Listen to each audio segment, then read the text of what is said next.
昏暗的洞窟里，一个白发苍苍的女子虚弱地盘坐在玉台之上，虽头发花白，但面容清美，看起来风韵犹存。女子名叫云若雪，今年已有3200岁，境界达元婴巅峰之境。只可惜寿元将近，突破无望，眼看就要作化了。没想到我云若雪修仙千年，做下门徒无数，到死前却连个看望之人都没有。想到这里，一滴热泪缓缓从她的脸庞划过。她一生孤傲冷淡，除了修仙求道，基本上从未上心过其他事情。可如今求道失败，才发现自己的一生是多么孤独无趣。如果有来世，她一定要多感受一下人间趣事，也希望能遇到那么一个人，能够陪自己度过生死，而不是在这里无人问津地，化作一缕灰烬。就在这时，旁边忽然传来一阵动静。云若雪抬眼一看，发现一个少年蹑手蹑脚地走了进来。他厉声呵斥道：“谁让你进来的？”少年名叫安然，是云若雪在必死关之前游历世间收留的一名孤儿。当时安然一家正遭遇到妖兽袭击，全家都被屠戮殆尽，唯有安然最后藏在一个角落里。眼看就要被妖兽找到，云若雪路过时突然善心大发，就顺手救了上来。带回来发现安然有灵根，所以就收作徒弟，当个门童。不过因为安然天赋很差，再加上云若雪心系寿元，收徒后基本没怎么管过。安然被云若雪呵斥一声，赶忙解释道：“师尊，徒儿就是想来看看你。”听到此话，云若雪心也软了下来，自己作画在即，能有个人还念着自己已经很好了。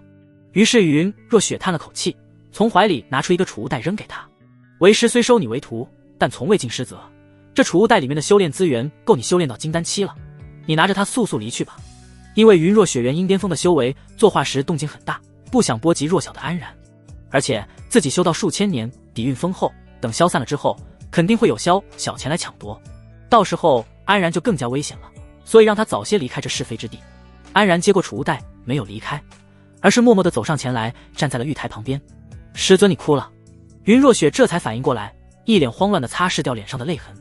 自己从未在人前流过泪，今天竟然被安然给撞破了，这让他一阵羞耻，支支吾吾地解释道：“这是为师修炼功法造成的，你不要多想。”安然就看着云若雪，一副笑而不语的样子。云若雪被盯得脸上发烫，忍不住催促道：“你怎么还不走？徒儿不想走，想一直和师尊在一起。”安然说的略显暧昧，让云若雪一脸羞愤道：“你都胡说些什么？”安然却无视云若雪的质问，突然凑上脸去，鼻尖距离云若雪脸庞只有几公分的样子。云若雪见状，以为徒弟要趁机对自己做什么大逆不道之事，顿时惊慌失措地尖叫道：“大胆逆徒，你要做什么？”安然没有回应，厚实的嘴唇微微张开，一缕金光从中冒出。“师尊乖，张嘴。”听到安然宠溺的语气，云若雪脸色都气得发紫，她何曾被这么调戏过？可面前的安然，一个区练气5阶的小徒弟，竟敢如此说话。“你！”云若雪颤抖的红唇刚一张开，那缕金光就嗖的一下钻了进去。“呜！”云若雪大惊失色道：“你对为师做了什么？”安然却笑着从怀中拿出一面镜子，照在云若雪面前。“师尊，你看。”云若雪抬起头看去，只见镜中的自己正在以肉眼可见的速度变得年轻，满头干枯的白发开始变得乌黑柔顺，皮肤也恢复光泽，看着更年轻了。这是怎么回事？饶是见多识广的云若雪此时也呆住了。“师尊，其实我是福寿圣体。”其实安然这少年的身体里藏着一个十分老练的人。没错，安然是个穿越者，只是他穿越来的时候既无逆天天赋，也没有无敌系统，唯一得到的就是这乍一听很厉害，其实毫无卵用的福寿圣体。他可以单方面与别人签订契约，而且必须是女性，然后通过自己的体质让签订契约者返老还童，还能通过一定的方法延年益寿，唯独对自己毫无好处。像安然这种情况，简直就是个天上掉下的馅饼，注定就是被别人吃干抹净的下场。最坑的是，他还只能与一人签订契约，这就让他的选择更加有风险，一旦签订就没有后悔的机会了。所以安然一直没有将自己的秘密显露出来，宁愿这福寿圣体永远埋没下去。潜意识的他平庸了一辈子，最后含恨而终。如今有机会二世为人，本想着好好活一次，结果要天赋没天赋，金手指还是个鸡肋，让他十分郁闷。直到被云若雪救下以后，他才有了些想法。云若雪对自己有恩，而且他虽然实力强大无比，但寿元将近，不用担心他对自己不利，因为自己可以利用寿元牵制他。在这尔虞我诈的修仙界中，这点私心也无可厚非。更重要的是，他对云若雪还有着其他念头。云若雪性格孤傲，但内心善良，不然也不会当初出手救下他一个凡人。这种外冷内热的性格，如此朝夕相处下来，安然早已心动不已。于是趁着师尊即将作画之际，他决定对师尊出手了。福寿圣体，云若雪也是头一次听到这个。没错，我可以与人签订契约，使其返老还童，永驻青春。安然娓娓道来。云若雪再次看向镜中，此时的自己已经完全变回了年轻时的模样，一时间有些恍惚。平时云若雪也会吃住颜丹来维持容貌，但岁月的痕迹还是无法完全抹掉。如今这副模样却是彻彻底底的重返青春。只见一头浓密的秀发披散而下，温润如玉的脸蛋上有一双夺人心魂的深邃眼眸，高挺的鼻梁下是一抹如玫瑰花瓣的红唇，身上宽大的灰色袍服也遮不住那傲人的曼妙身姿，完全就是个20岁出头的俏丽女子。安然也是第一次见到师尊年轻时的模样，被云若雪绝美的容颜深深吸住了目光，暗道这也太好看了吧。云若雪微微闭眼调息，随后苦笑一声道：虽不知你这其中的奥妙，但为师只是样貌恢复，寿元并无变化，过不了多久依然会消散而去。刚才与师尊签订了契约，恢复样貌只是附带的好处，想要增加寿命另有他法。哦，要怎么做？云若雪有些期待地问道。也许安然真有办法帮自己。随后安然轻轻抓起了师尊的纤纤玉手。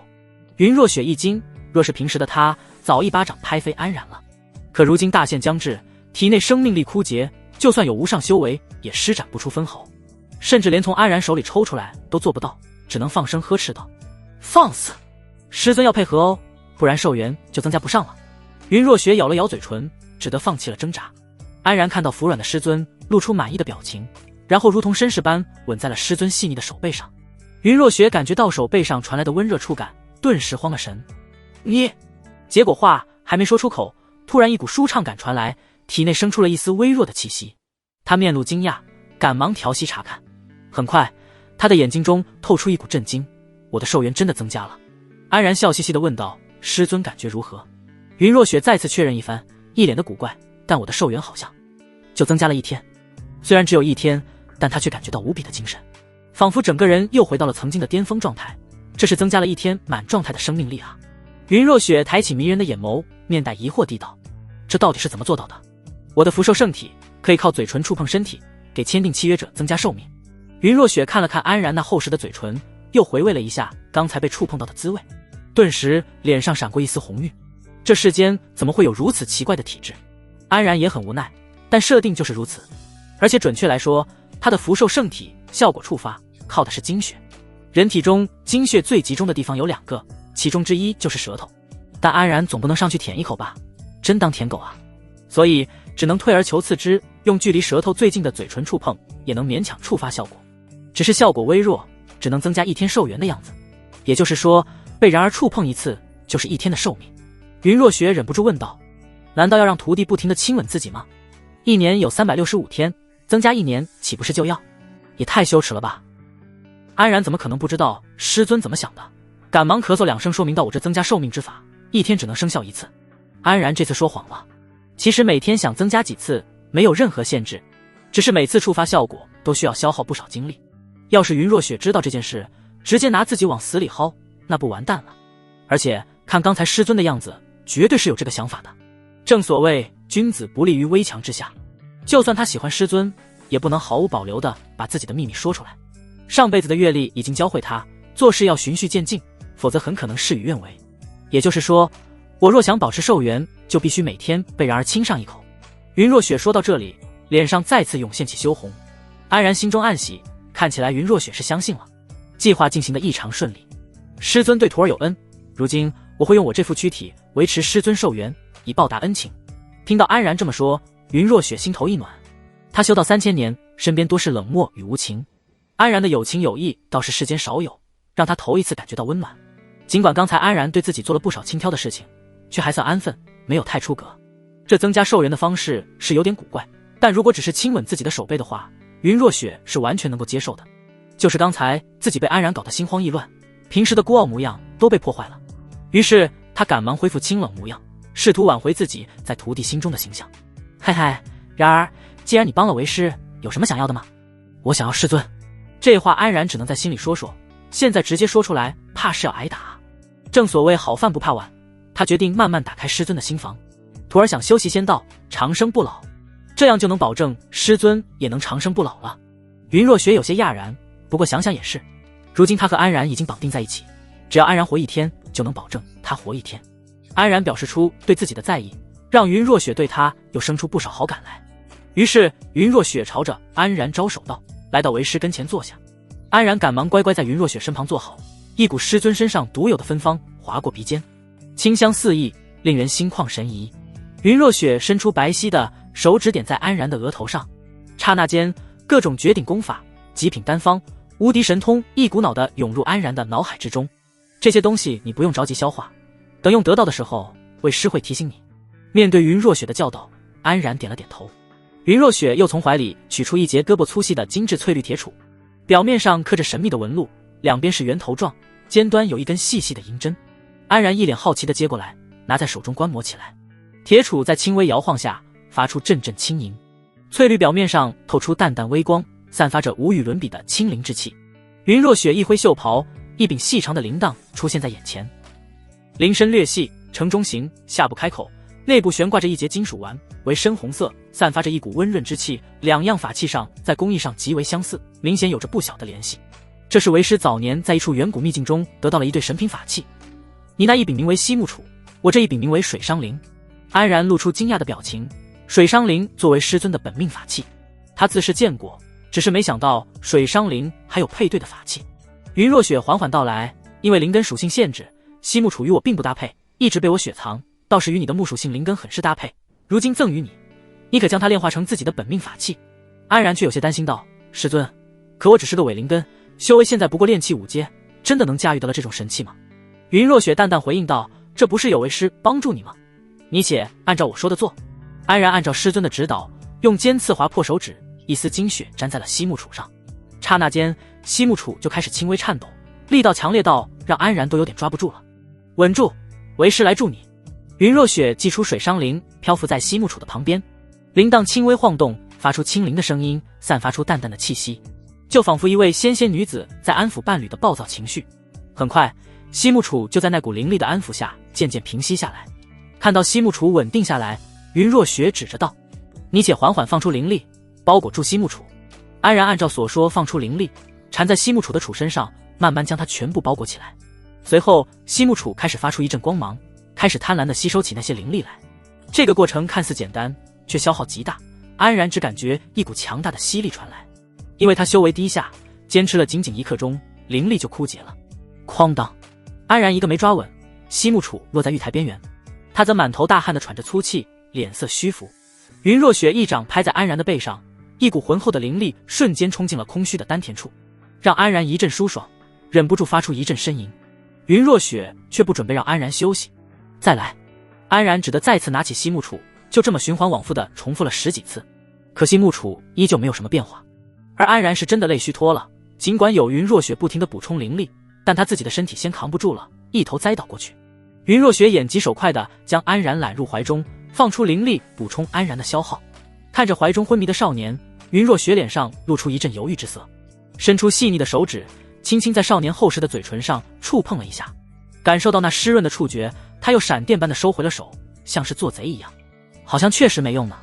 云若雪感受到身体并无变化，脸上露出一丝失望，不过他心里又生出一丝欣慰，这说明安然并没有骗他，而且如果没有安然，他现在已经化作一捧黄土了。云若雪抱着安然的手臂又紧了些，仿佛生怕他从自己怀里溜走，没想到从今以后，为师就要靠你活下去了呢。其实安然的福寿圣体，只有在他清醒的时候才能触发效果，睡觉或者昏迷都不行。安然这一觉睡得可香了，迷迷糊糊的睁开眼，就看到一对挺拔的双峰和一个精致的下巴，自己竟靠在师尊温润如玉的怀中，如此待遇，安然根本不想起来。于是他又赶忙闭上眼睛，假装睡觉，实则感受着师尊身上的芳香与柔软。云若雪怎么会察觉不到安然的小动作，看着徒弟贪婪地靠在自己怀里，他没好气地哼声道，醒了还不快起来。被揭穿的安然一脸失落地坐起来，快乐总是如此短暂，既然休息好了，就继续炼化吧。云若雪伸出手整理了一下安然身上皱巴巴的衣服，让安然愣住了。一直冷冰冰的师尊，今天竟然变得这么温柔，怎么了？发什么愣呢？云若雪并没有注意到自己的行为变化，有些疑惑道。安然笑着摇摇头，没什么，就是感觉今天的师尊特别迷人，都挪不开眼睛呢。云若雪没想到安然就这么直截了当的撩拨自己，让她顿时有些不知所措。别看云若雪3000多岁，可她却是个玉女无瑕的清白之身。云若雪从小就是天之骄子，出生于修仙世家，拥有水属性天灵根的她，从记事以来就一直在修仙求道的途中一往无前。为了一条追求长生的不归路，她几乎抛弃了所有的感情，不要说跟男人亲密接触过，连谈情说爱的事都没有经历过。再加上这个时代的人本就比较保守，所以云若雪对这种略显挑逗的言语完全没有正常的应对方法。于是云若雪就愣在原地，支支吾吾的想说什么，却又说不出来。看到这个样子的云若雪，安然顿时忍俊不禁，也太可爱了吧。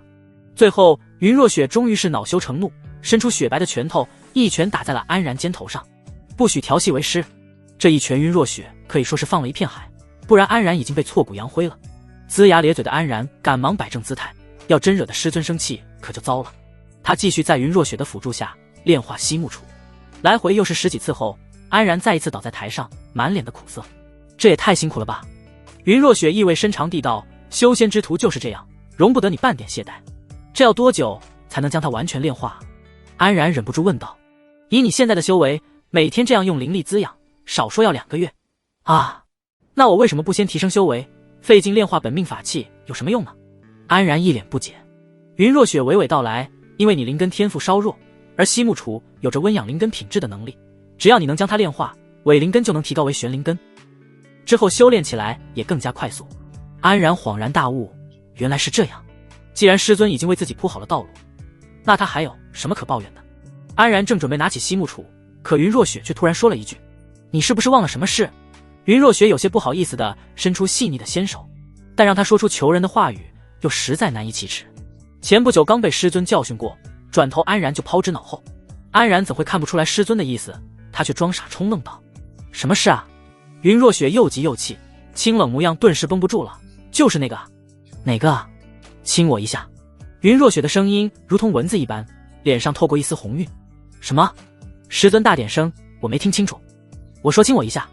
云若雪咬紧牙关，几乎是用尽全身力气才喊了出来。说出来之后，云若雪就像粘了的气球一样，一脸幽怨地看着安然。安然这才一副恍然大悟的模样，偷笑着在云若雪的手背上吻了一下。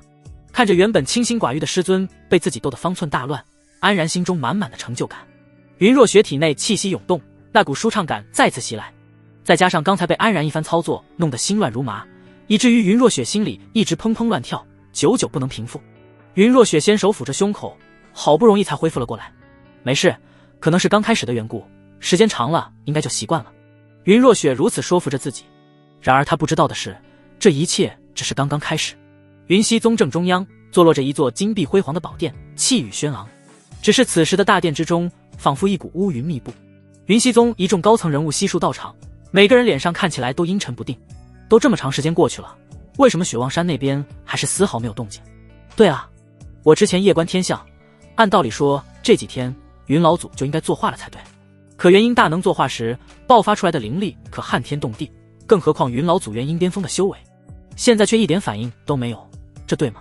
那要不派个人去探查一下？你去？不，我一个新晋长老还没那个资格。哼，那你还不赶紧把嘴闭上！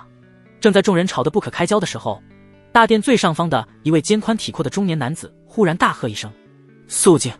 全场顿时鸦雀无声，目光纷纷看向中年男子，恭敬地抱拳道：掌门请指示。没错，眼前这个面容硬朗的中年男子正是云溪宗当今宗主，其名叫陈坤，金丹巅峰的修为，算得上云溪宗中除了云若雪以外的最强之人。陈坤目光扫视了一圈，声音浑厚地道：不管是什么情况，再等2个月，如果还是没有动静的话，我会亲自跑一趟。掌门费心了。陈坤作为云溪宗宗主的同时，还是云若雪曾经的亲传弟子，如今云若雪即将作画，虽然云溪宗会因此震荡，但对他来说却是一件好事。等云若雪死去，元婴老祖多年的底蕴自然落在了他手里。他困在金丹巅峰的境界已经许多年了，也许可以靠着云若雪的遗留物帮助自己一举突破，所以他一直期盼着那一天的到来，对自己师尊的生死漠不关心。正因为他心中有鬼，才不敢在云若雪作画之际露面探望。在云溪宗高层们踌躇不已的时候，他们的最高画事人却天天跟自己小徒弟躲在雪望山深处，不知道在干些什么。使劲！师尊，我真不行了，坚持住，马上就好了。只见安然满头大汗的双手掐诀，神色痛苦，而他面前的西木杵正包裹在他的灵力中，不停地颤抖轻盈，好像在努力挣脱那股束缚。而旁边的云若雪一边操控着水伤灵安抚狂暴的西木杵，一边给安然输送大量灵力来维持炼化的过程。轰！忽然西木杵上一股灵力炸开，随后整个房间都被柔和的青光所填满。成了！云若雪终于露出一丝欣慰之色。师徒二人这2个月来都没出过门，天天就坐在这玉台上炼化着西木杵。功夫不负有心人，安然终于成功将西木杵炼成了自己的本命法器。那一瞬间，安然突然感觉到自己丹田处传来异样。晨曦一瞧，自己那原本略显短小的灵根，此时变得粗大饱满起来，散发着明亮的光芒。太好了，我现在有玄灵根的天赋了。安然大喜过望，然后不忘给云若雪跪拜道：多谢师尊栽培。云若雪点点头道：这对于你的修仙之途来说才是刚刚开始而已。安然抬起头看向西木杵，只见那道翠绿色的铁杵不停地围绕着水伤灵旋转跳跃，水伤灵则散发出淡淡的波纹，算是回应了对方。这并不是安然特意操控，都是西木杵自己的动作，这让安然感到十分怪异。师尊，这是……云若雪解释道：作为神器，他们有自己的灵识，且他们本是一对，互相纠缠交融也是正常，被人炼化以后，他们的行为会受到约束，而你因为修为低下，对西木杵的掌控还不够。原来是这样。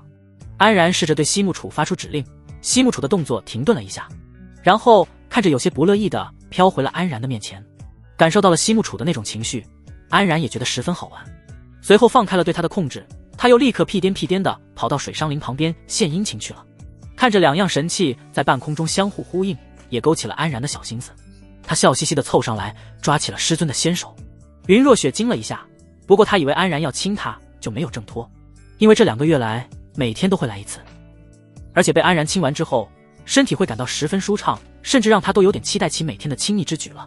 可安然握着他的手迟迟没有动作，反而是在手里捏来捏去，这让云若雪忍不住轻呼一声道：你做什么？安然没有搭话，这几个月来他天天亲吻着师尊的手背，实在有点腻了。于是他翻过手背，在师尊的手心里吻了一下。相比于手背上的细腻，手心里的肉更加厚实，贴在嘴上十分温暖。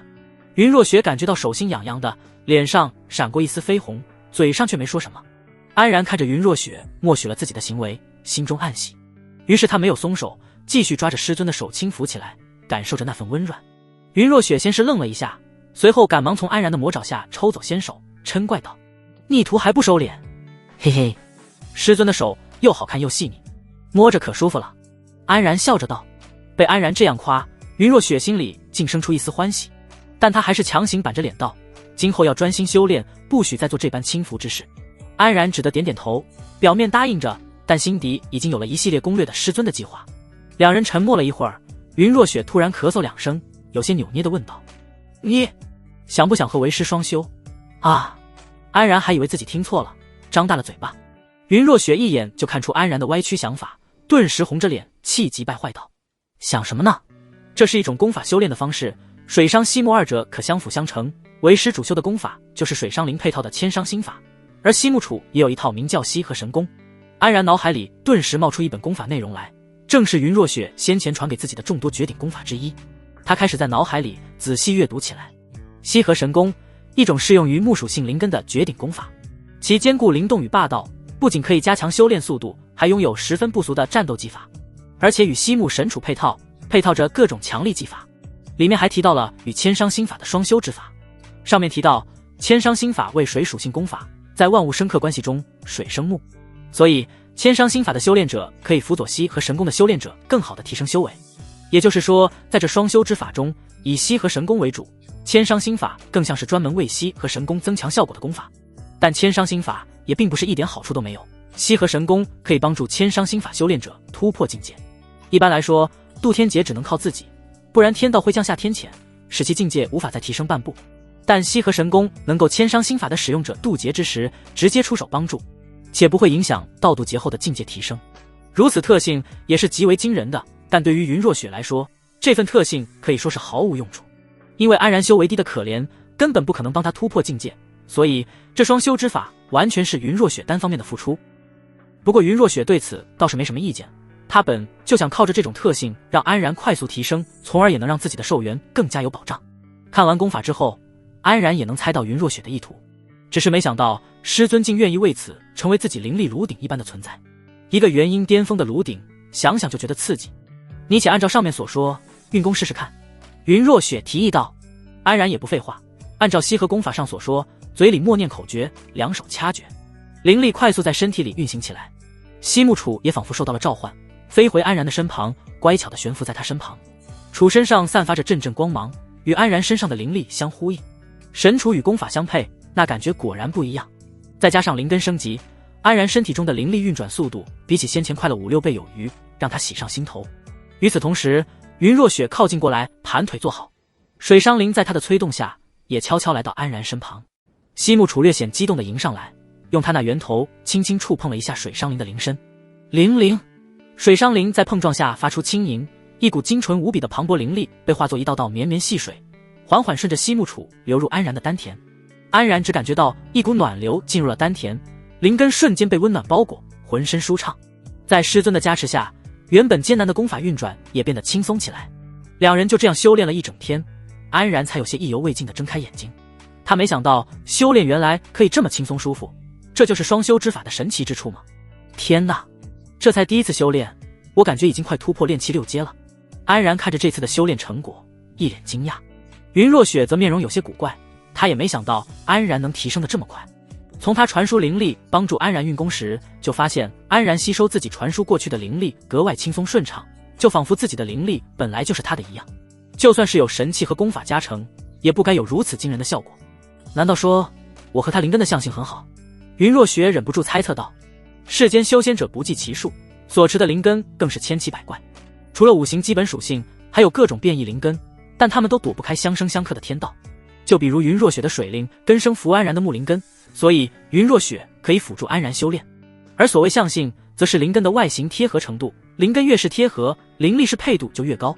很可能就是因为云若雪和安然灵根相吻合，再加上云若雪无上的修为，使得生符力量更加强劲无比。云若雪突然伸出手，轻抚在了安然的小腹上。安然愣了一下，师尊这是在做什么？云若雪没有回话，灵力包裹着神识就涌进了安然的丹田。只见一条苍翠欲滴的灵根静静躺在里面，形状呈凸起状，灵根上还分出许多枝杈，交错盘结在周围。云若雪露出惊异之色，喃喃道：果然如此。尽管现在云若雪的灵根早已化为元婴，但曾经她的灵根是呈凹陷状，刚好从外形上能够包裹住安然的灵根，二者可以严丝合缝地贴合在一起，就仿佛天生一对。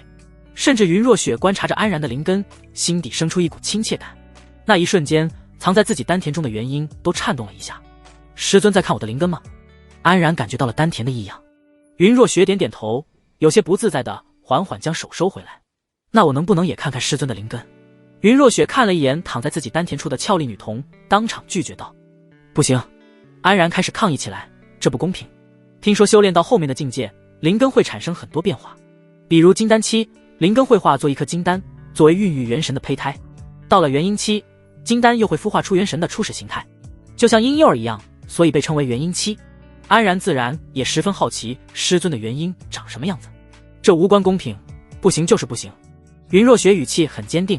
安然又换了副口吻，凑上来抓住云若雪的胳膊，摇晃着道：师尊你就给看一眼吗？就一眼。云若雪咬了咬嘴唇，其实安然的要求并不算过分。于是在安然的软磨硬泡下，云若雪终于是松口了。那好吧，就看一眼。随后云若雪缓缓闭上眼睛，双手在胸前掐诀，一道蓝光从眉心窜出，一个只有巴掌大小的女童悬浮在云若雪的头顶，粉雕玉琢的脸蛋，肉嘟嘟的身体，好不可爱。在女童的身体上还散发着一抹温润无比的蓝色光辉。安然看到的一瞬间，两只眼睛瞪得如铜铃般，感觉心都快被融化了。哇，好可爱啊！他忍不住伸出手，想要触碰了一下女童，结果却扑了个空。元婴作为元神的初始形态，还属于神魂体的状态，只能看见其形，却没有实体，这让安然心里一阵空落落的，好想摸摸啊。女童的小脸蛋一鼓，发出清脆的声音道：那你还不抓紧修炼出自己的元婴？安然眼睛一亮，那样就可以碰到师尊的元婴了吗？当然啦，等你有了元婴，神魂体之间自然可以互相接触。听到肯定的回答后，安然顿时生出一股极大的修炼动力。他已经迫不及待地想要拥有自己的元婴，只为和师尊的元婴贴贴。那我们抓紧修炼吧。对师尊的元婴，安然看到的第一眼，心里就喜欢的不行。但他并不清楚是因为二者相性相合的缘故，他还以为是单纯觉得可爱漂亮呢。女童看到安然的样子，嘴角微微一扬，随后飞回身体里。云若雪自然是清楚原因的，见安然对自己的原因这么感兴趣，她可没准备让他白看，所以顺便激了他一下，没想到一下子就点燃了安然的修炼热情。安然很快进入修炼状态，开始不停地运转功法，试图更进一步。云若雪当然是乐见其成，在一旁为其辅助供养灵力。就这样，仅仅过去了1个月时间，安然的修为就直接从炼气5阶一路暴涨到了炼气8阶，修炼速度令人啧舌不已。轰！丹田内再次传出一声闷响，安然感觉到自己身上洋溢着浑厚的灵力，一阵喜笑颜开。照这个修炼速度，离自己筑基应该不会太远了。缓缓睁开眼一看，云若雪闭目静静地坐在自己身旁，感觉温柔又可靠。看着清美的师尊，安然再一次忍不住心中的悸动。已经见过师尊柔弱模样的安然，看到师尊一脸的清冷，就总忍不住想要破坏他，感觉乐趣无穷呢。轻轻抓起他的玉手，贴在了自己的嘴边。这次安然吻得很深，想多感受一下那股细腻温暖的触感，以至于松开后，云若雪白皙的肌肤上留下一个湿润的唇印。旁边的云若雪发出一声轻吟，睁开眼睛，一脸幽怨地瞪着安然。然传来一道气息，好像是有人来了。云若雪眉头一皱，脸颊瞬间结上了一层冰霜。安然注意到了云若雪的神情变化，还以为自己的举动引得师尊生气了，有些忐忑地问道：师尊怎么了？你且在这里休息，为师出去一趟。出了什么事吗？我也跟师尊一起去。安然可不想一个人留在这里。云若雪犹豫了一下，有自己在，安全还是能保障的，于是他就同意了。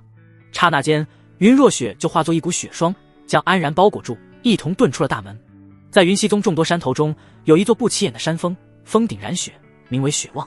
雪望山常年作为禁地，禁止任何弟子直视踏入，而其实这里是云溪宗老祖的清修之所。此时的雪望山外，陈坤正悬浮在半空中，他的神识一遍又一遍地扫视着雪望山里面的气息，但云若雪设下的禁制又岂是他能够探查的，自然什么也感觉不到。正当他犹豫着要不要硬闯进去，忽然一股雪霜从中飘了出来。看到此番景象的陈坤大惊失色，赶忙对着鞠躬行礼道：恭迎师尊。雪霜散去，两道身影出现在上空，正是云若雪和安然两人。云若雪此时面若冰霜，眼神的寒气仿佛能冻结大地。看到我没死，你应该很失落吧？云若雪的语气平淡，却让陈坤如坠冰窟。不，徒儿哪敢有这种心思？云若雪活了3000年，怎么会看不出陈坤的想法？哼，你刚才不还在试探我死没死吗？不是，徒儿是来探望师尊的。呵呵，都过去快10年了，今天才来探望，不觉得有些晚吗？陈坤还想解释，忽然抬起头一看，嘴边的话语戛然而止，因为他看到了一个返老还童的云若雪。那一瞬间，他还以为云若雪突破了化神之境，可从气息上看，云若雪却没有任何变化，依旧是元婴巅峰的修为，这让他内心十分震惊。不知道师尊是碰上了什么机缘，竟然能克服寿元。云若雪没有理会陈坤的震惊，突然对着不远处空无一人的地方射出一道寒光。叮！一个穿着妖艳的妇人现出了原形，妩媚的脸蛋上画着精致的妆容，端庄的五官散发着熟透的气息，看起来知性又迷人。身穿清凉的服饰，大显凹凸有致的身材，尤其是那一双白花花的长腿，让人移不开目光。哎呀，上来就打人家，云姐姐就是这么对待客人的吗？妖艳妇人露出一丝幽怨的表情，看着云若雪。陈坤看到妇人，惊叫一声：合欢宗老祖荣婉清。合欢宗和云溪宗一样，是阮国5大宗门之一，而能称得上一声老祖的，那可都是元婴期的大佬。眼前这位荣婉清已然有着元婴后期的修为，不比云若雪低多少。云若雪冷哼一声，今天来看望我的人还真不少，都盼着我死呢。荣婉轻轻笑一声，姐姐可不要乱说，妹妹今天前来，对你的遗物可没什么兴趣。哦，那你对什么感兴趣？荣婉轻叹了口气，我之前收留的男宠，因为寿元问题都一个个离我而去，如今身边连个玩伴也没有。不过我听闻云溪宗俊男不少，所以想趁着姐姐作画之际掳1-2个回去呢，但现在看来怕是要落空了。说罢，荣婉清还露出一个失落的表情。安然听得一愣一愣的，好家伙，这是把云溪宗当什么了？云若雪听完却没有生气，反而是冷冷地看了旁边的陈坤一眼，让陈坤顿感不妙。果然，下一刻云若雪就指着陈坤道：妹妹觉得我这个大徒弟怎么样？荣婉清顿时眼睛一亮，一个闪身窜到陈坤的身后，贴上来轻轻嗅了嗅。修为高深，根骨年轻，真是绝佳的伴侣啊！陈坤是丝毫没有察觉到荣婉清的行踪，直到荣婉清说话，才发现在自己身后，吓得想赶紧遁走。可荣婉清只是手指轻轻一勾，陈坤整个人就被定在原地，根本动不了分毫。即使陈坤已经有金丹巅峰的修为，可在元婴后期的面前毫无反抗之力，这就是境界上不可逾越的鸿沟。陈坤急道：“我可是云溪宗宗主，快放开我！”荣婉清听闻后笑呵呵道：“没事啊，等回去我可以让你当我们合欢宗的宗主，还不耽误我们在一起，不好吗？”真是疯女人！陈坤一脸惊慌。荣婉清轻轻抚摸着陈坤的胸膛，跟云若雪说道：“哎呀，这么一块好材料，云姐姐真就这么送给我了。”不用谢。云若雪淡淡回应了一句。云若雪当年在陈坤身上也是出过不少心思的，可以说陈坤是自己门下最得意的徒弟，甚至将整个云溪宗都交给他打理。结果在自己将死之际，这位自己最看重的徒弟竟然只想着继承衣钵，对自己的死活完全是不管不问，哪里有半点师徒之情。相处数百年，却不如安然这几年的光景，所以云若雪早已对陈坤失望透顶。就算今天没有荣婉清，她也会找借口将陈坤扫地出门。旁边的安然看得心惊胆战，堂堂一代宗主，竟然就被这两位老祖给决定了去留。荣婉清目光流转，突然看向云若雪旁边的安然道：“这孩子长得真俊俏，也是云姐姐的徒弟吗？”还没等安然有反应，云若雪一把将安然拽进怀里，冷冷地道：“这跟你没有关系，不要越界了。”荣婉清看到云若雪的动作，脸上露出一丝讶然。她跟云若雪相识数千年，从未见过云若雪这样不避讳地表现出对一个人的在意。姐姐别激动，都送了我这么一个大徒弟，我已经很满足了，不会再跟姐姐抢了。荣婉轻笑了一声，白皙的大长腿突然勾在陈坤的腰间，柔软的身体紧紧地靠上去，伸出滑嫩的小舌在陈坤的脖颈间舔舐起来。这充满雄性的味道实在是太爱了。安然正瞪大了眼睛，结果云若雪一把捂住他的眼睛，让他一阵郁闷。自己已经成年了啊，师尊救我！耳边传来陈坤欲哭无泪的声音。荣婉清音灵般的声音响起：“师命难违，你师尊让你陪我，你这个孝顺的大徒弟不应该乖乖听话吗？”随后云若雪烦躁地道：“你已经得到你想要的了，能不能别在这浪费时间？”说的也是呢，我已经迫不及待想要回去享受了。既然如此，妹妹就先告辞了。等云若雪放开安然，荣婉清和陈坤已经不见了踪影。一时之间，安然竟然不知道该可怜自己那位便宜师兄，还是该羡慕。忽然天空中又传来荣婉清的声音：“对了，云姐姐既然身体安康，又送了我这么一个好男人，以后一定要来合欢宗玩啊！旁边的那位小弟弟也要一起哦。”师徒二人就这么站在风中好一会儿。安然看着旁边沉默着的云若雪，悄悄抓住师尊的手：“师尊，我们现在干什么？”云若雪仿佛大梦初醒，深吸了一口气，看了看远处的云溪宗主峰：“我们去宗门一趟吧。”好。两人就这么很自然地牵着手往主峰飘去。云溪宗位于阮国西北部，多山地沟壑，冰川河流。从高处看去，大地上只有一座座巍峨的山峰伫立在云层之下，钟灵毓秀，人杰地灵。云溪宗就坐落在其中几个山头上，修建着雕栏玉砌的亭台楼阁，辉煌壮丽。两人就直直朝着主峰飞去，落在了宗门大殿之上。此时的大殿中，一众宗门长老坐于其中，当看到云若雪和安然走进来，大部分人都露出疑惑的表情。只要是金丹期修士，就可以在宗门任长老一职，而金丹期一般年岁大多在几百年左右。他们不少人虽然见过云若雪，但从没见过云若雪年轻时的模样，所以没有第一时间认出来。再加上云若雪没有刻意放出气息，当云若雪和安然牵着手走进来的时候，他们还以为是宗门底下的弟子只是乱跑了进来。其中一个长老放声呵斥了一声：“放肆！哪来不懂规矩的小情侣，跑到这里来幽会了？”此话一出，云若雪当场停下了脚步，脸色瞬间红成一片，因为她也是刚刚发现自己一直牵着安然的手，她是什么时候把手塞进来的，竟然还当着这么多人的面抓着，还被误认为是情侣，这怎么不让她又羞又怒？安然都暗暗为刚才说话的长老捏了一把汗，不会又要被师尊送去合欢宗吧？正当气氛降到冰点的时候，一个胡子花白的老头突然慌慌张张地冲上来，对着云若雪深深鞠躬道：“恭迎云老祖。”瞬间整个大殿里鸦雀无声，连呼吸声都听不见了。行礼的老头名叫林鹤之，云溪宗大长老，是除了陈坤这个掌门以外宗门管事的二把手。这样的人物怎么会平白无故叫一个年轻女子为云老祖？众人开始仔细端详起云若雪的样貌，终于是从那秀丽至极的五官中看出了一丝熟悉感。这下一股寒气从所有人脚底板冒了上来，直冲脑门。每个人都猛地从蒲团上站起来，朝着云若雪两人鞠躬行礼，就差跪地上了。尤其是刚才那个出言训斥之人，头上的汗就像瀑布一样往下流。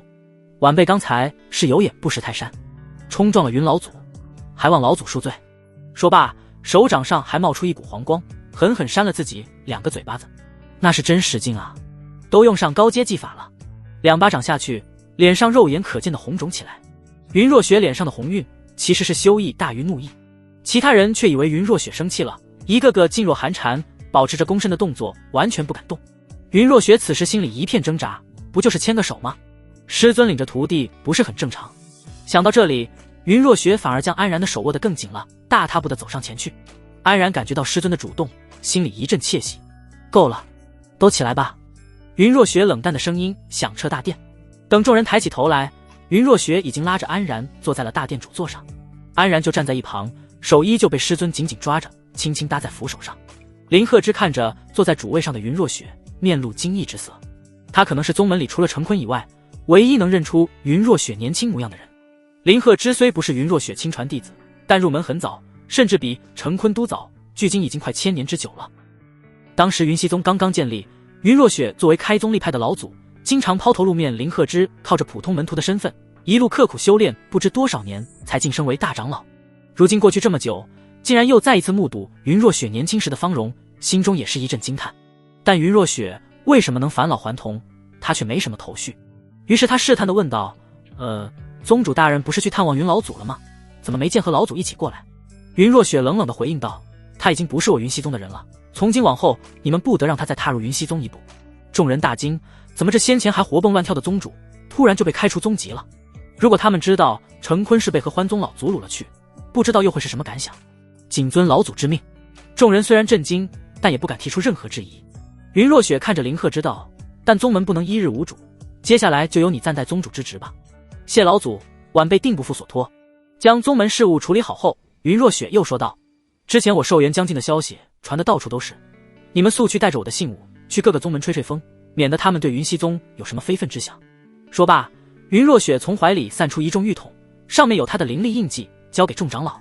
因为先前荣婉清的出现，让云若雪觉得应该还有不少人惦记着等自己死后对云溪宗趁火打劫，所以他要把自己还活着的消息散布出去，来震慑宵小之徒。林鹤之等人自然也清楚云若雪的意图，欣然领命。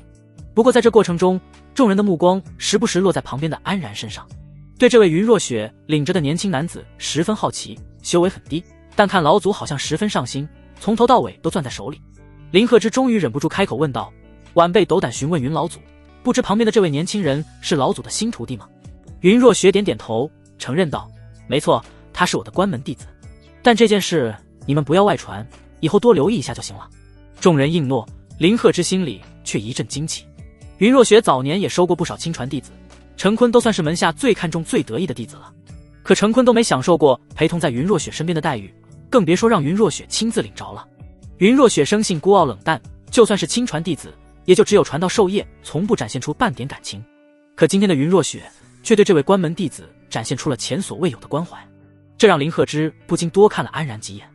难道此子是有什么过人之处？接下来云若雪又宣布自己要闭关一段时间，让众人不要打扰，随后就带着安然出来了。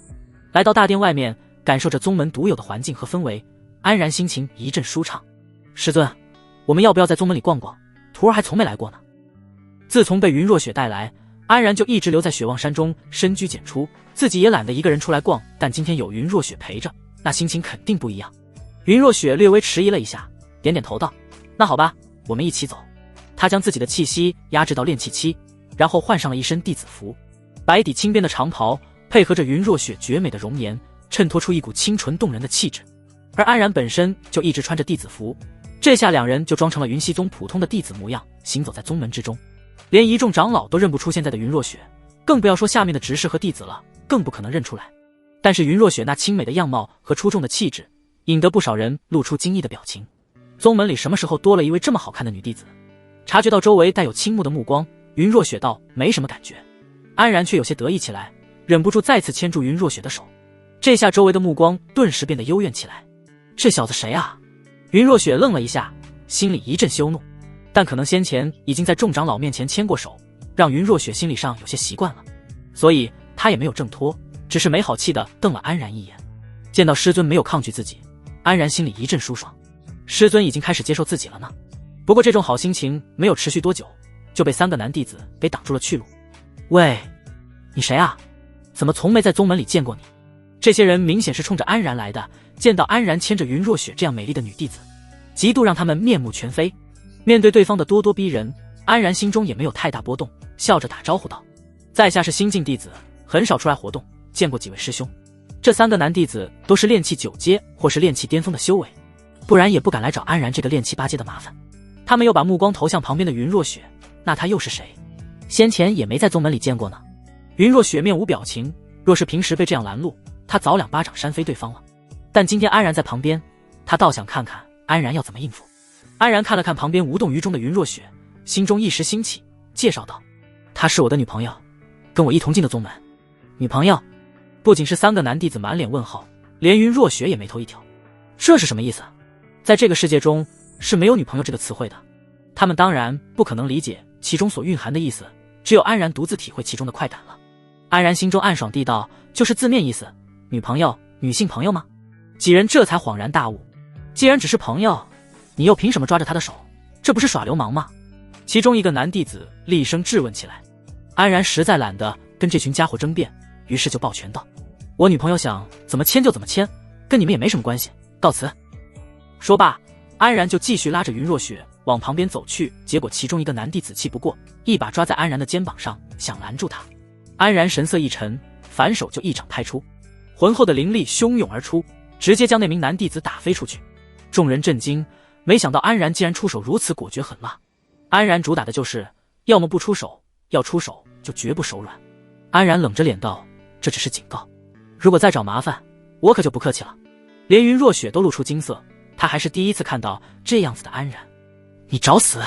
其他2位男弟子见到安然如此嚣张，冲上来想要用自身修为压制安然，结果安然二话不说，直接祭出西木杵，一道青光迸发而出，朝着2人面门而去。砰！狂暴的气息涌出，2名男弟子同样倒飞而出，跟前面那个弟子一同镶嵌在旁边的墙壁上，一出手就以雷霆之势压制3名修为高于自己的弟子。安然的行为引得周围人一阵惊呼，赶忙躲得远远的。他之所以能获得如此战果，神气和神功的加持功不可没，但更主要的是他出手相当果决，根本就没给对方出手的机会。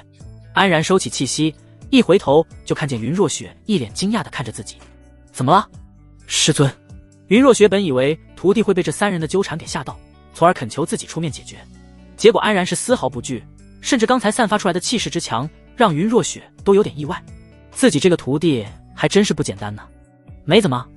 云若雪收起表情，但心里对安然满是欣赏，很对自己胃口呢。就在这时，一个身材丰满的翩翩女子飞了过来，看到现场一片狼藉，眉头微蹙道：这到底是怎么回事？刘执事，他出手打我们。3人龇牙咧嘴的从墙里爬出来，指着安然哭诉起来：是他们先找我麻烦的。安然不客气道：那名被称为刘执事的女子名叫刘晴，筑基中期修为，作为宗门执事，自然有管理下面弟子的权利。于是他开始对安然呵斥道：同门弟子，你怎敢出手这么重？重吗？他们都活得好好的。刘晴气急：放肆！你出手伤人，还敢在此饶舌？罚你！结果话说一半，刘晴突然愣住了，目光看向远方，一位穿着长老服饰的人正站在远处默默地注视这里。随后一道声音传进刘晴的耳朵，让他放安然和云若雪2人离去。刘晴心中再有万般不解，长老发话，他不敢不从，只能黑着脸道：哼，下不为例，你们走吧。安然有些意外，不过对方不追究了，更是求之不得。于是他朝刘晴抱了抱拳，随后就拉着云若雪离开了。而后面的3个男弟子则发出冤屈的哀嚎声，但并没有人理会。一段小插曲并没有影响2人，反而让安然心情更好了，因为他感觉到师尊跟自己又亲切了些。等天色暗下来之后，2人回到雪望山，云若雪继续要求安然修炼起来，但安然却神情一变，感觉有些不对了。一股邪火突然从丹田里冒出来，蔓延至全身，顿时让他全身滚烫，浑身大汗，而且脑子里尽是些污秽之物。你这是怎么了？云若雪一眼就看出了安然的不对劲。师尊，我……安然一张口就感觉心口有一团火要抑制不住了，于是赶忙闭上了嘴，他怕控制不住自己。看到云若雪那玉洁动人的脸颊，只感觉心头的火越烧越旺。然而云若雪却对此一无所知，还以为安然受了什么内伤。他一脸担忧的赶忙上前查看，手臂一环揽住安然的肩头。但是这一举动对于安然的理智来说无疑是毁灭性的。当师尊身上的那股淡淡的清香透过鼻腔，身体的柔软抵在胳膊上时，一股鲜红从安然的鼻腔中喷涌而出。师尊，徒儿忍不住了。说罢，安然就鬼使神差地伸出手往云若雪胸口探去。云若雪吃了一惊，眼疾手快的一把抓住安然的咸猪手，结果没想到安然是左右开弓，另一只手已经悄然探进裙摆里，摸上了自己的大腿。云若雪惊叫一声，赶忙用灵力将安然的大手震开，然后赶紧将安然死死钳制住。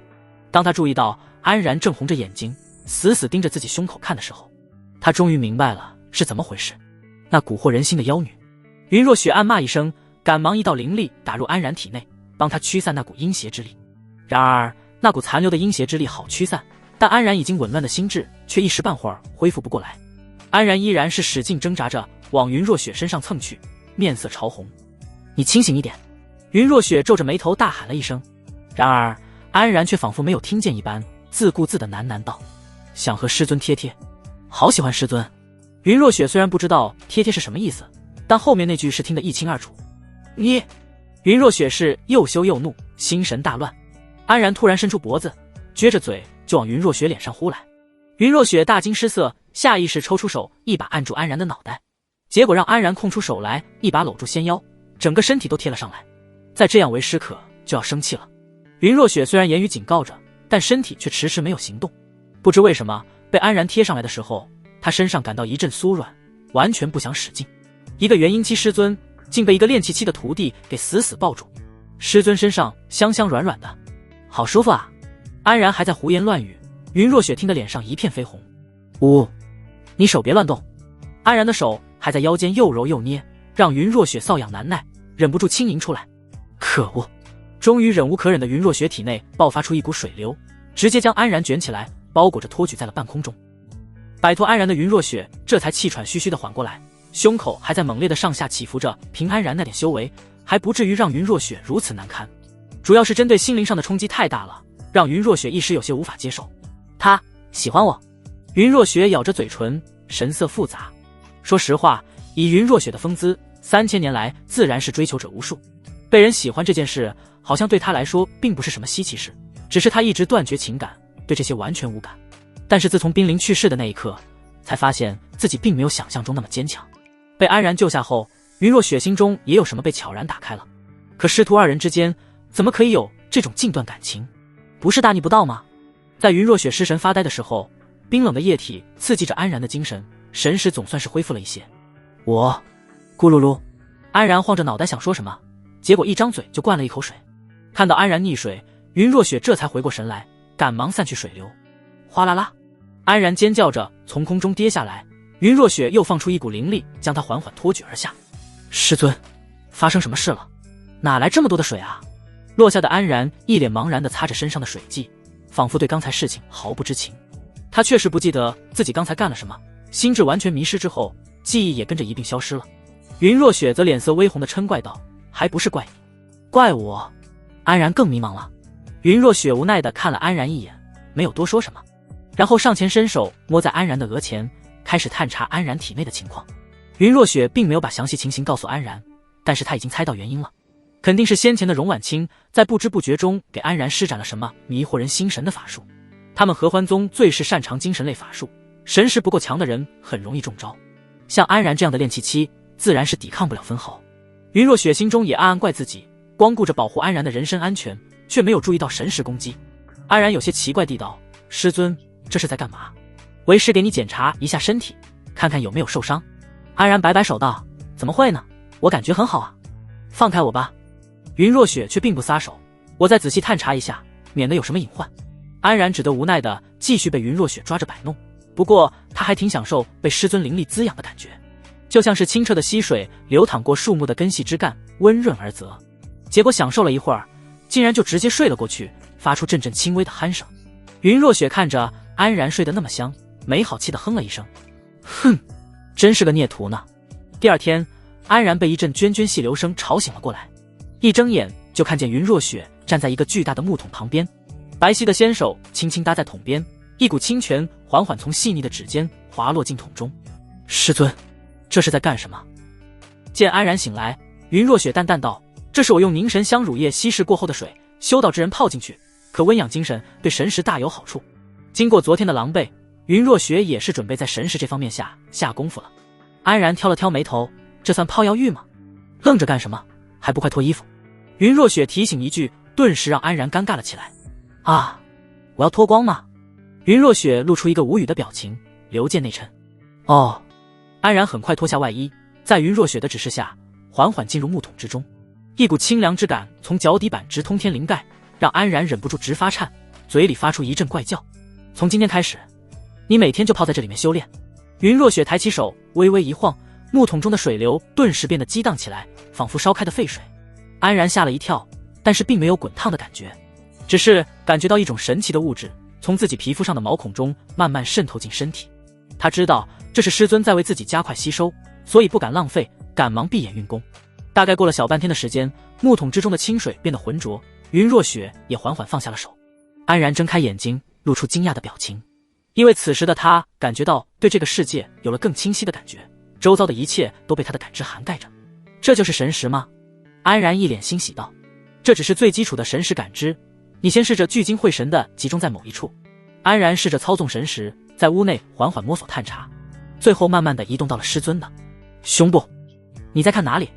云若雪咬着银牙道。凭云若雪的强大神识，怎么会感觉不到安然的举动？被发现的安然一脸局促，赶忙转移了注意力。抱歉，徒儿刚才不是故意的。确实不是故意的，完全就是下意识的。给我认真一点。云若雪捏了捏拳头，狠狠敲在安然的脑袋瓜上，痛得他一阵哀嚎。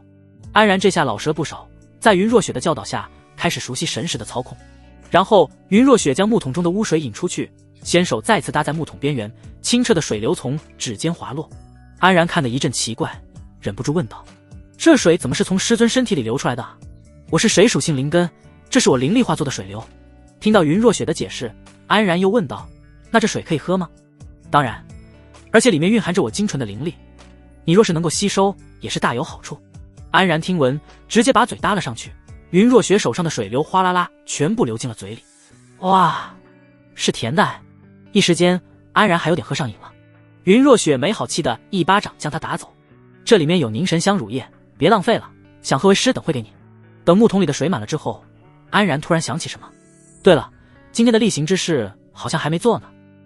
所谓例行之事，就是安然和云若雪每天的亲密之举，这是云若雪为了防止尴尬，特意跟安然约定的说法。说的也是，那做完后我们再开始修炼吧。云若雪点了点头，很自觉伸出了手，一副任由安然摆弄的样子。这几个月来，他早已习惯，跟安然也无意中越来越亲密，且没有任何排斥的感觉。可安然却迟迟没有动作，让云若雪投来疑惑的目光。安然，怎么了？我不想听师尊这么叫我，感觉也太生分了。安然突然说道。云若雪愣了一下，那要怎么叫？徒弟？安然还是摇摇头，还是不好。云若雪心中忽然冒出来一个称呼，脸上微微一红道：“那以后为师叫你儿吧。”安然眼前一亮，这称呼一下就拉近了两人的距离，感觉亲切了不少。看着云若雪扭捏的样子，安然心满意足地凑上去吻在了师尊手上。云若雪感受到那份触碰，身体微微一颤，自己好像越来越无法拒绝安然的要求了。这让云若雪忍不住思考起来，我这到底是怎么了？接下来就是一段漫长的修炼过程，整整2个月时间过去，在灵液的浸泡下，安然不仅神识精进了不少，修为也再次一路暴涨，直接到达了炼气巅峰，距离筑基期只差1步之遥。就算是当年的云若雪，以天灵根天赋也没有修炼的这么快，如此神速，实在有点惊世骇俗。哗啦啦，又一次换水，安然无所事事地坐在木桶里，看着云若雪面无表情的样子。师尊，你为什么总穿这一件衣服？从安然被云若雪捡来以后，很少见云若雪穿别的衣服，常年一身的灰色袍服将身上每一处肌肤都遮得严严实实的。之前云若雪还没有恢复样貌，不觉得有什么，可如今云若雪那美得出水的模样，配这么一身总显得太过于老气，还不如云溪宗的弟子服呢。都习惯了。云若雪淡淡的回了一句，也许是因为天生丽质的缘故，从年轻的时候她就不是很在意自己的外表，修道3000年，他早已对这些无感。可刚才安然问起，云若雪表面上云淡风轻，但心里却是嘀咕起来。然而是对我这身样子感到厌烦了吗？安然当然不是因为厌烦，而是色心渐起。跟一位国色天香的女子朝夕相处，几乎时时刻刻都待在一起，任谁也不可能无动于衷。安然当然也不是圣人，要不我给师尊做几件衣服穿吧？安然试探地问道。云若雪却严肃道：修道应当静心养性，把心思都用在正道上，不要被旁门左道吸引了注意。安然撇撇嘴，虽然表面上回应着师尊，但是心底里却打定主意，以后有机会一定要让师尊穿上自己心仪的服装，比如丝袜什么的。一想到师尊穿着丝袜的模样，安然就忍不住痴痴地笑起来。云若雪看到安然猥琐的模样，不用想也知道没什么好事，于是抬起拳头对着脑门就是一下。砰！为什么？安然抗议道。没什么，就是想打了。云若雪不自然地撇过头去。安然看着师尊，不知道是不是错觉，感觉师尊变得有点可爱了呢。接下来的修炼之事，云若雪就开始严格要求起来，安然也只能乖乖听话，继续泡进木桶中。你已经距筑基期不远了，从为师先前给你的储物袋里找找，有以前炼制的筑基丹。安然点点头，翻找了好半天，才从储物袋的深处拿出好几个小玉瓶。这些丹药都不知道在师尊储物袋里藏了多久，年代实在有些久远，不知道有没有保质期一说。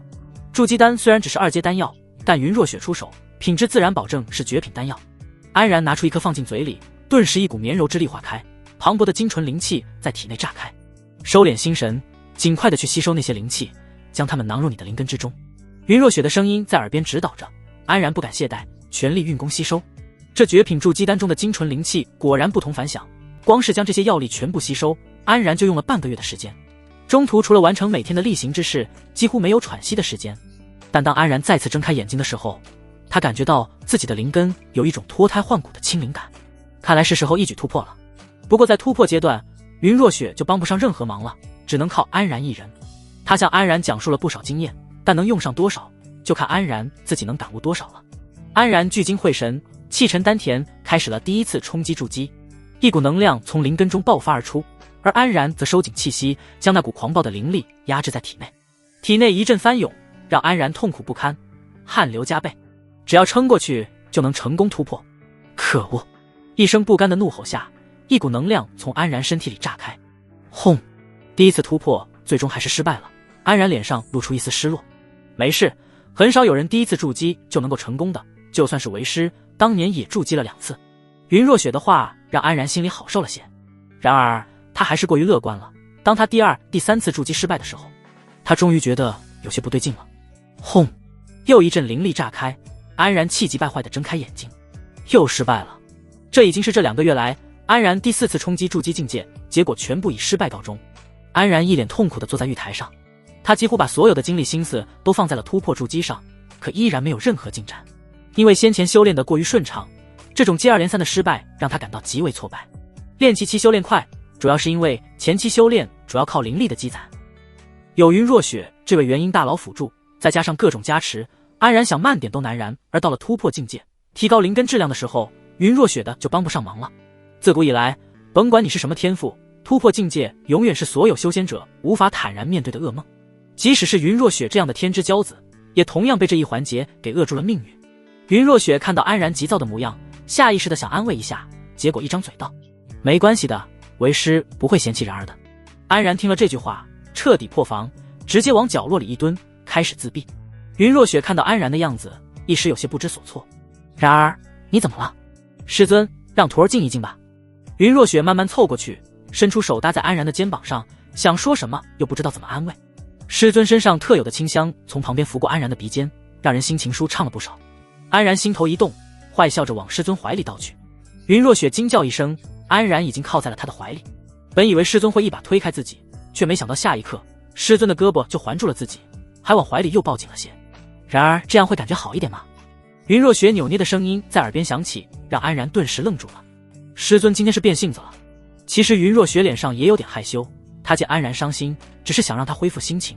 见安然靠过来，就下意识地将他搂住了。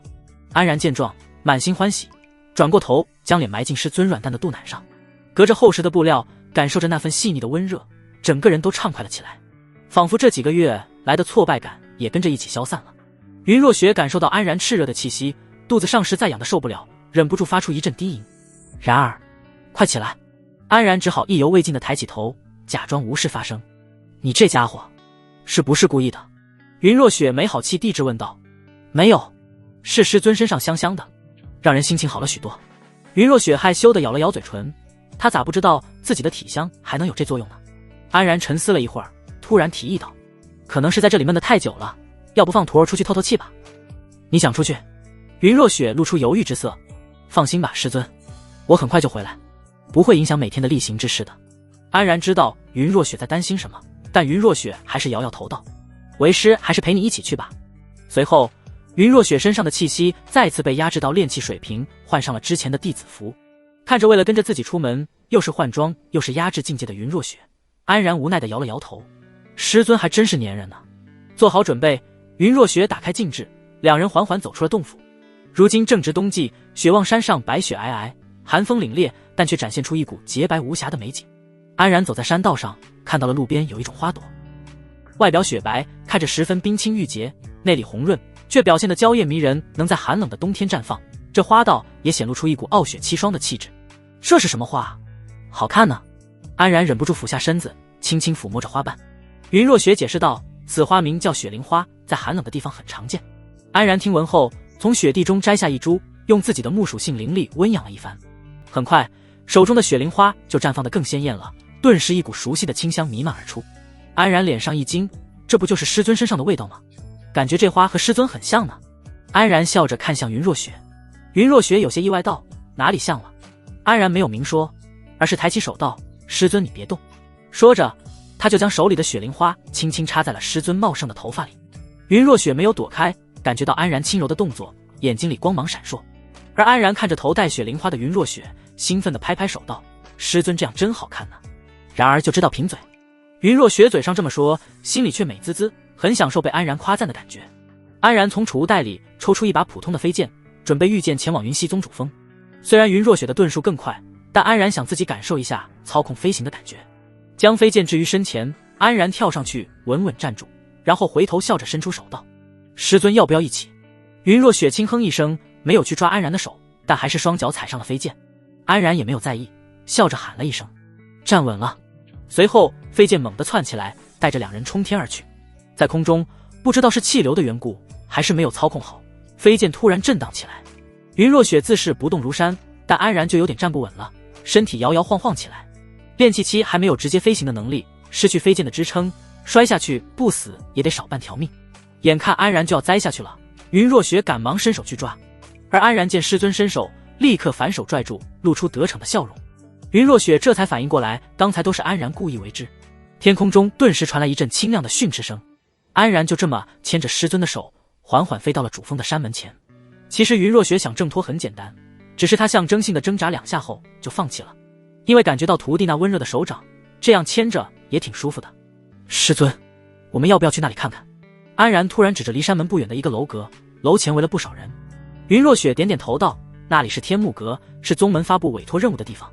这一下安然更感兴趣了，拉着师尊来到近前，就看见楼阁前有好几个立牌，上面写着各种各样的委托任务，什么培育灵苗、寻找材料、击杀妖兽等等，令人眼花缭乱。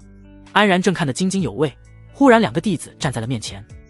安然还以为是又来找麻烦的，下意识地做出架势，警惕地看着两人明显也被安然的反应吓一跳，赶忙说道：这位师兄莫要激动，我们正在组队接任务，现在正好差2个弟子名额，不知二位愿不愿意加入我们？哦，什么任务？安然好奇地问道。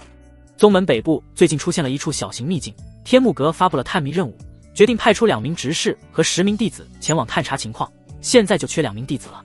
安然一听，把头转向了旁边的云若雪。云若雪略微沉吟，随后点了点头：好，我们可以加入。安然立刻欣然接受下来，跟随着2名弟子来到天幕阁之中的柜台，那里已经有很多人在等待了，其中竟然还有一张熟悉的面孔，之前训斥过安然的执事刘晴。只见他五官端正，穿着修身执事服，勾勒出丰满的身材，虽远不及云若雪的气质动人，但也别有一番韵味。而且看样子刘晴好像是带队队长。是你？刘晴一看到安然，就面露惊色，上次的场景还历历在目。明明是安然出手伤人，可宗门长老却维护了他，让刘晴以为安然是有什么世家背景的纨绔子弟。而作为贫寒家庭出身的刘晴，自然就对安然没什么好脸色。你们怎么找的人？刘晴没好气地瞪着那2个拉安然来的弟子，他们面面相觑，一脸委屈道：是刘执事说找2个实力强劲的弟子，我看他们2个都有炼气巅峰的修为，才找来的。没等刘晴继续说，安然上前一步道：这位刘执事可是对我有什么意见？刘晴哼声道：你上次明明动手打人，却让你逃脱了惩罚，你说呢？是你放我离开的，怎么就成了我逃脱惩罚了？安然一脸奇怪：你自己心里清楚。刘晴转过脸去，一副不想搭理安然的样子。正当这时，一个身材略胖、面相憨厚的男执事走上前来劝解道：哎，别为一点小事伤了和气，大家都是一个宗门的，相当于一家人。什么一家人？你去跟他们当一家人去。刘晴瞪着憨厚男子，这2弟子看着实力不俗，他们的加入对我们完成委托岂不是大有帮助？在憨厚男子苦口婆心的劝导下，刘晴终于是松了口。于是憨厚男子带刘晴上前跟安然交涉起来，鄙人霍宇，筑基中期修为，2位郎才女貌，不知姓甚名谁？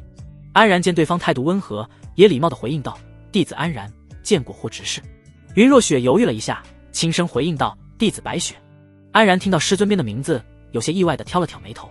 2位看着如此年轻，又修为高超，想必过不了多久就能晋升为执事，我在此提前祝贺2位了。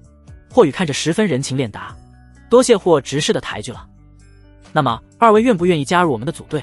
此次秘境探索找到的天材地宝可以自行拿走，如果运气好的话，说不定能得什么机缘呢？霍宇正式向2人发出邀请。安然本来就对这件事很感兴趣，虽然那刘晴处处针对，但他也没当回事。当然，我一直勤于修炼，很少出门历练，这次正好开开眼界。云若雪也点了点头，历练本就是修道途中必不可少的一环，外出一趟对安然也能有不少益处，倒也没指望真能得到啥好东西。至于安全性，只要有云若雪在，整个阮国能伤到他的不超过1手之数。霍宇听闻顿时喜笑颜开，那好，你们2人来此按个手印，我们就算成功组队了。2人按照所说，在宗门委托书上按下手印。至此，一共12人的队伍就算是齐了。安然放眼过去，除了霍宇和刘晴2位筑基期执事，其他弟子修为平均在炼气7阶左右，自己和云若雪2人都算是高的了。做好准备，10名弟子便在霍宇和刘晴2位的带领下，朝着目标地点御剑而去。这次云若雪就没和安然踩一把飞剑，让安然有些失落。12人穿过层峦叠嶂，飞行了大概100里地，来到了一处雾气重重的沼泽。沼泽里泥泞潮湿，感觉十分阴森，但那是对于普通的凡人。对于修仙者来说，神识一开，迷雾中的一切都跟透明的一样。安然也放出他那刚刻苦修炼过的神识，对着沼泽里扫了一圈，并没有发现什么异常。刘晴根据宗门委托的地图，沿着路线朝着目的地前去。很快，众人就在沼泽深处看见了一个深不见底的洞口，这就是之前发现的那个秘境入口了。刘晴沉声道。安然放出神识，依然感觉不到任何气息。忽然耳边传来云若雪的传音，这里面有空间震荡的波动，等会要小心。安然心惊，凭师尊的实力都要特意来嘱咐一句，看来里面不简单啊。刘晴和霍宇率先进去简单探查了一下，确定没有危险之后，再呼唤10名弟子进入。安然飞剑而下，云若雪的身影则缓缓靠近了过来，有隐隐护着安然的意思。洞口很深，下潜了大概180丈的距离才到底。下面是一个四通八达的溶洞，里面有不少的矿石，但对于修仙者并没有太大用处。刘晴看了看溶洞的情况，向霍宇建议道：我们2个就带队分开探索吧。霍宇点点头，交给了刘晴一个符箓，这个你拿着。这是什么？刘晴一脸疑惑。如果遇到危险，捏碎它，我就能感应到过去帮你。霍宇一脸温柔地看着刘晴。刘晴撇撇嘴，我还用得着你帮？你还是顾好你自己吧。分队伍的时候，霍宇还把安然和云若雪分到了刘晴带的队伍中。刘晴十分不满，可霍宇却执意如此，最后只得作罢。我不管你是什么身份，但在我手下可得安分些，不然我可不客气。出发前，刘晴还对安然警告了2句。安然一脸无语，但还是抱拳应了2声。随后2队出发，霍宇往东方向，刘晴则带着安然一众弟子往西方向。大概前进了100丈距离后，众人都感觉到了一股淡淡的灵气，这让刘晴眉头微微皱起，因为有灵气，那么此地就很有可能存在通灵的妖兽。世间万物不仅是人类，其他生灵也有机会长出灵根，而灵气正是孕育灵根的源泉。只要这溶洞里有生灵，那么就很有可能出现含有灵根的野兽或植物，也就是妖物。你们小心！刘晴提醒了一声，但是云若雪已经悄悄把情况跟安然说明了。前面有3头筑基期妖兽，1头筑基中期，2头筑基初期。安然皱了皱眉头，都是硬茬子啊，自己这些人真的能打得过吗？不过转头一看云若雪，安然顿时释怀了，反正有师尊兜底，根本不怕出事。忽然眼前豁然开朗，6个人来到了一处巨大的溶洞中，中间有一个水池，水质清澈见底，能看到水中有3头怪异的妖兽，外表像鱼，却长着4肢，在水中摇曳游动。刘琴看到后脸色大变，惊叫一声，往后退。吼！然而鱼妖已经发难，他们直接从水中窜出，朝着众人大吼着扑过来。刘琴率先放出一面八卦盘，顶在众人面前，散发出浑厚的灵力护罩。咚！鱼妖锋利的爪子被护罩抵挡了下来，但护罩也变得破碎起来，眼看支撑不了多久了。刘琴甩出几道符箓贴在八卦盘上，护罩上的灵力瞬间被加强了许多。你们一起合力对付其中一头筑基初期的，剩下的2个都交给我。刘琴指了指其中一头身材较为矮小的鱼妖。几人面面相觑，安然率先出手，直接祭出西木杵，对着那头鱼妖狠狠砸过去。西木杵不愧是神器，虽然安然修为不高，但依然轻松击破了鱼妖的外壳。吼！鱼妖惊怒一声，将目标对准了安然，冲了过来。身后的3名弟子也纷纷施展手段，朝着鱼妖攻去。然而他们的修为实在不够，攻击手段更是羸弱，打在鱼妖身上不痛不痒。鱼妖仅仅只是从嘴中发射出几颗水弹，朝着3名弟子飞去，一个照面就将3人打飞出去，在地上哀嚎着站不起来了。云若雪自然轻松化解，但也不出手，就在一旁看着。就让我一个人打啊！安然欲哭无泪。你放心应战便是。云若雪回应道。面对这样的强敌，他是想考验一下安然的实战能力。当然，如果安然陷入危险，他肯定会出手的。安然只能咬着牙继续操纵西木杵与鱼妖鏖战。不知为何，虽然鱼妖有筑基初期的修为，但攻击力道并没有想象中那么强劲。安然抵挡的还算轻松，反而是自己的攻击让鱼妖有些招架不住西木杵，完全无视对方的防御，每次被砸中，鱼妖身上就多一道伤口。一番缠斗下来，反而是鱼妖先撑不住了。于是鱼妖大吼一声，忽然一头扎进了下面的水池中。安然见对方不敌，得意的大笑一声，妖怪哪里走，随后也跟着扎进了水池中。然而莫要乱追，云若雪提醒一声，可安然哪里听得见，无奈他也只能跟着飞进水中。这一进来才发现，整个水池中都充满了灵气，这竟然是一池灵泉，而且散发出来的灵气还不小，怪不得能孕育出3头这样的鱼妖。在水中，鱼妖顿时如鱼得水，灵敏的身体在水中摆动，让安然根本无法锁定。西木杵的攻击几次都被对方躲了过去，安然气得咬咬牙，把西木杵招了回来。如意诀，安然对着西木杵念了一番口诀，西木杵顿时变长了许多，化身成为一根长棍。他大手一抓，在身前旋转2下，嘴角露出一丝笑容。妖怪，吃俺一棒！安然冲上去，朝着鱼妖脑门砸去。鱼妖见安然冲上来近身搏斗，正中他下怀。只见他在水中灵活地甩动身子，轻松躲开了攻击，然后猛地甩出鱼尾，直接砸得安然晕头转向。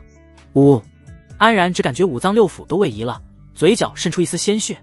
我靠，这在水中跟外面完全不一样啊！刚才在外面明明没这么强的攻击力道，但在水中强了不知道多少倍。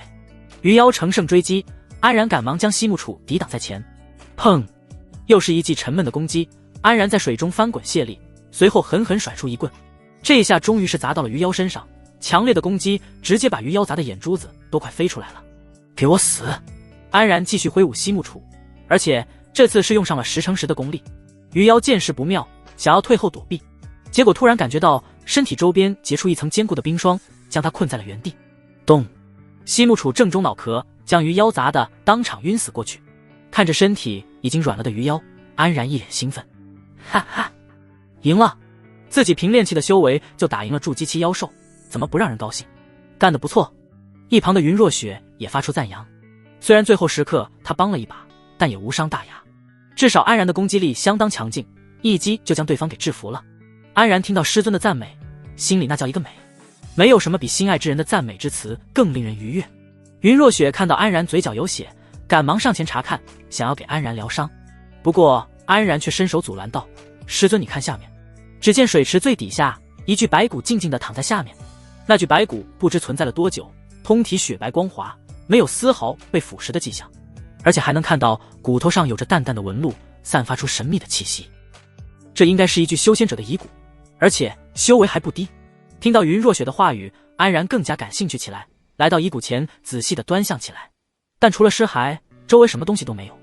那空间波动就是从这里发出的，看来这具遗骨是靠着某种空间传送的方式来到这里，然后不知什么原因陨落在了这里。云若雪若有所思地道。安然根据这些信息推测道，那这灵池也是因为这遗骨形成的对吧？云若雪点点头。安然继续打量着遗骨，很快他就在遗骨的手臂上发现了一抹金色的光芒，那是一截手指长度的金色薄片，像是生前硬塞进骨头缝隙中的。安然伸出手从中拔了出来，只见薄片不知是用什么材质制成的，十分坚硬，外边镀着一层金色，刻画着某种奇怪的符文。师尊，这是个什么东西？云若雪摇摇头，上面没有任何气息，也没有任何灵力残留，我也很难做出判断。虽然看不出有什么用，但安然总感觉这东西不简单，于是就将它塞进了储物袋，以后说不定能发掘出什么用途来。正当这时，安然感觉到自己好像忘了什么事，然后猛地一拍脑门，对了，外面还打架呢。说罢就和云若雪赶忙飞出水池查看外面的战况。出来一看，这位刘擎执事还真不简单，虽然只有筑基中期的修为，却能以一敌二，丝毫不落下风。很快其中筑基初期的鱼妖就被刘擎找准机会一击致命，当场惨死。还剩下一名筑基中期的鱼妖，看到两位同伴已经没了动静，顿时怒吼一声，只见其身体猛地变大1倍，对着刘擎发动了更加猛烈的攻势。刘擎也是惊了一下，赶忙施展法术防御。轰！猛烈的冲击引起一阵强劲的波动，刘擎身形倒飞而出，在地上滑行出了2道深深的痕迹。我来助你！安然猛地出现在旁边，朝着那头鱼妖挥舞着西木杵砸去。刘擎见状大喊道，小心，你不是他的。话还没说出口，就看见安然一棍子将鱼妖砸得陷进了地面里。其实这是靠着云若雪的灵力助力，否则凭安然自己怎么可能有这么大威力？刘擎看得目瞪口呆，但赶忙反应过来，趁着鱼妖暂时动不了，使出浑身解数，朝着鱼妖射出一抹流光。暴雷针，一种消耗性法器，威力巨大，但只能使用一次。轰！流光撞在鱼妖身上，一抹强劲的电光迸发而出，直接将鱼妖外表都烧成了一片漆黑，身体没了动静。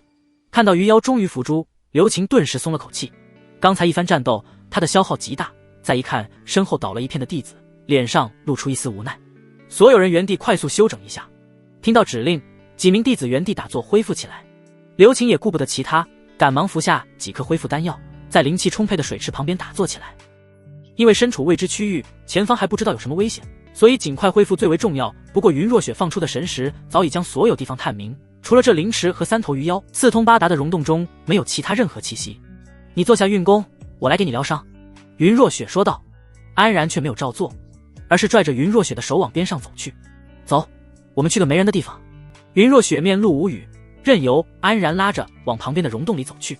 安然乖乖坐下，云若雪则放出浑厚的灵力替他疗伤。一股清凉流进体内，安然顿时感觉体内的灼烧感得到了缓解。没一会儿，安然就彻底恢复了过来。然而今天的例行之事还没做呢。云若雪挽了挽发丝，很主动地抬起了手腕。安然却没有动作，嬉笑道，今天想换个地方。云若雪愣了一下，换什么地方？安然凑上脸，在师尊耳边轻声说道，想亲师尊的脸蛋。轰！话音刚落，安然就镶嵌进了旁边的石壁上。只见云若雪一脸羞愤地伸出手掌，刚才竟是直接一掌拍飞了安然。啊！然而你没事吧？突然反应过来自己可能下手太重了，云若雪又慌慌张张地上前将安然从石壁里抠了出来。安然躺在师尊怀里，一脸的欲哭无泪。这刚好的伤势，结果转头就伤得更厉害了，他只感觉到浑身骨头碎了大半。云若雪满脸担忧地为安然全力疗伤，可心思却一阵乱飞。然而既然提出那种要求，实在是大逆不道，但自己确实出手太重了，就算徒弟说了些轻佻的话，言语教训一顿也就是了，又何必如此伤人呢？也许自己的内心中其实并没有那么抗拒，暴力手段只是为了掩饰心中的真实想法。看着安然的惨样，云若雪露出愧疚的表情，对不起，然而原谅为师好不好？安然疼得龇牙咧嘴，无情拒绝道，我不。师尊这哪里把我当徒弟看了？云若雪赶忙解释道，我没有，为师是在乎然儿的。有多在乎？云若雪支支吾吾地道，我最在乎的就是然儿。听到这话，安然心里一阵甜滋滋的，但脸上还是装作冷冷的样子。哼，师尊还不是为了那寿元才在乎我的？才不是呢。云若雪急道，跟然儿相处的这几个月，是为师几千年来最快乐的时光。多说无益。随后安静下来，云若雪就默默给安然疗伤着。过了好一阵子，安然身上的伤势才算是完全恢复过来。安然身体恢复后，立刻就从云若雪的怀里钻出来，冷着脸朝一旁走去。云若雪感觉怀里一空，心里也跟着一空。然而，等一下，云若雪伸出手一把拽住安然。师尊想做例行之事对吧？我照做便是。看到安然冷淡的语气，云若雪只感觉心中有什么刺痛了一下。趁安然还没有低头吻下去，伸出手按住了他的头。师尊这又是何意？安然不解道。云若雪看着安然的脸庞，皓齿咬着嘴唇，像是下了什么决心的说道：如果然儿想亲脸蛋，为师愿意。说到后面，云若雪脸蛋都快变成一颗红彤彤的苹果了。这突如其来的反转让安然欣喜若狂。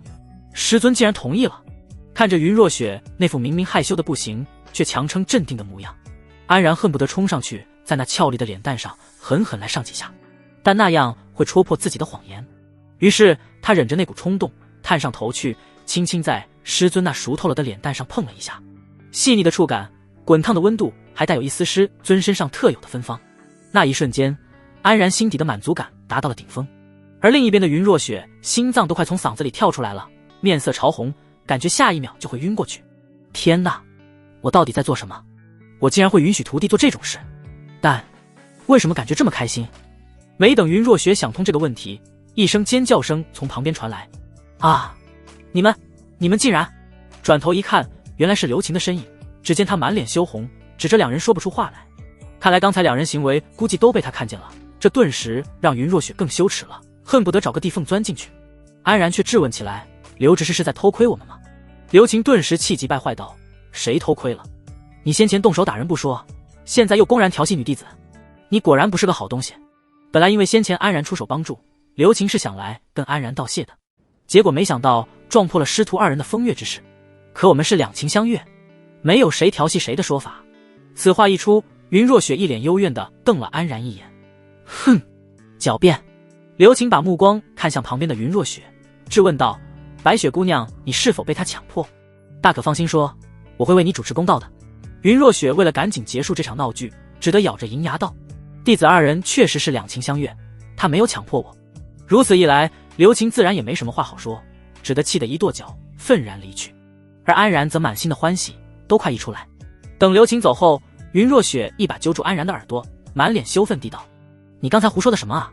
安然吓得缩起脖子：师尊，那都是逢场作戏，不作数的。云若雪一想起刚才的事，就是一阵尴尬。安然竟然公然说两人是两情相悦，这让他怎么接受的了？安然在一旁解释道：我要不那么说，那位刘执事怕是要拿我开刀啊。他敢？云若雪哼了一声。安然说的也在理，虽然被刘琴看到二人亲密，但也仅限于他一个人。云溪宗宗法还是很严肃的，调戏女弟子可不是小罪。要是刘琴抓着不放，捅到宗门的执法团那里去，那可就人尽皆知了。到时候云若雪绝对要扛着安然连夜离开云溪宗。云若雪甚至想过将刘琴灭口，以至于刚走不久的刘琴突然打了个冷战。安然嘿嘿一笑道：我就知道师尊最疼我了。看到安然又恢复原样，云若雪没好气的道：你这家伙永远都不让人省心，现在逛也逛了，亲也亲了，可以回去了吧？安然笑着点了点头：我们回家。云若雪美目闪动，回家真是个美好的词汇。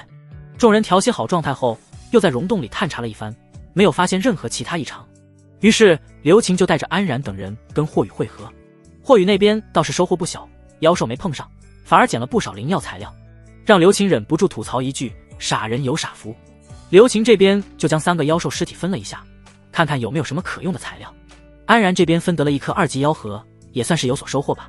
随后众人就离开溶洞，往云溪宗飞去。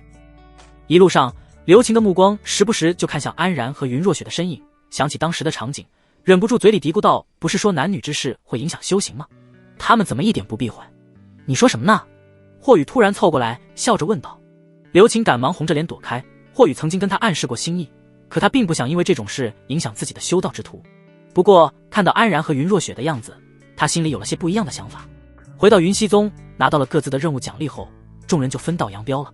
安然和云若雪再次回到雪望山，安然立刻就进入了修炼状态。在经过一番与妖兽的缠斗之后，安然感觉自己对灵力的掌控更上了一层楼。服下1颗筑基丹后，他开始了新一轮的突破。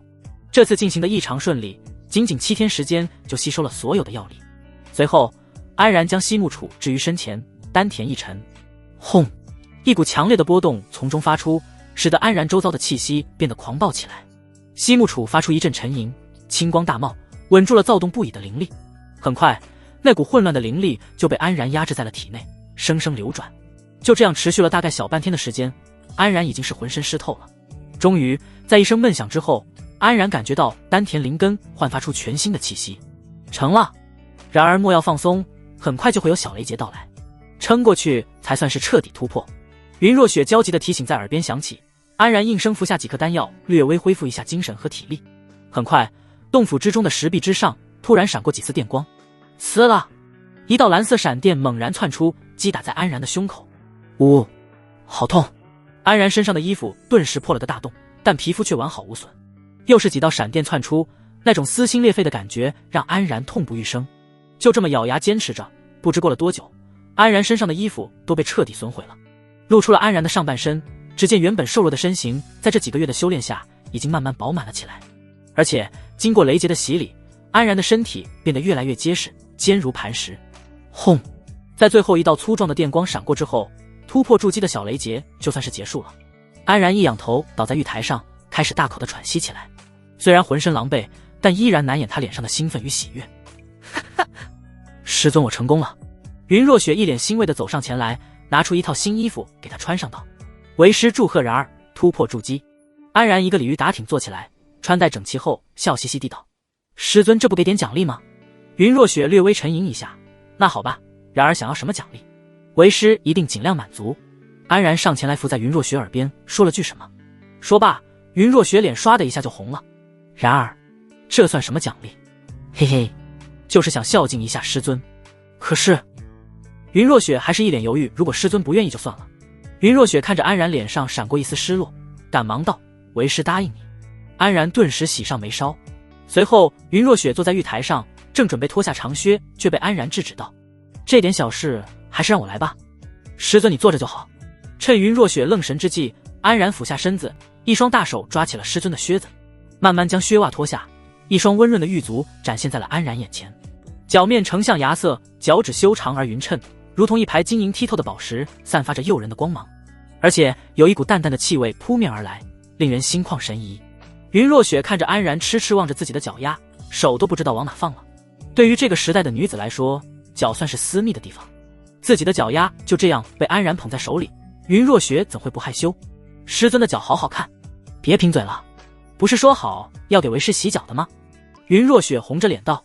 安然应了一声，打了一桶清水过来，随后他毫不客气地抓起师尊那雪白的双足，放进水桶中清洗起来。然而，慢点，有点痒。在一番搓揉摆弄下，安然从水中拿出那双晶莹剔透的脚丫，拿毛巾擦干了水迹。但是安然却一直抓着，迟迟不松手。师尊，今天的例行之事是不是还没做？云若雪点了点头。安然见状微微一笑，突然低下头吻在了他的脚踝处。啊！然而你……云若雪闪电般的收回腿，又羞又愤地望着安然。自从上次亲过脸蛋后，这个徒弟是越来越过分了。安然坏笑一下，不好意思，刚才有点情不自禁。哼，就知道你没什么正经心思。安然看到云若雪脸上并没有真的生气，说明师尊对自己的容忍度已经大大提高了，这不禁让他一阵窃喜。云若雪盘腿坐在玉台上，瞪了安然一眼，还不快坐上来？现在最重要的是巩固境界。安然也不客气，紧挨着云若雪打坐起来，感受着那份柔软，闻着师尊身上的味道，修炼也变得没那么枯燥了。西木楚和水伤灵双双祭出，环绕着安然释放着淡淡的光芒。云若雪继续像之前一样，通过水伤灵的共鸣，将自己的灵力缓缓注入安然的身体。现在安然已经达到筑基初期，所以云若雪也是稍微加大了一些力度，来适配新的境界。灵力太多了，师尊让我适应一下，这就不行了。刚才你不是挺猖狂的吗？师尊，我错了。哼，给我坚持住！啊，感觉丹田要爆炸了。呼！安然吐出一口长长的浊气，一睁开眼睛，就看见云若雪那张绝美的脸蛋，眉头微蹙，两只纤手抵在胸前，催动着水伤剑传输灵力。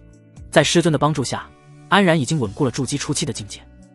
自从突破以来，除了体内灵力充沛了许多之外，变化最大的就是身体强度了。炼气期的时候，安然虽然能飞天遁地，但肉体强度不算强，只是有灵力护体罢了。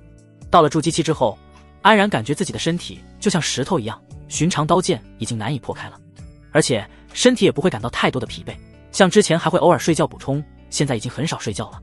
感觉到安然停止了修炼，云若雪也睁开眼睛，眼神嗔怪地看了他一眼。怎么停下了？又想偷懒？这都巩固了2个月了，稍微休息应该可以吧？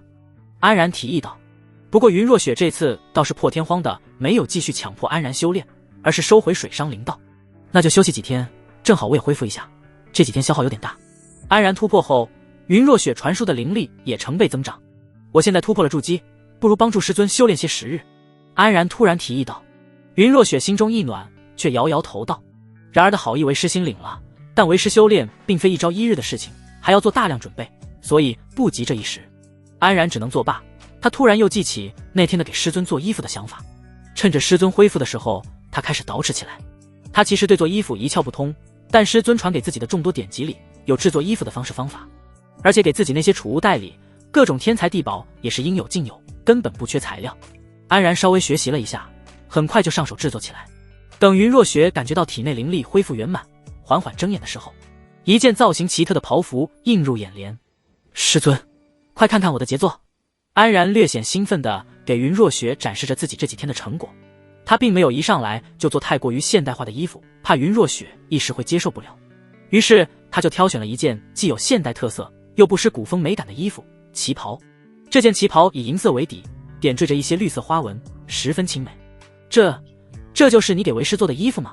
云若雪上下打量着，感觉还挺好看。师尊要不要穿上试试？好吧，把衣服留下，你且后退。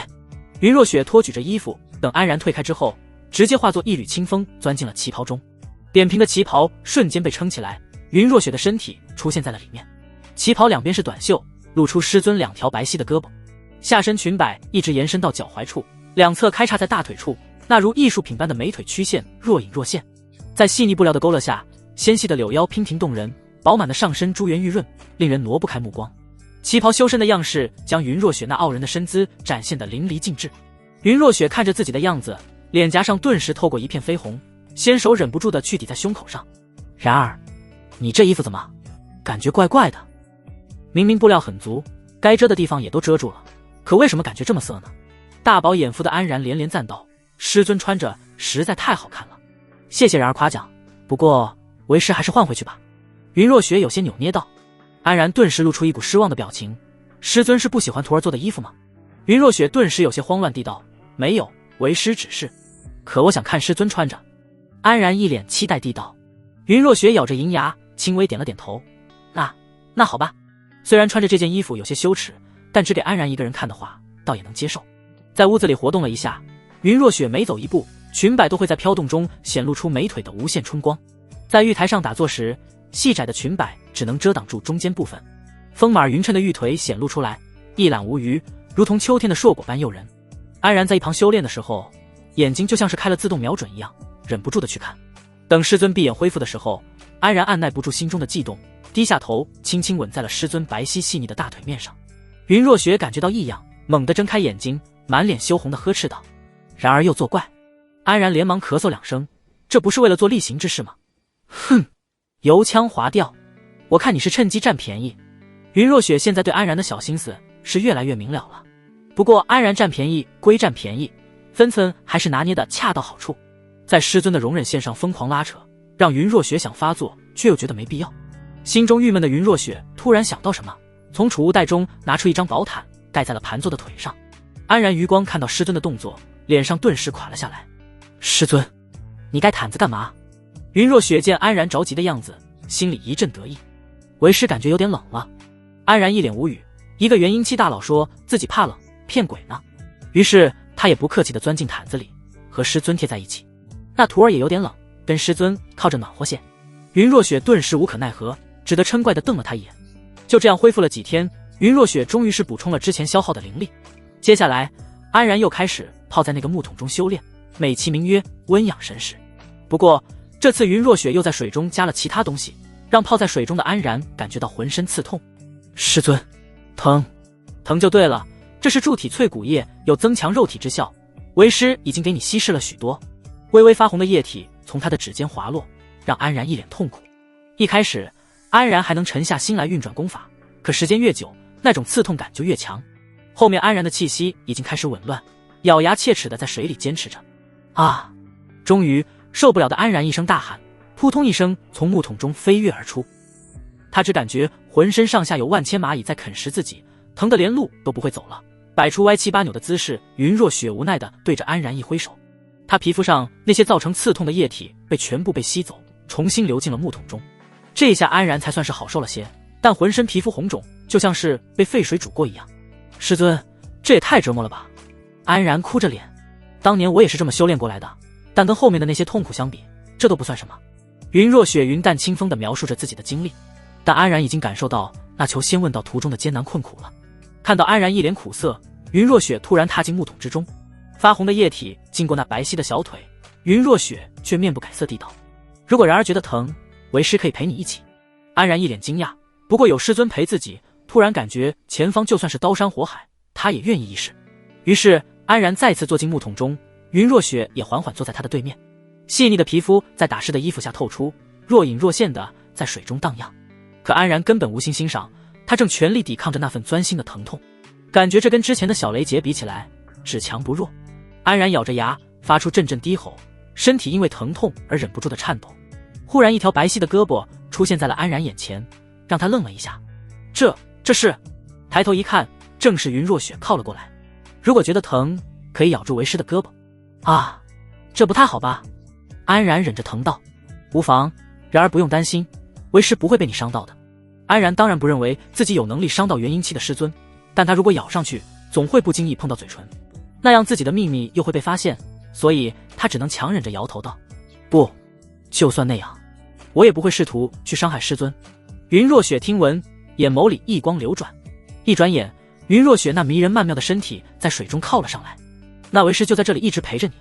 感受着那股沁人心脾的柔软，安然苦笑一声，人生第一次感觉到什么叫痛并快乐着。有了云若雪的陪伴，安然就像打了鸡血一样，直至在木桶里泡了3个时辰，结果最后活活疼晕了过去。云若雪察觉到了安然的异样，缓缓将他抱了出来。哗啦啦，两人湿漉漉的从木桶出来，药水洒了一地。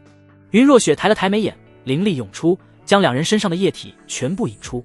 刹那间，两人身上就变得干净舒爽。云若雪将安然放在玉台上躺下，看着安然的脸庞，有些出神。然而真坚强，一开始就能坚持这么久，为师当年可是疼得流了好多眼泪呢。回想起曾经的种种，云若雪神情有些黯然。若是当年也有然儿陪我就好了。犹豫片刻，云若雪悄悄地趴在安然的身旁，眼眸里流光闪闪。慢慢的，她的纤手朝着安然的手抓去。感觉到徒弟手心的温暖，云若雪嘴角透出一丝欢喜，就这么摸过来抚过去，有点爱不释手。突然，一个大胆的想法涌上心头，云若雪抓着安然的手，轻轻地抵在了自己的红唇旁。啾！安静的房间里传来一声俏皮的亲吻声，感受着嘴唇上的温热，云若雪脸色微红。原来然而平时就是这种感觉。有些做贼心虚的瞧了瞧安然，见他并没有醒来，于是云若雪又凑过脸去，靠近了安然那十分清秀的面庞，心中砰砰直跳。我今天这是怎么了？之前从未动过心的云若雪并不知道，她今天饭花吃了。眼睛直勾勾地盯着安然的五官，心中的悸动终于让她忍耐不住。于是她用红唇在安然的脸颊上轻点了一下，速度快如闪电，甚至划出模糊的残影。就算是安然醒着，估计都察觉不到，可能这就是元婴期的实力吧。但云若雪自己却羞得浑身发烫，随后她猛地抱紧了安然的身体，两条胳膊缠绕上安然的脖颈，白花花的大长腿也从裙摆下探出，搭在了安然的身上。最后秀丽的脸庞靠在安然肩膀上，她心中那股羞耻才算是缓过来。坏人儿，就知道天天欺负为师。云若雪红着脸闭上眼睛，嘴里喃喃自语起来。不知过了多久，安然才从睡梦中缓缓醒过来。等他睁开眼的时候，云若雪早已起身在一旁打坐起来。不过安然从嘴角抽出了一缕长长的发丝，再加上身上残留的淡淡清香，让他不禁挑了挑眉头。然而你醒了。云若雪清冷的声音缓缓响起，安然赶忙坐起来回应：师尊，我好像晕过去了。第一次很正常，说明你还需要多磨练。其实安然已经非常优秀了，但云若雪想让他再继续保持下去。云若雪也不多废话，第二桶药水很快被端了上来。安然坐在木桶里，一脸期待地睁着大眼睛。师尊，人家疼。哼！云若雪脸上嫌弃，但身体还是很诚实的贴了上来。安然笑嘻嘻的在师尊额头上吻了一下。2个月来，安然都快把云若雪脸上欺负了个遍，就差那一抹香艳的红唇还没有被攻陷。看到一脸娇羞却又无可奈何的师尊，安然精神一振，感觉今天能坚持1天。就这样，在云若雪的加持下，安然腾晕过去，再醒来泡，来来回回泡了1个多月。在铸体淬骨液的磨练下，安然感觉自己身体硬的都能手搓火花了。咚咚，双拳对碰，发出清脆的响声，安然一脸的兴奋。而且除了炼体，安然的神识感知也大大提升了不少。现在他足不出户就能感知到方圆1里地的动静，但具体的东西还无法辨认。云若雪对安然的表现十分满意，然而如今已经有相当扎实的基础了呢，全靠师尊倾力栽培。安然谦虚道，如今铸体淬骨液和凝神香乳液都用的差不多了，需要新炼制一些，你跟为师来。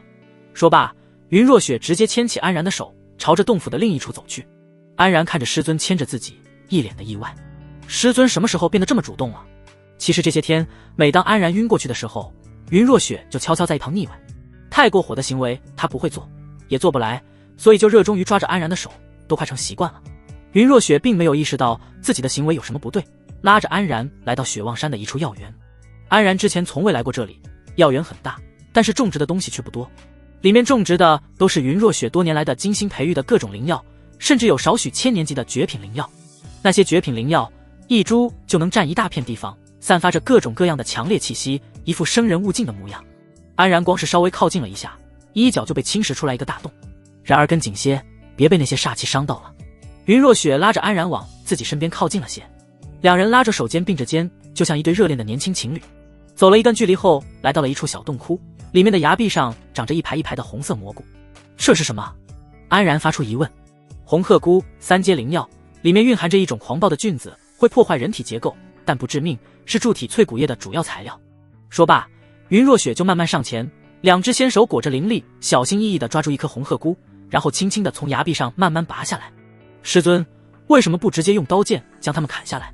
这样也太麻烦了吧？云若雪解释道，红鹤菇中蕴含狂暴菌子，用暴力手段会刺激它们并发生爆炸，就不能用作药材了。原来是这样。安然本想帮忙，但没有经验。云若雪怕一下全引爆了，所以让安然在一旁看着就好。于是他就看着师尊十分轻柔地拔着一颗颗红色蘑菇，有时候力道没掌握好，还得来回多拔2下。看着看着，他脸上就有点挂不住了。拔完蘑菇的云若雪看到了安然脸上异样，忍不住问道：然儿，你怎么了？安然赶忙摆摆手，没什么，师尊，还有其他灵药要采摘吗？当然。云若雪点点头，又带着安然采摘了几种必要的药材。等一切准备好后，回到房间的云若雪从储物袋中拿出了一顶炼药炉。今天为师来教你如何炼药。云若雪拉着安然在身旁坐下，开始前期的准备工作。先将辅料一股脑的放进去，温火慢烤，将里面的灵药熔炼成略微粘稠的液体。随后再将红鹤菇用灵力包裹后，直接放入里面开始大火炙烤。炼药炉被烧得通红，里面热气弥漫，那些狂暴菌子顿时在锅内炸开。因为封闭环境的缘故，它们无法逃离，只得在里面涌动。云若雪一边用灵力压制炼药炉顶，一边继续大火炙烤。没一会儿，那些菌子就失去了活性，慢慢与炉内的液体融为一体。云若雪将炉内的液体缓缓引出，分别灌进20个玉瓶中，全新的铸体淬骨液就炼制好了。这些应该够你再用2个月的了。安然看着这些发红的液体，内心一阵哀嚎，又是2个月的折磨。好了，我这里还留了少许材料，现在由你来试着炼制一下。安然小心翼翼地拿起摆好的药材，按照刚才云若雪的动作一步一步扔进去，但终究还是缺乏经验。大火烧到一半，红鹤菇的狂暴菌子直接把炉顶给掀了。云若雪并不在意，本来就是让安然熟悉一下炼药的流程。这个铸体淬骨液虽然是个3阶灵液，但炼制手法都是基础的东西，就是要求稍微高一点，正好拿来训练安然的炼药能力。等把手里剩余的材料全部炼制完，安然都没有成功过一次。好了，现在再看为师炼制另一种。云若雪又开始炼制凝神香乳液，又是20个玉瓶，剩下的材料再次交给安然。凝神香乳液只是个2阶灵液，再加上刚才的炼制经验，安然这次竟然一次就成功了。看到乳白色的胶状液体从炉中流入玉瓶，他心中满满的成就感。这种由难到易教学法用在安然身上倒是出奇的有效呢。炼制好所用的东西，两人准备继续修炼。这一次为师要求你在浸泡药液的同时运功修炼。啊，我能扛住那股疼痛都已经拼尽全力了。安然苦笑道：“没事，有为师助你。”有了这句话，安然算是放心了些。两人再次坐在水中，只是这次西木楚和水伤灵纷纷祭出，开始围绕着安然做法。西木楚轻轻敲响了水伤灵，昭示着修炼的开始。安然开始在体内运转西木神功，在那种强烈的痛感下，是很难守住心神去全力运转的。好在有云若雪在旁边，不仅精纯的灵力缓缓流入安然的身体，还动用其他手段控制着水中筑体淬骨液的侵蚀力度，这让安然一下子舒服了许多。虽然一开始很艰难，但很快安然就发现，在筑体淬骨液和功法运转的双重作用下，仿佛同样的痛苦，自己没有先前那么难以忍受了。这一修炼就是半个月，安然中途竟然一次也没有疼晕过去，让安然满心欣喜。然而平静的时光很快就被一位不速之客给打乱了。有人来了！云若雪猛然睁开眼睛，安然缓缓停下体内的功法，一脸疑惑地道：“谁啊？”云若雪皱了皱眉头：“一个老熟人，你且在这里不要出来，为师去会会他。”安然想跟上去，却被云若雪严令制止。这还是安然这些天来头一次看到师尊如此严肃，猜测外面来的人绝对不简单。云若雪为了以防万一，还将房间的禁制又加固了一层，然后换掉身上的旗袍，化作一股气息飘了出去，来到雪望山外，就看到一个皂袍老者负手而立。神识探去，那老者竟也有元婴巅峰的气息，实力深不可测。察觉到云若雪的气息后，皂袍老者笑呵呵地转过身来，刚想说话，就被云若雪的样子惊得差点把眼珠子瞪出来。早听闻云仙子不仅突破了寿元的障碍，还返老还童，如今一见果然不虚。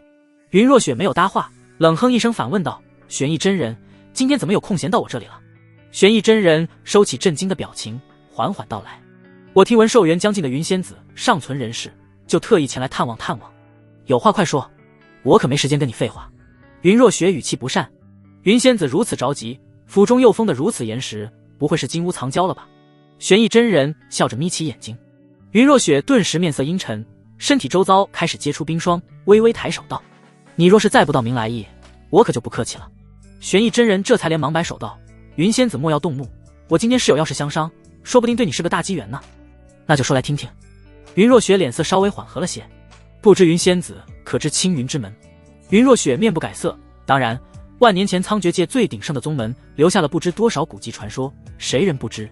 没错，传说青云门携带整个宗门几千人一起飞升，可实际上最后青云门飞升失败，带着整个宗门陨落在了太虚之境。”云若雪吃了一惊，但表面上不动声色道：“哦，你这是从哪得来的消息？”玄逸真人从储物袋扔出一件玉筒，此乃从青云门遗迹里流落而出的，你一看便知。云若雪神识往上一扫，眼神中止不住地透出震惊之色，因为他在那玉筒里面感受到了一股前所未有的亘古气息。将里面的内容通读了一遍之后，云若雪已经信了大半。你应该不是无缘无故告诉我这些的吧？玄逸真人呵呵一笑：“那是自然，因为我得到消息，苍绝界南极之境发现了通往青云门遗迹的空间通道。”空间通道？没错，这是我3年前游历南极时偶然得到的消息，只是当时云仙子已到了寿元尽头，我便没有打扰。如今听闻云仙子无恙，才特来告知。玄逸真人徐徐将事情原委道来。听你这么说，你应该撺掇了不少人吧？云若雪质问道。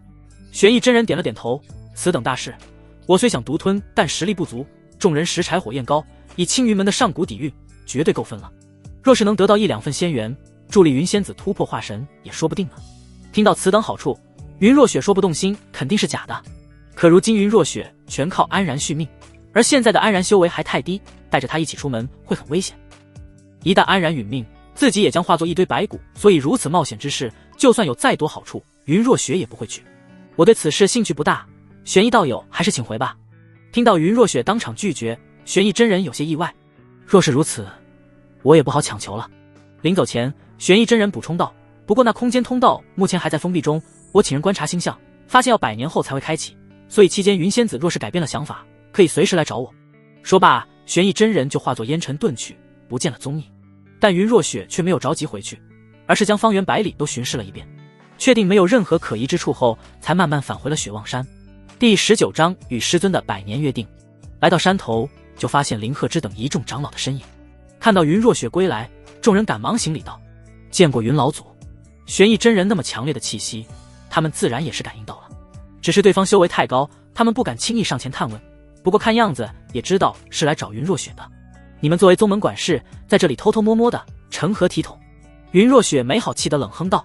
众人瞬间冷汗直流。林鹤之赶忙解释道：如此大能之事到来，我等自然是有心无力，还得靠云老祖的无上修为才能镇住对方。反正人已经走了，没什么事，你们就可以离开了。说罢，云若雪冷着脸就准备进入雪望山，突然林鹤之出言阻止道：老祖请稍等，我等是有要事相告，有话快说。云若雪看着极其不耐烦。是这样，10年一度的阮国宗门大比再过几个月就要开始了，不知到时候。没等林鹤之说完，云若雪就直截了当的拒绝道：我不会出面参加的。林鹤之却不罢休，继续解释道：我听说其他宗门的老祖都会出面，如果云老祖不露脸，我怕云溪宗会在宗门大比上失了气势。可笑，那些老家伙们会参加这种无关紧要的小事吗？云若雪显然不信这种事情，那所谓的阮国宗门大比，就是底下的执事和弟子互相比斗，各宗门的掌门都很少出面，多是长老带队参加。今年怎么会有元婴老祖现身阮国宗门大比？这次是由岳航书院的老祖牵的头，提议各宗门老祖趁着宗门大比聚上一次，但我估计这是冲着云老祖来的。因为云若雪还健在的消息已经通过之前的玉筒传了出去，这些宗门老祖自然也想来试探一下。但是云若雪却不以为然，这些跟我无关，若是他们想求证我到底死没死，尽管来便是。说罢，云若雪就头也不回地进入了雪望山，留下林鹤之一众人相视苦笑。云若雪一回到房间，安然就赶忙上前问道：师尊，发生什么事了？还好吗？看到安然如此关心自己，云若雪心中一暖。没事，我们继续修炼吧。但安然还是看出了云若雪眉宇间的踌躇，于是上前抓住师尊的手道：师尊若是不坦言，徒儿今天就不做例行之事了。云若雪一听，嗔怒道：你竟敢威胁为师？当然，现在徒儿和师尊相当于合为一体，可师尊有事却不肯跟徒儿共同承担，这太让徒儿心寒了。云若雪听了，脸上一红，不过她也理解安然的意思，只是这个用词也太奇怪了。最后云若雪无奈地叹了口气，还是将玄逸真人告知的事情大概说了一下。安然听完之后顿时若有所思起来，按道理师尊若是能在那青云门遗迹中得到好处，肯定是一件好事，但师尊要是真的突破了，自己对师尊就没那么重要了，所以对自己来说不算是件好事。于是安然先试探道：这是件好事啊，师尊没有答应下来吗？主要为师现在离不开，然而你目前修为不够，出门很容易遇上危险，所以这件事就算了吧。云若雪想得很清楚，只要自己抱紧安然，再拥有个上千年寿命是完全不成问题的。她有信心将安然培养到元婴期，至少也能到金丹期巅峰，到时候也许靠自己修炼也能有机会突破。但是安然却突然说道：既然距离那个空间通道还有100年光阴，我会在100年里努力修炼，提高境界，到时候就可以陪师尊走一遭了。然而云若雪听到安然如此一说，心中感动不已，身体情不自禁地靠上来，将安然揽入了怀里。安然心头暗喜，但表面上还是郑重其事道：不知徒儿修炼到什么境界，师尊就愿意带徒儿前往。云若雪思索了一下，回答道：若是然而有金丹后期的境界，为师就可放心带你前去了。那师尊请放心，我会在这100年时间里修炼到金丹后期的。云若雪却话锋一转道：可修炼到金丹后期并不是一件容易事，为师当年也用了300多年的光景。安然咬牙道：我就算是上刀山下火海，也会想办法帮师尊得到突破的机缘。此话一出，云若雪感觉心都快化了，将安然紧紧抱在怀里。为师能有然儿，真的好幸运。说着，安然突然感觉到脸颊上传来一阵湿热，师尊竟然主动亲了自己。转头一看，云若雪都从脸上红到脖梗了，眼神都不敢跟安然对视。因为之前趁安然昏迷的时候，他总会偷偷做些见不得人的事，结果刚才也是鬼使神差地下意识行为，竟然直接光明正大的亲了上去。然而安然却没有丝毫喜悦之情，而是一阵后怕。得亏师尊只是碰了脸颊，要是不小心碰到嘴上，那自己可就露馅了。不过看师尊害羞的样子，肯定是不会来第二次了。于是安然笑嘻嘻地打趣道：师尊，徒儿还想再来一次。云若雪顿时恼羞成怒：快给我去修炼。安然既然已经把大话说出去，自然就要在行动上有所体现。于是接下来的日子里，安然直接咬着牙全天候泡在木桶中，忍受着那非人般的折磨，要不是有师尊陪着自己，早坚持不下去了。就这样煎熬了2个月，到后面安然泡在药水里已经完全麻木，或者说他的身体磨练得完全能够承受这种疼痛。然而云若雪却并不准备放过安然，开始了进一步的磨练。很快云若雪就从炼药炉里倒出了新的药液。这一次云若雪没有将药液稀释在水里，而是直接涂抹在手掌上，随后看着安然，淡淡的说道：“脱光趴下。”哈，师尊，你要对我做什么？安然大惊。云若雪没好气的瞪了他一眼：“现在就不泡药浴了，会直接将药液涂抹在你身上，要不还是稍微稀释一下吧，感觉会很痛啊。”安然苦着脸，本以为熬过这2个月就能缓缓，没想到后面还有大的。少废话！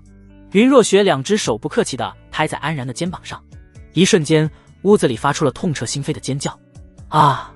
师尊柔嫩的玉手在安然的身子上来回轻抚，可安然却没有半点享受的感觉，嘴里发出杀猪般的惨叫。师尊，这也太痛了吧，感觉比之前疼10倍，疼100倍啊！云若雪看着安然疼成这样，也有点于心不忍。然而再坚持一下，他为了让安然少受点罪，手下动作加快，将背部快速涂满红色液体后，2只纤手又拂过安然的屁股。此时的安然完全沉浸在无尽的痛苦中，都感觉不到师尊的触摸了。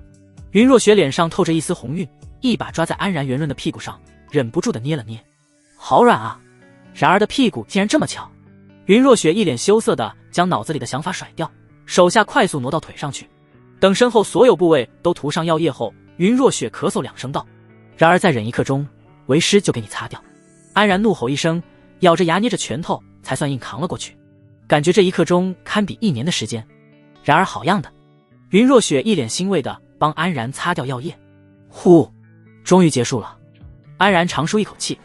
谁说结束了？这只是背面，还不赶紧翻过身来？云若雪却打破了安然的美好想法。安然顿时欲哭无泪。啊，能不能让我休息一下？趁着身体熟悉了刚才的痛感，再接再厉。要是休息一段时间，涂上药液感觉会更痛。云若雪如此解释，安然还能有什么办法？只得乖乖翻过身躺下。很快，屋子里又传来阵阵惨叫声。不过这一次，云若雪涂完上半身后，跳过了敏感部位，直接涂的腿部。安然还是穿着一件小裤的，云若雪的眼神忍不住瞟了一眼那里。然后她将药液交给安然道：“你的丝布自己涂上。”安然顿时傻眼了，那里也涂？当然，只要是裸露在外面的皮肤都要保证强度跟上，不然万一被人伤了怎么办？云若雪这样说着，但眼神飘忽，不敢跟安然对视。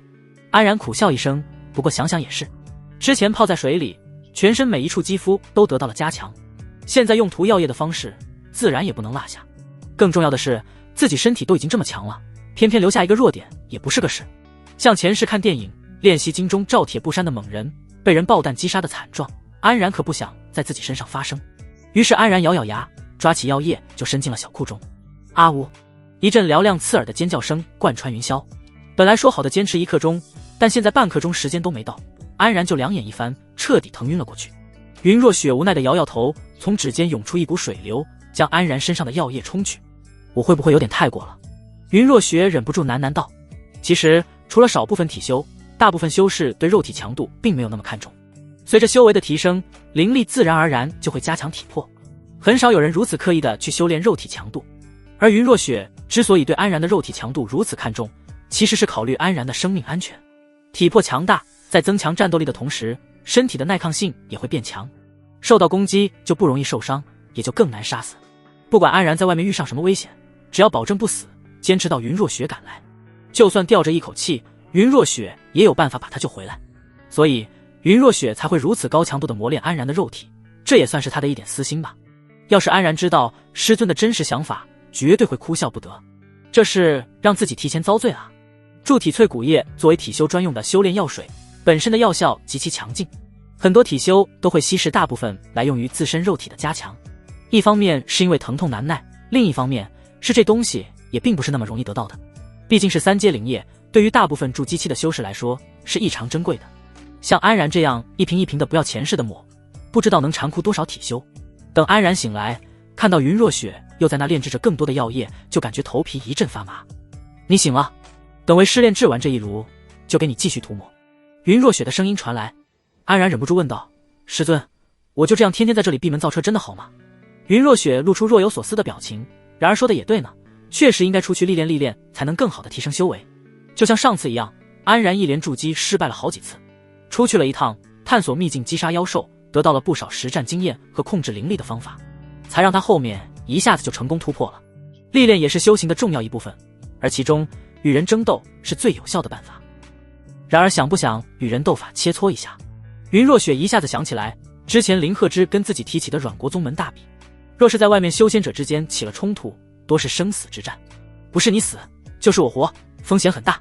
但这种宗门之间比斗大赛有着详尽的规则，尽可能保护着参加者的生命安全。毕竟只是表面上道行交流，若是闹出人命来，谁脸上都不会好看。所以云若雪就想让安然参加，既保证有了历练的效果，又保证了生命安全。斗法切磋，安然有些意外。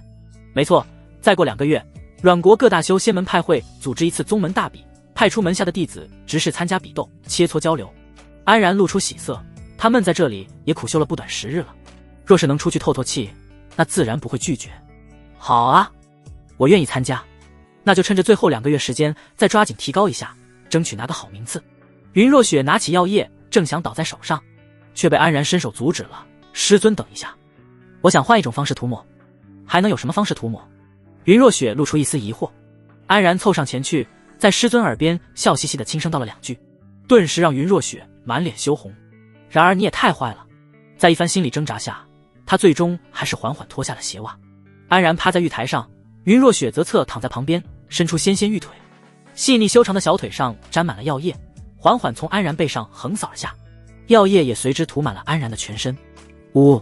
安然还没来及感受师尊柔嫩的肌肤，剧烈的疼痛就席卷而来。安然呲着牙道：“师尊，再来2下。”云若雪按照意思，小腿肚又在安然的背上涂抹了2下。10点劲，安然继续说道。云若雪这下就有点意外了，没想到这次安然这么坚挺。但其实安然早就疼得受不了了，只是被师尊的大长腿按压完的那一瞬间，疼痛能有些许的缓解。就像人痛到极致之下，你使劲压住痛点，能够缓解一下痛感。只可惜药液是持续性的，要想缓解症状，就必须一直来回按压。在安然的强烈要求下，云若雪竟然也答应了下来。一开始还只是一条腿在按压，后面直接双腿齐上阵，一条腿按背部，一条腿按腿部，白皙的长腿在安然身上快速的摩擦。这方法竟然还真的有效。安然整整坚持了1个时辰才扛不住晕了过去。看着安然红肿的身体，云若雪都有点搞不清是药液的作用还是自己双腿按压造成的。没想到还能这样练体，自己这位徒弟总能想出一些奇怪的举动，但效果却出奇的好。如果按压的面积再大一些，会不会效果更好？云若雪开始思考起来，左右看去，好像就只剩下自己这副曼妙的身体。一想到那个画面，她的2条腿都忍不住扭曲了起来。真是疯了！2个月的时间悄然而过，从一开始的1刻钟不到，到现在安然已经能够坚持1整天的时间，而这其中云若雪的功劳至少占1半。只见安然即使痛得神志模糊，也要死死抱住师尊的大腿，仿佛是自己的救命稻草。好了，然而这次的练体就到这里吧。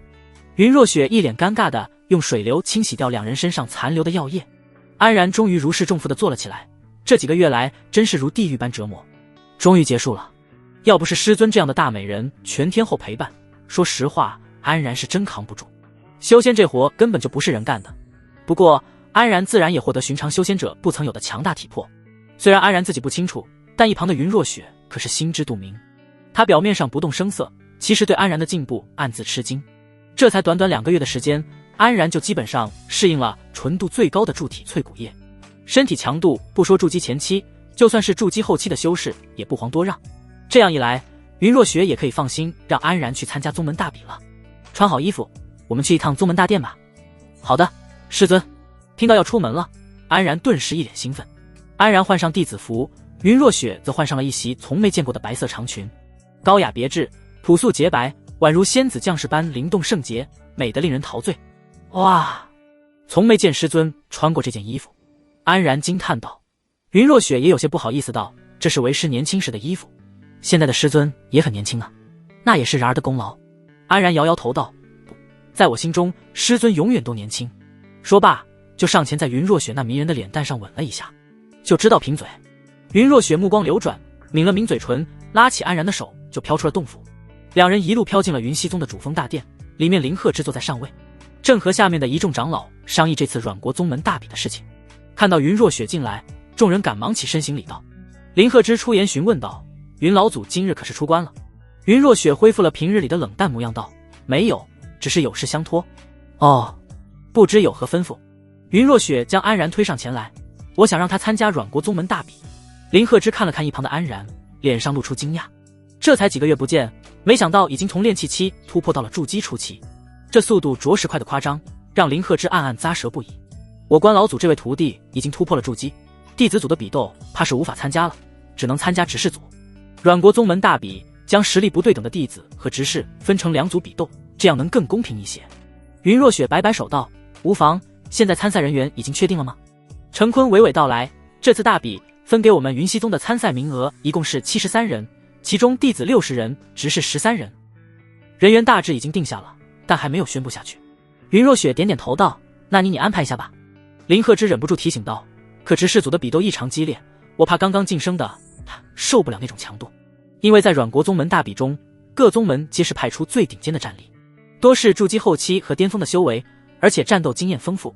在林鹤之看来，像安然这种刚刚晋升的筑基期，很难是这些人的对手，上去怕是会颜面尽失。”云若雪却不想与他多争辩，直接一口表决道：“这些你都不用管，你只管带着他去参加大比，然后给我安全带回来，否则我拿你是问。”林鹤之不敢反驳，连连称是。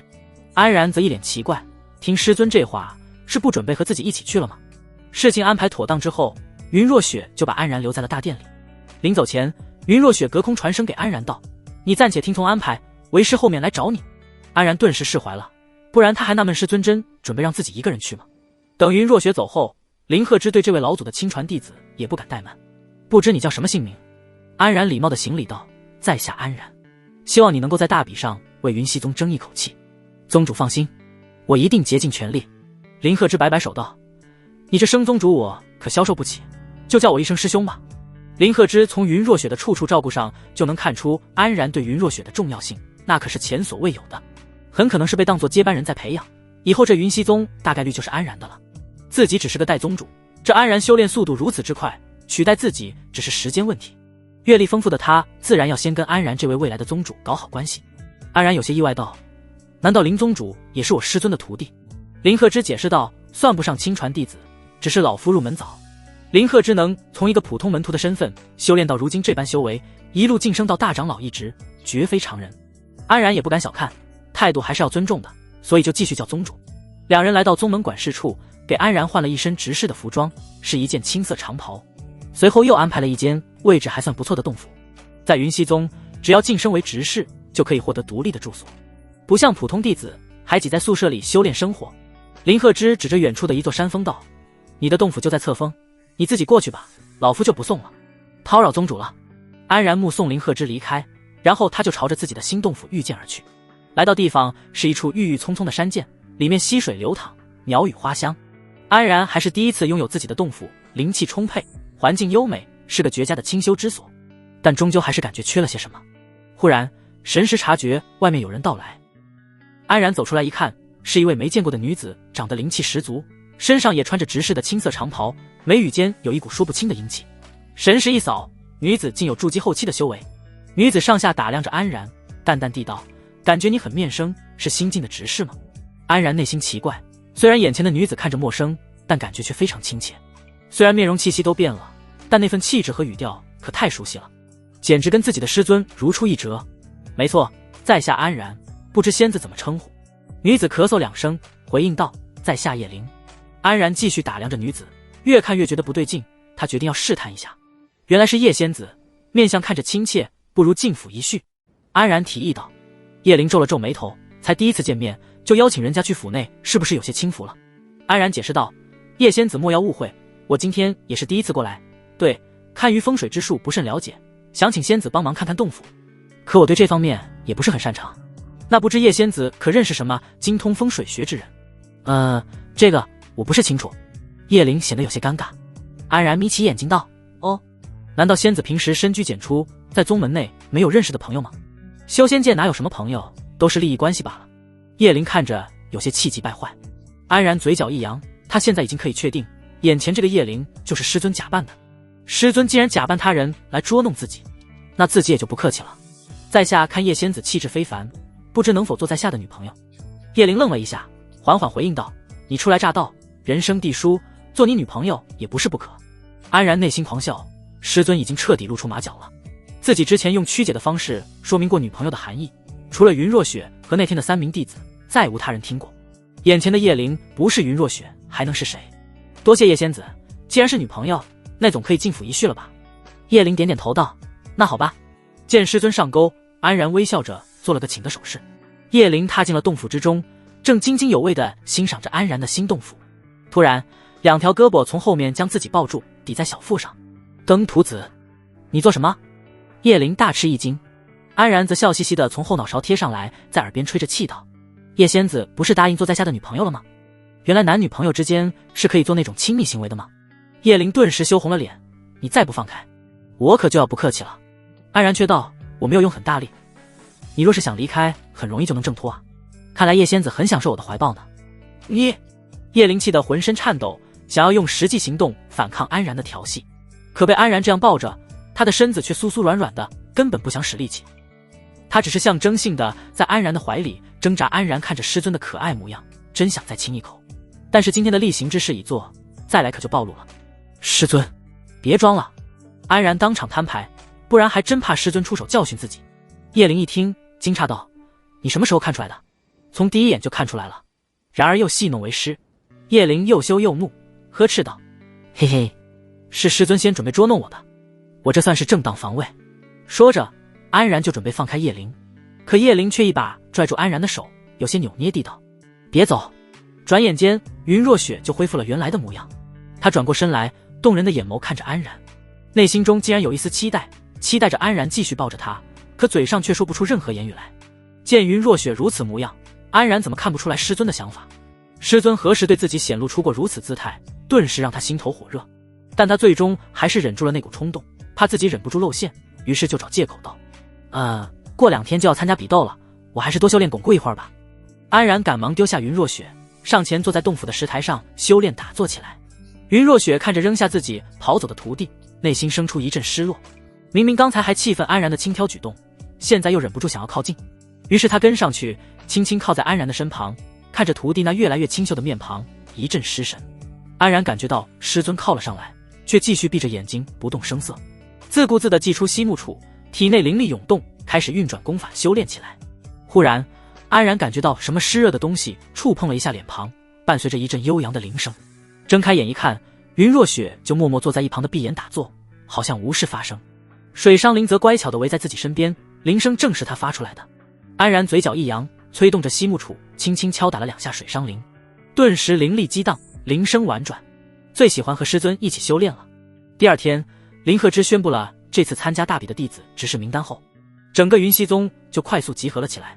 除了参赛人员，林鹤之还多带了些人，说是让众人去观摩斗法，增长见识，但其实是为了壮声势。毕竟这次其他4大宗门都有老祖坐镇，云若雪又拒不出门，林鹤之只能在其他地方找找补。出发当天，林鹤之祭出云溪宗收藏已久的极品飞行法器玉缺宝船。那是一艘足足有数十丈长宽的大型法器，可御空而行，日行千里。船体分为上3层下3层，各种舱室应有尽有。只有云溪宗重要人物出行或是出席参加大型活动，才会将玉缺宝船拿出来。一众执事弟子欢呼着上了船，好不热闹。安然也不例外，只是手里还拉着个易了容的云若雪。这样一来，宗门里的顶级战力就全出门了，不会被歹人钻了空子吧？安然还替云若雪担心起宗门安未来你当为师的名头是虚的吗？云若雪一脸不满，只要他还活着，整个阮国敢动云溪宗的人一只手都嫌多。安然有些不好意思的摸摸头，天天跟师尊又是贴贴又是亲亲的，总感觉师尊在自己这里的威严程度大打折扣，甚至还害怕师尊被别人欺负了。但实际上云若雪不欺负别人，别人就已经烧高香了。安然拉着云若雪来到甲板，看着外面千层叠嶂的无限风光，感觉整个人都十分舒爽。船上也有安然的几个熟人，刘晴和霍宇也赫然在其中，而且也都参加了宗门大比。当时参赛名单公布后，刘晴在执事组看到安然的名字时就大感震惊，没想到这才几个月不见，安然就晋升为了筑基期。可他一个刚刚晋升的执事就能够参加宗门大比，着实让刘晴感到不服，因为其他人都是经过严格筛选上来的，凭什么安然就能随便参加？上了船之后，刘晴一眼就在人群中看到了安然拉着一个女子的手，那名女子还不是上次见过的女弟子，这短短10日里竟然又换了个伴侣，这顿时让刘晴对安然的评价再次大大降低。哼，上次的白雪姑娘肯定是被这朝三暮四的花花公子所诓骗，早知道就应该强行将他们俩分开。旁边的霍宇看到安然，倒是露出笑容。我果然没说错吧？当时看见这家伙就觉得非同一般，如今果然已经突破筑基了。说罢，还想拉着刘晴一起上去打个招呼。哼，你献什么殷勤？刘晴顿时火冒三丈。霍宇愣了愣，就是交个朋友而已，怎么就变成献殷勤了？反正我不会去，要去你自己去。刘晴转头就走，霍宇顿时语塞，只能放弃和安然搭话，无奈地跟了上去。而安然和云若雪自然对这边两人的动静丝毫不知。很快，在林鹤之的催动下，玉缺宝船承载着500名弟子执事，朝着远方疾驰而去。此次阮国宗门大比的举办地是阮国首府月明城，主办方自然就是阮国的皇族慕容家。月明城距离云溪宗上万里路，即使是玉缺宝船也需要好些天时间。晚上，安然两人准备下榻船舱的住房，需要在记事处登记一下。你们俩要住一间房？记事处的执事看着安然两人，有些诧异。安然不解道：有什么问题吗？你们俩是道侣？不等安然说话，旁边的云若雪就矢口否认道：当然不是，那不能住一间房，宗法有规定，不是道侣的一男一女不可同房居住。那就不住了。云若雪一把拉起安然，就往船头走。安然苦笑一声：师尊啊，我们就在这吹一晚上风吗？有什么关系？为师当年在外面历练的时候，别说风餐露宿，在炽烈的岩浆里一藏就是几个月。那师尊当时一定很辛苦吧？安然忍不住道。云若雪思绪万千，喃喃道：当时确实是痛苦难耐，但过去那么久，我好像对那些事也没什么感觉了。并不是，师尊只是习惯了而已。安然却摇了摇头道：什么意思？人生经历的每一段苦难都会在人的身上留下印记，印记留下那一刻会感到痛苦，慢慢的，这份印记就会慢慢与灵魂重合，成为塑造一个人的养分。云若雪冷不丁来了一句：你真的不到20岁吗？安然顿时冷汗直冒，自己突然有感而发，竟然被师尊怀疑起年龄来。准确来说，安然当然不止20岁，在来到这个世界之前，他就已经有过一次完整的人生了。虽然岁数可能比不过云若雪，但就人生的完整性来说，他甚至比云若雪还要强一点，因为他经历过死亡，那种一切皆归于虚无的感觉。安然赶忙说道：我今年19岁啊。云若雪露出一个似笑非笑的表情，没想到你年纪轻轻，对人生就有了如此深奥的一番见解。可能是我比较早熟吧。安然打着圆场道。云若雪没有继续质问，而是将眼眸抬向星空。我活了这么久，经历过不知多少苦难，可我却从未感觉过自己活过。安然听到云若雪这么说，很识趣的没有搭话。云若雪继续道：我的人生仿佛只有追求那所谓的长生之道，可当我用尽毕生精力也难以触及的时候，我后悔了。安然察觉到了云若雪神色中的悲伤，想说点什么，但最后还是没有说出口。你知道吗，然而当时在那房间里，我即将作画之际，我有多么害怕，害怕这一切就这么结束了。云若雪美目流转，话锋一转道：本来我都准备毅然面对死亡了，可然而却给了我一个这么大的惊喜，以至于到现在为止，我都感觉这一切可能是我的幻觉。才不是的。安然突然从后面抱住云若雪，紧紧地将她揽在怀里。这一切都是真实的，我会一直陪着师尊，直到天荒地老。听到安然的话，前面的云若雪露出一丝狡黠的微笑。终于成功捉弄了一次徒弟呢。第24章师尊夜袭徒弟。到了第5天的夜晚，云溪宗一行人才来到了月明城。远远望去，就看到灯火通明的繁华景象。玉雀宝船缓缓地驶过城市上空，引来无数目光和喝彩，甚至有人当街就开始朝着宝船跪拜起来。月明城是一座十分包容的城市，在这里，修仙者对于凡人来说并不陌生，甚至月明城中有专门供修仙者居住生活的区域。而且就连阮国名义上的掌控者慕容皇族也是有名的修仙世家。据说当今太上皇慕容子有着金丹中期的修为，如今已活了超过700年时间，是慕容皇族的顶梁柱。不过据说慕容皇族除了慕容子以外，其他的族人皆是扶不上墙的烂泥，几百年时间的空窗期竟然都没有再出一个厉害人物，以至于听说慕容子时常为后继无人而发愁。毕竟金丹中期也就几百年寿命，他也快到作画的时候了。云溪宗作为阮国5大门派，慕容皇族当然为他们准备了上好的住所，安排在月明城东北部的一座秀丽山庄之中。众人落地，很多人是第一次来，满眼好奇的四处乱逛着，有些人则明显是轻车熟路，径直朝着山庄里走去。安然和云若雪也一起走下了船。山庄坐落在一座青山之上，环境清幽宜人。走进大门，能看到里有一片湖泊，湖水清澈见底，鱼儿在里面轻盈穿梭，周边是各种花卉争奇斗艳，空气里弥漫着淡淡的花香。又到了安排住所的时候，这次是将随同的执事弟子和参赛选手分开安排，因为参赛选手要参加高强度的比斗，所以就尽可能安排舒适安静的住所，利于选手休息恢复。这样一来，安然和云若雪还是住不到一起，毕竟云若雪假扮的身份不是参赛选手。不过这一次云若雪没有转头就走，而是示意安然自己住下就好，他则按照登记执事的安排前往另外的住所。安然目视着师尊离开，然后拿着自己的房号走向了山庄的深处。那是一间院落，外面有高墙挡着，安然推门而入，就看见院落中正站着个亭亭玉立的女子，穿着一身得体修身云西宗执事服。女子头上挽着凌云髻，衬托着精致的脸蛋和端正的五官，尤其是那一双如同黑曜石般闪耀的眼眸，看起来美丽动人，让人忍不住的想要仔细端详。对方看到安然进来，露出一个迷人的微笑，看来你就是我的邻居了呢。安然看了看院落的布局，里面有2间厢房，应该是一人一间。在下安然，不知仙子怎么称呼？我叫江河，幸会。安然放出神识，当察觉到这位江河姑娘的修为时，脸上露出惊色。对方竟然是筑基巅峰的修为，我俩既是同门，不知能否称一声师姐？安然恭敬道。2人同门，叫一声师姐倒也亲切一些。江河露出明亮的笑容，当然，那以后就叫你安师弟了。江师姐修为如此高深，想必应该就是这次参加大比的主力选手了吧？面对安然的抬举，江河显得十分谦虚，也没有，宗门里还有另外2位筑基巅峰的厉害人物，跟他们比我只算末流。江师姐谦虚了。2人都是这次执事组大比的参赛选手，随意聊了2句，安然就先一步回房歇息了。江河在外面若有所思地转了2圈，也慢慢回到了自己的房间里。安然在床榻上打坐调息，感觉还有点不习惯。这好像还是这1年来头一次自己独自一人修炼，感觉师尊不在旁边，运功速度都变慢了呢。安然已经开始想念师尊清冷的脸庞，还有那温润的水伤灵了。不过他也总不能一直靠着师尊提携，总要有自己独当一面的时候。于是安然开始专心修炼起来，一直到深夜，安然突然感觉到有什么东西钻进了房间里，抬眼一看，一缕雪花从门缝外飘了进来。此时正值大暑时节，怎么可能有雪花出现？不用想，安然就知道是谁来了。师尊！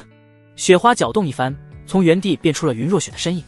只见云若雪有些意外地道：看来你的神识大有长进啊，竟然能察觉到为师了呢。我要是这点本事都没有，岂不白白浪费了师尊的那么多凝神香乳液？虽然嘴上这么说，但安然也清楚是云若雪对自己没有刻意隐藏行踪，否则凭双方的实力差距，云若雪就算在这房间里7进7出，她也不可能感觉得到。师尊怎么到这里来了？被安然这样问到，云若雪眼神有些飘忽地道：就是想来监督一下，然而有没有认真修炼？安然则挑了挑眉头道：师尊不会是想我了吧？才不是呢。云若雪立刻否认道，但是底气不足，明显没什么说服力。看着安然一副笑嘻嘻的模样，云若雪气不打一处来，上去一把揪住了安然的耳朵。安然疼得龇牙咧嘴，但不敢叫出声来，怕被周围人察觉。师尊，你慢点，小心被发现了。哼，你是怕你对面的师姐察觉到你跟我待在一起吗？安然顿时哭笑不得，没想到这都被师尊给听见了。看来即使不在身边，可师尊依然时时刻刻注视着自己。徒儿只是跟同门打个招呼，没有别的意思，师尊别误会了。云若雪听到安然这么说，脸上微微一红道：我有什么可误会的？你跟谁打招呼跟我有什么关系？安然心中暗笑，疑惑地道：那师尊为什么那么在意对面呢？我是？谁说我在意他了？他不过门下的一个小小执事，根本就入不了我的眼。那我呢？安然突然话锋一转，云若雪一下就被安然问住了，支支吾吾道：为师当然在意，然而这样的话，师尊不会是吃醋啊？安然话说到一半，就被气急败坏的云若雪差点把耳朵撕下来。好在云若雪进来的时候，就在房间里布置了严密的禁制，不然就凭安然刚才那声巨吼，方圆10里的人都能听见。师尊，我错了。安然哭着脸道。云若雪红着脸将安然松开，就知道胡说八道。安然捂着耳朵，一脸的痛苦面具，自己的肉体强度已经那么高了，在师尊面前还是像个小孩一样。果然元婴大佬的实力毋庸置疑，还不抓紧时间修炼？云若雪厉声道。安然去往床上一躺，哼哼道：师尊大半夜跑进徒儿的房间，又是打又是骂的，我现在一点修炼的心思都没有。云若雪抬手想打，可又有点下不去手，最后只得叹了口气道歉道：为师刚才不该那么粗暴的，然而原谅为师好不好？安然嘴角微微一笑道：那我要师尊抱着我睡一晚，我就原谅师尊。云若雪俏脸一红，嗔怒道：然而又作怪，师尊不愿意那就算了呗，反正这几天舟车劳顿，我要先好好休息一晚。说罢，安然就侧过身去，闭上眼呼呼大睡起来。然而还没等他睡着，就感觉背后传来簌簌声，一个软乎的身子贴了上来。云若雪伸出胳膊环抱在安然的腰间，纤手很自然地抓住了他的手掌。安然感受到师尊的呼吸吐在后颈上，眉头挑了挑，感觉师尊很熟练呢。然而胡说什么？云若雪突然慌乱了一下，她之前确实喜欢在安然昏迷的时候抱着安然一起温存，而且她每次都是偷偷干，没有让安然发现过。但刚才熟练的环抱动作却暴露了她，因为其实和一个人抱着睡并不容易，很难找到一个让两个人都舒服的姿势。而云若雪竟然一下就找到了那个最舒适的动作，将安然揽在怀中，仿佛轻车熟路一样，这就让安然怀疑起云若雪来。对了，这么一想，之前我每次从昏迷中醒来，身上总会沾上师尊的头发。安然若有所思地说道。云若雪慌忙解释道，那只是为师正常的新陈代谢，我们每天待在一起，身上沾一点不是很正常？可我嘴里都有啊，难道师尊趁我昏迷的时候对我做了？安然话还没说完，云若雪当场红着脸矢口否认起来。你别胡说，我只是抱着你而已。安然顿时露出一个得逞的笑容，哈哈，现在师尊承认了吧？云若雪恼羞成怒地放开安然，转过身去默不作声。安然怎么会让师尊这么轻易离开？笑嘻嘻的也转过来，伸出手抱住了云若雪。那今天换图来抱着师尊。云若雪感觉到安然贴上来，想要抗拒一下，可身子却根本不听使唤，最后只得化作一声不甘的轻哼声。哼，怎么了师尊？这个姿势不舒服吗？要不我换个手？安然细心地问道。他刚想抽出手，结果却被云若雪一把抓住。没有，这样就好。安然看着被浓密的发丝遮挡住脸庞的师尊，笑着紧紧搂了上去。屋子里顿时传来云若雪娇羞欲滴的声音。然而别贴这么紧。接下来几天，两人就依然像在雪望山一样，两耳不闻窗外事，一心只修师图功。至于阮国宗门大比，云溪宗算是到的最早的，其他四大宗门后面才陆陆续续的赶到，而且下榻的地方也不一样。等所有人都到达后，各派的领头人就一起前往了月明城中心的皇城，在那里商谈大比的细节问题，当然也都是表面上的。阮国宗门大比10年一次，基本每次都大差不差。几位领头人聚集也不过是露个脸，互相打听问候一下。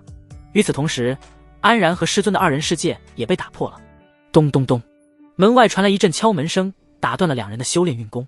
安师弟，我都见你几天没出门了，今天有人邀请我们这些参赛选手去聚会，你要不要一起？外面传来江河的声音。安然睁开眼睛，看了看旁边的云若雪。云若雪轻轻翻了个白眼，看我作甚？人家在叫你呢。嘿嘿，师尊不想让我去的话，我就直接拒绝了。听安然这么说，云若雪心底生出一丝的欢喜，不过她还是摆正态度道，其实你可以去看一下，那种聚会就是各宗门选手互相见面探个底，反正你修为低下，没人注意你，你倒是可以注意一下自己的潜在对手。安然露出若有所思的表情，自己踏入修仙界以来，天天就跟云若雪腻在一起，所以自己跟同境界的修仙者接触很少，也不甚了解。趁这次机会，正好出门见识一下其他同境界的修仙者。吱呀，房门开出一条缝，只见江河俏丽地站在门外，朝安然露出一个温和的笑容。江师姐，你说的聚会是去哪里啊？江河说明道，就在月明城专门供修仙者生活的区域，好像叫聚仙街。好的，师姐稍等，我准备一下。说罢，安然又关上房门，让外面的江河一阵奇怪。只是他没有注意到，一股微弱的雪花从房檐上悄悄飘去。过了一会儿，房门大开，安然穿着得体，微笑着踏了出来。江河忍不住地朝屋子里瞅了瞅，但里面什么也没有。师姐看什么呢？安然问道。江河鼓了鼓嘴道，我看师弟这几天完全封闭起来，还以为屋子里葬人了呢。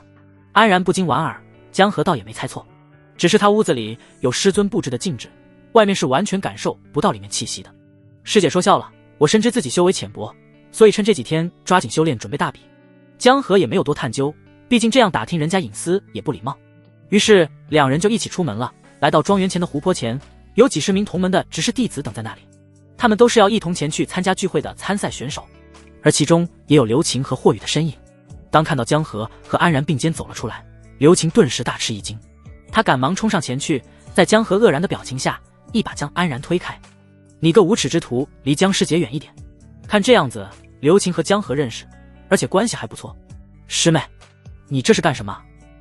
江河赶忙拦住刘晴，不解地道。刘晴指着安然骂道：“他就是个始乱终弃的花花公子。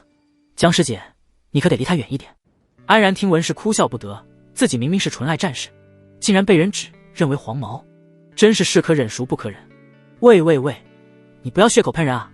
我这2天可是看到你又牵着一个不知名的女执事，之前你身边的白雪姑娘去了哪里？你不解释一下吗？安然顿时语塞，他总不能说这2个人其实是同一个人吧？那不是把师尊给卖了？看到安然不说话，刘晴顿时一脸的意道，哼，没话说了。尽管刘晴这么说，但江河却不觉得安然是他嘴里说的那种人。从他第一次见到安然的时候，就感觉到安然身上有一股莫名的信念感。安师弟应该不是那种人啊，其中会不会有什么误会？刘晴一脸诧异地看着江河，江师姐，你不会已经中了他的花言巧语了吧？江河顿时脸上一红，师妹你胡说什么呢？旁边的霍宇见状不对，赶忙上来将刘晴拦住，人都到齐了，这么多人等着出发呢，别耽误了大家。这才算是堵住了刘晴的嘴，安然也松了口气。他一直就是这样，听风就是雨，安师弟不要介意，而且我也并不觉得师弟是那样的人。江河有些抱歉地替刘晴解释道。安然露出一个无奈的表情，师尊非要易容出面，搞得他也很被动。接下来到齐的众人纷纷朝着城中一处隐秘角落里御空而去，很快来到一条人迹罕至的废弃街道，看着破败不堪。安然露出疑惑，这就是聚仙街？江河笑着道，当然不是，这是有大能之士隐去了原本的景象，防止城中凡人随意闯入。只见领头的同门朝着前方挥了挥手，一股灵力波动传开，随后他的面前荡起一片涟漪，那人负手踏进，顿时消失不见了。安然恍然大悟，哦，原来是结界。后面的执事弟子有样学样，纷纷进入那片涟漪之中。安然只感觉一阵恍惚，再一抬眼，一条繁华街道映入眼帘，人潮涌动的街道两边，琳琅满目的商铺贩卖着各式各样的修仙物品。众位云溪宗人的到来引得了不少人的注意。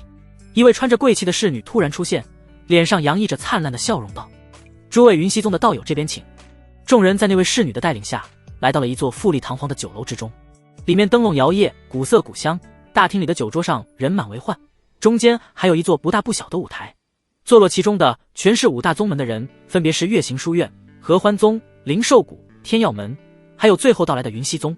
一楼大厅全是各门参赛弟子，而众多执事参赛选手则在楼上隔间中聚集。安然和江河走上楼，穿过一段走廊，来到一间长长的宴会厅，两边坐落着各宗门的执事，而在正中央的主位置上坐着一名温文尔雅的女子，从气息上看，修为应该有筑基后期。女子看到云溪宗的执事到来，连忙起身迎接。在下慕容轩，当今阮国长公主，欢迎各位云溪宗的道友应邀前来。安然看着这位慕容轩，原来这次聚会是慕容皇族的人举办的。众人客气地回应一声，坐落各自的位置。安然就继续跟江河坐在了一起。在座的基本上都是阮国修仙界年轻一代的佼佼者了，在下先敬各位一杯。慕容轩落落大方地拿起酒杯，将里面的灵酒一饮而尽。安然却内心嘀咕，忍不住朝旁边的江河问了一句：就算是筑基期的执事，也有不少年龄大的吧？毕竟筑基期年龄最大可到300岁左右。江河愣了一下，回答道：因为能参加阮国宗门大比的，要求年龄必须小于60岁，你不会不知道吧？安然一脸尴尬，自己是被云若雪强行塞进来的，对于宗门大比的具体事项是一概不知。这么一看，在座的众人不到60岁就能够修炼到筑基期，而且少说都是筑基中期，确实都算天才人物了。这个慕容轩特意将他们聚集在一起，估计是有拉拢讨好的意思。慕容家虽然是阮国皇族，但阮国的实际掌控者还是5大宗门，在座的这些人中，未来很有可能晋升为各大宗门的长老，到时候都是宗门核心人物，甚至成为宗主掌门这样的主事人也不是不可能。所以提前拉拢就可以提前布局，这女人倒是好手段。安然不禁感叹，看来慕容家能稳坐这江山几千年，确实是有过人之处。接下来慕容轩又开始说明了这次宗门大比的各项注意事宜，期间安然能明显感觉到周围的众人开始互相观察，探查各大宗门参赛选手的实力情况。安然察觉到了好几道神识扫过了自己，不过很快就转走了，估计是对自己的筑基初期的修为十分不屑吧。被人轻视不算坏事，反而能更好的去观察别人。安然把目光看向了其他宗门，那月行书院一行人引起了他的注意。月行书院的执事都清一色地头戴如金，身穿蓝衫，看着一副文雅君子模样。而其中有一名脸庞棱角分明的男子，专心致志地读着手中书卷，对周围的一切充耳不闻。男子在这个环境下显得十分格格不入，自然也让安然多看了2眼。神识一扫，修为筑基巅峰，让安然暗暗心惊了一番。正当此时，男子好像察觉到了什么，抬起头朝安然的方向看来。对方的神识也扫了过来，安然只感觉一股浑厚无比的神识袭来，比之前的那几道神识强得太多，甚至安然都觉得这不像是一个筑基期修士该有的神识强度。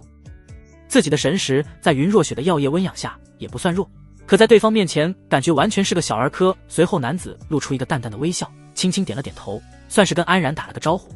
安然也回应一下，心中感叹果然是山外有山，天外有天。自己每天跟着云若雪蒙头修炼，跟外面广袤的世界还是有一定差距的。等慕容轩讲完注意事项，后面宴会就算正式开始了。数十名侍从端上来各种香气四溢的灵酒，还有一些香醇的鲜果，吃喝都是天头，主要是众人之间的攀谈交流。很快就有不少人走上前来，围在了安然旁边。但安然并不是他们的目标，而是旁边的江河，其中大部分都是男执事，不用想也知道是什么目的。各大宗门之间联谊的道侣有很多，因为双方不同宗门可以带来更多的人脉和资源，这在人人追求长生的修仙界来说是很常见的手段之一。安然明明坐在江河旁边，却被硬生生挤了出来。正当安然气呼呼的准备挤回去的时候，突然一个柔媚的声音从旁边传来：这位小哥哥的女伴貌似被抢走了呢，需要其他人陪吗？安然转头一看，一位身着妖艳的女子正面带微笑的看着安然。妾身刘雨薇，不知小哥哥能赏脸喝一杯吗？安然端详了一下眼前的曼妙女子，粉妆玉琢的精致脸蛋上洋溢着明媚的笑容，尤其一双光彩夺目的眼眸迷人心魂。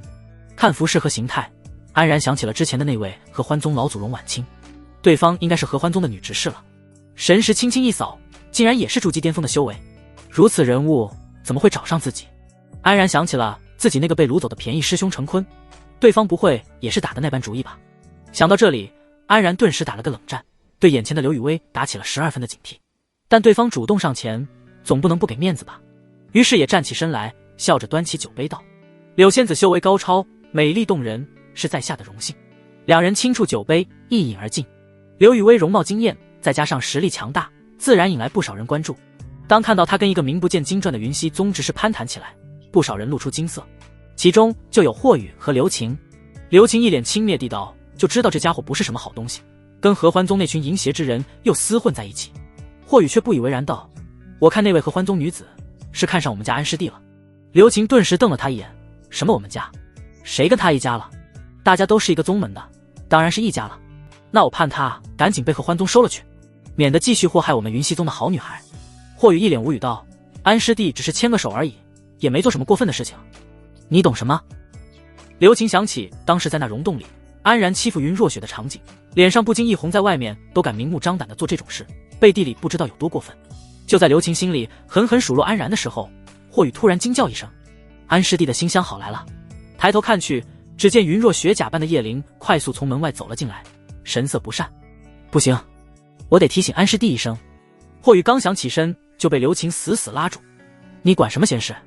哼，正好让他看看那家伙的真面目。刘晴脸上露出一副看好戏的表情。这边的安然不清楚师尊正在悄然接近，还在应付着刘雨薇。刘雨薇红唇微动道：我观你根骨年纪不大，年纪轻轻就有如此修为，实在是天纵奇才啊。安然连忙摆手道：跟柳仙子比不值一提。对了，你还没告诉人家你的名字呢。刘雨薇略显嗔怪道。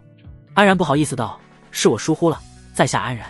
刘雨薇顿时喜笑颜开道：那人家可以叫你一声安然弟弟吗？柳仙子请随意。安然表面不动声色，但内心却越来越古怪，这刘雨薇到底是看上自己什么了？刘雨薇动作轻柔地给两人倒了酒，随后她端起自己刚刚喝过的那一杯递给安然，自己则端起安然的酒杯：来，姐姐再敬弟弟一杯。安然暗暗感叹，这女子还真是勾人的妖精。实在抱歉，我有点不胜酒力，就不多喝了。刘雨薇脸上露出幽怨的表情，看着安然的眼神忽然闪过一丝异光。安然顿时一惊，看着叶雨薇手中的酒杯，只感觉心头莫名生出一股冲动。没想到对方就直接当众朝自己发动了某种精神类法术。不过安然早已不是当初那个心神不稳的小子，神识轻轻一动，心中升起一片清明，那股冲动也随之而去。刘雨薇脸上明显露出惊异之色，但很快就遮掩过去，缓缓放下酒杯道：既然如此，那姐姐也不强求了。但刘雨薇却也没有离开，继续跟安然有一茬没一茬的搭着话。刘雨薇确实有她的小心思。可以说，刘雨薇是在场所有人中少有能看出安然潜力的人，因为她修炼的功法可以看清一个人的根骨肉体。安然根骨相当年轻，却已经有了筑基初期的实力，而且肉体强度更是强得可怕，看得他是心痒难耐。所以他想趁着安然年纪不大，心智还未成熟时，看看能不能利用自身魅力直接将他拿下。结果没想到，安然虽然年纪不大，却相当老成，面对自己的搭讪，分寸拿捏得十分恰当。刘雨薇还想使用法术配合，可也被安然挡了下来。无奈的他只得继续纠缠着安然，看看能不能先搞好关系。正当安然疲于应对的时候，忽然一道身影出现在两人面前。不好意思，我有话跟他说，这位仙子可以暂时一步吗？两人转头一看，安然顿时大惊，师尊怎么来了？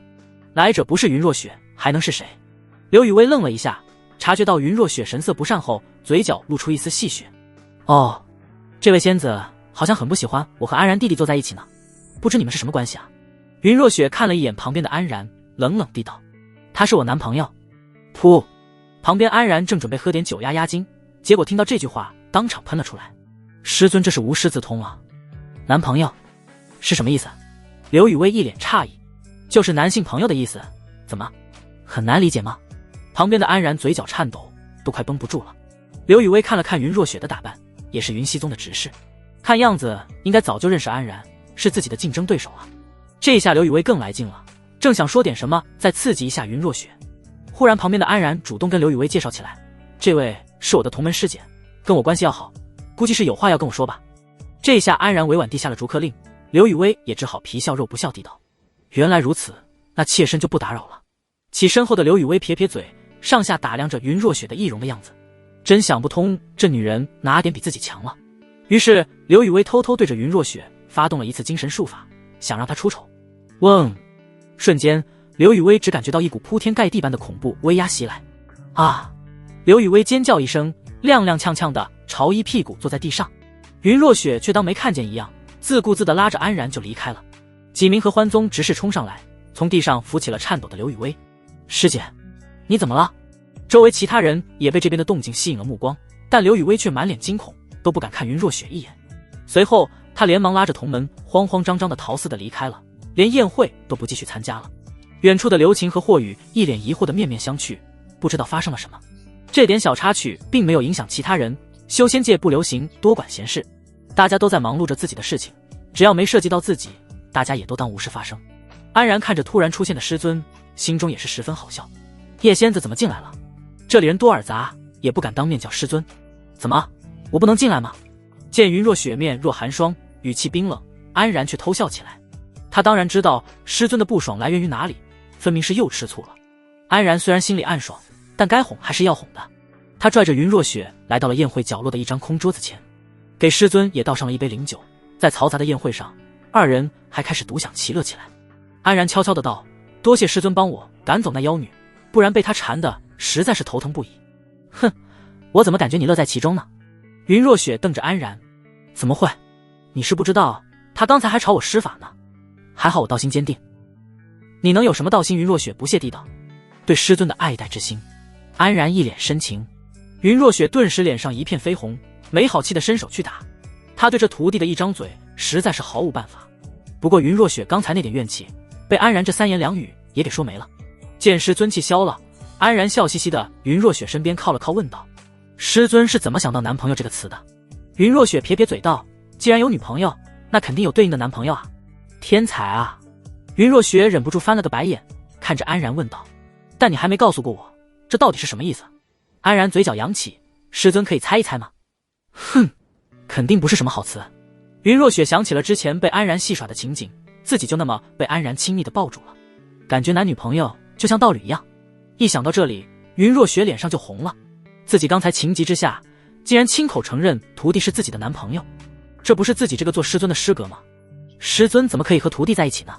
完全是大逆不道。但他却没有察觉到自己的心里早就对安然产生了其他的心思，不然刚才也不会在外面用神识察觉到刘雨薇的行为后急匆匆地冲进来，好像生怕安然被别人抢走似的。安然突然道：那以后对外就说我们俩是男女朋友了。你休想！云若雪好齿咬着嘴唇，可刚才师尊都亲口承认了，而且别人也不知道其中含义，就算说出去也没什么影响。但云若雪依然感到很羞耻，那样一来，岂不是相当于偷偷跟徒弟在一起了？云若雪灵机一动，用之前安然的说辞道：“刚才都是逢场作戏，不行就是不行。”安然只得作罢。不过看着云若雪心慌意乱的样子，他却没有一点失落的情绪。女朋友算什么？他的目标是更宏大的远方。接下来，师徒二人聊到了大比的事上。云若雪给安然指认了几个修为不低的人物，让他在之后的大比中注意一些。师尊觉得我能在这次大比中拿个什么名次？安然突然问道。云若雪淡淡道：“前10吧。”啊，对我这么有信心？安然都惊了，自己不过一个筑基初期，能在这么多强者面前拿个前10，难度可不小啊。云若雪哼道：“哼，连这点信心都没有，那你还不如趁早收拾收拾走人。”安然笑着道：“那我要是真拿了前10，师尊不得奖励我点什么？”云若雪想起上次安然索要奖励的场景，顿时一脸羞耻：“才不给呢！一个前10有什么大不了的？那如果前3呢？前3的话，可以奖励你几颗上好的修炼丹药。”云若雪这次拿定主意，不能让安然主动提出奖励的内容，不然又是什么奇奇怪怪的过分举动。那如果是第1呢？安然继续笑着道：“这基本不可能。”云若雪突然否认起来。就目前观察到的几个厉害人物，让他都忍不住感叹后生可畏。而安然的话，不说修为实力差距，年龄也小了许多，所以能在这么多强者中拿得头筹的机会实在是渺茫。安然想拿第1，难度堪比登天。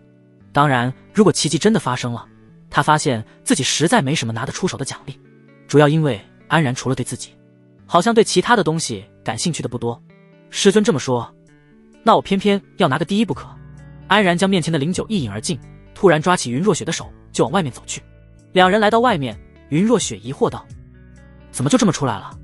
当然是回去抓紧修炼了，我可是要拿第1的。”云若雪扑哧一笑，然而要真拿了第1，为师可以答应你任何要求。安然顿时一脸激动地道：“一言为定。”看着安然干劲满满的样子，云若雪欣慰地笑了笑。尽管拿第1很渺茫，但只要全力以赴，依然是值得肯定的。到时候如果徒弟输了不开心，大不了就让他多亲几下。安然没有注意到云若雪脸上的异常，一路拉着师尊回到山庄的住处。一进房门，安然就把门一关，然后将师尊抵在门背后。然而，你做什么？云若雪惊了一下，这里没人了，师尊总可以变回来了吧？安然笑嘻嘻地道。云若雪没好气地撤下易容，顺手在房间里布置了遮挡神识探查的禁制。看着云若雪原本的漂亮脸蛋，安然痴痴地道：“还是师尊原来的样子好看。”然而，别贫嘴了，说好要抓紧修炼的。不知是不是灵酒的作用，今天的云若雪脸上格外的红。师尊别急嘛，今天早上走得急，都忘了例行之事了呢。说罢，安然就凑上脸去，轻轻在师尊光滑的脸颊上吻了一下。他突然有点后悔自己当初说1天只能1次了，应该说1天可以10次，这样就能多亲几口。都连续每天亲了1年，可安然感觉根本亲不够，还想要更多啊。被安然触碰后，云若雪身体轻颤了一下，心中生出一股淡淡的失落。如果徒弟能多亲2下就好了，不是为了寿元，就只是为了那份温柔的触感，他也感觉有点不够了呢。可让他开口向徒弟索吻，那真是堪比要自己性命。师徒二人就这么各怀心事的分开来，安然还有点恋恋不舍地拽着云若雪往床上走去。两人准备打坐修炼，可安然依然没有松开师尊的纤手，然而把另一只手也伸过来。云若雪突然张口道，安然伸出另一只手，云若雪一把抓住，然后两人就这样面对面打坐，两只手紧紧牵在一起。一股温柔的灵力从云若雪的手掌中流出，贯通安然体内的每一条经脉，让她不禁发出一阵舒爽的声音。随即西木杵和水上灵祭出，围绕在两人旁边发出阵阵轻盈。等宴会结束的时候，江河终于从人群中解放了出来。一看安然的位置早已没了踪影，等他回到住处的时候，看到安然的房门紧闭，又不知道在里面干什么呢。江河撇撇嘴，好奇心驱使着他走上前去，可不管他的神识如何探查，就是感觉不到一丝一毫里面的气息。这种越是遮遮掩掩的，别人就越是想要探查究竟。江河祭出一柄短刃，缓缓扎进房外的窗户纸里。砰！突然一股巨大的气流炸开，就像是砸到气球了一般，吓得江河连连后退。没一会儿，房门露出条缝，安然一脸幽怨地探出脑袋，自己跟师尊正修炼到关键地方，就被江河给捅破了窗户纸。这下好了，修炼被打断，自己还得出来解释。江师姐，你没事吧？云若雪这位元婴大佬的禁制可不是筑基期能碰瓷的。江河一脸尴尬地道歉道：“对不起，安师弟，我一时鬼迷心窍。安然无奈地摆摆手道：“无妨。”江河抬起头，可安然将房门抵得很严实，根本看不清里面。这让他忍不住问道：“师弟每天躲在屋子里，到底在干什么？”安然略一沉思，回答道：“我在修炼，只是我的修炼方式比较古怪，需要脱光衣服，涂抹上药液，所以才关紧房门，免得被人看到。”原来是这样。江河将信将疑地点了点头，不过好歹也是有了说法，让他心中按耐不住的好奇心稍微缓和了些。那我就不打扰师弟了，回见。安然笑着点点头，然后把房门关上。回头一看，云若雪还在打坐，闭着眼缓缓吐纳，丝毫没有受到影响。安然再次坐回到师尊的面前，感受着那芬芳的气息喷吐在脸颊上，两手再次贴在师尊的手掌上。只是这一次，安然将手指挤进师尊玉手的指缝中，十指相扣起来。感觉到异样的云若雪睁开眼，看着徒儿跟自己扣紧的双手，脸上涌上羞意。然而你又搞怪，师尊不觉得这样很舒服吗？安然动了动手指，在师尊雪白的手背上蹭了蹭。云若雪也下意识地握住手指，两只手紧紧地吸在一起。然而集中注意力，云若雪嘴上这么说，可感觉到徒弟手掌灼热的温度，自己气息倒先紊乱了起来。师尊手心出汗了呢。安然笑嘻嘻地道。云若雪嗔怪道：“是然儿的手太烫了，可这点温度又怎么会让师尊感到热呢？”安然把云若雪问住了，总不能说是自己心乱了吧？结果这下手心的汗更多了，两人手掌之间满是潮湿感。云若雪一脸尴尬，然而要是嫌弃的话，就松开来吧。当然不会，师尊的手里湿湿暖暖的，好喜欢。云若雪脸色透红，可她居然也有点享受。于是两人就这么紧紧扣着双手，修炼了一晚上。第二天一大早，两人才有些意犹未尽的分开。只见分开手掌的那一刻，甚至缓缓飘散出一股热气。今天是宗门大比的开场仪式，5大宗门的众人都要到场。两人做了例行之事后，云若雪再次化作雪花悄悄飘走，安然则换上一件新的执事服，踏出门去。这次他主动叫了一回对面的江河。房门一开，露出江河柔美的身姿。今天的江河明显是打扮了一下，脸上涂了淡淡的妆容，比平时更加靓丽动人。两人走出院落，山庄的大门口，林鹤之早已在那里等候。2名金丹期的长老带队催促着下面的执事弟子出来集合，没一会儿，500名云溪宗门人就跟随林鹤之的步伐，朝着慕容皇城中飞去。慕容皇城在阮国皇帝上朝的紫霄宫前，有一片超过100丈的大型广场，正是此次宗门大比的主会场。只见其他4大宗门已经悉数到场，众人列成方阵队伍，伫立在广场中间。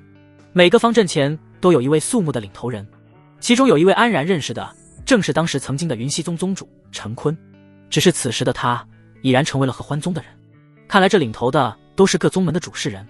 陈坤竟然真当上合欢宗的宗主了，那荣婉清老祖没骗人。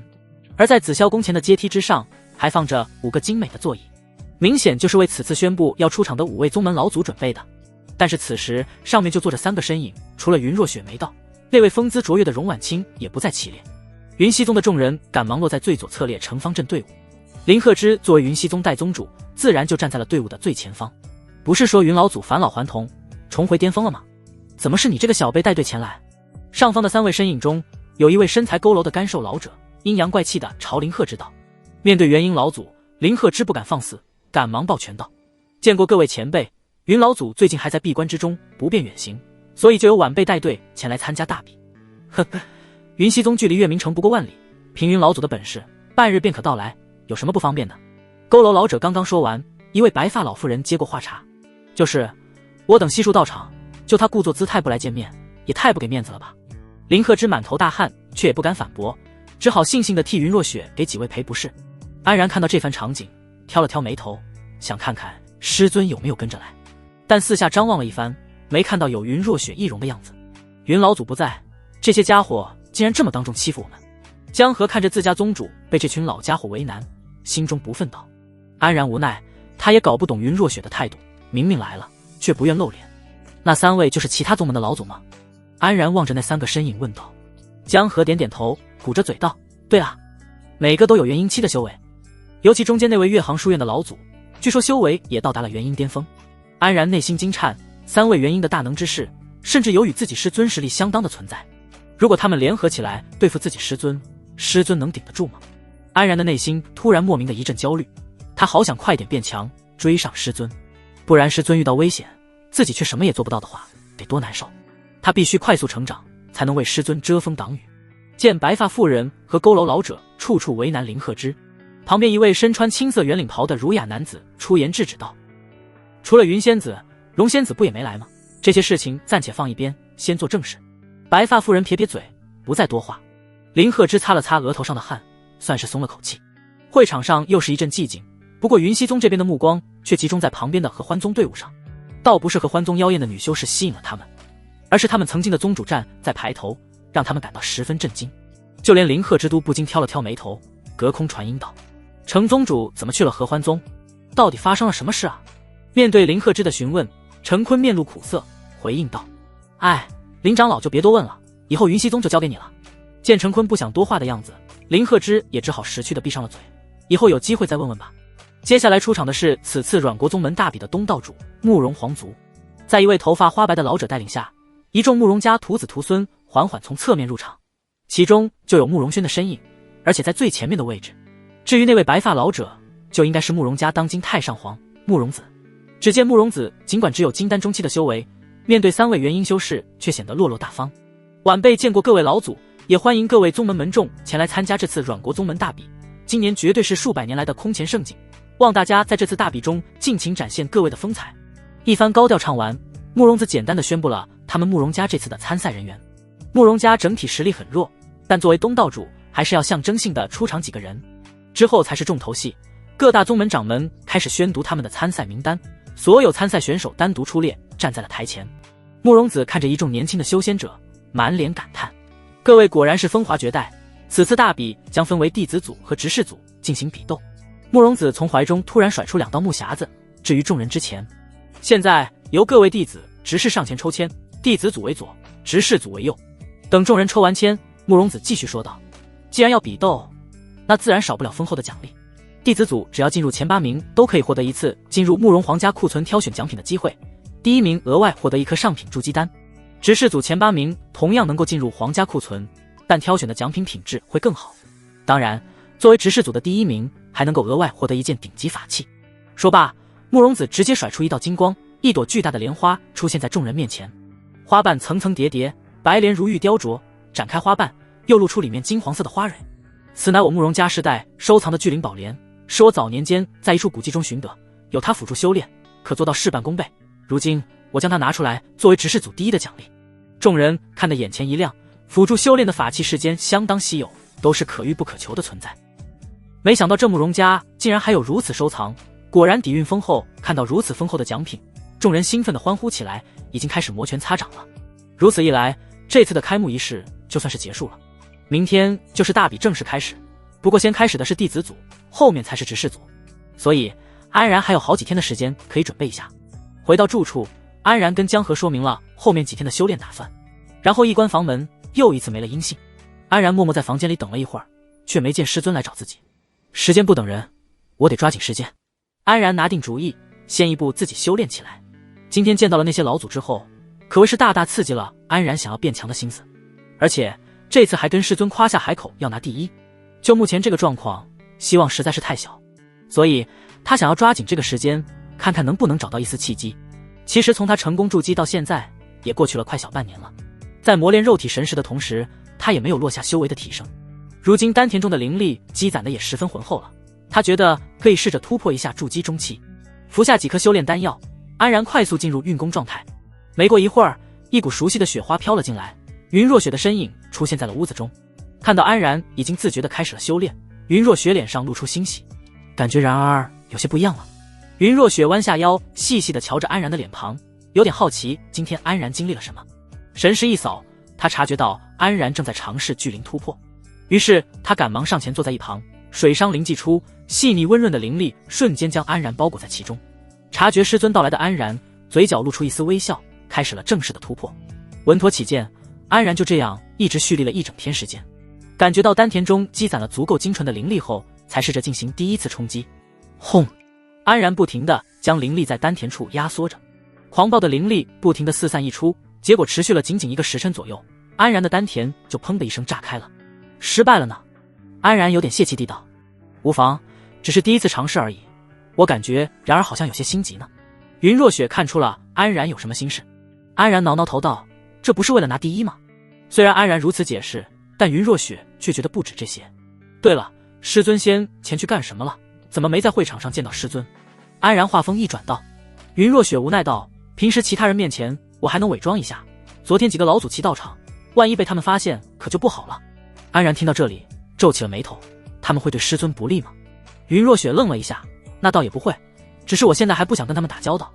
安然顿时沉默了下来，他也能猜到一点原因，因为师尊克服寿元，返老还童消息传出，引起了其他老祖高度关注。毕竟修仙者追求长生的主要目的不就是为了这2点吗？他们肯定是想合起来试探师尊的底细，不然又怎么会放下身段来参加什么阮国宗门大比？我是不是给师尊带来了一点麻烦？云若雪没想到安然会这么说，立刻否认道：当然不是，然而别这么想，要是没有你，为师早就化为一捧黄土了。云若雪轻轻的道：可我并不想给师尊带来不必要的麻烦。安然懂得匹夫无罪，怀玉其罪的道理。云若雪原本一个即将作画之人，突然就重回巅峰状态，在别人看来肯定是得了什么了不得的机缘，尤其是那些同样难以突破境界且寿元也没剩多少的元婴老祖，要说他们对云若雪的遭遇不感兴趣是绝对不可能的，他们肯定会想办法打听云若雪是如何克服寿元的，这就是云若雪不愿意出面的原因。云若雪看着眼前几乎考虑到一切的安然，眼睛里光芒闪动，然而竟然想了这么多，怪我太弱了。安然捏了捏拳头。云若雪听到安然这么说，终于知道安然的想法是什么了，她心中一暖，忍不住上前抱住了安然。哼，然而觉得为师不露面是怕他们吗？也太小看为师了吧。云若雪略带嗔怪地道，但胳膊却抱得更紧了。没有，我只是想保护师尊。云若雪感觉到心里仿佛被什么撞了一下，一丝热流缓缓从脸庞划过。修仙3000载，她的人生经历过不知多少次无助的时刻，每次都只靠她一个人扛了过来。可自从安然将她从最无助的死亡中拉出来后，她突然发现身边有了一个可以依靠的存在。尽管安然没有那么强大，却给云若雪带来了十足的安全感和信任感。然而其实一直都在保护为师呢。安然察觉到了云若雪的异样，愣了一下道：师尊哭了。这是他第2次看见师尊流眼泪。云若雪没好气的在安然的肩头上蹭了蹭，都怪然儿。看到平时清冷的师尊如此怜爱的模样，安然哪还能忍得住，低头直接吻在了师尊的额头上。云若雪脸颊上闪过一片绯红，竟也抬起头回吻在了安然的脸上。师尊！安然惊叫一声，以后每天的例行之事不能只让然儿欺负为师。云若雪鼓着脸道。安然顿时涨红了脸，不是羞的，而是憋的，因为他好想再亲师尊2口，可又不敢暴露。最后忍不住的安然只好反手将云若雪搂在怀里，手指轻轻抚过师尊那雪白细腻的脸颊。然而云若雪感受到安然的抚摸，浑身一颤，羞涩地伸出手抓住安然，但他并没有拿开安然的手，而是轻轻在脸上触碰着。云若雪脸上透出一丝迷情，脑袋靠在安然的胸膛上，心里感觉既舒服又踏实。看到这样的师尊，安然搂着的手臂又紧了紧。师尊，今天徒儿想抱着你修炼。云若雪轻轻嗯了一声，指尖点在安然的胸膛上，一股轻柔的灵力缓缓流进安然的体内。安然感受着师尊靠在怀里的温柔，感觉浑身都是劲，刚才突破失败的阴霾也全部消失不见了。丹田发力，灵力汹涌，感觉功法运转都比平时快了很多。接下来几天，安然没有再试着冲击筑基中期，而是将状态调整至巅峰状态。因为很快他就要迎来宗门大比的第1战。等执事族比斗之日到来，安然穿上了由师尊亲自洗净的崭新执事服，身上还有一股师尊独有的淡淡清香，让人信心百倍。师尊想要一个祝福之吻。安然笑嘻嘻地看着旁边的云若雪，云若雪气得伸手在安然腰间捏了一把，那天心头一热，说出那样羞人的话，以至于现在徒弟都开始正大光明地索吻起来。不过云若雪还是轻轻在安然的额头上点了一下，祝然儿今天旗开得胜。有师尊这句话，徒儿今天想输都难。安然也回吻了过去。云若雪有些恋恋不舍地松开安然，化作风雪而去。安然则大踏步地推开了门，江河已经在外面等候多时。看到安然神清气爽地走出来，江河眼前一亮，哇，感觉今天的安师弟精气神真好呢。师姐今天也很漂亮呢。江河莞尔一笑，那我们一起出发吧。跟随着大部队再次来到慕容皇城，今天的会场上可谓是锣鼓喧天，各大宗门除了参赛选手，也有其他观赛弟子执事，他们可不仅仅是来观战的，还有助阵的作用。每当有本门弟子在擂台上斗法时，下面肯定一片加油助威。不过朝远处看去，今天紫霄宫门前没有个宗门老祖的身影，反而被各个宗主替代。看来那些老祖其实对这种比斗毫无兴趣。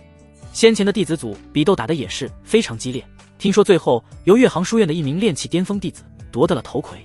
不过弟子组比斗再精彩，也无法跟执事组比拟，毕竟修为差距放在那里。所以接下来的执事组比斗让每个人都满怀期待。当安然等一众执事出现在会场上的时候，爆发出一阵猛烈的欢呼声。他们已经迫不及待想要看到一场酣畅淋漓的战斗了。执事组一共64名选手，为了公平起见，将各宗门执事平均分成8个组，最后决出来的小组第一再继续进行淘汰赛。而安然被分到了第3组，巧的是刘琴也在第3组。刘琴远远地向安然抛出一个挑衅的眼神，一副最好别碰上他的样子。至少从纸面实力上来看，刘琴是筑基中期，安然是筑基初期，所以在刘琴看来，自己应该能稳吃安然。筑基期修士之间的比斗果然激烈，比弟子组精彩了不少。第一场，2个筑基中期的执事在擂台上打得难解难分，赢得了不知多少喝彩。最终由灵兽谷的一位执事拿得了开门红，安然就在下面静静观看了几场比赛，观察其他修士的战斗方式，心里慢慢有了些数。不知过了多久，终于是轮到了他，怀着激动的心情走上台，目光忍不住朝观众席看去。果然，因为今天几个老祖都不在场，师尊易容后的模样出现在了观众之中。云若雪远远地朝安然笑了笑，安然心底顿时升起一阵愉悦。还有什么比心爱之人在台下支持自己更美好的事情？在下天耀门执事谢意。对手穿着天耀门标志性的红袍，朝着安然微微抱拳，脸上满满的不屑。安然神识一扫，对方筑基中期，看来是有点小瞧自己了。在下云溪宗安然，请指教。随着一声铃响，安然就如同一颗炮弹一样爆射而出。自己修为低，灵力不够多，无法跟比自己修为高的人打持久战，所以安然的战术就是一上来就使出全力，速战速决。那名叫谢意的天耀门执事，没想到安然上来就发动如此猛烈的攻势，一时间竟然慌乱了起来，赶忙祭出一面盾牌抵挡在面前。咚！安然的拳头落在盾牌上，发出沉闷的巨响。只见盾牌上的灵力护罩顷刻瓦解，盾牌表面更是直接产生一块巨大的裂纹。体修！不管是谢意还是场外的观众席上，都爆发出一阵惊呼。毕竟体修的修炼方式过于折磨人，数量可谓是相当稀少。然而安然可不管那么多，打完一拳后紧接着又是一拳，咔嚓！这一拳竟是直接将盾牌打了个粉碎，而且拳势丝毫不减，从众多碎屑中直导而出，朝着谢意面门轰去。谢意大惊失色，赶忙抬手护体，结果直接被一拳轰得在地上划出长长的痕迹。可恶！谢意感觉胳膊都快被打断了，痛得满头大汗。他忍着痛挥了挥手，从储物袋中祭出10把飞刀。与此同时，安然也再次猛攻过来，吓得谢意赶忙催动飞刀向安然射去。安然先是试探性的用拳头挡了2把飞刀，当感觉到这种法器根本破不了自己防后，他直接不管了，眼中只剩下远处的谢意。谢意看着自己的飞刀打在安然身上，像是砍在石头上一样，顿时欲哭无泪。这什么怪物啊？真的是筑基初期吗？安然的拳头再次如约而至，咚咚咚，一拳打开谢意的胳膊，再一拳倒在他的肚子上，最后一记右勾拳狠狠地朝脸上砸过去。3拳过后，观众们就目瞪口呆地看着谢意侧飞而出，砸在泥土里没了动静。全场鸦雀无声，从开始到结束，感觉就几息之间，一个筑基中期的修士就被一个筑基初期的修士给秒杀了。不仅是观众，就连安然自己都有点意外。他刚才完全是凭借着下意识的方式在打，因为他就没跟人比斗过几次，所以在战斗技巧方面完全是一窍不通。所以就像街头干架那样，在挥舞着拳头，根本没有任何技巧，结果却得到了惊人的战果。看来自己肉体的强大远超自己想象，之前那惨绝人寰的折磨确实没白受。得罪了，安然抱了抱拳，缓缓从台上走了下来，身上连汗都没出。回到座位上，江河嘴巴张大的看着安然，眼神里满是震惊。安师弟还真是深藏不露啊，看来之前安然说自己躲在房中修炼，确实没有骗自己，这是真有实力的。远处的霍宇看到安然的表现，赶忙一脸担忧的抓住刘琴劝解道，如果后面你跟安师弟碰上，要不就直接投降吧。刘琴虽然也震惊于安然的表现，但面子问题绝不可能让他退缩一步。你滚蛋！就知道长他人志气，灭自己威风。就连在上方观战的林鹤之坤眼中也闪过一丝惊异，他是为数不多知道安然身份的人，这样的表现确实担得起云老祖关门弟子的名头。安然上场前还有点小激动，现在心里反而平静了下来。原来也不过如此。第一天是人最多的，安然估计今天没有再上场的机会了，于是他在中场休息的时候，悄悄地来到了云若雪旁边。嘿嘿，我今天的表现怎么样？安然笑着坐在云若雪旁边，很自然地牵起了她的手。因为安然刚才的惊人表现，周围不少人都投来好奇的目光。云若雪被这么多人看着，有点心虚，手心里又忍不住地冒出汗来。可圈可点吧。本来想夸夸安然的，怕她太膨胀，云若雪就给了个中规中矩的评价。安然笑嘻嘻的又靠近了些，手臂环绕上师尊的香肩。云若雪感觉到安然的小动作，嗔怪地瞪了他一眼，但身子却并没有抗拒。此时台上对战的2位执事，一位天耀门的筑基后期执事，一位岳航书院的筑基巅峰执事。而那位岳航书院的执事，安然见过，正是在宴会厅上和他互相试探过的那名蓝衫男子。只见蓝衫男子仅仅一个照面就将对方干趴下了，比安然还简洁了事。云若雪在安然耳边悄悄说道：“这家伙很厉害，后面基本上没有人是他的对手。”安然当场不服，那是他还没遇到我。云若雪翻了个白眼道：“别狂妄自大，如果你后面遇上他，一定要万分小心。”安然点了点头，在宴会上神识碰撞的时候，他就知道那名蓝衫男子战力绝对不简单。看了看对战板上的信息，那名蓝衫男子名叫郭子辰，跟云若雪坐着观战了半天，所有威胁的对手都被他点评了一遍。像其他宗门的几个强力对手，其中还有慕容轩，但好像整个慕容皇族只有他参加了执事组的比斗。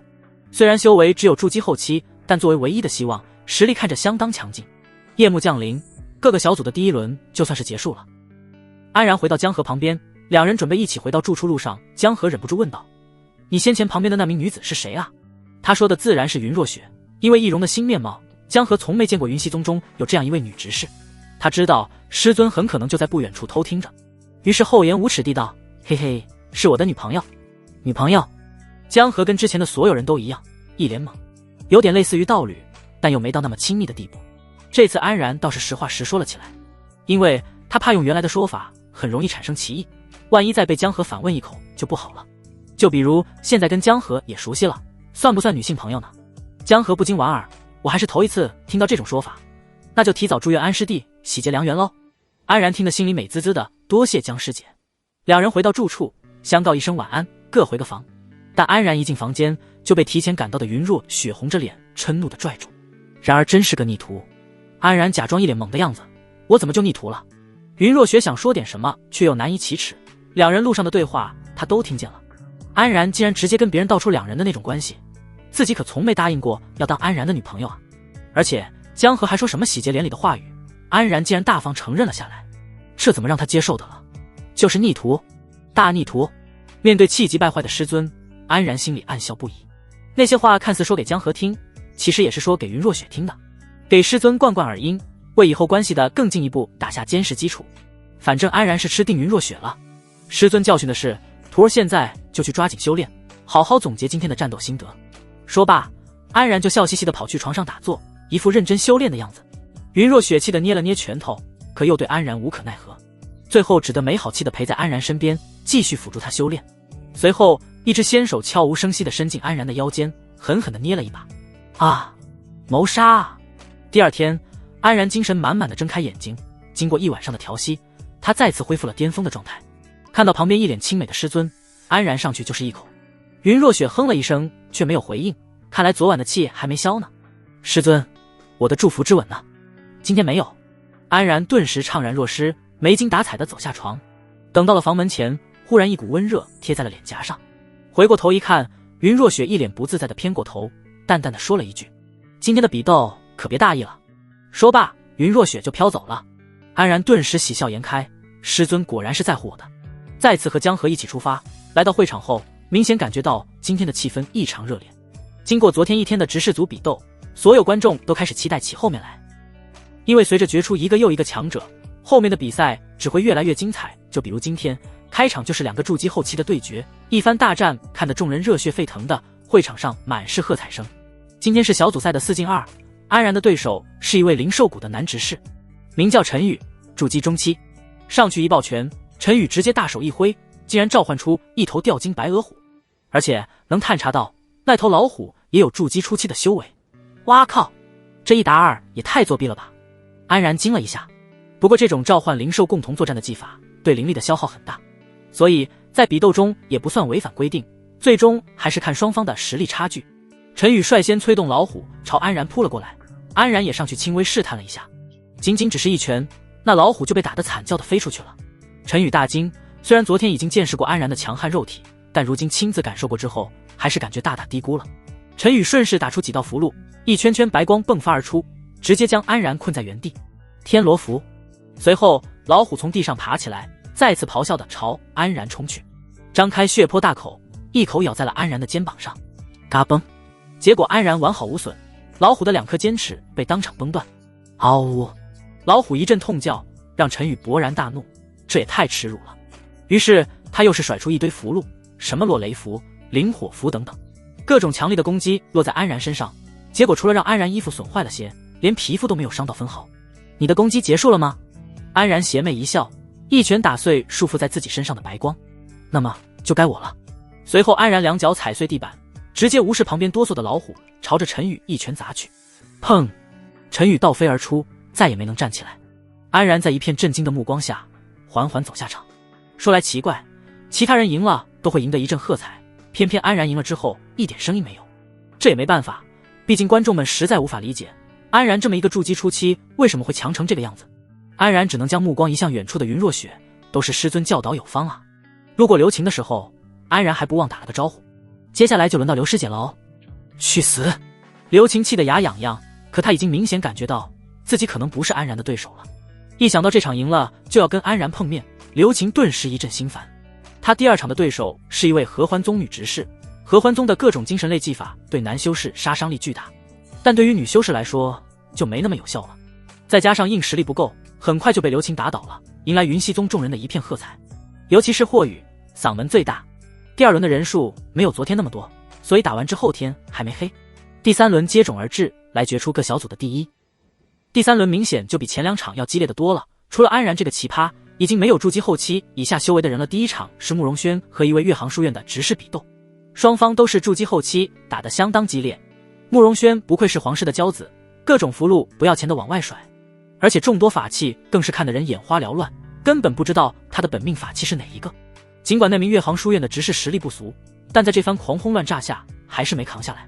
最后慕容轩成功拿下了第1个小组第一，也是成功成为了前8名，有了进入慕容皇家库存的资格。但对他来说，这跟进自家后院有什么区别？随后又是2场激烈的比斗之后，就轮到了安然和刘晴。2人刚走上场去，就听见云溪宗的一众观众疯狂给刘晴加油。刘晴作为执事，颜值身材出众，在云溪宗还算小有名气，而大部分人都不认识安然。虽然实力看着不俗，但人们更愿意看漂亮的女孩子赢得胜利。我今天无论如何都要灭灭你的嚣张气焰。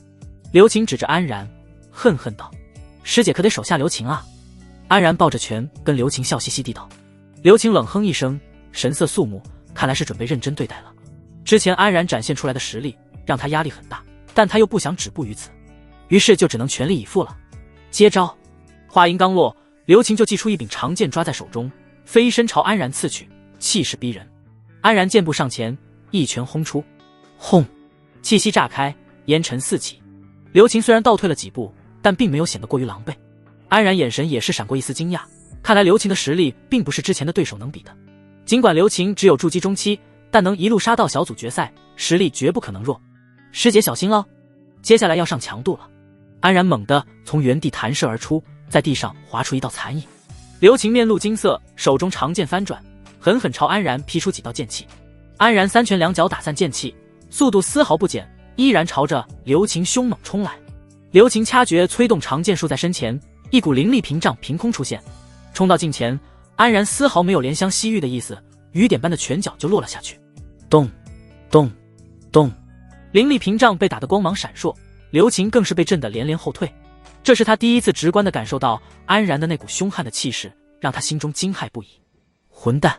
刘晴大骂一声，试图驱逐心中的害怕。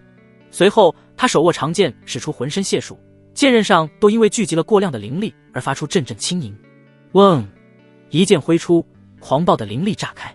安然不敢应接，赶忙躲避拉开距离。刘晴则趁机双手掐诀，长剑突然画出好几道灵体，半身左右。去！刘晴大喝一声，7、8道剑光朝着安然杀去。安然没有大意，先挥出几拳试试这剑光的威力。噌！剑光砸在手上，安然骨节上能感觉到一阵疼痛，但并不强烈。这下安然就放心了不少，立刻去跟那些剑光硬碰硬。砰砰砰，安然的全力一击就能直接将剑光打得粉碎，这让安然心中一阵爽快，竟然还施展起拳脚来，跟剑光打得有来有回。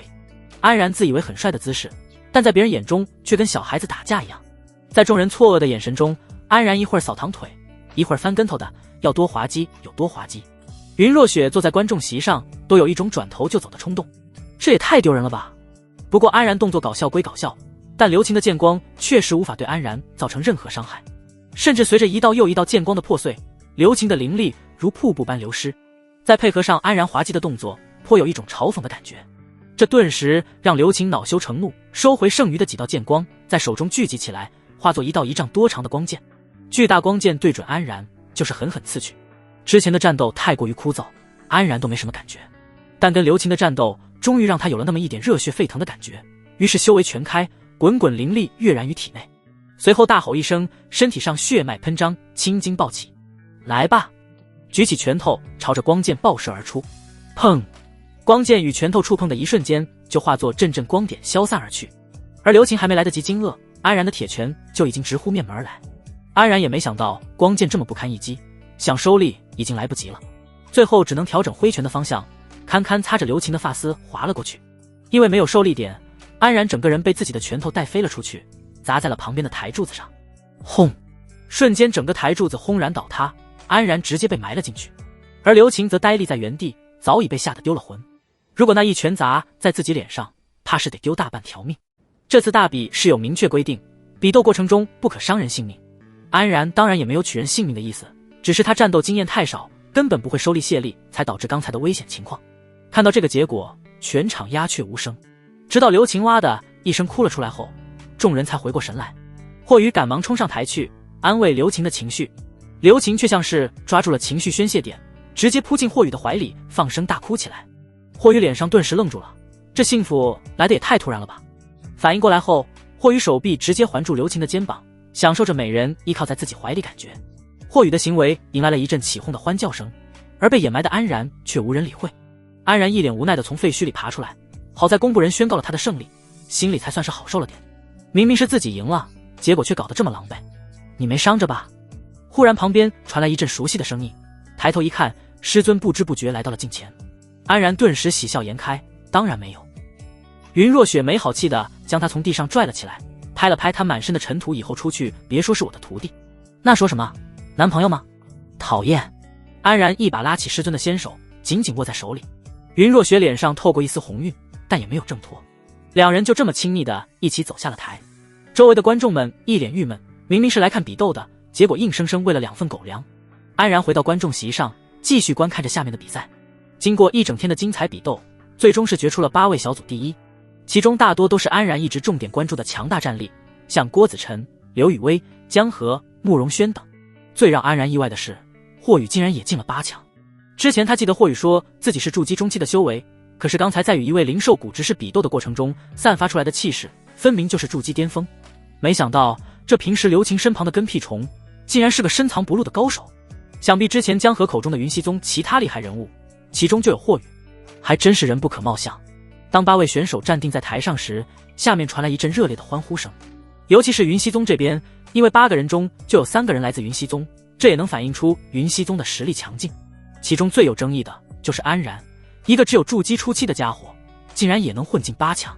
很多人都说他运气好，因为他们小组里连个筑基后期都没有。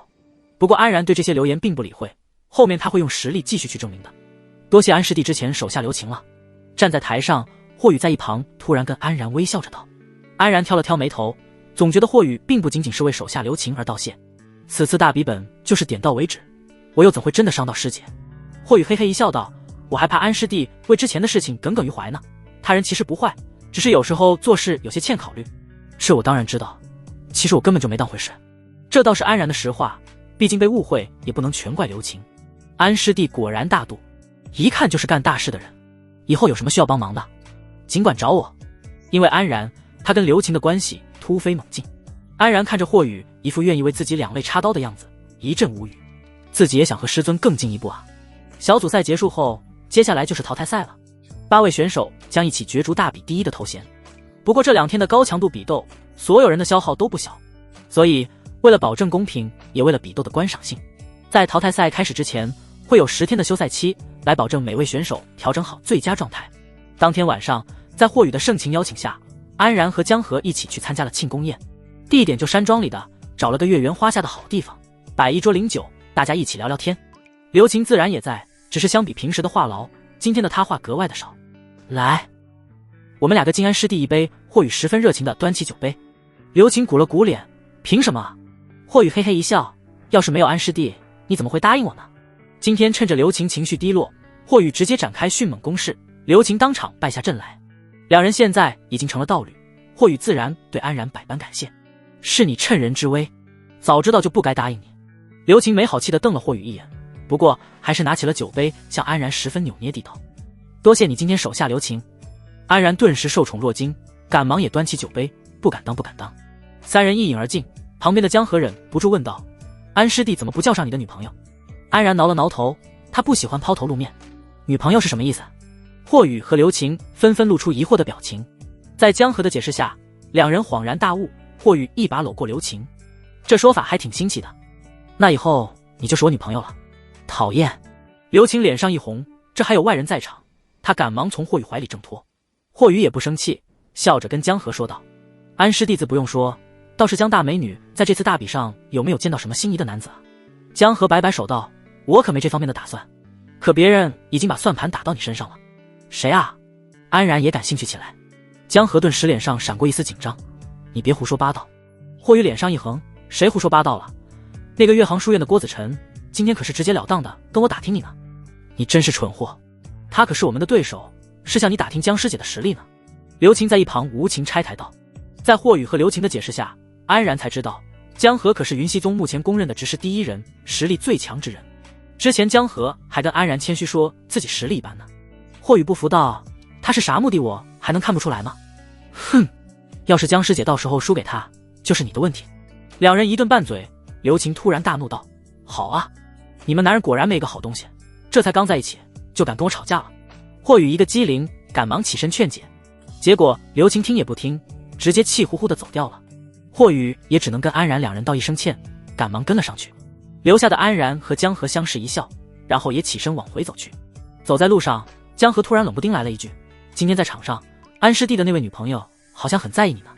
安然嘿嘿一笑道：能遇到她是我的幸运。说的也是呢。江河笑了笑，但神情中却闪过一丝难以察觉的异样。回到住处，道了一声晚安，2人各回个房。安然一进门就看见师尊已经坐在床榻上了。师尊。安然直接扑进云若雪的怀里，云若雪脸上微红，将安然揽住，任由他在自己怀里蹭来蹭去。平时安然这么不老实，云若雪就算不阻拦他，也肯定会说教2句，可今天云若雪却十分平静，反而让安然觉得奇怪起来。但其实这是因为云若雪心里有了疙瘩。虽然安然没有察觉到江河的情绪，但同为女性的云若雪却是很敏锐地感觉到了，这个江河对自己的徒弟明显产生了一丝不可名状的感情，这顿时让云若雪警觉起来。江河比自己年轻不说，天赋也是极佳，而且长相也不输自己多少，更重要的是性格温和，和安然十分合得来。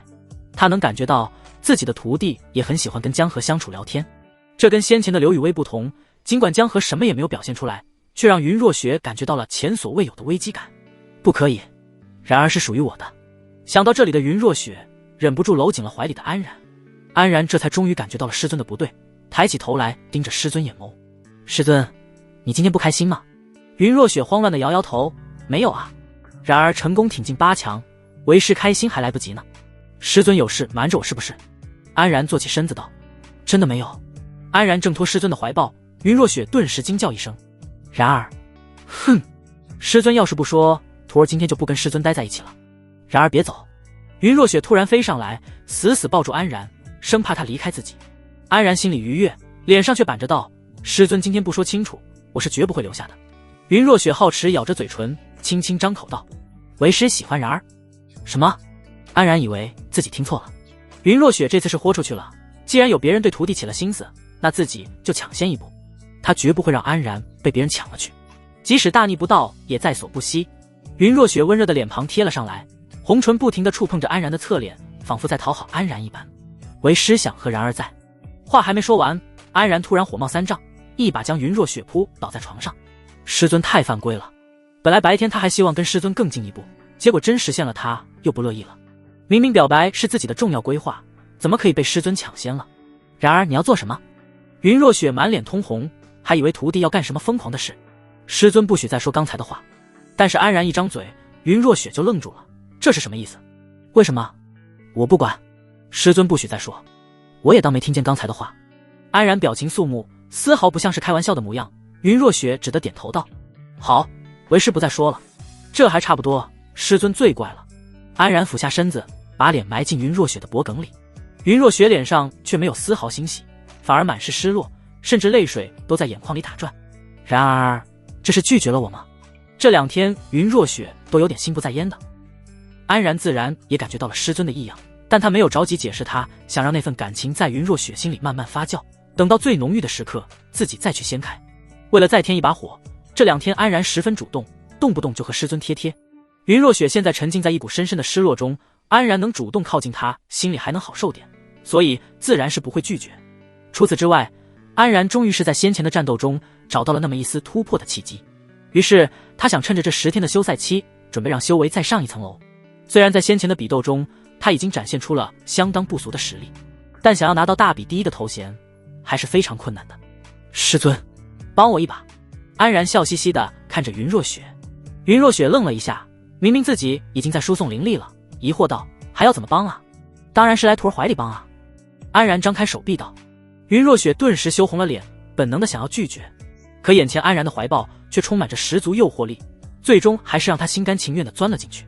安然抱着师尊，满心的欢喜，可云若雪脸上却没有太多的喜悦。安然伸出手摸了摸师尊清冷的脸蛋，师尊是在怪我吗？云若雪咬了咬嘴唇，然而有自己的想法，为师怎么会怪然儿呢？安然轻轻道：等徒儿拿了第一，会给师尊一个交代的。云若雪目光流转，心中又出现了一丝期许，至少安然还在努力完成那个目标，他又怎能辜负徒弟的热情？为师这就助你突破。云若雪恢复了一些情绪，开始沉下心来为安然输送最为精纯的灵力。安然开始闭目调息，将灵力尽可能的压缩进丹田之中。如此持续了3天左右，丹田中就已经积压了相当庞大的灵力，安然都感觉自己的丹田快撑爆了。随后安然开始正式突破，丹田中的灵力疯狂涌动。安然死死锁住灵力，身体都因为那狂暴的波动而颤抖起来。怀里的云若雪伸出胳膊环住安然的腰部，试图稳住安然的身形。安然感觉到了师尊的支持，顿时心中充满了动力。给我破！在持续了整整5个时辰之后，那股灵力终于被彻底压缩成了更为精纯的灵力。轰！丹田中发出一阵巨响，安然的身体猛然颤抖一下。成了！恭喜然儿！云若雪看到安然成功突破，脸上也露出一抹笑容，驱散了这些天的阴霾。安然看得当场愣住了，师尊笑了。云若雪回想之前，自己好像确实从未在安然面前展现过笑容。她生性清冷，本就不爱笑，在人前就更少透露自己的真情实感。但在安然面前，她慢慢地卸下了自己的保护色。尤其是那天在危机感的驱使下，将自己的心意道出后，在安然面前算是打开了一次心房。正所谓有一就有二，有二就有3、4、5、6、7、8、9。我笑一下怎么了？云若雪一脸不自在。师尊笑起来真好看，想一直看。安然鬼使神差地伸出手指，轻轻抚摸过云若雪的红唇。云若雪浑身一颤，脸上顿时涌上一片绯红。然而别这样。安然却充耳不闻，手指夹住师尊那如玫瑰花般的唇瓣，慢慢揉捏起来。此时的安然内心简直如万千蚂蚁在爬，他好想直接吻下去，而且他知道自己吻下去师尊也不会拒绝，可那样达不到他想要的效果。于是他强忍着那股冲动，俯下身子，用嘴唇在师尊鼻尖上咬了一下。云若雪浑身再次一颤，心脏砰砰乱跳，眼神都快拉丝了。然而真是太坏了。哪里坏了？安然笑嘻嘻道，就知道欺负为师。云若雪捏着拳头，她被安然调戏的心中已经蠢蠢欲动了，甚至都期待着安然做些什么。可安然就是非常克制，完全没有冲动行为，这让云若雪在失望的同时又觉得很羞耻，感觉自己好像不干净了，心里竟然会有那样的污秽想法。于是她赶忙从安然的怀抱里跳出来，红着脸整理了一下衣着，然后咳嗽2声道：然而现在既然突破了筑基中期，我们再进行一波特训吧。特训？什么特训啊？安然问道。云若雪嘴角露出一丝微笑，跟我来就知道了。安然看见师尊又笑了，顿时五迷三道的跟着云若雪一路出了月明城。两人来到城外的一处隐秘的山林中。安然奇怪道：我们来这里干什么？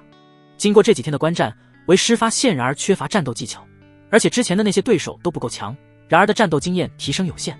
云若雪眼神中划过一丝光芒，继续道：所以这剩下的几天，然而就在这里进行战斗特训。安然左看右看，可得有对手啊，这里既没有其他修士，也没有妖兽，怎么？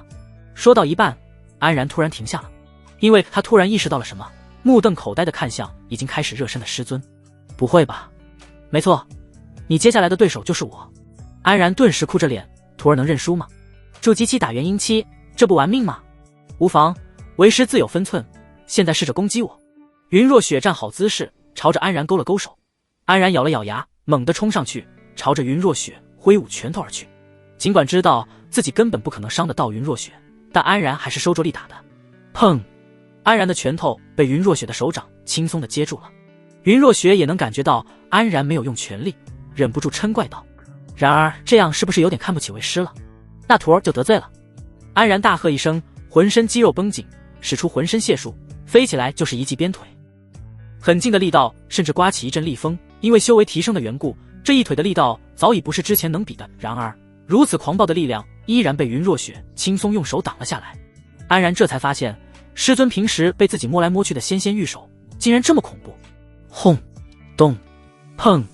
月明城外的山林里，这几天不停地发出巨大的响动。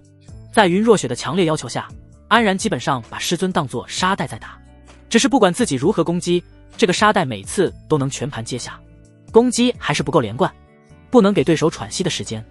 云若雪的教诲在耳边响起，安然气喘吁吁地站在一旁，手里还拿着西木杵。他甚至已经祭出了神器，可依然不能将云若雪动摇分毫。看着不动如山的云若雪，安然第一次实打实地感觉到师尊的无上修为。一想到这么强大的女人先前在自己怀里娇羞的模样，让他都觉得有些不真实。好了，从现在开始，你来试着接下我的攻击。云若雪突然的一句话让安然如坠冰窟。唉，等一下，我准备一下，敌人可不会给你准备的时间。云若雪瞬间消失在原地，安然吓得四处张望。忽然头顶传来呼啸声，抬头一望，云若雪出掌拍下，安然赶忙用西木杵顶上去。轰！安然半截身子直接入土，狼狈的一阵咳嗽。然而不等他反应过来，云若雪一记膝撞已经呼啸而来，直直砸在安然的胸口。只见安然从土里飞出去，撞断了好几根树干才堪堪停住。安然刚站起来，脑子还昏昏沉沉的，云若雪的下一记攻击又接着到来。云若雪猛地近身，手臂穿过安然的腋下，用身体将安然顶起来。下一刻，安然就被一记过肩摔狠狠地砸在地上。轰！地面出现一个大坑，安然感觉五脏六腑都要散架了。师尊，饶命啊！云若雪没好气地哼了一声，我都没怎么用力，这就不行了。师尊这分明是公报私仇啊！安然一脸哀嚎。被安然点破心思的云若雪脸上一红，她心中确实有股怨气，趁着这次机会在安然身上找不了回来。不过她分寸还是把握得很好，只是让安然感觉到疼，却没有受任何伤。是你技艺不精，还不赶紧起来继续练？听到云若雪的催促，安然却不起来了。师尊下这么重的手，不亲徒儿两下，我是不会起来了。见安然耍起无赖，云若雪一阵气急，但最后还是撩起头发，低下身子在安然脸上嘬了两下。安然顿时满血复活，一跃而起，再来。然而云若雪的可不是白清的，后面的攻势越发猛烈，山林中顿时传来阵阵的惨叫声。很快，最后淘汰赛的日子就到了，各大宗门早早集结在皇城中，准备欣赏这最后的精彩对决。甚至之前一直没有出场的3位老祖，今天也来观战了。看来这执事组最后的决赛十分的吸引人。安然这几天都没露过面，等他在师尊的特训下归来的时候，江河等人全都一脸吃惊地望着他。天哪，你什么时候突破筑基中期的？江河捂着嘴道。哈哈，就前几天。安然有点不好意思地挠挠头。霍宇也忍不住咋舌道，安师弟真是天赋异禀，实在羡煞众人啊。今天的比斗由慕容子亲自主持，在他的指挥下，8位选手依次上台抽签。安然抽到的竟然是慕容轩，那名慕容皇族的长公主。虽然慕容轩修为只有筑基后期，在8强选手中算弱的，但他的手段层出不穷，非常不好对付。第一场就是安然对阵慕容轩，其他选手离开后，只剩下2人，稍一躬身抱拳，算是打过招呼了。比斗开始。话音刚落，安然瞬间弹射起步，在地面上划出一道残影，向慕容轩攻去。慕容轩美眸一惊，没想到安然气势如此猛烈，因为先前他并没有关注过安然，对安然的打法也所知甚少。于是他仅仅只是甩出几道冰锥符，试探一下安然。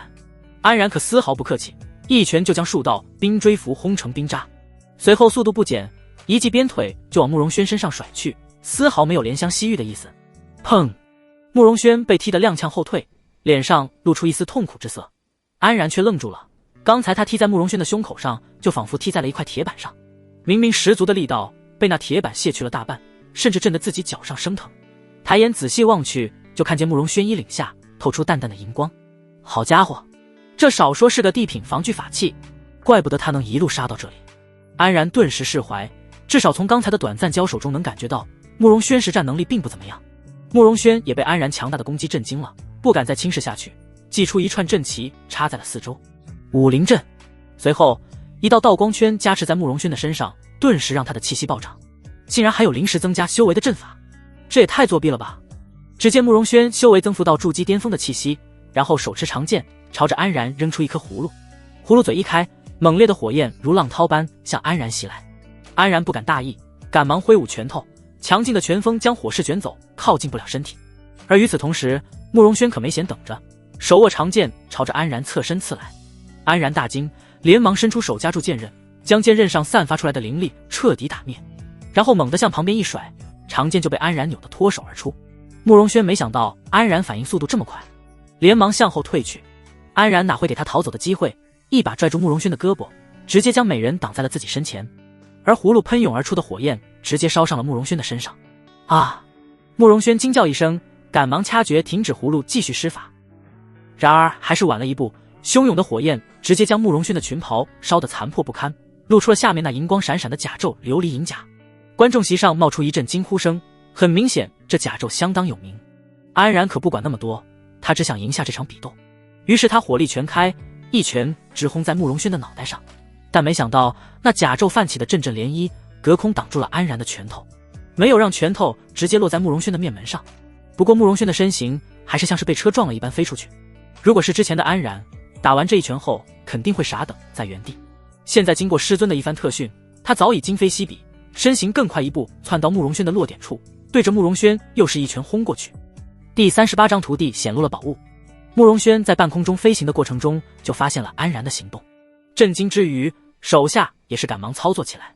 只见他慌乱中从腰间储物带翻出一个吊坠，一股柔和的光芒散开。嗡！只见慕容轩的身影突然凭空消失，安然的一拳自然也砸了个空。转头一看，慕容轩已经不知道什么时候站在了他身后不远处。这女人的各种法器应有尽有，现在竟然还拿出了某种稀有的空间法器，实在夸张的离谱。慕容轩神色肃穆，沉声说道：没想到你修为不高，肉体强度竟然强成这个样子，看来不使出点真本事是不行了。说罢，慕容轩抽出一把笛子轻轻吹响，顿时一道道无形的灵力波从周边呼啸而去。安然肉眼无法察觉，只能放出神识感应，并试着硬扛了一下。砰！灵力波打在身上，虽然冲击力不强，但是安然却感觉到五脏六腑一阵剧痛。这灵力波有暗劲，安然顿感不妙，这灵力波竟然可以无视肉体外形强度，直击体内。于是他不敢再硬接，只得使用身法，尽可能的躲避，但这样也失去了出手的机会。双方就这么僵持了好一会儿，尽管慕容轩成功压制了安然，消耗却十分大。如果没有在短时间内拿下安然，那么他很快就会陷入颓势。想到这里，慕容轩决定孤注一掷，吹响笛声的同时还催动了火焰葫芦，一波巨大的灵力消耗换来了更为猛烈的攻势。安然这下明显有些招架不住了，不仅挨了好几下灵力波，身上衣物也被烧得破烂不堪，露出下面矫健的身材。可恶！安然咬着牙强忍剧痛，本想着尽量隐藏实力，但眼前这个皇族的长公主的手段实在太多，十分难缠。若是想继续空手拿下对方，肯定会付出更多的消耗和代价，不利于后面的比斗。所以安然思索再三，还是决定拿出西木杵了。轰！擂台上忽然爆出一股强劲至极的气息，直接将慕容轩的攻势尽数炸开。慕容轩还没回过神来，一根棍棒猛地飞来，直接砸在了他的腹部。噗嗤！那琉璃银甲的屏障当场被砸了个粉碎，慕容轩一口鲜血喷出，整个人倒飞而出，全场惊呼。明明上一刻慕容轩还是优势，转眼间就败下阵来。而当台上的那些金丹元婴的长老老祖看到安然祭出的西木杵，一个个都站起了身。神品法器，就算是元婴期老祖，神品法器也都是可遇不可求的存在，而安然这么一个筑基期修士竟然就能拥有，这怎么不让众人震惊？其中云溪宗的众长老自然猜到了这神品法器是出自谁之手，不过他们的脸上却是流露出一股担忧之色。安然如此显露出宝物，怕是会被不轨之人盯上。要是其他寻常人等，林鹤之他们自然不会怕，可台上还坐着3位元婴老祖，若是3人中有人起了歹念，他们可拦不住。如果安然出了事，林鹤之要怎么回去给云若雪交代啊？而台上的安然并没有意识到这一点，还在为自己轻松获胜感到一阵兴奋。不过环顾观众席一周，发现今天师尊又消失了，估计是台上出现了那3位元婴老祖的原因。安然也不气馁，现在他的目标只有一个，那就是拿下第一。另一边，慕容子紧张兮兮地上台扶起慕容轩：“轩儿，你没事吧？”慕容轩摇了摇头，神色复杂的抬头看向对面的安然。他作为慕容家如今最有天赋的年轻一代，背负着让慕容皇族再次崭露头角的重任。这次阮国宗门大比，他可是准备了很久，至少也是奔着前3去的。结果没想到被一个名不见经传的少年给打破了幻想。安然注意到了慕容轩的目光，不卑不亢地抱拳行礼道：“得罪了。”随后安然就缓缓走下了台。“祖爷爷，让您失望了。”慕容轩落寞地道。慕容子眯着眼睛看着安然离去的背影，笑着道：“轩儿已经做得很好了，这小子可不简单，恐怕背后有高人扶持。”哦。慕容轩挑了挑眉头，好奇地看向了安然。他跟你年纪相差不算大，你今后试着跟他搞好关系。慕容轩眼神中露出了一丝疲惫，但还是点点头道：“祖爷爷放心，我会的。”安然对这对祖孙俩的对话毫不知情，就坐在选手席上等待着下一场比斗。江河见安然身上破破烂烂的，主动递上去一套崭新的执事服：“这件衣服安师弟换上吧。”安然见状，笑着摆摆手道：“不用了，等下估计还得破，就不浪费江师姐的衣服了。”江河鼓了鼓嘴，也只好将衣服收了起来。接下来的比赛也是一场比一场精彩刺激，尤其是霍宇对阵郭子辰的那一场，可谓是惊天地泣鬼神。霍宇本就是扮猪吃老虎的主，结果没想到那郭子辰更是变态中的变态，双方各种神通法术一通乱甩，打得整个擂台都快消失了。结果最后霍宇还是败下了阵来。看到受了一身伤的霍宇，刘晴红着眼睛扑了上去：“江师姐，你可得为我报仇啊！”霍宇抱着刘晴，一脸苦笑地说道。江河神情肃穆，这郭子辰到目前为止看起来都没用全力的样子，实力实在是深不可测。台上的郭子辰见到江河在看他，露出明亮的微笑，像是在迎接挑战。“哼，拽什么拽？江师姐肯定会把他打趴下的。”刘晴恶狠狠地道。安然也是多看了郭子辰2眼，师尊之前让自己格外注意这家伙，果然不一般。最后4强名单除了安然和郭子辰，还有江河和刘雨薇。江河的实力比霍宇还要高上不少，自然是轻松获胜，而刘雨薇也展现出了不俗的实力。再次抽签，只能说冤家路窄，安然抽到了刘雨薇这位之前有过交集的合欢宗女执事。又是第一个上场，安然走上台去，对面的刘雨薇依然穿着显露妖娆身材的服饰，散发着妩媚迷人的气质，只是她看着安然的眼神有些古怪。“柳仙子，别来无恙啊！”安然笑着抱了抱拳。刘雨薇撇撇嘴道：“安弟弟的关心姐姐可消受不起啊。”安然挑了挑眉头，对方上次被师尊吓唬了一下，估计还在置气。但其实刘雨薇哪敢置气，他已经从自己新任宗主程坤的口中得知，眼前的安然竟然是云溪宗老祖的亲传弟子。他成为了在场中极少数知道安然身份的人。至于那天云若雪显露出来的威压，让他甚至怀疑那位就是安然的师尊。毕竟筑基期怎么可能会有那么恐怖的神识，就算是金丹期也很难达到。除此之外，程坤还给刘雨薇交代了个任务，让他在适当的时机直接认输下场。但刘雨薇还处在年轻气盛的年纪，心中肯定是不服的。安然还想说些什么，刘雨薇则从腰间抽出一条长长的皮鞭，厉声道：“别废话了，直接开始吧。”看到对方如此利索，安然也点点头道：“好，那就来吧。”安然没有急着拿出西木杵，身形爆射而出，先上前试探一番。刘雨薇眼神犀利，就算认输他也要先好好打过再说。啪，手中皮鞭闪电般挥出，在空中划过一道利锋，发出清脆的响声。安然眼疾手快，一把抓住皮鞭的末端，死死缠在手上，这样刘雨薇就无法继续甩动皮鞭攻击了。刘雨薇却丝毫不慌，眼眸中亮起一阵紫色的光芒。安然心头顿时感觉一阵不妙，果然，被皮鞭缠住的胳膊上传来一股酥麻的感觉，吓得安然赶紧甩掉。但就算甩开皮鞭，那种感觉依然没有消散，让人感觉使不上力气。怎么样，安弟弟喜欢吗？刘雨薇邪魅一笑，手中皮鞭再次甩出。安然不敢大意，闪身躲避，然后继续朝着刘雨薇快速逼近。等到了近处，安然一步踏出，拳出如龙。刘雨薇却不闪不避，手掌拍出，竟然直接跟安然硬碰硬轰，气息炸开，双方都被震得倒退了出去，竟然打了个平手。安然惊了一下，这是打了这么多场以来第一次碰到能跟自己肉体强度旗鼓相当的对手。没看出来刘雨薇身材纤细妖娆，居然有如此强悍的体魄。安然兴奋地舔了舔嘴唇，之前的人面对自己的攻击总是躲来躲去，终于可以感受一下拳拳到肉的爽快感了。再来，安然身形再次闪动，朝着刘雨薇奔来。刘雨薇眯起眼睛，手中甩出一抹粉尘，随后手中皮鞭凶猛地甩出，猝不及防的安然吸入了不少粉尘，结果顿时感觉眼花缭乱，眼前的景象开始出现重影，尤其是呼啸而来的皮鞭，仿佛有10几道同时甩过来，根本无处可躲。啪！皮鞭狠狠地击打在了安然肩膀上，直接将衣服击碎，在安然肩头上也同时显露出一道红色的痕迹。刘雨薇看得眉头一挑，她本以为这一下会皮开肉绽的，结果还是低估了安然的肉体硬度。而安然感觉到肩头火辣辣的同时，那股莫名的酥麻感再次传来。刘雨薇抓紧机会，继续向安然发起了猛烈的攻击。安然眼前依然恍惚，实在来不及调整，顶着攻击就扑了上去。雨点般的攻击落在安然身上，瞬间身上就出现了好几道红印。不过安然也是趁机接近刘雨薇，这次没有出拳攻击，而是改用贴身锁技。安然的大手一把抓住刘雨薇的手腕，一条腿卡住她的膝盖后方，另一只手直接锁喉上去。刘雨薇大惊，身体以一个极其夸张的姿势扭动起来，堪堪躲过安然的锁喉。但安然的大手如钳子般死死抓着她，让她无法逃离出去。安然顺势一个肘击过去，这次刘雨薇避无可避，被直接砸在肩头。呜！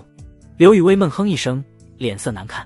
安然却完全没有怜香惜玉的意思，继续一个手刀砸向她的脖颈，想要将她打晕过去。刘雨薇见状不妙，眼中紫光大冒，安然瞬间感觉浑身使不上力气，尤其是身体被皮鞭击打过的地方麻木无力。刘雨薇趁机一脚踹出，终于是从安然的魔爪下逃离了出去。两人踉踉跄跄地拉开距离，安然一阵摇头晃脑，而刘雨薇则气喘吁吁，一副香汗淋漓的样子。还真是个怪物呢。刘雨薇有些心有余悸的喃喃道。打起架来的安然给人的压迫感实在是太强了，跟先前那个彬彬有礼的少年模样完全不一样。合欢宗一脉，精通精神类法术，安然知道身上的异样的原因，于是赶忙放出神识，调整精神状态。很快，眼前的恍惚终于恢复了过来，身上的酥麻感也缓解了不少。呲了！在全场的哗然声中，安然直接将破烂不堪的上衣彻底撕碎，一身健硕无比的身形展现无遗，饱满却不夸张的肌肉线条兼顾着优美与力量。再来，安然满脸兴奋地冲了上去。刘雨薇见对方轻易解除了自己的法术，只得咬了咬牙，再次挥出皮鞭。啪！这次安然不躲不闪，一把抓在手里，然后狠狠将刘雨薇拽了过来。刘雨薇惊呼一声，身形不自觉地往安然那里飞去。安然则看准方向，朝着刘雨薇狠狠挥拳而去。刘雨薇被一拳砸在腹部，只感觉五脏六腑都移位了，直接倒飞了出去。安然却丝毫不给对方喘息的时间，身形跟上，继续朝刘雨薇攻去。混蛋，真是欺人太甚！刘雨薇终于是忍无可忍，一股灵力从体内爆出，整个人气势大变。靠着灵力的催动，刘雨薇在半空中就稳住了身形。落在地上后，她不退反进，直接朝着安然冲了上去。在安然惊讶的眼神下，刘雨薇一记鞭腿甩过来，恐怖的力道甚至将她的裙摆都给撕得粉碎。刘雨薇修长白皙的玉腿暴露了出来，但安然根本来不及欣赏，赶紧伸出胳膊抵挡。砰！安然感觉胳膊上一阵剧痛，但还没等他缓过劲来，刘雨薇的下一记攻击已经到了。安然只得再次抬手去挡，同时身下也踢出一脚。咚咚！一时间，两人竟然开始激烈的肉搏，打得难解难分。刘雨薇明显是专门修炼过体术的，战斗技艺很高。安然半路出家，要不是前几天有云若雪紧急特训了一波，此时估计得被压着打。两人对轰了不知多久，外面的观众都看得热血沸腾了起来。只是如此战斗让安然灵力消耗很大，继续下去肯定是自己先露出颓势。于是安然一拳轰开刘雨薇，从腰间祭出西木杵拿在手上，想要速战速决。刘雨薇不敢大意，眼睛里光芒再次绽放，试图再用精神类法术干扰安然。但是这次西木杵在手，安然头脑十分清明，那些精神类法术的效果被大大削减。如意诀，这次安然没有将西木杵扔出去，而是将其再次变化为棍棒大小。随后，安然身上气势陡然一升，飞跃而起，朝着刘雨薇狠狠砸了过去。看棍！看着气势如虹的安然，刘雨薇直接两手一摊，我认输！轰！西木杵砸在刘雨薇旁边的地板上，直接砸出一个大坑。安然一脸无语地看着刘雨薇，虽然赢了，却有一种戛然而止的憋闷感。自己都拿出全部实力了，结果却无处释放。台下的观众们更傻眼了，他们以为接下来将是更酣畅淋漓的战斗，结果就这么突然结束了。其实刘雨薇也到了强弩之末的地步，就刚才那波拳拳到肉的战斗，要是换个人，早被他揍成猪头了。结果安然全部接了下来，都没造成什么实质性的伤害。而安然还有后手，自己再打下去也没什么胜算，正好顺势认输，不仅能保住面子，还能完成陈坤交代给他的任务。不过这么一看，他确实打不过安然，心里的怨气也释然了。刘雨薇张口赞扬道：“安弟弟果然神武，姐姐我实在不敌。”安然无奈回应道：“那好歹接我一棍啊，这让我憋得太难受了。”刘雨薇轻笑一声道：“安弟弟可以去找你的那位同门相好啊，想必他肯定不会拒绝安弟弟的。”那还是算了。师尊的话，安然那天都试过好几次了，根本撼动不了分毫啊。而刘雨薇见安然并没有否认相好这个词，脸上再次露出古怪之色。一想起那天两人略显亲昵的动作，如果那女子真是安然的师尊，岂不是？刘雨薇甩开那些惊人的想法，跟安然提了一嘴：“对了，我们宗主有事想跟你说，等大比结束了，记得去找他一次。”安然有些意外，这位便宜师兄不知道要跟自己说什么，不过师兄的面子还是要给的，所以安然就答应了下来。这名叫安然的年轻人，绝对算得上今年大比最惊艳的一匹黑马了吧？台上一直沉默着的三位老祖突然交流起来，那名白发老妇点点头道：“是啊，而且他能有神兵法器，来历估计不小吧？”跟他们距离不远的林鹤之听到这些话，心里咯噔一声，于是他看向三位老祖，压低声音说道：“这位是我们云老祖的关门弟子。”此话一出，三位老祖露出原来如此的表情。林鹤之如此坦然地道出安然的身份，主要是为了抬出云若雪名头，震慑一下对方。那名儒雅男子更是眯起眼睛盯着安然，不知道在想什么。随后等慕容子宣布胜利后，双方就退场了。云溪宗的众人给安然送上了热烈的掌声和欢呼声。虽然之前他们对安然并不熟悉，但此时的安然已经得到了他们十足的认可。安然来到江河身边打气道：“师姐加油！”江河笑着点点头：“师弟都这么优秀了，我也得努把力了啊。”接下来就是江河和郭子辰的对决了。这场比斗更加令人期待，因为双方都是此次大比中明面上的最强战力。郭子辰是月行书院当之无愧的最强执事，到目前为止甚至都没出过全力。江河更是云溪宗人气最高的选手，人美实力又强，为人还谦虚和善，圈粉无数，甚至许多其他宗门的人也选择支持江河。两人上场站定，郭子辰先开口道：“在下仰慕江姑娘已久，可惜这第一次谈话却是在这擂台之上。”一听这话，众人一片哗然。仰慕已久，算是当众表白吗？江河也没想到对方一上来就说这种话，赶忙谦虚道：“郭道友实力高深，小女子实在不敢当。江姑娘可莫要谦虚，看你之前的几场战斗，我这心里也没什么底呢。”郭子辰笑着道，望着江河的眼神里光芒闪闪。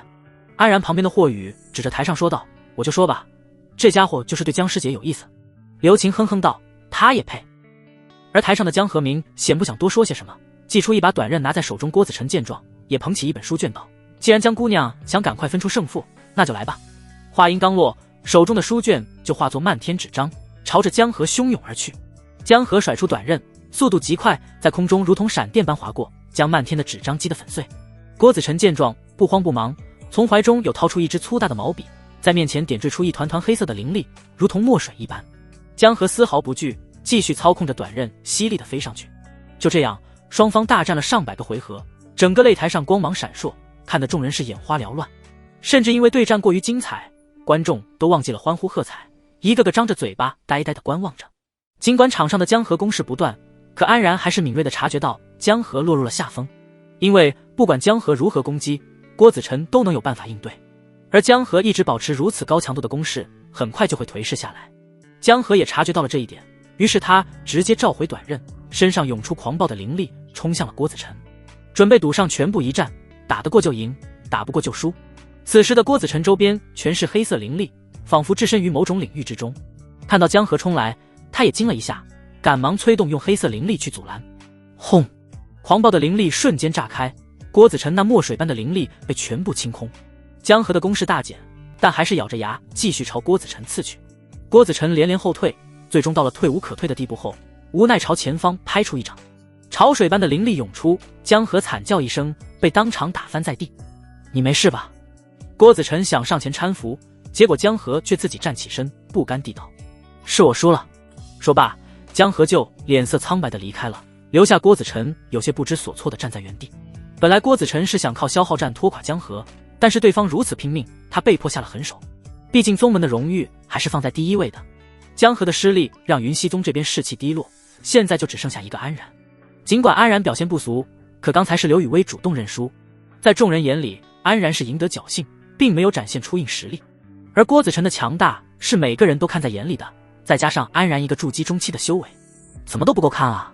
江师姐，霍雨和刘晴赶忙上前搀扶安慰江河，刘晴更是隔空将那郭子辰骂了个狗血喷头。安然看到狼狈的江河，只说了一句：我会替师姐报仇的。江河苍白的脸上露出一抹笑容，我相信安师弟，今天的比斗就算结束了，决赛被安排在了明天。于是刘晴扶着江河回到了房间，安然也一头扎进房间，他要为明天的决赛做最后的准备了。师尊，疼！之前安然跟刘雨薇的对战，身上打得青一块紫一块的，在外人面前，安然是面无表情，仿佛身上的伤都不值一提。结果一回到房间，看到云若雪之后，安然立刻撒赖起来，泪眼汪汪地往师尊身上靠。云若雪哭笑不得地将安然抱在怀里，安抚道：然而别急，为师给你涂药。说罢，云若雪从怀中取出一瓶外伤药，倒在手上，轻轻在安然身上擦拭起来。安然疼得倒吸一口冷气，忍不住一头埋进云若雪的胸口。然而你这样我涂不上了。云若雪感觉到徒弟在自己身上蹭来蹭去，脸上闪过一丝红晕。安然笑嘻嘻地抬起头道：嘿嘿，感觉抱着师尊徒儿身上就一点不疼了呢。油嘴滑舌。云若雪抱着安然坐在床上，继续在其伤痕上涂抹药水。虽然表面不动声色，但是心里还是十分心疼的。当时给安然特训的时候，云若雪都没舍得给安然身上留下一丝一毫的伤痕，结果被刘雨薇打成这样，让他对合欢宗有了些许的不满。师尊，我今天表现还行吧？我也没想到然而能打进决赛，不过今天那合欢宗的姑娘怎么突然就认输了？安然就把陈坤想跟自己谈话的诉求告诉了师尊。没想到云若雪一听，脸上顿时冷了下来。哼，这家伙找你准没好事，你不许去。师尊说不去，那我就不去了。安然心里默默跟陈坤这个便宜师兄道了声歉，这可不是自己不想去。云若雪见安然这么听话，心里一阵愉悦，嘴角不禁露出一丝笑容。安然也发现最近师尊清冷的脸上多了好多笑容，忍不住地伸出手去摸师尊的脸颊。云若雪的纤手还在为安然涂抹药液，被安然摸得一阵不自在，只得嗔怪道。然而安然却不收敛，甚至指头触摸在了师尊鲜红的唇瓣。云若雪忍无可忍，张开嘴一口咬在安然的指节上，但并没有很用力。安然吓了一跳，赶忙收回手，就看见指头上一排可爱的牙印。师尊属狗的，会咬人，你个逆徒，竟敢这么说为师！云若雪红着脸，涂满药液的手掌一巴掌拍在安然的伤痕上，疼得安然一阵鬼哭狼嚎。等身上的伤都涂上跌打药后，安然的皮肤上肉眼可见的恢复了过来。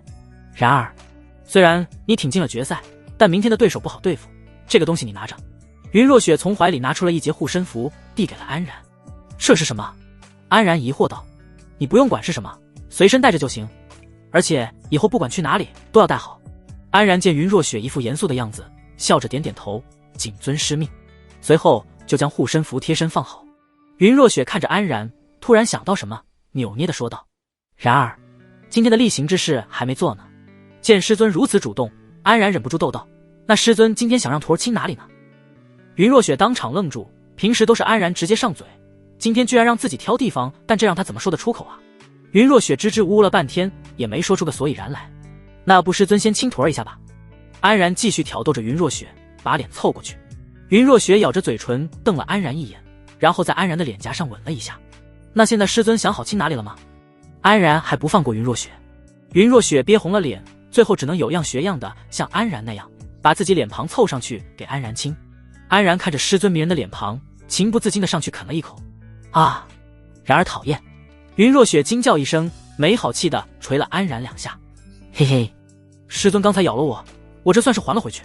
云若雪脸上一板，厉声道：“还不赶紧调息恢复？明天就要决赛了。”可师尊抓我这么紧，我怎么调息啊？安然当场反驳道。云若雪这才注意到自己还缠抱着安然，但又不想承认是自己的问题。怎么，在为师怀里就不能调息了吗？可以是可以，那师尊要再亲我一下。想得美。于是安然就窝在师尊的怀里，一边嗅着师尊身上的清香，一边恢复着今天消耗的灵力。第二天一大早，安然就神清气爽地从师尊的怀里爬出来。云若雪拿出一件崭新的执事服，并亲手给安然穿上，打理好衣服的每一片衣角，让安然的外表看着干净又素雅。安然站在原地，看着师尊一脸认真地给自己打理衣服，忍不住感叹道：“感觉师尊会是个超贤惠的老婆呢。”云若雪愣了一下，不知道安然说的老婆是什么意思。你说什么呢？安然笑着摇了摇头，轻轻将云若雪揽入怀里。我今天一定会赢得第一。云若雪看着安然近在咫尺的青涩脸庞，亲了一口道：“这是今天的祝福之吻。”安然顿时喜上眉头，师尊可别忘了之前的约定哦，什么事都会答应我。云若雪脸上一红，哼了一声道：“等你赢了再说。”随后安然就大踏步的出门了。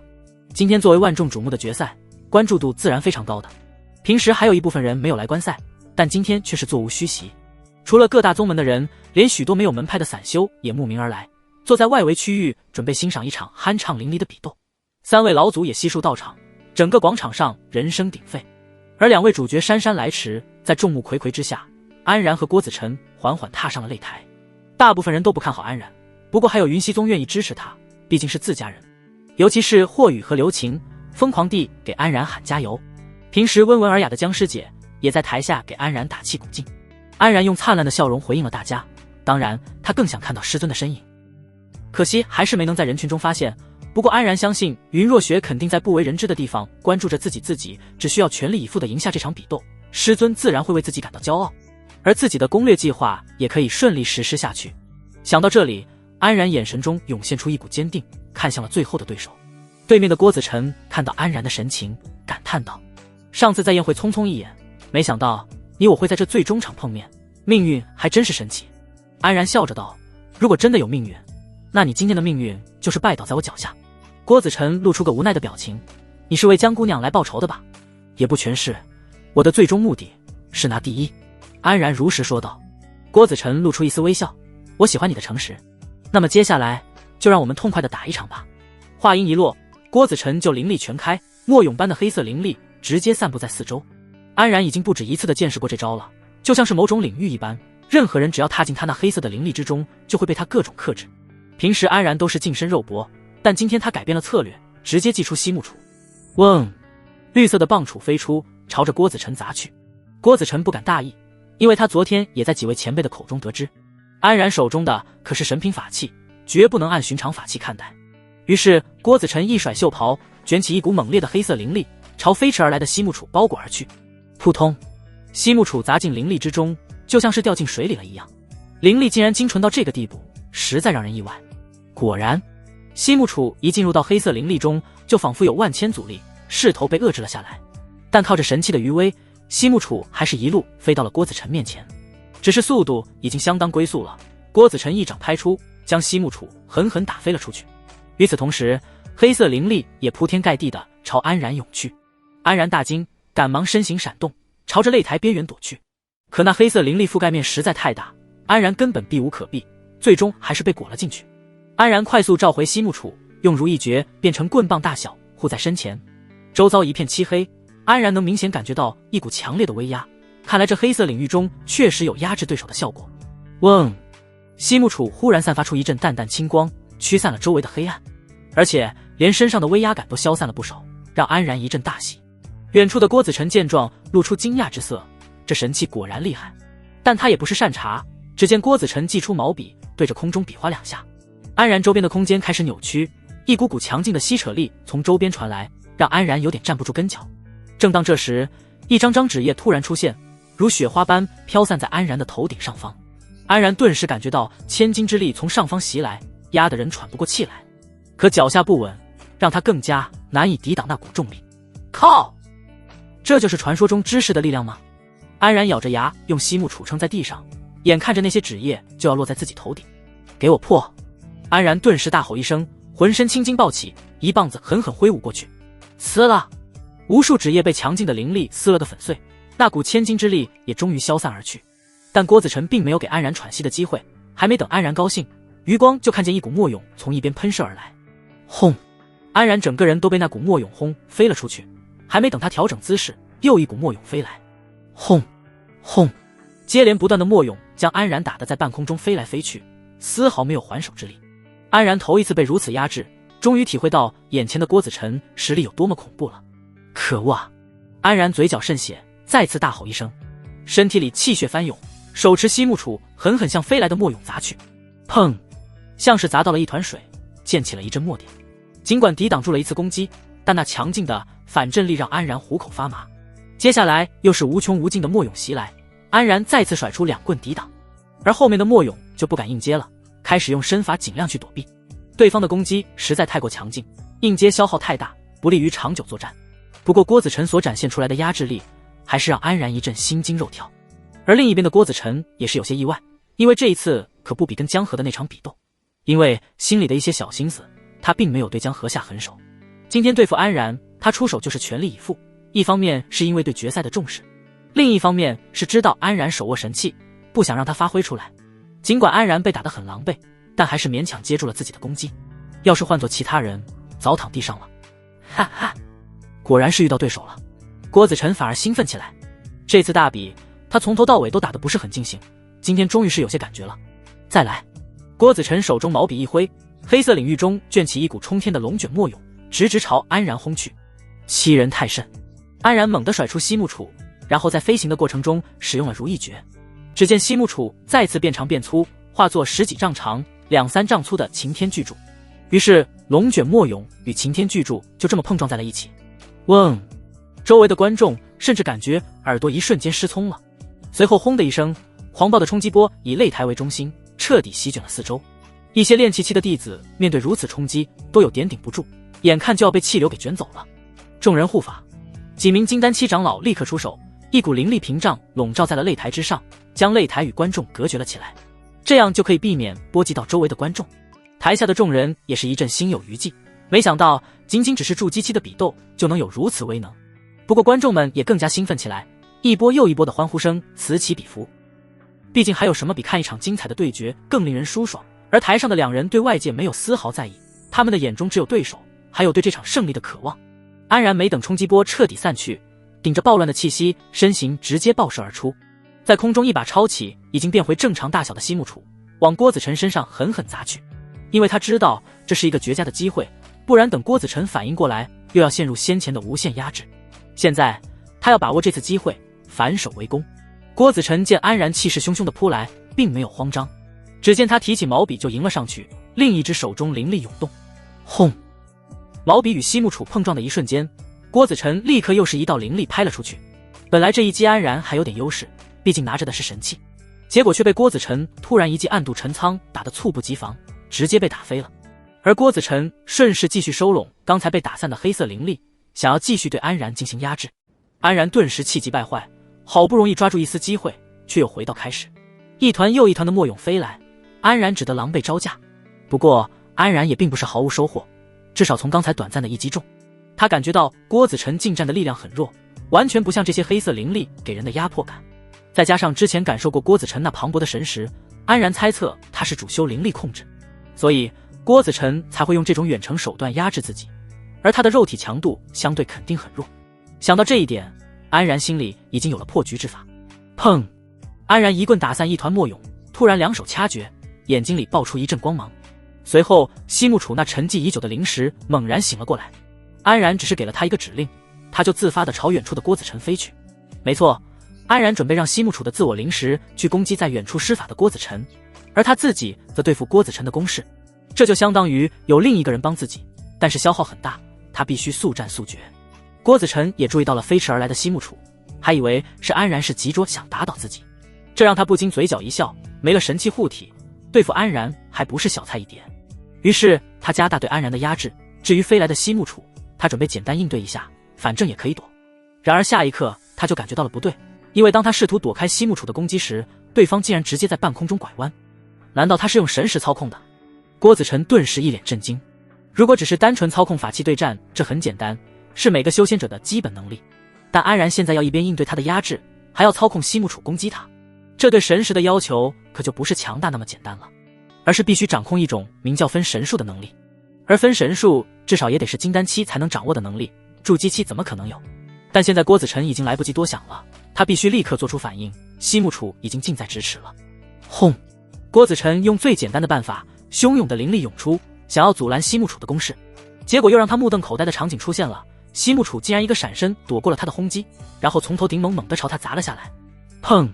郭子辰慌忙用毛笔抵挡，巨大的力道让他脚下的地板都塌陷了。与此同时，安然这边顿时感觉到压力骤减，脸上大喜，这招果然有用。正准备冲上来接近郭子辰，结果郭子辰咬着牙顶开西木楚，大笔一挥，黑色墨涌再一次疯狂涌向安然。安然还没高兴一会儿，又垮下了脸。而这边的西木楚也不准备让郭子辰好过，继续发动猛烈的攻击。砰砰砰！一时间，郭子辰被一根棍子打得连连后退，因为他不愿放弃对安然的压制，一旦被安然近身，那他的优势就没有了。砰！终于被西木楚找准机会，一棍子捅在了郭子辰的腹部。呜！郭子辰闷哼一声，直接倒飞而出。但尽管已经受了重击，郭子辰在半空中还是没有放弃对安然的压制。而安然这段时间一直用肉身硬抗那些墨涌，尽管他肉身强大，但没了西木楚护体，还是有些勉强。郭子辰也察觉到了安然的强弩之末了，所以现在就是看双方谁先扛不住。西木楚见状，又继续朝郭子辰冲了上去。郭子辰咬了咬牙，直接顺势在半空中飞行起来，躲避西木楚的追击。于是场上就有了十分滑稽的一幕，安然被黑色墨涌打得狼狈不堪，而郭子辰更是被西木楚追得四处乱窜。明明是两个人的对决，却有一种各打各的感觉。砰！安然一个不注意，硬吃了一记墨涌，只感觉整个身子骨都快散架了。靠！你能不能给点力啊？要是输了你以后别想再接近水上灵了。安然气得大吼一声，西木楚顿时一个机灵，像是被戳中了痛点。于是接下来在郭子辰震惊的目光下，西木楚瞬间变粗变大，直直的猛朝他砸过去。巨大阴影笼罩下，让郭子辰避无可避。现在收回黑色灵力抵挡已经来不及了，最后他只得咬紧牙关，对着安然猛地两手一拍。只见周围所有的黑色灵力全部被牵引着朝安然包裹而去。轰！在观众们惊骇的目光下，整个擂台直接被灵光彻底淹没，护在周边的灵力护罩都在冲击波下出现了一丝丝裂缝。不知道过了多久，里面的动静才算是平息下来。随后众人忍不住一个个站起身来往里面张望起来，只见原本的擂台上出现了两道大坑，一个呈长条状，郭子辰狼狈地趴在里面；一个呈圆形状，里面躺着个通体黝黑的人，正是安然。看到两人都没有了动静，众人愣住了，这算什么？平局。然而很快，郭子辰就率先抽动了一下，随后慢慢地爬了起来。月航书院的众人顿时狂欢起来，云溪宗的众人则神色黯然。霍雨和刘晴在那里疯狂大喊，想要将安然叫起来，可安然却纹丝不动。此时的安然意识正处于一片混沌，在昏迷和清醒的边缘。好累啊，好想睡啊。忽然意识里浮现起云若雪的影子，他轻声说道：忘了和师尊的约定了吗？如果睡过去，那就不算喽。安然顿时大吼道：我才不要。与此同时，慕容子都已经进场准备宣布胜利了，结果安然大吼着从地上像诈尸一样竖了起来，吓得众人一阵惊呼。而云溪宗的众人爆发出欢呼声，声势一下就盖过了对面的月行书院。郭子辰见状，脸色也是难看起来。别看他第一个站起来，其实体内灵力完全空了，浑身是伤，连抬一下胳膊都费劲，对面的安然却还能活动。只见他踉踉跄跄地朝郭子辰走来。再来啊！安然浑身漆黑，像从烧炭厂里爬出来的一样。郭子辰咬着牙，用最后的一点力气朝安然挥出一拳，但被安然的黑手一把抓住。感受到郭子辰的虚弱后，安然顿时露出雪白的大门牙。哈哈，我赢了。随后安然一拳朝郭子辰砸去，准备结束这最后一场比斗。但在远处默默看着这一切的三位元婴老祖中，月航书院的儒雅男子眉头轻皱，搭在扶手上的手指突然一弹，一股极其微弱的灵力波动传了出去。顷刻间，郭子辰腰间的一件挂饰上突然爆发出铺天盖地的灵力，朝着安然的面门而去。一切都发生得太快，安然根本来不及反应，只能眼睁睁地看着那股灵力扑面而来。嗡！在场所有的人都感觉到视线一阵模糊，等他们再回过神来的时候，场中已经出现了一名年轻女子。女子一身雪白的长裙，留着一头灵动的高马尾，长发及腰，一脸细腻如脂的皮肤衬托着绝美的五官，那如同一幅精美画卷的容颜，让在场的所有人都惊叹不已。只是女子那眉宇间的清冷，仿佛能冻结世间万物。回过神来的安然顿时惊呼一声：“师尊！”眼前的女子不是云若雪，还能是谁？只见云若雪单手笼罩着郭子辰腰间的饰品，里面爆发出来的庞大灵力被他悉数镇压，而云若雪的目光则冷冷地看着台上的儒雅男子。是他。3位元婴老祖看清云若雪的样貌，一个个从椅子上惊坐起，他们的目光中满是震惊，没想到传言中他返老还童的事情是真的。云若雪一把捏爆手里的饰品，冷冷地道：“陆静，都已经这个岁数了，还对小辈玩这种阴险招数，不觉得丢人吗？”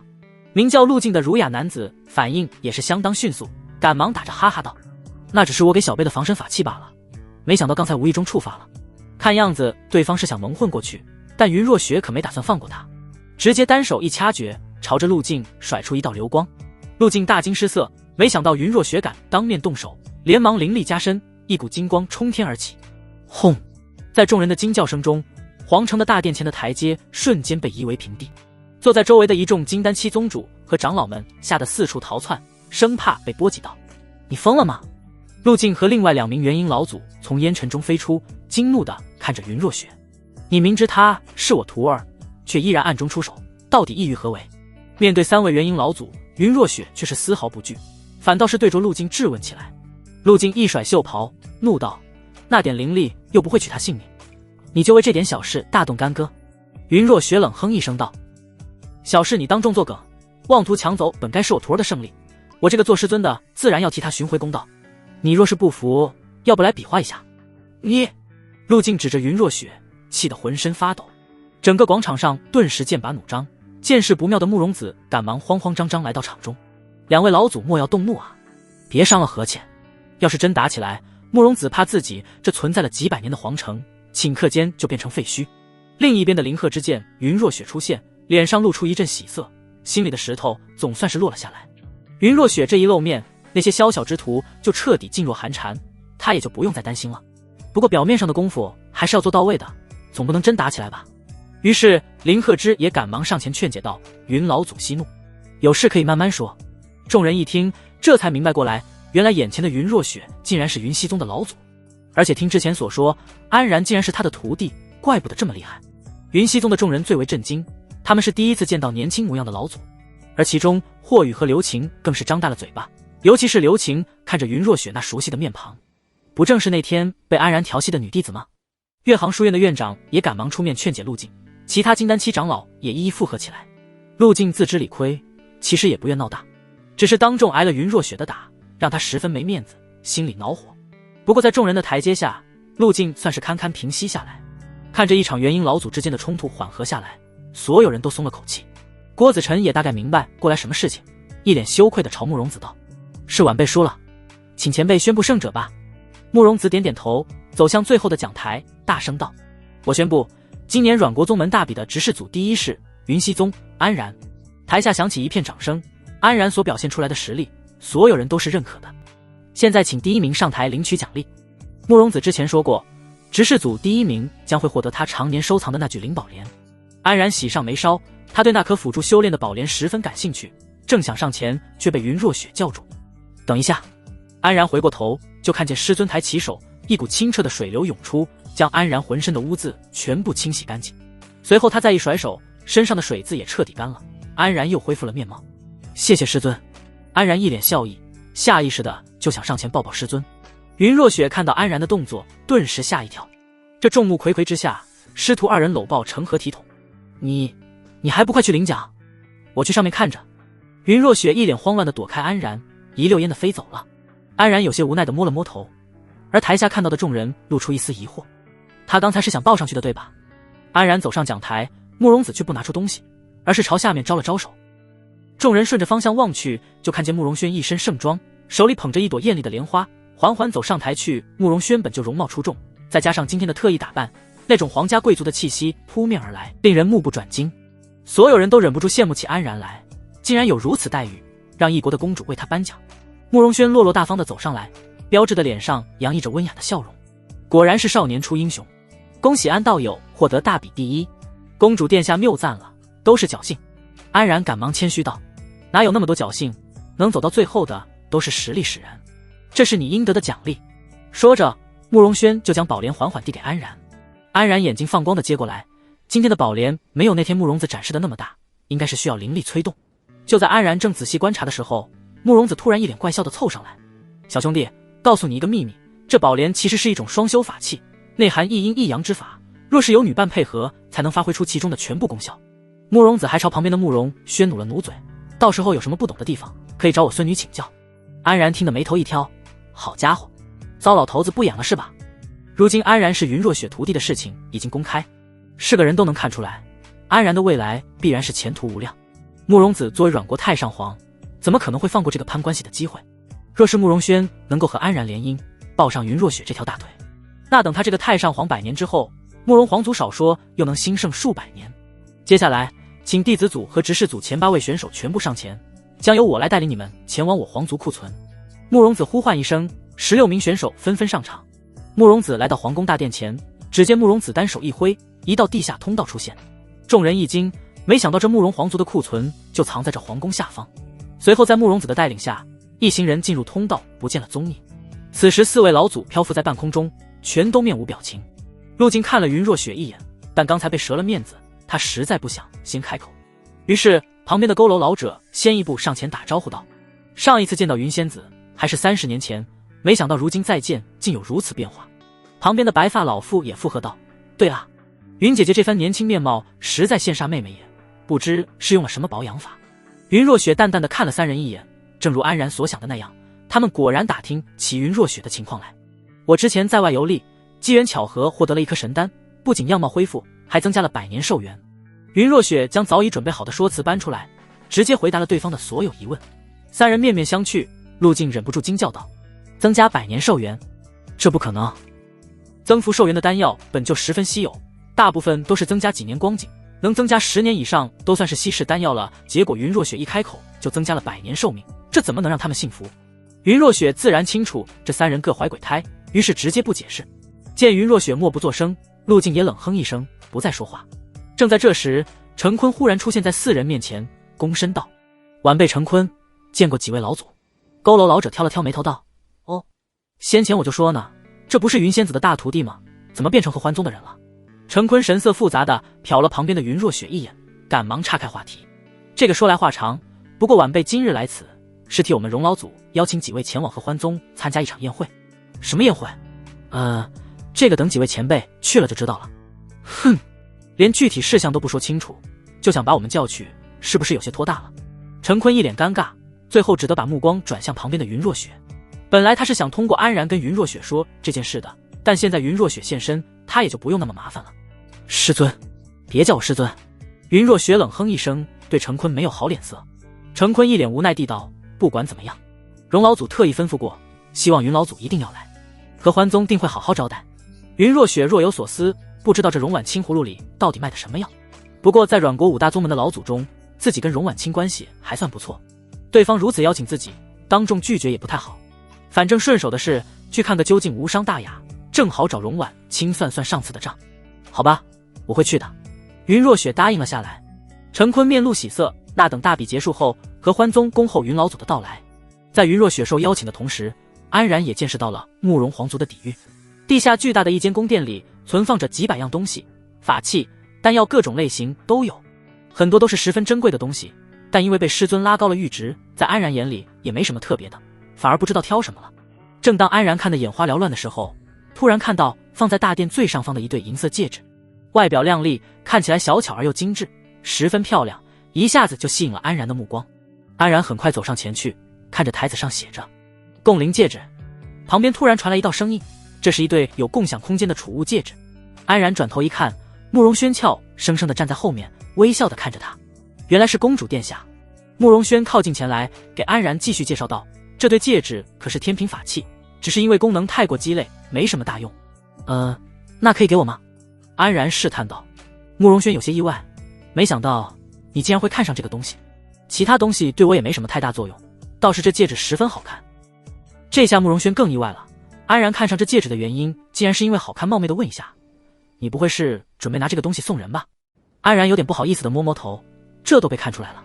没错，他确实是想拿着戒指送给师尊，师尊帮了自己那么多，但自己能力有限，只能在其他方面尽量让师尊开心一下。慕容轩有些尴尬地问道，那对方是安道友的道侣吗？安然直接厚颜无耻地点点头，没错。慕容轩听闻，脸上先是露出一丝失落，但是心中却大大松了口气。不知何时，他心中好像越来越排斥这些为了利益虚情假意的行为。听到安然有了相好，他反而为可以逃避责任而感到一阵放松。这戒指是我族的传家宝，本不会外传，但你如此有心，我今天就破一次例。心情大好的慕容轩做事也大方了起来。安然听闻更是一脸大喜。随后慕容轩去除掉外层的禁制，从台子上取下戒指交到了安然的手上。安然看着手里精美的一对戒指，满心欢喜，到时候跟师尊一人戴一只，就当情侣戒指好了。嘿嘿，对了，先前的宝莲我还不知道具体用法，前辈让我找你请教，能跟我说说吗？安然突然想起什么说道。慕容轩愣了一下，这突如其来的转折让他有些猝不及防。要不找个私密一点的地方我们再说吧。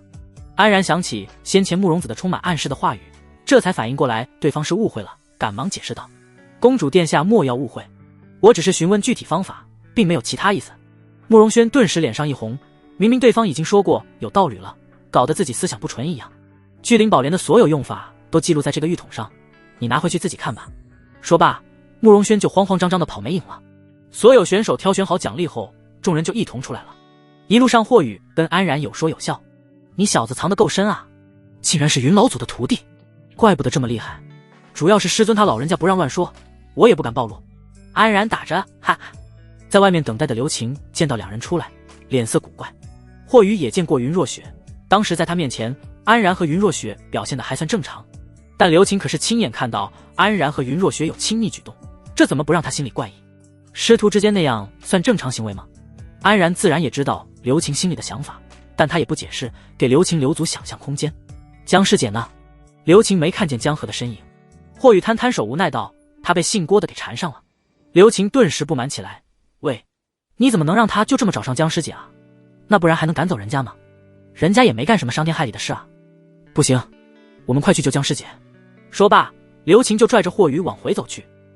安然看了看天上的云若雪，没有跟上去，喊道，我就不跟你们去了。霍宇十分善解人意地招了招手，江师姐就交给我们了，你去忙吧。此时广场上的人群已经渐渐散去，安然御剑来到半空中，四位老祖依然在上方对峙，陆晋三人的目光聚集在安然身上。安然顿时感觉到一股无形的压力，让人喘不过气来。不过来到云若雪旁边后，那种压力瞬间变小了许多。见过三位前辈。安然朝陆晋三人鞠了一躬，保证基本的礼仪。这位就是云姐姐的关门弟子吗？白发老妇眯着眼打量着安然。云仙子好像很在意这位年轻人呢，这倒是挺罕见。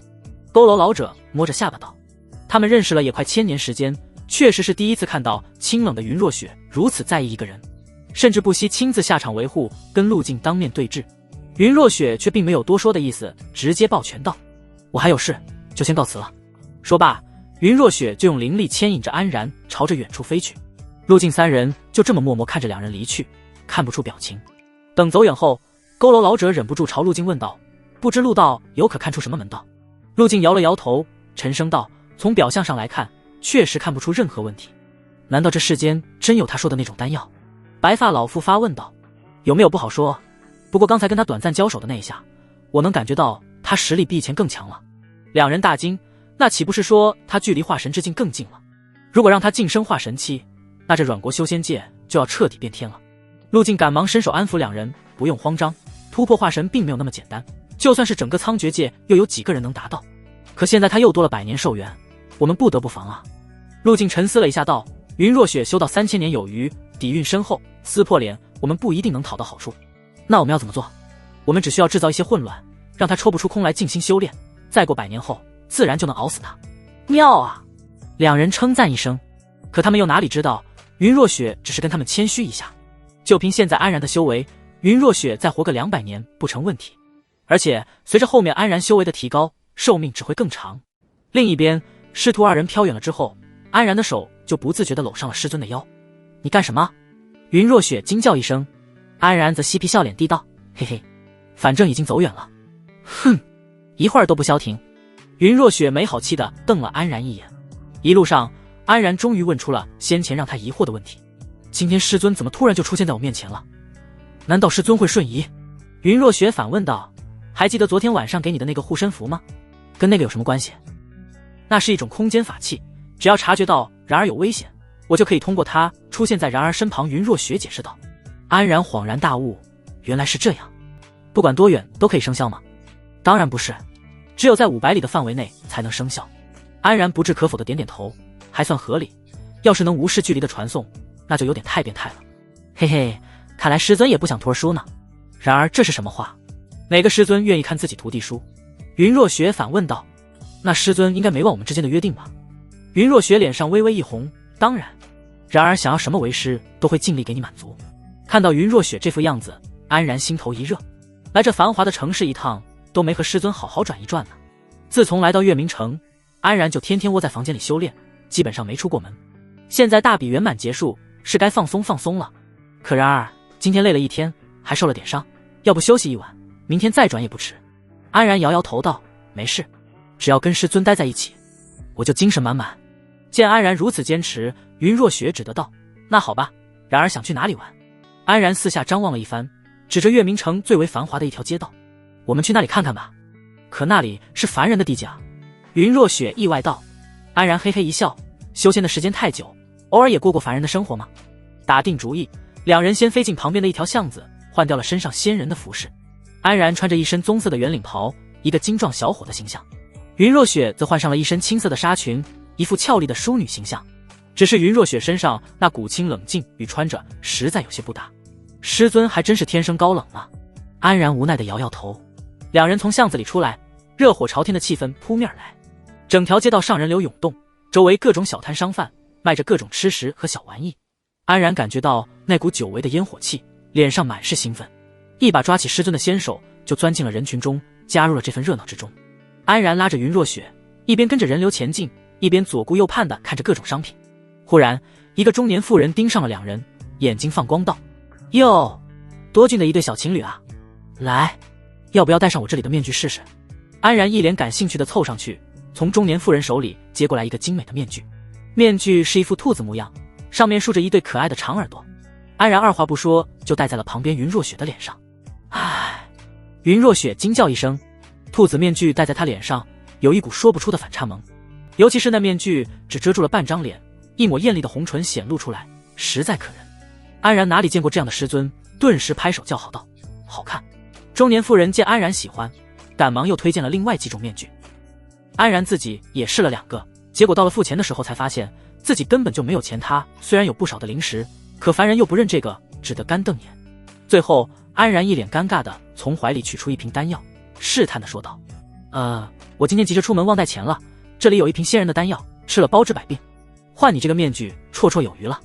中年妇人一听，脸色顿时一变，从两人手里抢过面具道：年纪轻轻不学好，欺负人是吧？说着，中年妇人就手舞足蹈的冲了上来，吓得安然赶忙拽着云若雪跑了。云若雪看到一脸吃瘪的安然，忍不住扑哧一笑：师尊竟然笑话我！安然气呼呼的一把搂过去，结果云若雪灵活的闪身到一边，笑着道：然而想来抓我吗？安然愣了一下，师尊竟然主动跟自己玩闹起来。于是他桀桀一笑：哪里跑？云若雪身法如烟，在人群中不停的穿梭，安然就明显没有那么灵活了，在人群中横冲直撞的，惹毛了不少人。实在不好意思。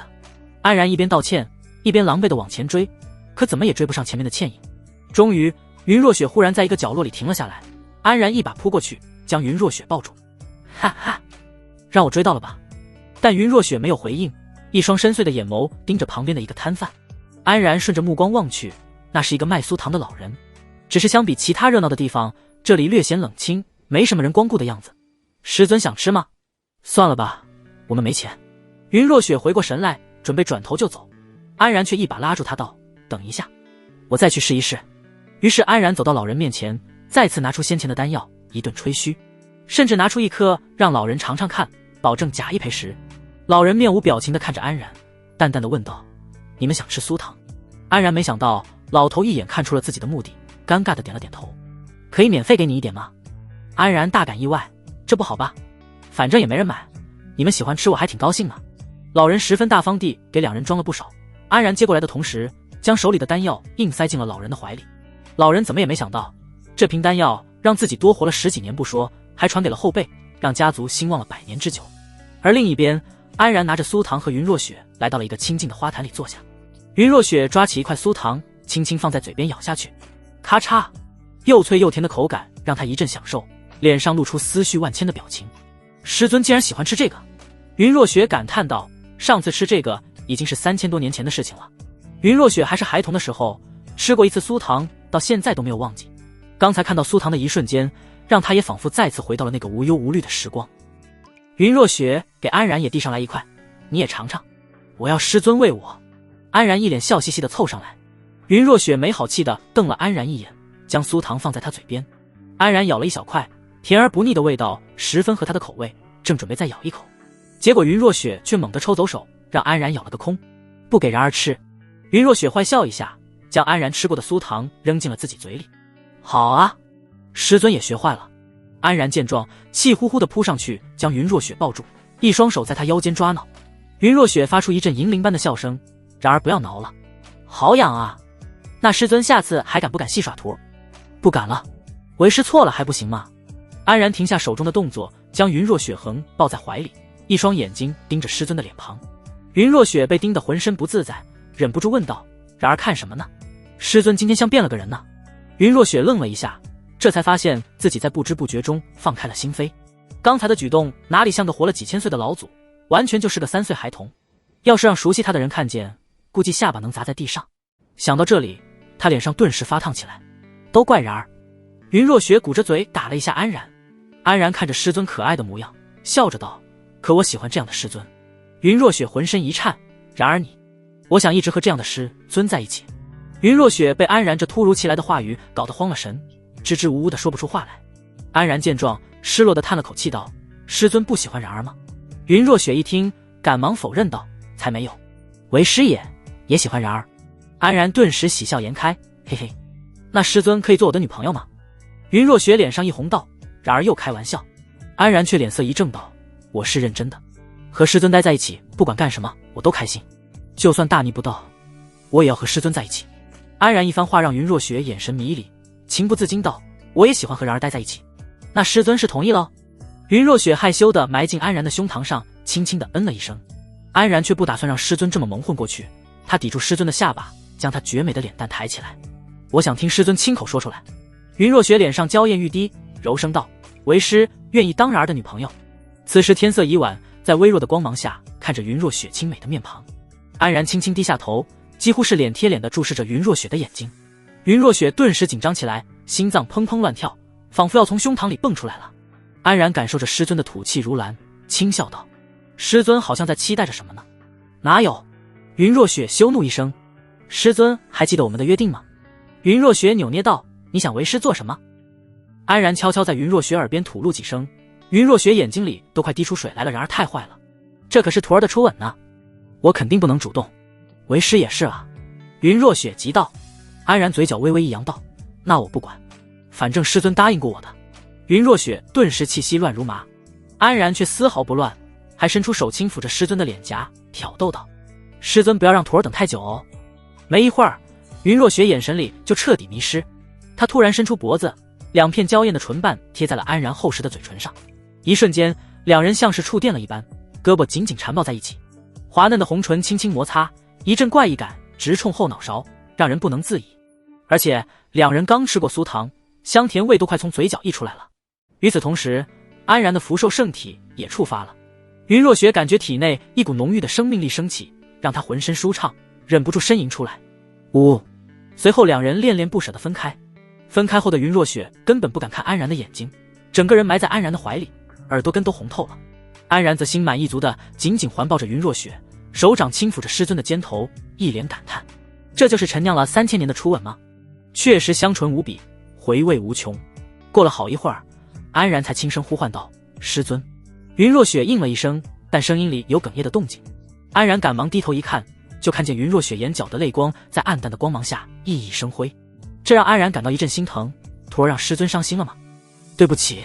云若雪抬起头望着安然道，然而不用道歉，为师哪有伤心。那师尊这是？安然疑惑道。云若雪露出一丝笑容，然而没听过人在感到幸福快乐的时候也会流眼泪吗？安然顿时松了口气，师尊竟吓唬人。哼，还不是怪然儿，都让我流了好几次眼泪了。那给师尊一个小礼物补偿一下。安然会心一笑，从怀里拿出那对共灵戒指。云若雪一下就被戒指漂亮的外表所吸引。安然牵起师尊细腻的玉手，将戒指戴在了纤细的手指上。师尊喜欢吗？看着自己手指上的一抹亮光，云若雪嘴角止不住的上扬起来。喜欢，谢谢然儿，以后这就是我和师尊之间的羁绊信物。云若雪见安然手心里还有一枚戒指，自觉地拿起来给安然戴上。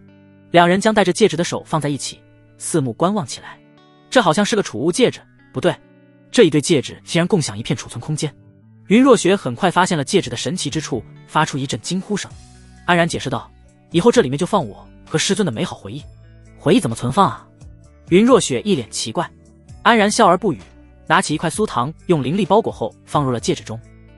以后只要看到这块糖，就能想起徒儿和师尊的初吻。云若雪一脸羞意，都什么跟什么啊？师尊可不许偷吃哦。你才偷吃呢。说着，安然就跟云若雪十指相扣起来。两人就这样紧紧相拥着，一直到夜深人静，才悄悄地回到了山庄。回到房间，安然突然感觉到浑身骨头都快散架了，才想起来今天刚打了一场硬仗。于是二人手拉着手盘坐入定，安然调息恢复，云若雪则在旁边输送灵力。一夜无话，第二天安然终于又恢复了生龙活虎的状态，缓缓睁开眼，发现师尊竟然从后面抱着自己，两条长腿扒在腰间，像八爪鱼一样。师尊还没抱够吗？安然出言调侃道。听到安然的话语，云若雪连忙松开了手，红着脸道，然而你醒了，师尊害羞什么？我可是你男朋友啊。安然拽住云若雪的手，将云若雪扑倒在床上。呜，然而你慢点。云若雪轻吟一声。安然笑看着眼前的云若雪，突发奇想道，对了，既然和师尊关系更亲密了，是不是可以换个称呼了？然而要换什么称呼？比如说以后叫师尊雪儿怎么样？不可以。云若雪听完后浑身一颤。安然坏笑一声，那叫宝贝呢。云若雪更加羞愤欲死，竟然猛地直接翻身将安然压在身下道，然而太过分了，以后还是叫师尊，不然为师可要家法伺候了。好的，雪儿师尊。然而云若雪气急败坏地大喊一声，安然却丝毫不在意道，雪儿师尊想怎么惩罚徒儿都愿意受着。云若雪抬起胳膊就打，可落在安然身上就跟蜻蜓点水一般，这哪有半分惩处的意思，倒更像是撒娇，让安然心里一阵痒痒。他一把将云若雪揽进怀里，两人在床上一阵打情骂俏。没一会儿，云若雪就彻底倒在安然的怀里，嘴里喃喃着坏徒弟。安然则一副胜利者的样子，轻轻捧起云若雪的脸颊，准备收获战利品。他深深吻了下去，厚实的唇瓣将师尊的红唇包裹了起来。云若雪顿时眼神迷离，身子酥软，哪有半分刚才的强势，体内翻涌的生命力更是让他沉迷其中。师尊香甜的味道让安然如愿以偿，轻轻松开了云若雪。结果还没等他起身，云若雪突然又把他拉了回来。师尊！安然惊叫一声，坏蛋，欺负完为师就想这么走了？此时的云若雪满脸绯红，眼睛里绵绵情意。安然却暗道不妙，自己还给师尊亲上头了不成？师尊请自重啊，说好一天一次的，难道然而觉得为师只在乎那点寿元吗？云若雪伸出手搭在安然的脸上，轻轻地抚摸着，感受着师尊手上的温度，安然也有点动摇了。对啊，和师尊已经相处到这个地步，师尊又怎么会对自己不利呢？自己何必继续瞒着？说出事实，反而还能让双方更加相得益彰。云若雪轻轻低下头，安然也闭上眼睛，准备接受命运。结果突然一阵敲门声响起，打破了沉静的二人世界。安师弟，你在吗？没等安然有所反应，云若雪猛地飞上去，一把拉开大门。外面的江河被吓得一个机灵，当看见开门的不是安然，而是云若雪后，江河连忙跪在地上，弟子江河，见过师祖。云若雪脸上还挂着红晕，自己准备强吻徒弟被人打断，心中正又羞又愤，刚才竟然下意识地冲上来想要教训对方一顿。见江河跪地行礼，才反应过来自己好像冲动了。云若雪赶忙收起脸上的异样，咳嗽掩饰道，嗨嗨，你怎么叫我师祖？弟子的师父是师祖的徒弟灵瑶，只可惜师父很多年前已经仙逝了。云若雪脑海里浮现了一个身影，江河口中的灵瑶也是自己的亲传弟子之一，只是道缘浅薄，一直卡在金丹初期几百年，最后无奈作化了。云若雪记得自自己还见过最后一面，想起来当时床边守着一个女孩子，应该就是江河了。这么一说，我还见过你。云若雪有些意外道，能得到师祖的注视是弟子的荣幸。江河恭敬道，但是眼神却十分古怪。他想不通云若雪怎么会在安然的房间里。云若雪自然也猜到了他的想法，赶忙主动解释道，昨天安然受了点伤，我在这里给他疗伤。江河目光往房间里看去，安然一本正经地站在身后点头附和道，师尊说的没错，除此之外我们什么也没做。云若雪当场瞪了安然一眼，这话不是此地无银300两吗？但就算这么说，江河也不敢往那方面想，弟子不敢打听师祖的事。云若雪见江河如此懂事，先前的小心思也平息下来，主动将江河扶起来，这几瓶丹药你拿着，就当是我这个做师祖的一点心意。云若雪从怀里取出几瓶上好的修炼丹药，江河受宠若惊地接过来，师祖的恩惠，弟子没齿难忘。无妨，你是来找安然的吧，我就不多留了。说罢，云若雪就准备离开。恭送师祖。江河恭敬行礼，而安然却笑嘻嘻地在后面喊了一声，师尊常来玩啊，徒儿随时恭候。云若雪顿时一个趔趄，香肩微微颤抖，赶忙逃似的离开，怕安然又说出什么惊人话语。江河没好气地看着安然，你也太没大没小了吧。安然得意地摊摊手道，可能我和师尊比较亲吧。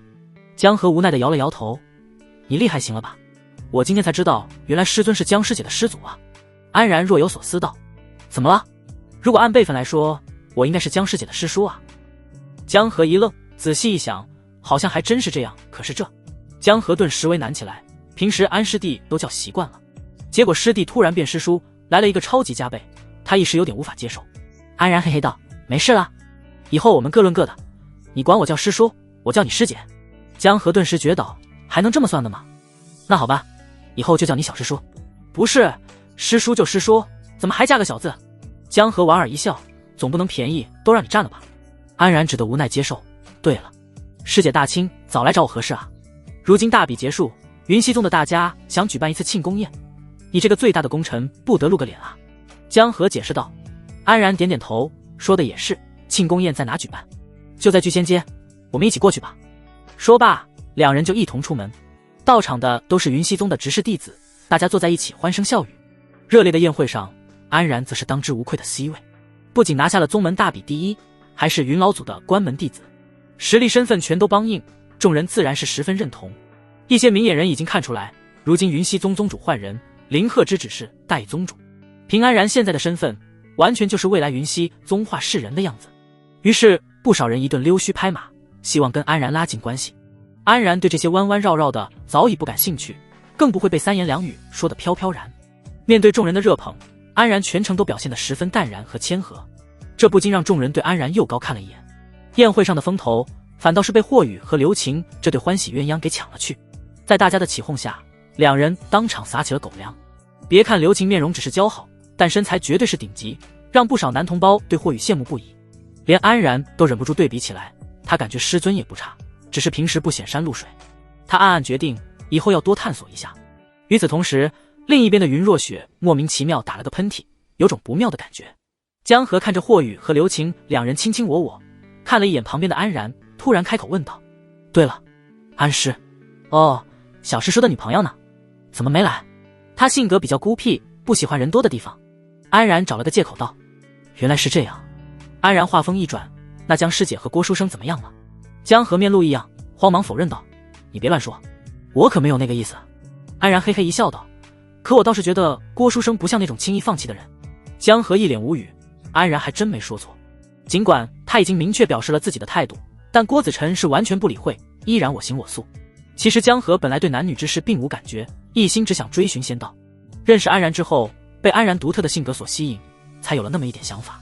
可是安然已经心有所属，他自然就默默掩埋那点心思。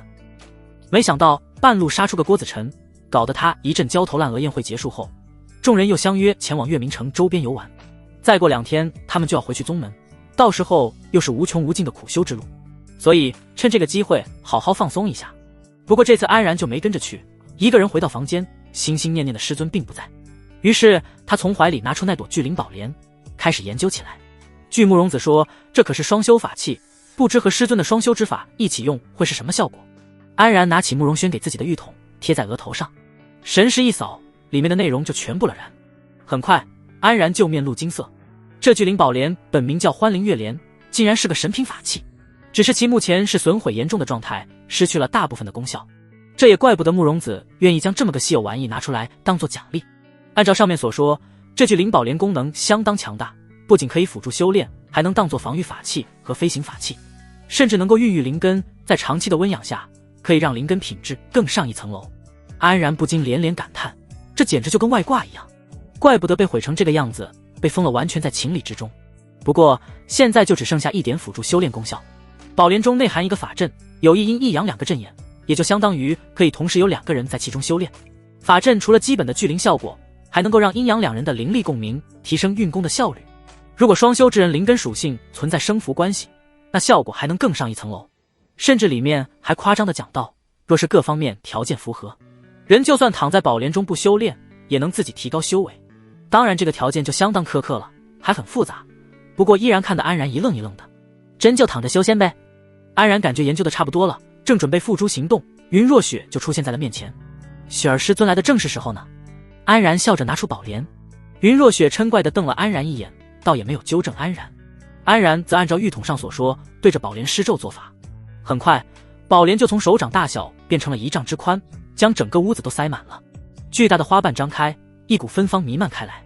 云若雪面露惊色，这就是你从慕容子那里得来的辅助修炼的法器？安然点点头，一屁股坐在宝莲中间的花蕊上，上面软软弹弹的，感觉比床都舒服。安然招手道：“师尊也上来。”“我上去干嘛？”云若雪一脸怪异。“当然是修炼了，这宝莲可以同时承载2人修炼，而且据说2个人比1个人效果更好。世间还有这种辅助修炼的法器。”云若雪一脸将信将疑地飘了过来，坐在了安然的对面。安然继续按照玉筒中的指示发动阵法。“师尊感觉到其中的阵眼了吗？”安然试着问道。云若雪点点头，他早就察觉到了这宝莲中的奥妙。“好，那师尊镇阴眼，我镇阳眼。”安然手指一挥，灵力涌入阵眼之中，云若雪也跟着将磅礴的灵力打入另一个阵眼。嗡！宝莲顿时散发出一阵光芒，整个阵法开始运转起来。“现在我运功试试看。”安然开始在丹田中运转功法，虽然没有师尊辅助修炼的那么快，但也比自己一个人修炼快了许多。这怎么可能？忽然耳边传来云若雪的惊呼声，让安然奇怪道：“师尊怎么了？”云若雪一脸震惊地说道：“刚才然而运功时，为师竟然感觉到自己体内也增加了一丝灵力。”安然眼睛一转，大喜道：“这岂不是说只要一人运功，另一个人也能够获得修炼效果？然而你稍等。”云若雪立刻开始验证。只见云若雪闭眼沉息，忽然一股狂暴的吸力传来，在身边卷起一阵狂风，整个房间都被卷得乱七八糟，房门窗户破啪作响。安然顿时张大了嘴巴，师尊只是运转一下功法，就这么大的动静。然而夸张的还在后面。正当安然静静等待的时候，忽然一股庞大至极的精纯灵力铺天盖地从阵眼中涌入了安然的丹田。“师尊，快停下！”察觉到异样的云若雪赶忙停止运功，但安然还是被狂暴的灵力给震晕了过去。他抬手一勾，安然就落在了他怀里，纤手快速抚在安然的腹部，将丹田中狂暴的灵力压下去。看到安然没有大碍，云若雪才算是松了口气。好一会儿，安然缓缓醒来。然而感觉怎么样？为师刚才莽撞了，对不起。云若雪一脸歉意地看着安然。安然摇了摇头，表示没事。随后他试着调息查看一番，顿时惊叫起来：“天哪！我感觉我丹田的灵力容量变大了好多啊，都比得上之前1个月的修炼量了。刚才那么多灵力涌进来，是丹田被冲击后形成的。就算这样，如此对丹田伤害极大。然而不可有侥幸之心。”云若雪赶忙提醒一声。安然点点头道：“徒儿自有分寸，不过这宝莲确实有一些妙用了。”云若雪不置可否的点点头，然而修炼速度又能加快不少。嘿嘿，这样徒儿就可以更快到达金丹后期了呢。云若雪的脸上柔和如水，然而还记得呢。安然正色道：“当然，徒儿和师尊的约定怎么会忘？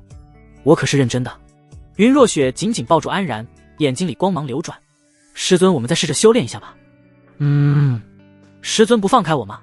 就这样抱着修炼也一样啊。”安然一脸无奈，被师尊缠抱在怀里运功起来。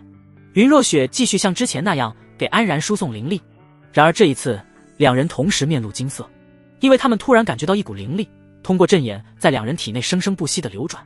这是怎么回事？云若雪忍不住问道。刚才明明没有这个效果的，难道是因为有肢体接触的缘故？安然大胆猜测。两人分开一下，发现灵力流转果然就消失了。这法器还真奇妙，安然感慨一声。但其实这是因为两人灵根相性符合，本来灵力就互通，这只是宝莲流转灵力的方式，而两人的身体接触形成了某种闭环，加快了灵力的流转。云若雪大概猜到了原因，但也没有解释。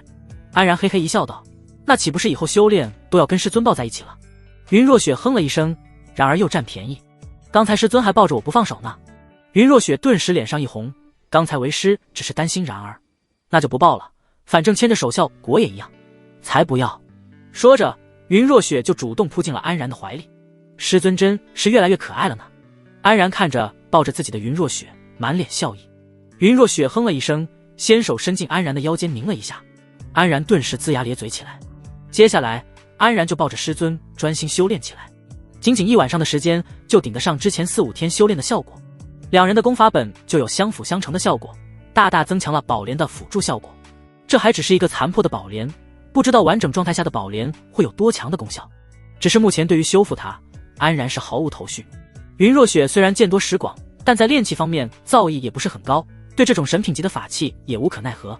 不过感受着体内灵力涌动，安然还是心情大好，两只手忍不住的捏了捏。应，怀里顿时传来云若雪的轻吟声。低头一看，师尊一脸幽怨的看着安然。安然嘿嘿一笑，两只手抱起云若雪的大长腿，分开挎在了自己的腰间。啊！然而你做什么？云若雪惊叫一声，想和师尊贴得更近一些。安然又伸出手抱住师尊的纤细楚腰，往自己怀里搂了搂。这下两人面对面的紧紧贴在一起，没有丝毫缝隙。两人还是头一次用如此亲密的姿势搂抱。云若雪感觉到安然厚实胸膛，身子酥软，心里是又羞又喜。她伸出一双玉臂，轻轻环抱在安然的后颈上，眼眸里流光溢彩。安然轻轻道：“师尊身上好香好软。”云若雪心里一阵小鹿乱跳，油腔滑调：“师尊的心跳得好快啊，我都感觉到了呢。”云若雪心跳得更猛了，脸上满是绯红地道：“然而不要再调戏为师了好不好？”安然见师尊哀求的语气，不仅没有罢手，反而更来劲了。抱在后面的双手开始轻轻抚摸着师尊柔美的后背，隔着轻薄的衣服感受着师尊的细腻。云若雪咬着嘴唇，气息逐渐紊乱了起来，幽兰的气息弥漫在两人之间。安然准备再添一把火。最喜欢雪儿了呢，我也喜欢。然而云若雪只感觉心里有什么东西融化了，眼前一片朦胧，在一股无法抑制的冲动下，她轻轻张口道：“想要亲亲。”这一下安然还哪里忍得了，大嘴一口含住师尊的美唇。云若雪浑身一颤，大长腿情不自禁地交缠住安然。感觉到师尊的迎合，安然顿时感觉到心头窜起一股邪火，一只手悄然摸上那份圆润的柔软，好大，好 Q 弹。云若雪脸上顿时变得娇艳欲滴，可嘴唇却被安然堵着，只能发出娇滴滴的呻吟。两人缠绵在粉红的宝莲之中，香意满屋。安然这次吻了很久，不停吸吮着那份滑嫩的触感，让人欲罢不能。云若雪早已眼神迷离，都快拉出丝了。当安然轻轻放开之后，云若雪直接瘫软在了怀里，额头靠在安然的肩头，一脸潮红。然而竟然乱摸，好讨厌。安然脸上也微微发红，主要是师尊实在是太可爱了。平时清冷的师尊在自己怀里嘤嘤嘤的样子，她怎么都看不够，甚至还想亲亲。略微犹豫一下，安然准备说出自己的秘密。此时和师尊情谊正绵，师尊也应该更容易接受一些。师尊，对不起。云若雪还以为自己说的太重了，赶忙解释道：“为师没有怪人的意思。”看着害怕自己误会了的师尊，安然忍不住莞尔一笑：“那师尊感觉怎么样？”云若雪害羞地偏过头去，感觉很舒服。安然心里一阵悸动，手上抱得更紧了。云若雪感觉到了后，身子也主动往安然怀里挤了挤。师尊，我骗了你。云若雪愣了一下，心神还沉浸在和徒弟的亲昵中，没有反应过来。安然没有直接解释，而是低下头在云若雪的脸蛋上亲了一下。云若雪感觉到体内又是一股生命力涌出。刚才不是已经……云若雪话说到一半就明白了安然的意思。原来安然的福寿圣体并没有1天1次的限制。安然顿时心里忐忑起来，悄悄观察着师尊的脸色。不过云若雪脸上并没有生气，反而是脸上露出一丝欣慰。原来然儿一直都防范着为师呢。凭云若雪的阅历，一眼就看出了安然的想法，是怕自己抓着他硬薅，把他彻底当成工具人。安然一脸尴尬的挠挠头：“师尊，其实我……”云若雪摇了摇头道：“没事的。”然而知道保护自己，为师还挺高兴呢。他活了3000年，在尔虞我诈的修仙界见过太多的背叛与欺骗，与那些卑鄙无耻的手段比起来，安然这点欺骗跟小孩过家家没区别。更重要的是，安然从头到尾都在帮自己，这点谎言也只是自保的手段。现在说出来，说明安然已经信任自己了。所以云若雪不仅不生气，反而满心的欢喜。人与人之间最为珍贵的，莫过于一份互相信任的感情了。云若雪忍不住搂紧安然的脖颈，脸颊贴着安然，轻轻说道：“为师喜欢然儿，可不是因为那些寿元呢。得师如此，徒弟何求？”安然心头火热，对着云若雪的脸上就是一顿猛亲。云若雪哪里感受过安然如此猛烈的攻势，满脸通红的慌张道：“然儿你慢点，为师要……不行了。”云若雪只感觉体内生命力狂涌，让她忍不住连连轻吟。过了一会儿，安然突然感觉到一阵头晕目眩，身子发软。不好，你怎么了？云若雪也察觉到了安然的异样，赶忙担忧地问道。她刚才一阵上头，忘了自己触发福寿圣体是要消耗大量精力的，之前1天1次自然是无伤大雅，现在如此猛烈的触发效果，一下子就把身体掏空了。于是安然就这么迷迷糊糊地倒了下去。在昏迷的前一刻，只听到师尊在耳边带有哭腔的声音：“然儿你快起来，别吓唬为师。”安然气息变得微弱，仿佛快不行了。可云若雪探查不到安然体内有任何异样，急得她泪眼婆娑。她赶忙从怀中拿起一瓶疗伤灵液，搭在安然嘴边灌进去，然后眼睛里亮起一抹蓝光，一股温润的精纯灵力将安然包裹起来，顺着安然身上的毛孔中进入了安然的体内，散布在了五脏六腑中。云若雪甚至放出自己的元婴，粉嫩的女童神魂体从眉宇间飞出，直接钻入了安然的丹田。只见女童直接坐在安然的灵根之上，两只小手一掐诀，安然沉寂的灵根顿时就运转起来。一个人的灵根竟然可以被另外一个人催动，这一幕实在惊世骇俗。但这完全是因为两人灵根相性完美贴合，否则除了夺舍，根本就不可能做到这一点。云若雪催动着安然的灵根，吸收着自己输入她体内的精纯灵力，那是云若雪本源灵力，是灵根化作金丹后留下的灵力源泉。水灵根天生带有修复能力，这水灵根的本源灵力自然也可以帮助安然恢复，这也是他察觉不到任何异样的无奈之举，只得拿出最后的手段。若是安然出事，云若雪绝对会死不瞑目。这招果然有用，没一会儿，安然就发出一阵轻吟。然而，你醒了。云若雪破涕为笑，惊喜地将安然抱了起来。安然睁开眼睛，看到泪眼汪汪的云若雪，先开口安慰道：“师尊别急，我只是太累了。然而真是要吓坏为师。”云若雪见安然无恙，才算是松了口气。接下来，安然就把自己福寿圣体具体情况全部告知了云若雪。云若雪听完之后，立刻严肃道：“那从今天开始，不许然儿再亲为师了。”为什么？安然顿时抗议起来。既然这福寿圣体会损耗然儿的身体，当然不能再乱用了。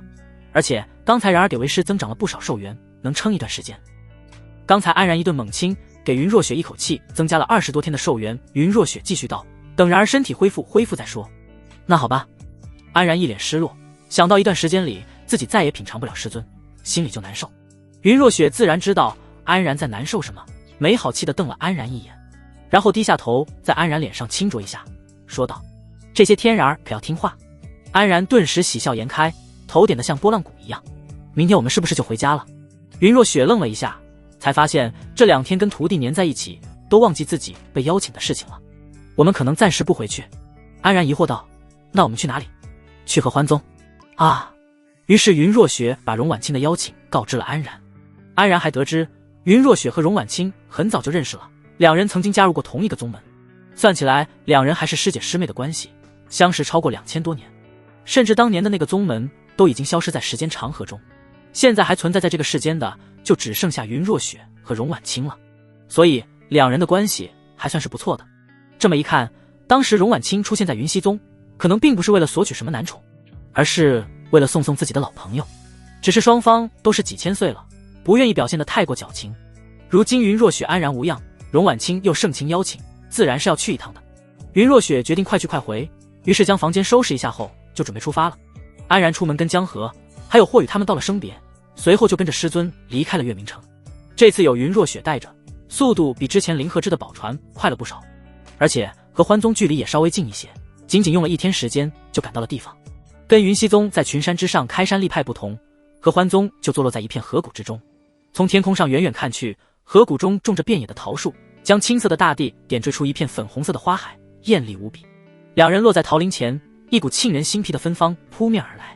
云若雪没有急着走进去，朝着林中甩出一抹符箓。虽然她直接走进去也没人敢拦她，但对方正式邀请自己，基本的礼仪还是要有的。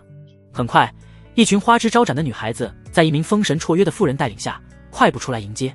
合欢宗恭迎云前辈的到来。此时成坤这位新任的合欢宗宗主还没回来，这位妇人应该是合欢宗的长老。在妇人的带领下，云若雪和安然进入了这片桃林，里面灵气充沛，桃树长得相当茂盛，甚至安然还看见了数棵够几人环抱的参天大树，十分壮观。走了一段距离后，一座雕栏玉砌的楼台陵园映入眼帘。如果说云溪宗给人一种大气磅礴的气势，那合欢宗则给人一种小巧玲珑的精美。整个陵园占地面积不算大，但里面足足有18进院落。合欢宗数千人都在这里生活修炼，其中建筑布局十分精巧。正中间是一座座富丽堂皇的厅堂，两边则铺满了精致的厢房，周边装饰着小桥流水和花丛池塘，给人一种美轮美奂的舒适感。据说合欢宗多为女性，男性极其稀少。一路走来，果然都没看到几个男人的身影。不过这一个个如花似玉的女子，看得安然是目不暇接，根本停不下来。而且安然也算眉清目秀，在一行人众星捧月之中走来，引起了不少合欢宗女子的注意。还有不少女子主动朝安然打招呼抛媚眼的，让安然一阵愉悦。云若雪见状，顿时不满地咳嗽了2声。安然一个机灵，赶忙一本正经起来，对周围投来的目光视而不见。可云若雪还不放心，一把抓起安然的手，仿佛在宣告主权。看着云若雪紧张的样子，让安然更加窃喜不已。师尊是怕自己被抢走吗？等走到陵园深处后，周围的人就变少了，据说是后面都是荣婉清一个人的居所。那位长老带两人来到一片茂盛的树林前，说道：“荣老祖这些天不允我等打扰，前辈就请自行进去吧。”云若雪点点头，拉着安然踏了进去。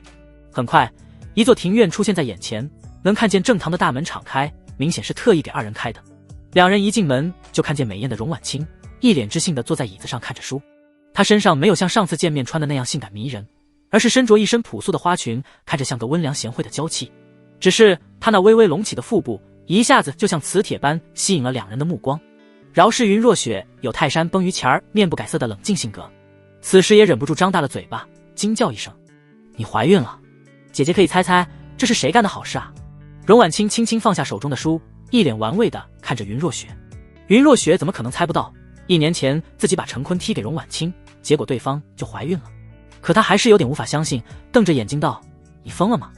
别说云若雪，就连安然都大感震撼。荣婉清摊摊手道：“怎么？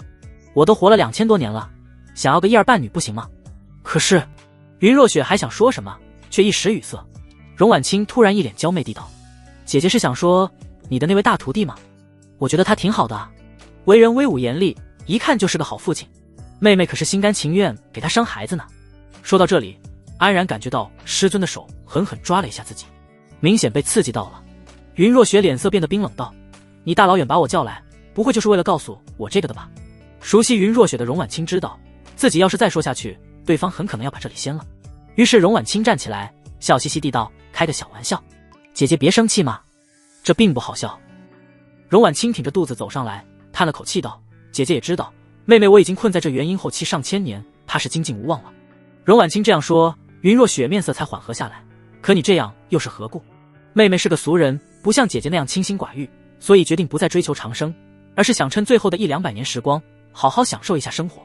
云若雪沉默了下来，人各有志，荣婉清的选择她无权干涉，但她还是忍不住问道：“你怀的真是陈坤的孩子？”荣婉清扑哧一笑：“姐姐就这么讨厌你那大徒弟吗？”云若雪冷哼一声，她对陈坤自然意见极大，但也没有到仇恨的地步。将陈坤踹给荣婉清，本想着是教训教训他，结果荣婉清却怀孕了，颇有种让这小子赚到的感觉。荣婉清当然清楚云若雪的心思，上来悄悄说道：“姐姐放心好了，你那大徒弟我已经帮你调教过了，等他回来，我让他给你磕头赔罪。”安然站在一旁，听得自然是一清二楚，顿时打了个冷战。本来荣婉清怀孕，她可是在心里狠狠地羡慕了一下那位便宜师兄，但是现在看来，好像师兄并不好过啊，我真想不通你怎么看上他的。云若雪忍不住吐槽一声：“姐姐当年收他为徒，不也看中了他的天赋吗？妹妹只是想生下来的孩子能有更好的天赋，至于他这个人，妹妹自然比姐姐有办法。”荣婉清虽然实力不及云若雪，但在操弄人心这方面，云若雪是拍马也赶不上他分毫。陈坤在他手里完全就是小鸡仔，被随意拿捏。我精心培养的徒弟倒是给你做了嫁衣。云若雪一脸无奈，当初姐姐可是主动给我的呢。再说了，旧的不去，新的不来，这不姐姐又有了个可爱的小徒弟吗？说罢，荣婉清就把目光放在了旁边的安然身上。安然赶忙行礼道：晚辈安然，见过前辈。荣婉清赞叹道：真是个俊俏的孩子，姐姐有福了呢。云若雪脸上闪过一股不自在，转移话题道：你还没说到底叫我来干什么呢？荣婉清将云若雪的异样尽收眼底，心底对这对师徒越来越起疑心，但表面还是不动声色道：特意叫姐姐过来是有一个不情之请，想姐姐帮帮妹妹的孩子。云若雪愣了一下：我怎么帮你的孩子？荣婉清将刚才看的书递给云若雪：你看完这本书就知道了。安然也凑上脑袋去看，只见上面写着灵胎孕育之法。云若雪快速看了一遍，面露惊色道：竟然可以人为培育灵根，甚至连天灵根都能培育。一直以来，人们的认知中，一个人有没有灵根，或是灵根的品质，那都是上天决定的。就算是本身有灵根的修士生出的孩子，也只是有灵根的概率大了一些，但灵根的品质是完全无法保证的。可这本书算是彻底颠覆了云若雪的认知。荣婉清解释道：这是妹妹早年在一处专门研习孕育灵根的宗门遗迹中找到的典籍，不过天灵根妹妹是不敢奢望，地灵根就可以了。云若雪沉吟一下，书上面说道：培育灵根需要一名修为不低于金丹期的水灵根修士，用本源灵力辅助滋养胎盘，修为越高越好，再加以其他方式孕育，就可以达到培育灵根的效果。这应该就是荣婉清找上自己的主要原因了。当然，妹妹不会让姐姐白干这个的，这里有几株千年灵药作为报酬。说着，荣婉清就从怀里拿出几个木匣子，打开一看，一株株奇形怪状的灵药显露出来，伴随着强烈的气息扑面而来。云若雪却摇摇头道：你这些灵药对我而言没有任何用途。荣婉清急道：那姐姐从我这里看上什么，尽管道来。看得出来，荣婉清很在乎自己的孩子，不管性格如何，修为多高，女人终归都无法逃脱为母的本性。我记得你好像在炼气方面造诣很高。云若雪突然想起什么道。荣婉清愣了一下，姐姐难道是想让妹妹炼制什么法器？云若雪给安然递了个眼神，安然顿时会意，从储物袋里取出那欢灵月莲。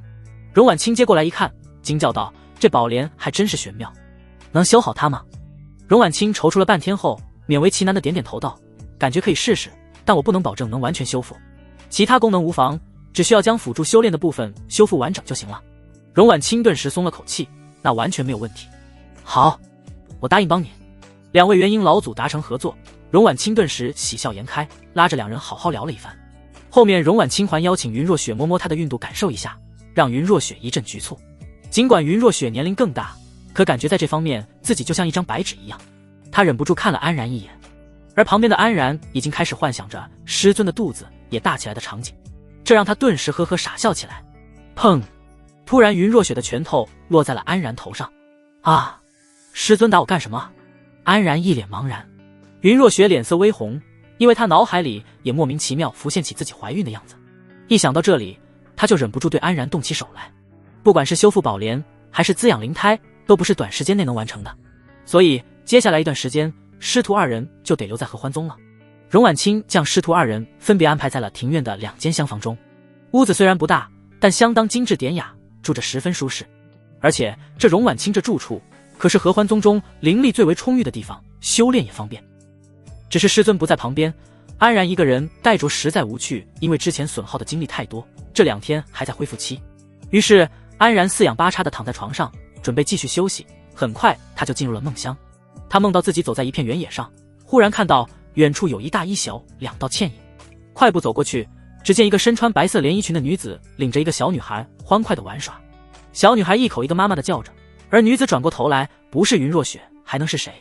安然顿时扑上去，一把抱住云若雪。云若雪满脸温柔地回应道：老公你来了。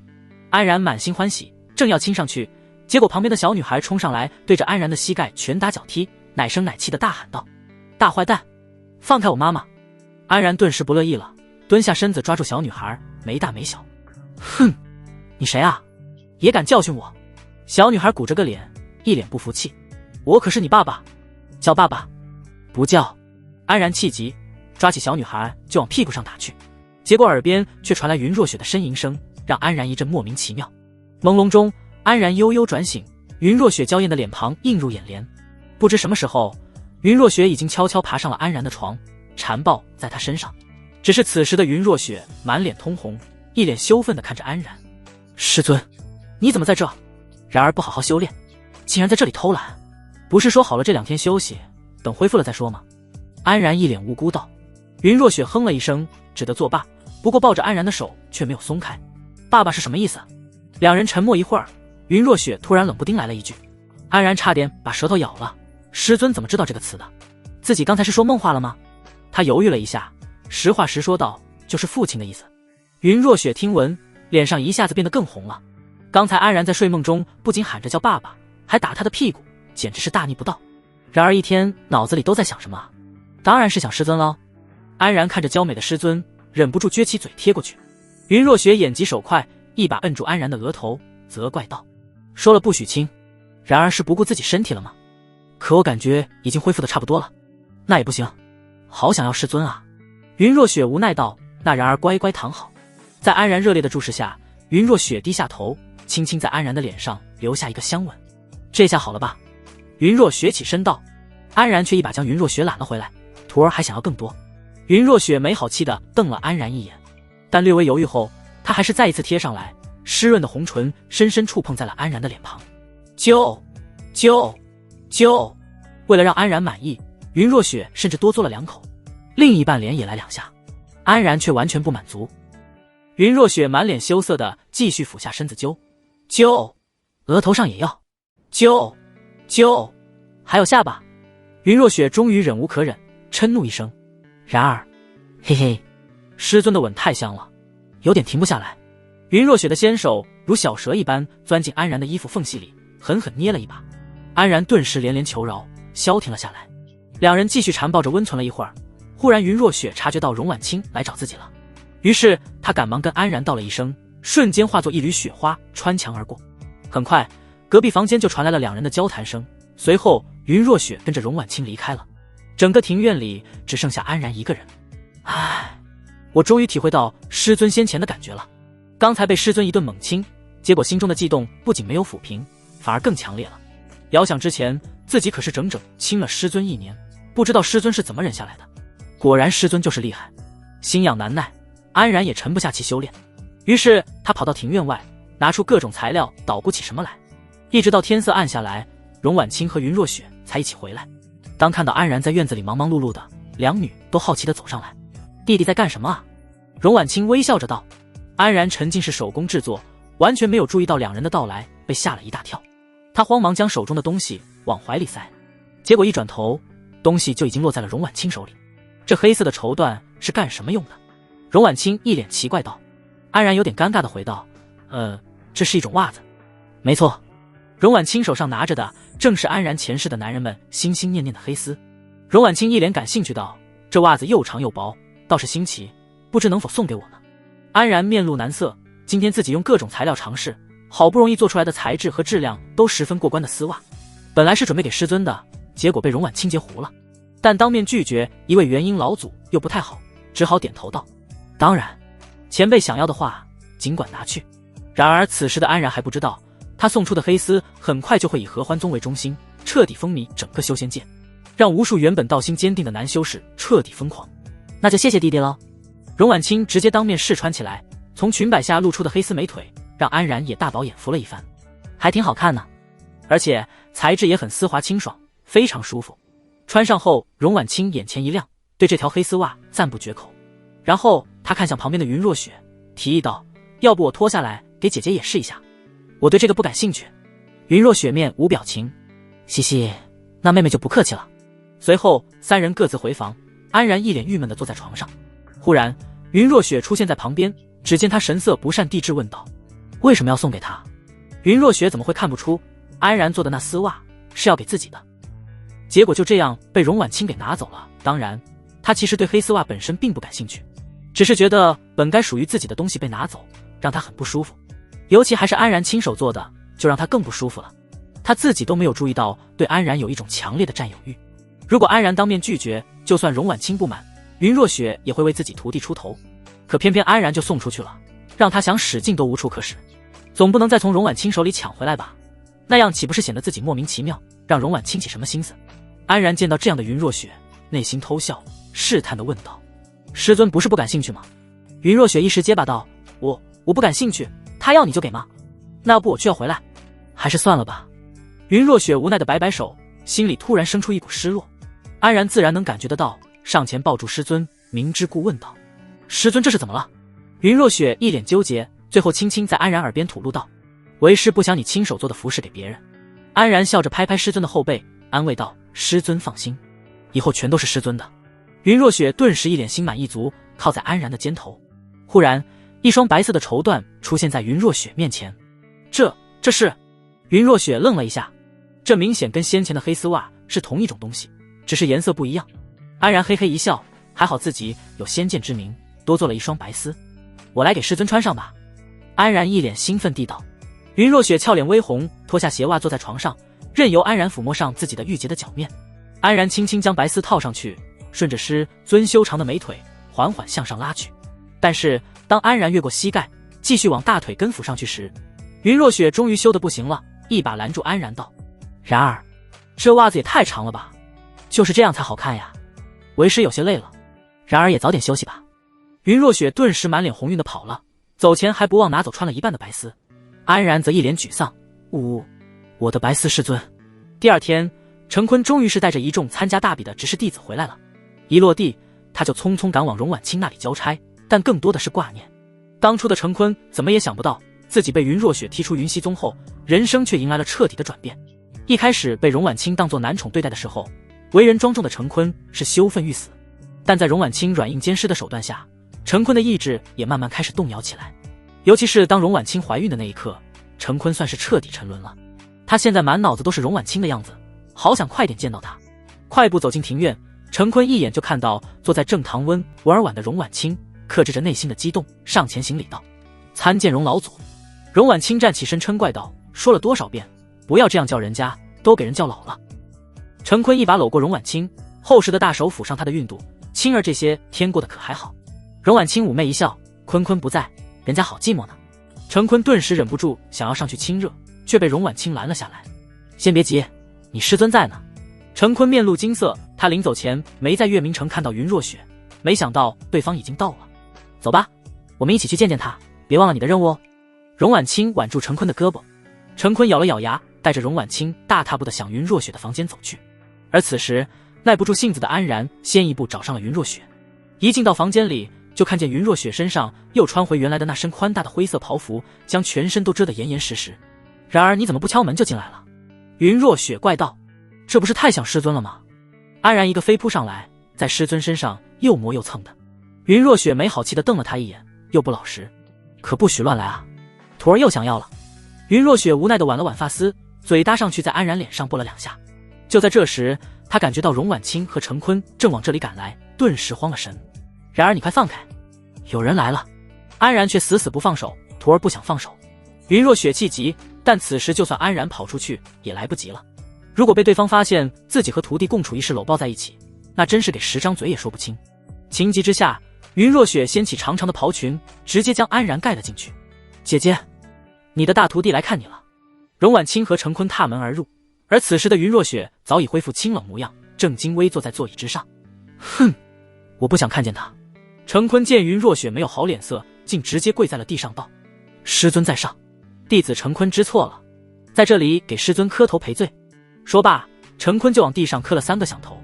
大徒弟诚心认错的时候，小徒弟却在师尊的袍裙里发现了不得了的东西。只见安然眼前正是2条美不胜收的白丝长腿。原来师尊穿这身衣服是为了遮住身下的无限春光。安然哪里还忍得住，直接一手揽住一条腿，兴奋地抱在怀里。云若雪顿时捏紧了拳头，但脸上却不动声色道：“你别以为磕几个头就罢休了。弟子知道先前太过于冷漠，只顾自己修行，却疏于人情冷暖。如今弟子已改头换面，望师尊原谅。”云若雪此时哪里有心思听陈坤的解释，安然都已经把自己鞋子脱掉了。“嗨，就算你这么说，你也别想再回云溪宗。”云若雪试图用咳嗽警告安然，但是并没有用。安然已经握住自己的玉足，揣进了他的怀里。云若雪心里真是羞愤至极，可脸上却不能有丝毫异样。弟子并不奢望能够回去，只希望师尊看在曾经的情面上，以长辈身份出席弟子的大婚。云若雪当场愣住了，不用猜也知道是跟谁成婚。看着旁边似笑非笑的荣婉清，云若雪顿时气急。这女人说是让陈坤给自己赔罪，但其实就是想求自己出席大婚，让他们的婚事更加名正言顺。我不可能。云若雪正准备当场拒绝，结果脚底板传来的一阵瘙痒，差点让她绷不住。荣婉清察觉到了云若雪的异样，神识扫过去，却被云若雪护身神识挡了回来。姐姐，你没事吧？云若雪清冷的脸上闪过一丝红晕，咬着红唇道：好，我答应你们，不过我身体有些不适，你们能不能先出去一下？陈坤顿时大喜，他今天甚至都做好了被云若雪暴打一顿的准备，却没想到如此顺利。师尊的恩情，弟子永世难报。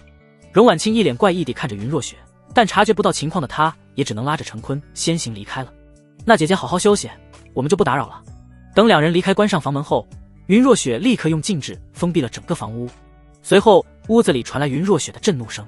然而，怎么了？师尊。安然一脸忐忑地从裙袍下探出头来。然而太过分了。云若雪气急败坏地往安然怀里踩了两脚，不过侥幸感受到安然肚子上温软的触感，她竟还有点享受。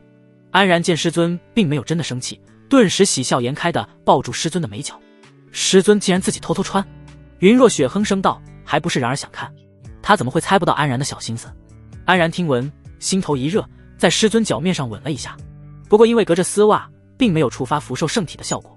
云若雪脸上一红，羞涩道，那里脏。然而别这样，可徒儿觉得好美。云若雪这一身薄手袍服搭配纯玉白丝，极致的反差感让安然欲罢不能。不得不说，师尊也太会了。云若雪被夸得心里小鹿乱撞，两只脚不由得在安然胸膛上里蠕动两下。安然猛地起身，将云若雪抱在怀里。师尊也学坏了，竟然挑逗徒儿。哪有？云若雪娇羞欲滴。徒儿要忍不住了怎么办？不可以。然而身体还没恢复好呢。看着安然眼神里的炽热，云若雪赶忙提醒道，那师尊该怎么做呢？安然嘿嘿一笑。云若雪只得抿了抿嘴唇，朝着安然贴上去。陈坤回来后，合欢宗举宗上下开始忙碌起来，自然是为了他们老祖的终身大事。没过几天，整个合欢宗被装饰得喜庆无比，热闹非凡。而所有人都开心的时候，只有云若雪不开心，因为她不仅要参加婚礼，还要作为长辈当陈坤和荣婉清的公证人，实在太荒谬了。明明荣婉清跟自己姐妹相称，却跟自己徒弟好上了，对外都觉得难以启齿。要不是之前被安然搞得那么狼狈，怕露馅，赶忙将两人应付过去，他肯定是不会答应的。不过合欢宗明显放得很开，没有人在意两人的身份对不对等的问题，只是一心参与到这场盛会之中。而且这场婚礼只有云若雪和安然两个外人参加，相比于云若雪的郁闷，安然就很顺其自然地加入到了这场欢庆之中。在会场上大吃大喝，各种灵果灵酒就往嘴里塞，看得周围人一愣一愣的。喂，正主还没到呢，谁让你吃了？忽然一个熟悉的声音在耳边响起，安然抬头一看，正是之前跟自己交过手的刘雨薇。只见今天的她一身盛装，艳丽无比，即使在美女如云的合欢宗中也相当出类拔萃。柳仙子今天穿这么好看，不会嫁人的是你吧？安然开玩笑道。刘雨薇恶狠狠地瞪了他一眼，狗嘴里吐不出象牙来。你随礼了吗？当然。安然不置可否，自己前几天刚随了一双制作精美的黑丝呢，所以他今天一定要把本吃回来。很快，婚礼仪式就正式开始了。陈坤一袭凤冠霞帔站在厅堂中静候，八抬大轿将荣婉清一路抬到正堂。刘雨薇赶忙走上前去迎接新娘出轿。在刘雨薇的搀扶下，荣婉清华丽出场。只见其一身瑰丽绚烂的婚服，头发如滑若丝缎般盘起来，气质逼人。娇媚的容颜被红盖头遮住，隐隐若现，加上微微鼓起的韵度，更添一股韵味。在全场的注视下，陈坤从刘雨薇手中接过荣婉清，朝着高台走去。高台之上坐着的正是安然的师尊云若雪。作为今天唯一的长辈，他要接受这对新人的拜堂。见礼。看着陈坤扶着荣婉清轻轻在自己面前跪下，云若雪心里十分别扭。一叩首，在一番漫长繁琐的礼节流程之后，两位新人才算是礼毕。安然看得都快睡着了，暗暗决心以后自己的婚礼绝对要一切从简。台上的云若雪看到两人亲密的样子，心里忍不住产生了一些想法，不知何然而会不会有这么一天呢？云若雪咬着嘴唇，脸上闪过一抹红晕。接下来就是新人喝交杯酒入洞房的环节。荣婉清搭在陈坤的耳边道：夫君，今天洞房夜做好准备了吗？陈坤愣了一下道：娘子还有身孕，就不折腾了吧。荣婉清嘴角一扬道，妾身手段可多着呢，而且今晚给夫君准备了特别的东西哦。说着，荣婉清撩起裙摆，一双黑丝美腿映入眼帘。从未见过的程坤顿时瞪大了眼睛，只是此时他还不知道他那小师弟送出的东西今晚会带给他怎样奇妙的体验。等新郎新娘离开，这场宴会也到达了尾声。云若雪提前拉着安然出来了，因为今晚新婚之夜，师徒两人就没好意思去荣婉清的庭院。两人就这么漫无目的的走着，来到了一棵大桃树之下，看着上面茂盛的枝桠，安然提议去上面坐坐。云若雪点点头，两人坐落在一根粗壮的树枝上，紧紧靠在一起。都休息这么些天了，总可以和师尊亲热了吧？安然试探道。月光下的云若雪狡黠一笑，还不行。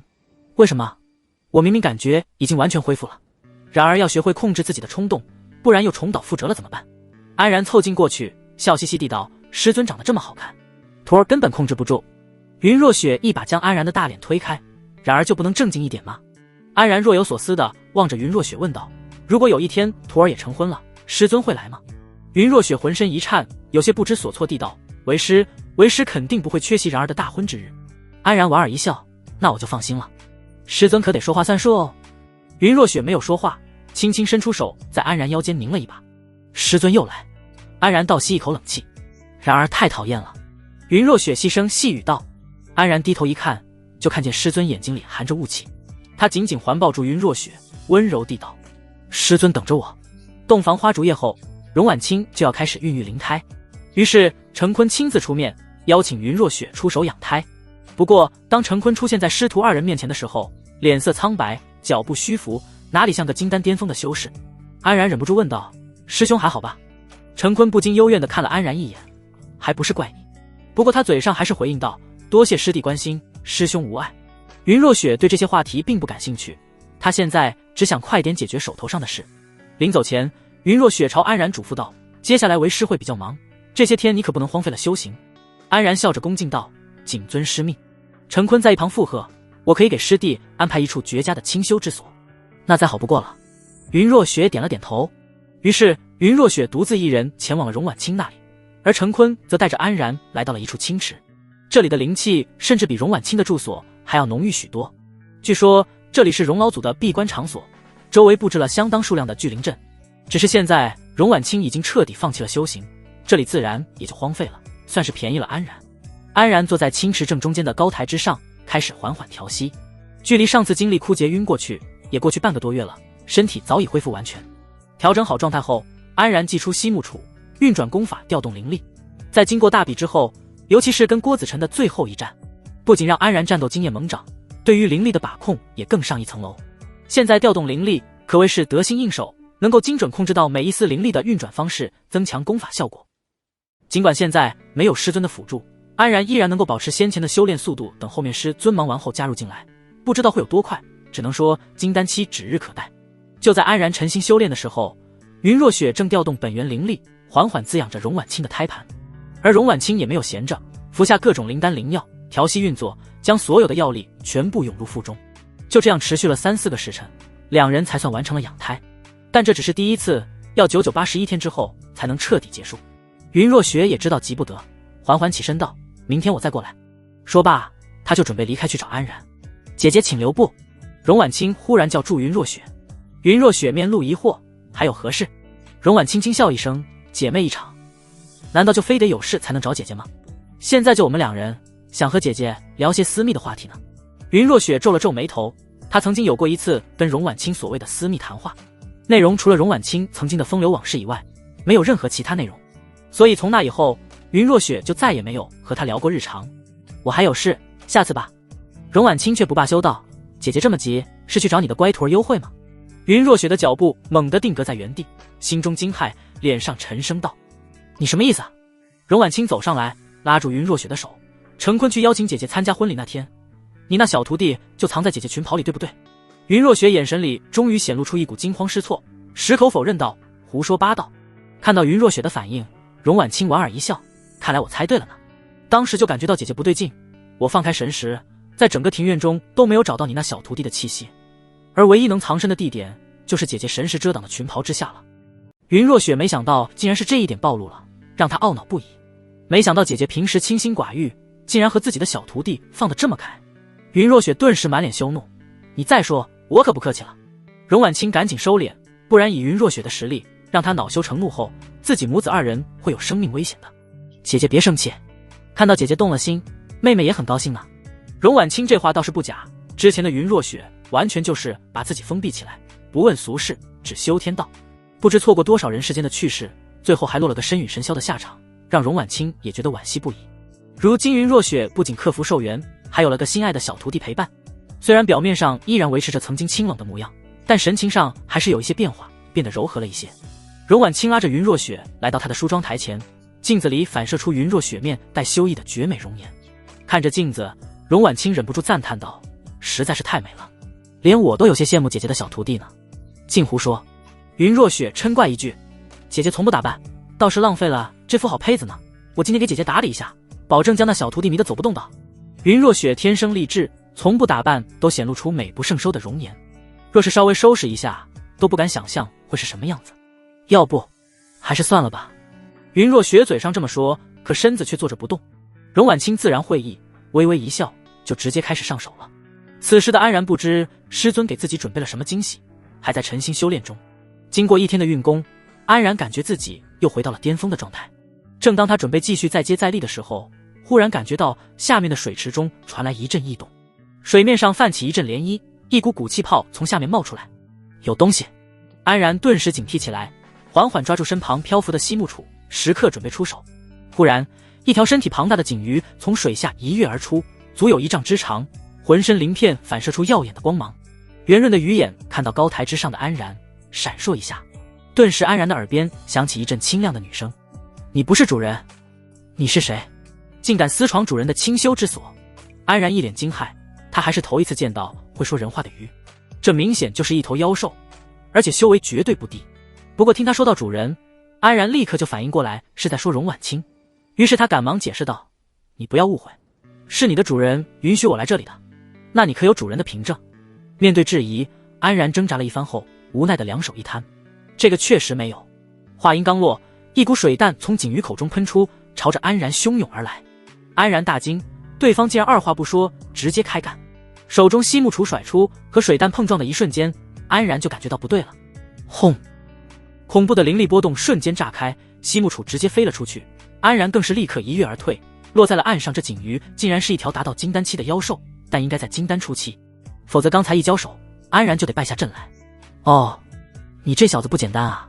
锦鱼也发出惊叹声，刚才他没有出全力，却也没想到安然一个筑基中期竟然能挡下来。前辈明鉴，在下真的不是硬闯，是合欢宗宗主亲自带我过来的。安然试图继续说服对方，但明显起到了反作用。哼，主人放弃飞升大道，就是因为那个无耻之人。说罢，锦鱼再次朝安然发动了猛烈的攻击。这次安然不敢应接，吓得他连连躲闪。狂暴的攻击甚至在岸边留下了一个又一个大坑，安然只得往远离水池的地方逃去。锦鱼却依然不罢休，竟然飞上半空中朝安然追赶而去。靠！欺人太甚！安然看着追上来的锦鱼，气得大骂，手中西木杵翻转，猛地变大变粗，如同一棵粗壮的树干，直直朝锦鱼砸去。锦鱼对安然还是有些轻视，没觉得他的攻击能有多大威力，于是就试图应接。结果西木杵落在鱼头上，眼珠子差点让打出来。安然见当初秒掉郭子辰的一棒，对方竟然随便抗了下来，不得不说跨境界之后实力差距大的不是一点半点。锦鱼感觉到自己脑门上的大包，气得怒吼一声：“可恶！”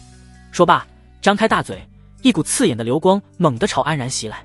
安然不敢大意，巨大的西木杵直接立在身前，两手掐诀，浑身灵力尽出，也准备硬抗对方的攻击。忽然怀里的护身符报发出一股异光，一道倩影突然现身，直接将锦鱼的流光尽数镇压。安然一脸惊异地从西木杵后面探出个脑袋来，惊呼一声：“哪来的仙女？”只见一名身穿襦裙搭配着透明披肩的女子站在前面，柔顺的头发盘成环状的流云髻，光看背影就觉得柔美迷人，让人挪不开眼睛。结果等女子转过身来，安然当场就呆住了，竟然是师尊。只见云若雪原本绝美的脸庞上画着精致淡然的妆容，轻柔的眼线勾勒出水灵的眼眸，淡淡的腮红在脸颊上留下一抹自然的红晕，尤其是那嫣红的唇脂，将本就迷人的唇瓣点缀得熠熠生辉，光彩夺目。云若雪见安然呆若木鸡的样子，嘴角微微上扬。然而怎么不说话？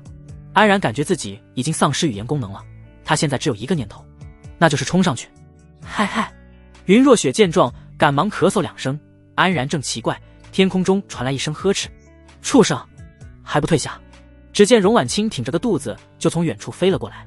锦瑜在云若雪出现后，本就已经瑟瑟发抖了，见到荣婉清后，忽然幻化成一个女童，蜷缩在地上不敢乱动，跟先前嚣张的样子判若两人。哼！小小灵宠竟敢出手伤人，主人好久都没有来青池修炼了，奴婢一个人带着实在无趣。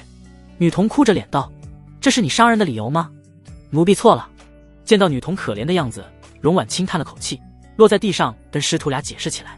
原来这锦鱼是一条名为幻灵鱼的妖兽，其可以释放出一种气体，能够温养神识，是荣婉清用来修炼神识和精神类法术的辅助灵宠。不过现在荣婉清已经放下了修仙道途，这灵宠自然也就冷落在一旁。幻灵鱼生性温和，与人亲近，只是因为常年孤单一人，才显露出一丝狂躁。听了荣婉清的解释，云若雪点点头道：“她刚才确实没有显露出杀意。”荣婉清看了幻灵女童一眼，突发奇想道：“姐姐既然还在追求长生，不如这幻灵鱼就送与姐姐吧。”云若雪眼前一亮道：“那就多谢了。”荣婉清走上前来，对着女童轻轻一挥手，二者原本的契约就解除了。这样一来，女童就可以和其他人签订新的契约，成为别人的灵宠。女童听闻两人并没有惩处自己的意思，顿时松了口气。而且现在荣婉清一直都是抛弃自己的状态，能换一个实力更强大的主人辅助修炼，她也十分愿意。于是她就朝荣婉清磕头行礼道：“多谢主人成全。”处理完幻灵鱼，荣婉清转头一脸玩味地看着安然道：“弟弟还满意你师尊今天的样子吗？”安然听到如此话语，有些尴尬地回道：“师尊今天确实美如画，这可都是我的功劳呢。弟弟是不是得感谢我啊？感谢前辈的悉心打扮。”安然这可是真心感谢。荣婉清顿时喜笑颜开：“弟弟可要好好爱惜你的师尊哦。”云若雪见到荣婉清当面调侃师徒二人，嗔怪地看了荣婉清一眼。尽管荣婉清的八卦之心无比之大，也只好作罢。因为云若雪之前跟他约定过，不许他乱说师徒俩的事情，也不要在安然面前表现出来。那我就不打扰你们师徒二人了，告辞。说罢，荣婉清露出一个意味深长的表情，缓缓漂浮离去。恭送前辈。安然目送荣婉清离开，等走远了之后，他又向师尊确认道：“走远了吗？”“已经感觉不到他的。”啊！云若雪话还没说完，安然就一个箭步冲上来抱住了他，还撅着嘴往他脸上凑。然而等一下，还有人在呢。云若雪眼疾手快，一把抵住安然的头，满脸羞红地道。安然瞥了一眼远处的女童，嘻嘻一笑道：“她不算人。”女童一听，顿时满脸问号，而且她也不理解安然一个筑基中期的家伙，怎么敢在元婴期面前如此放肆。云若雪没好气地从安然怀抱里挣脱出来，拉着安然来到女童面前。女童正准备磕头认新主，结果云若雪指着旁边的安然对她说道：“从今往后，你就给她做灵宠吧。”这下女童傻眼了，自己明明想抱云若雪大腿的，怎就变成安然这个细腿了？而且自己好歹也是金丹期，给一个筑基期当灵宠算什么？云若雪继续补充道：“他是我的徒弟，平时你来助他修炼神识。”女童看了一眼旁边笑嘻嘻的安然，尽管心中满是不乐意，但云若雪发话，她不敢不从。安然在云若雪教导下，与女童签订了灵契。这种契约可以保证灵宠无法对契约者起任何歹念，否则会遭到强烈的反噬。其他方面倒是限制不多，灵宠想做什么都可以。安然感觉到契约之力，一脸玩味地看着女童。刚才被她追着打，现在不正好找回点场子，叫生主人听听。女童看了一眼旁边的云若雪，咬着牙道：“奴婢见过主人。”安然心里暗爽，又问道：“你叫什么名字啊？”“主人可以叫奴婢小玲。”安然看着十分听话的小玲，心里非常满意。随后三人又回到之前修炼的青池旁边，安然带着云若雪来到了中央的高台之上。云若雪看到这地方，脸上露出一丝惊讶，这倒是个清修的好地方。安然没有急着回答，而是对小玲挥挥手道：“小玲，现在你去周边放哨，我和师尊要修炼了。”小玲一脸奇怪：“不是说让奴婢辅助主人修炼神识吗？”“神识改天再练。”“那好吧。”小玲只好乖乖遁去。见安然打发走小玲，云若雪脸上露出一丝红晕，以为安然想趁机对自己做什么，结果安然却一本正经地盘坐下来，开始闭眼调息。云若雪一下子愣住了，这不对吧？明明刚才安然还一副被自己迷住的样子，怎么突然就对自己不感兴趣了？安然怎么可能不感兴趣？今天师尊绝美的样子，简直快把他心都勾出来了。但是冷静下来后，他决定不能这么轻易就上钩。于是他强忍着心中的悸动，开始装模作样的修炼起来。这一下反倒是让云若雪有些沉不住气了，轻咬着嘴唇坐在安然的旁边。然而，怎么了，师尊？然而都修炼1天了，要不休息一下？云若雪试探道。不了，前几天都荒废了，我要赶紧把进度赶回来。安然一副发愤图强的样子。云若雪眼睛里闪过一丝失落。那好吧，为师来助你。西木楚和水伤灵祭出，围绕着两人开始旋转起来，但谁都没有真正修炼的心思，灵力运转的也是一塌糊涂。安然死死咬住牙关，不知过了多久，就感觉一具柔软的身体拥入了自己怀中。睁开眼睛一看，就看见云若雪眼神迷离地靠在自己肩头上，气息紊乱。安然装出惊讶的样子道：师尊这是干什么？云若雪脸色红晕更甚，迷人的嘴唇轻启，想和然儿靠得近一些。师尊的样子让安然心头火热不已，咽了咽口水道：好啊，这样抱着师尊很舒服呢。但是安然只是抱住云若雪，没有任何其他动作。云若雪满脸幽怨，今天的安然怎么改性子了？两人从上次在月明城亲出事故后，已经有半个月没有被徒弟亲热过了。别说安然了，就连云若雪心底也有些按耐不住了。现在安然身体已然恢复，今天她在荣婉清的帮助下打扮成这样，可安然却无动于衷，怎么不让她着急？过了一会儿，云若雪忍不住再次开口道：然而想不想做例行之事啊？安然心中偷笑，师尊终于忍不住了。我记得师尊应该还有好几天的寿元吧，也不急这一时，等这2天修炼完后，徒儿自然会帮师尊续上寿元的。见安然疯狂打太极，云若雪气急道：为师不是要寿元。安然面露奇怪，那师尊想要什么啊？云若雪眼睛里流光溢彩，盯着安然结结巴巴地道：为师想要亲亲。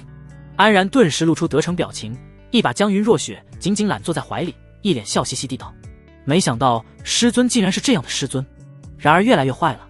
云若雪也终于反应过来，先前安然都是装出来的，师尊今天打扮得这么漂亮，是专门为徒儿准备的吗？安然质问起来。当然不是。云若雪没好气地矢口否认道。安然叹了口气，哎，徒儿好失落，不想亲亲了。不要。云若雪双手猛地缠住安然的脖颈，不让他远离自己。那师尊还不快快如实招来？云若雪紧紧贴上来，两人的呼吸纠缠在一起，一双眼眸满是情意地望着安然。人家今天特意为然而打扮的样子，喜欢吗？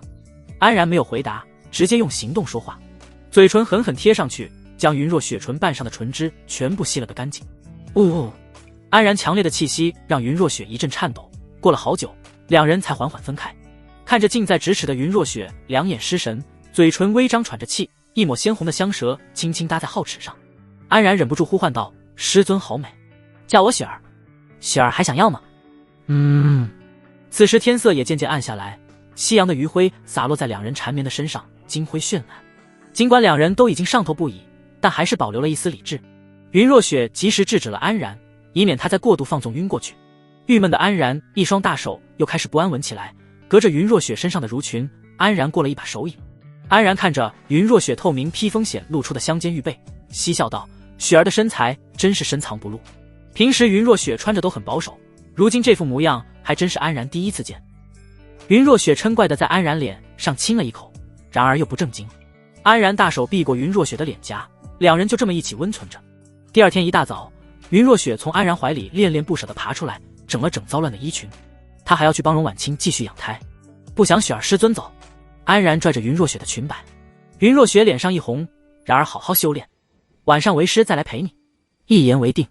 接下来云若雪就来回往返，一边帮荣婉清养胎，一边陪着安然修炼。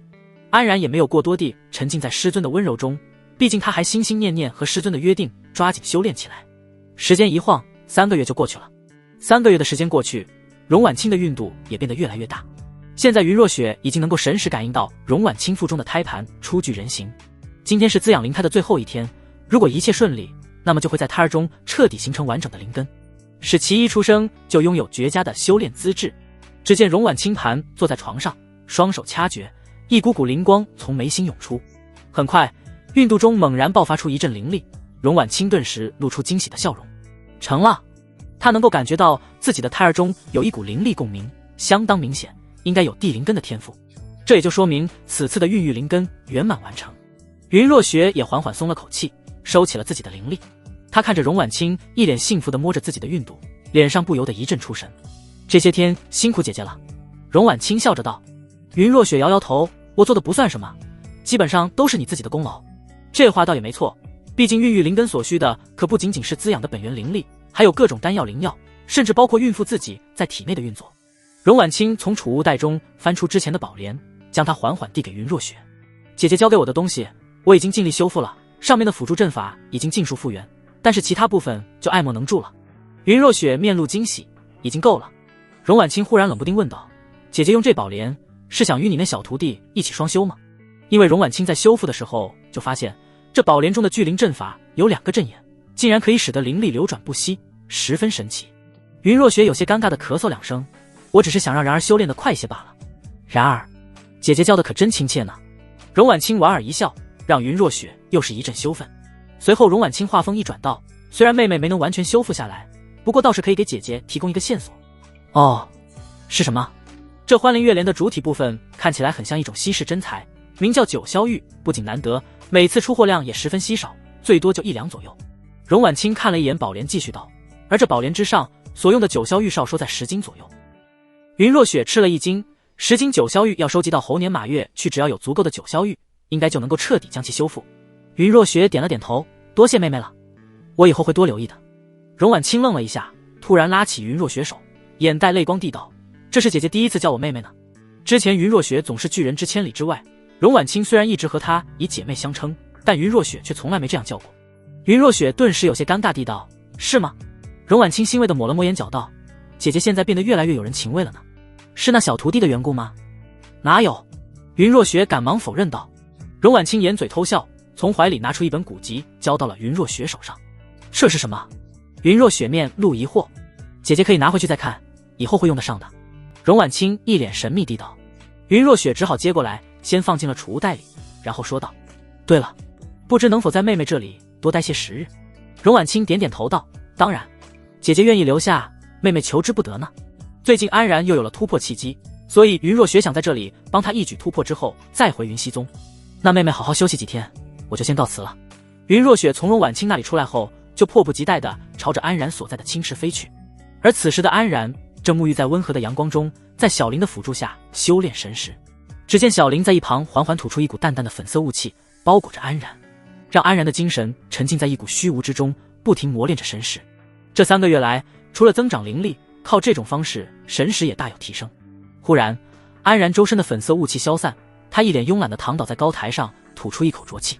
呼，好累啊，休息一会儿吧。一旁的小林呵斥道，又偷懒。云上仙可是嘱咐过不能懈怠修炼的。安然顿时不满道，喂喂，我是你主人还是他是你主人？你就这么跟我说话呢？小林撇撇嘴道，要不是云上仙吩咐，我才不会给你当灵宠呢。见小林不服气，安然嘿嘿一笑，就算你给他当灵宠，可他又是我的女人，你最终还不是得叫我主人？小林顿时气急道，大逆不道，云上仙收你为徒，处处呵护，你就这么报答他？当然了，把师尊变成自己的女人，不就能更好的报答他吗？你……小林被安然的厚颜无耻给搞得一时语塞，安然却不以为然道，放心，以后我和师尊的大婚肯定能让你当个伴童。小林实在听不下去了，气呼呼地从高台上一跃而下，落入了水池中不见了。安然继续享受着阳光浴，忽然耳边传来熟悉的呼唤声。然而安然猛地翻身起来，就看见云若雪缓缓从远处飞来，他顿时张开双臂迎接师尊的到来。云若雪面带微笑地和安然相拥在一起，嘴角搭在耳边轻声道，看看今天为师给你带来了什么。安然低头一看，只见一朵亮丽的宝莲在2人胸前缓缓绽开。修好了。安然面露惊喜。云若雪点点头道，接下来然儿的境界突破就有保障了。安然也有点摩拳擦掌起来，这几个月他一直专注修行，丹田中的灵力已经相当精纯了，觉得可以试着突破一下筑基后期，现在有了宝莲加成，他又有了更多的把握。2人也不墨迹，在高台上展开宝莲，坐在花蕊上准备起来。像上次一样，2人贴在一起，这样可以利用灵根让灵力加快流转。但云若雪却害羞起来，我们这样是不是有些不好啊？上次好歹是在房间里，现在直接在露天高台上光明正大地搂抱在一起，被人看见还了得。安然嘿嘿一笑，2手一握，宝莲的花瓣缓缓合上，形成了一个封闭的空间，并且温和的花瓣还贴合上2人的身体，像被褥一样将2人包裹住。然而又搞怪，云若雪脸上露出一抹红晕，但和安然一起包裹起来的感觉，却让她心中生出无比的满足感和安全感。安然笑而不语，开始晨曦调整，云若雪也缓缓放出灵力，顿时宝莲发出一阵柔和的光芒，惊人的灵力开始生生不息地在两人体内流转起来。轰！沉寂了半个多月的宝莲突然爆发出一股灵力，在半空中形成了一股微型气流。师尊，你感觉到了吗？然而成功了呢。嘿嘿，能这么顺利，都是师尊的功劳呢。然而慢点。宝莲缓缓站开，安然神清气爽地站起来，很没形象地叉着腰。此次晋升筑基后期比预想的轻松许多，不知是宝莲加持的缘故，还是师尊贴贴的缘故。感受着体内灵力增长，还有肉体强度的增加，让他一阵喜形于色。云若雪一脸羞涩地跪坐在一旁，纤手轻轻拂过脖颈，只见白皙透亮的皮肤上有3、2个鲜艳的红印，罪魁祸首当然就是安然了。手指灵力涌动，红印才缓缓消失。扑通，小林突然从水面上一跃而出，落在高台上，朝着两人恭敬道：“见过云上仙，还有主人。”之前他还纳闷这突然出现的宝莲是什么情况，原来是安然在里面突破。不过看到云若雪也在里面时，他脸上的表情就有点怪异了。安然没好气的道：“哼，见到云上仙才知道叫主人了。”小林脸上又急又气，没想到安然竟然当面给他穿小鞋。才没有。云若雪掩嘴一笑，从怀里拿出一个葫芦道：“这是为师早年得到的一个储灵法器，名叫乾坤壶，就赠予你安置灵宠吧。”云若雪没有灵宠，这东西自然也用不上。小林和安然同时面露喜色，前者是觉得有个可移动的居所，以后去哪不用自己费力气，让安然带着就行；后者则是觉得以后跟师尊亲热，不用担心小林这个电灯泡了，有事直接关进小黑屋里。不知道云若雪和小林知道了安然想法会是什么表情。多谢师尊。安然接过乾坤壶，将小林收了进去，顺便把宝莲收进了共灵戒指里，以后就是两人双修的物品了。现在事情解决了，然而也突破了，我们准备回家吧。云若雪笑着提议道。安然点了点头，不知不觉中已经在合欢宗待了小半年了。这段日子也算小有收获，修为突破了，宝莲修复了，甚至还得了一个金丹7灵宠。最重要的是跟师尊关系也越来越好了。两人再次来到荣婉清的庭院中，说明了去意。荣婉清却说什么也要再留师徒一晚。当天晚上，庭院里歌舞升平，合欢宗众多高层也纷纷到场，说是为云若雪饯行。其中最引人注目的莫过于刘雨薇，只见其一身红艳的舞服勾勒着动人的身材，带领着一众身材姣好的合欢宗女子，随着悦耳的音乐翩翩起舞，留下一个又一个美妙的身姿。安然看到这一幕，心里也是忍不住感叹，合欢宗这群人是真会享受。一名筑基巅峰的修士竟然就这样在大庭广众下起舞取悦众人，但不得不说效果是真的好，至少安然心里是爽到了。刘雨薇在大放异彩的时候，眼神时不时往安然身上看去，有意无意地向安然的座位上靠拢，但是安然完全没有注意到刘雨薇的媚眼，他的眼睛忍不住往台上跟容婉清齐坐的云若雪身上瞟了2眼，幻想着师尊穿上这身跳舞，怕是要把自己迷得欲仙欲死啊。而台上的云若雪见安然一脸津津有味地欣赏着刘雨薇的舞姿，心里竟然生出一股醋意。就在这时，容婉清突然跟旁边的云若雪悄声说道：“姐姐要不先回去休息，明天还要早点出发呢。”云若雪早就想走了，点点头道：“那我就带着然儿先行告退了。”唉，姐姐别搂得那么紧嘛，年轻人喜欢热闹，让他再玩玩，反正有妹妹帮姐姐看着呢。云若雪一阵莫名其妙，妹妹这是……哎呀，姐姐快去休息，就别管那么多了。容婉清直接将云若雪推着离开了场地，随后她坐回来，眯着眼睛盯上了安然。她今天倒是想看看这安然到底有什么魅力，竟然让一向清冷的云若雪沉沦了。在容婉清的眼神示意下，刘雨薇直挺挺地坐在了安然的旁边。安然一脸懵逼，柳仙子这是何意？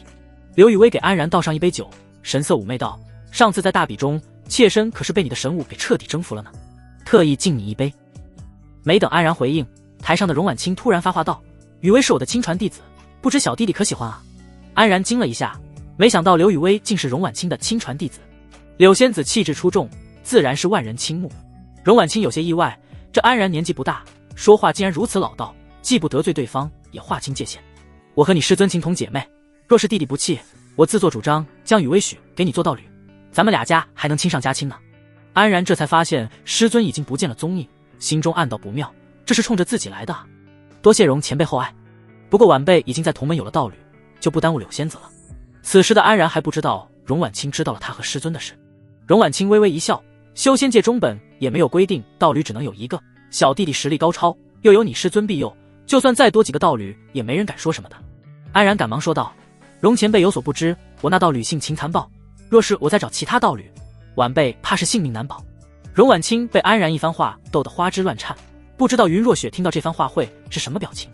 不过安然的表现深得荣婉清的赞许，至少在人前表现得相当得体大气，人格魅力满分。既然小弟弟如此专一深情，那我也就不强求了。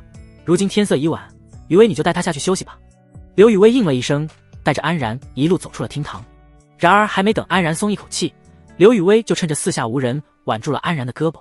安然惊叫一声，赶忙挣脱开来道，柳仙子就放过我吧，别这样了行不行？虽然不知道为什么，但今天的刘雨薇明显跟之前判若两人，实在让安然很头痛。刘雨薇幽怨地看了他一眼，你就这么讨厌我吗？我没有这个意思，但我更想和那个真性情的柳仙子做朋友。刘雨薇听闻，释怀地笑了笑，你这家伙还真是狡猾，今天就放你一马。说罢，刘雨薇就一改之前小鸟依人的样子，趾高气昂地从安然面前离开了。很快，刘雨薇就来到荣婉清身边说明了情况，不管是人前还是人后，安然都守住了底线。荣婉清一脸感叹，姐姐还真是找了个好男人呢，倒也值得这3000年的等候。说完，荣婉清看了看旁边的陈坤，开始思索起如果是他的话，能不能做到像安然那样。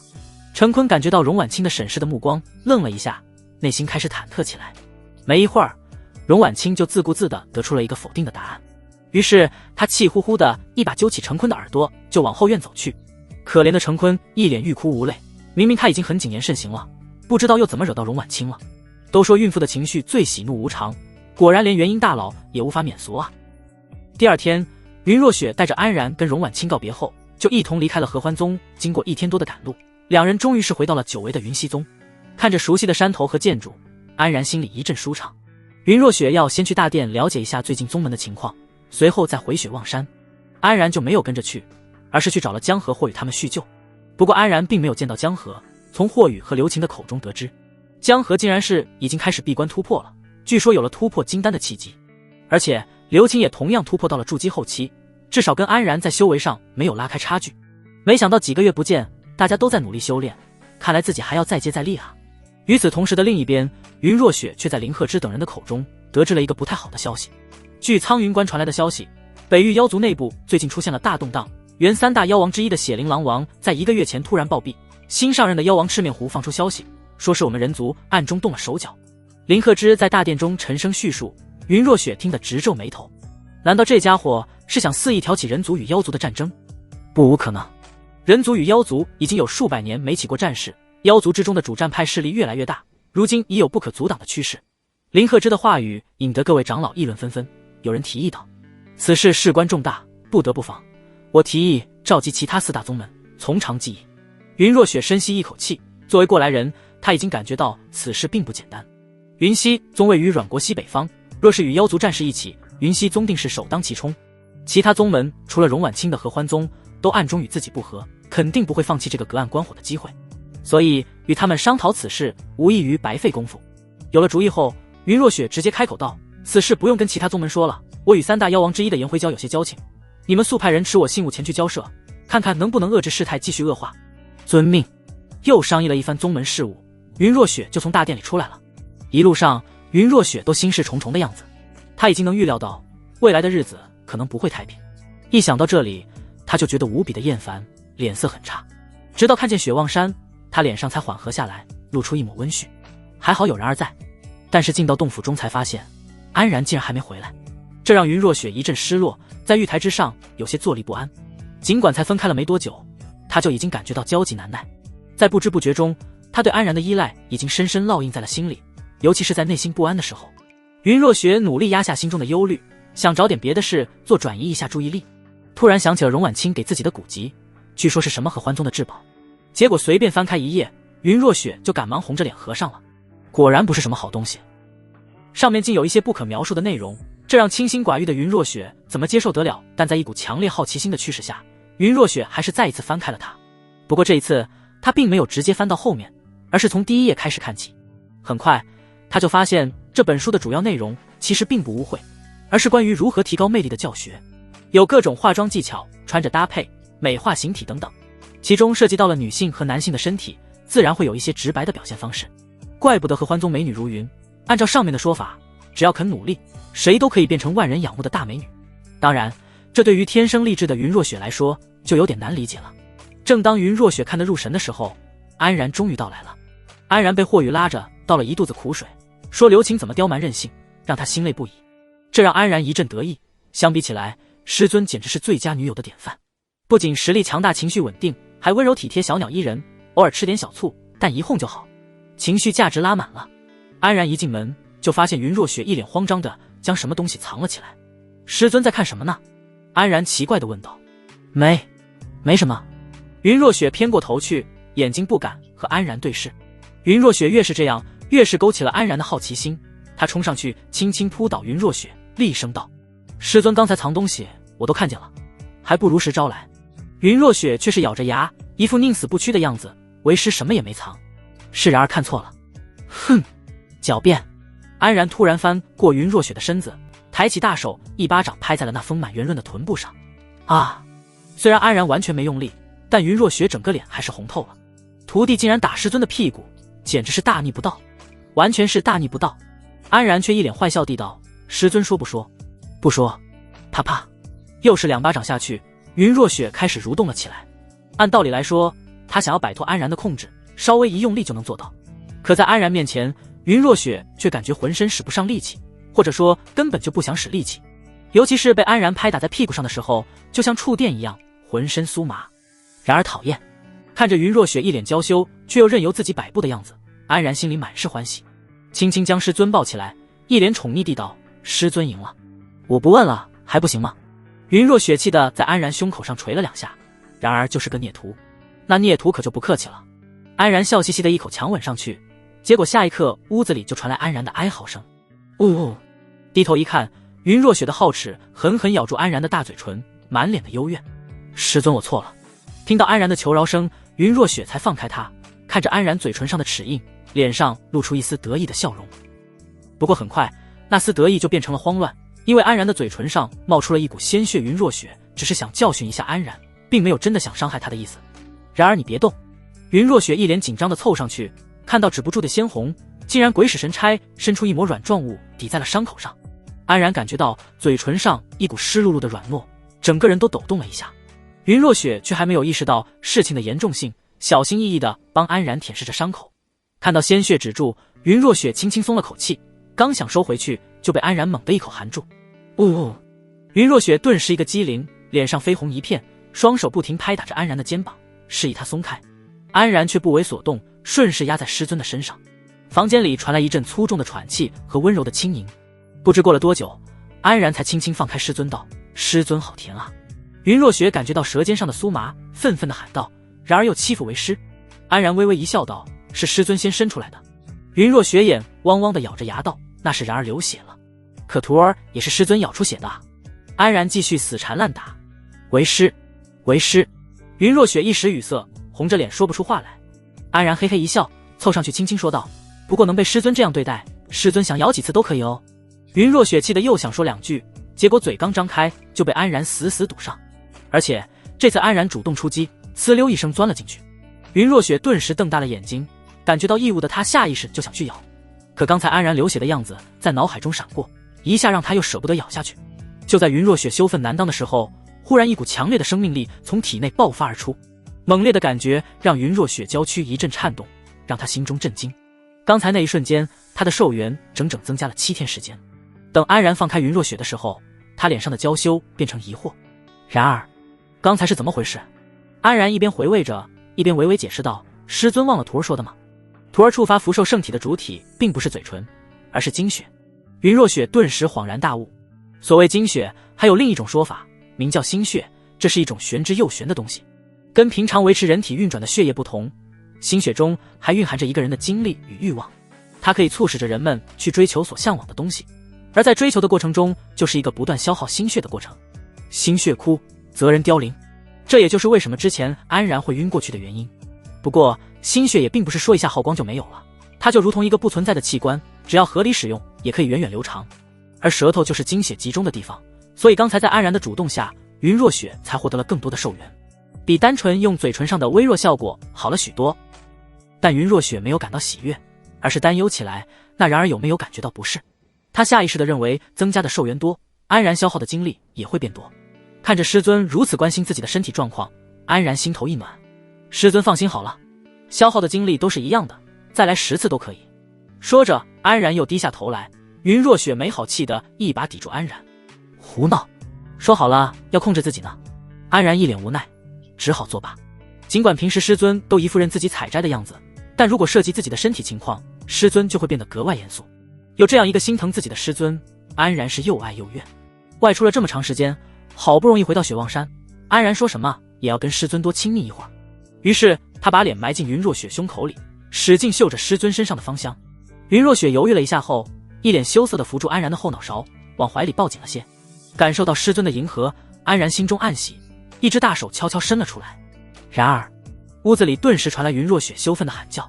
接下来几天，安然本以为又要开始和师尊枯燥的修炼，结果云若雪却带着他来到了山顶的一处空旷地带。师尊带我来这里做什么？安然好奇地问道。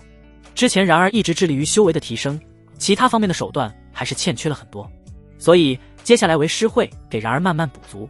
在修仙界，修为自然是必须的，但生存手段也同样重要。只是安然一踏入修仙界，就是在云若雪庇护下，生存可以说是毫无压力，所以安然才可以心无旁骛的修炼，修为也是蹭蹭蹭的往上涨。但是如今时局开始混乱，云若雪担心未来不久整个阮国陷入深深的动荡，到时候每个人都会被卷入其中，怕自己无法绝对保证安然的生命安全，于是就想提前做准备，让安然掌握一些自保手段。接下来你可以从之前为师传授给你的各种功法中寻找一名叫引雷遁的遁术。安然开始闭眼沉思，脑海中浮现出师尊所说的那本功法。引雷遁施展时电闪雷鸣，声势浩大，可瞬间到达目的地，修炼至大成一次就可跨越万里。这功法介绍简短，但逼格很高，看得安然一愣一愣的。瞬间跨越万里，这确实很符合人们对雷电的认知。只是这么厉害的遁术，安然估计修炼起来也不容易。果然，看到上面的具体要求时，安然就一阵咂舌。这遁术对于修士的肉体强度要求非常之高，光是第一层境界就要求能够抵抗大雷劫的肉体强度。大雷劫那可是突破金丹70的雷劫，对于筑基期的修士来说是很难做到的。不过托师尊的照拂，安然的肉身强度远超同境界。据云若雪说，以安然现在的肉身强度，抵抗大雷劫完全没问题，所以这引雷遁也就可以放心修炼了。安然先按照上面所说，试着施展了几下，顿时雪望山上传来阵阵轰鸣声，电光四射，那种爽快感让安然发出一阵怪叫。结果低头一看，才堪堪位移了几步的距离，让安然一脸的挫败。远处的云若雪提醒道：“无妨，这才刚刚开始，雷电属木，与你的灵根和功法都十分契合，这引雷遁你修炼起来应该能事半功倍。”有了师尊的安慰，安然也再次振奋起来。整整半个月的时间过去，安然就一直在山顶上练习引雷遁，算是掌握了基础的技巧。看到安然小有所成，云若雪欣慰道：“那么接下来我们开始实践训练吧。”安然愣了一下，要怎么做？云若雪露出一个神秘的微笑，轻声道：“我跑你追，如果追到我，那为师就再答应然而一个要求。”云若雪的话语让安然整个人精神一振，一言为定。说罢，安然就一个箭步冲上去，脚下雷光涌动，轰！一声雷鸣，安然几乎是瞬间闪现到了云若雪的面前。然而正当安然伸出手去触摸云若雪的时候，却发现那只是一道残影。安然满脸震惊的四周望去，一股雪花飘落在远处的一个小山头上，云若雪的身影显露出来。然而还要再接再厉哦。云若雪掩嘴一笑，被师尊言语挑衅，安然心中恼火，一声雷鸣再次响起。一时间山头上雷云涌动，可不管安然如何努力追赶，却怎么也赶不上分毫。看着云若雪一脸轻松的模样，明显都没怎么用力。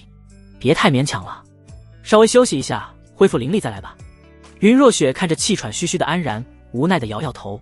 安然也知道自己跟师尊差距过大，但心里却还是有一种莫名的想要追赶的冲动。他渐渐平复心情，坐下来慢慢调息。云若雪也上前来给他输入灵力，帮他恢复。就这样来回折腾了半个多月，尽管安然已经进步神速了，但还是无法触碰到云若雪。唉，安然一屁股坐在地上，一脸的苦恼。云若雪看着情绪低落的安然，低头沉思了一下，突然眼前一亮，微笑着从储物袋里拿出了什么。安然低着头反思着，也许自己确实有点异想天开了。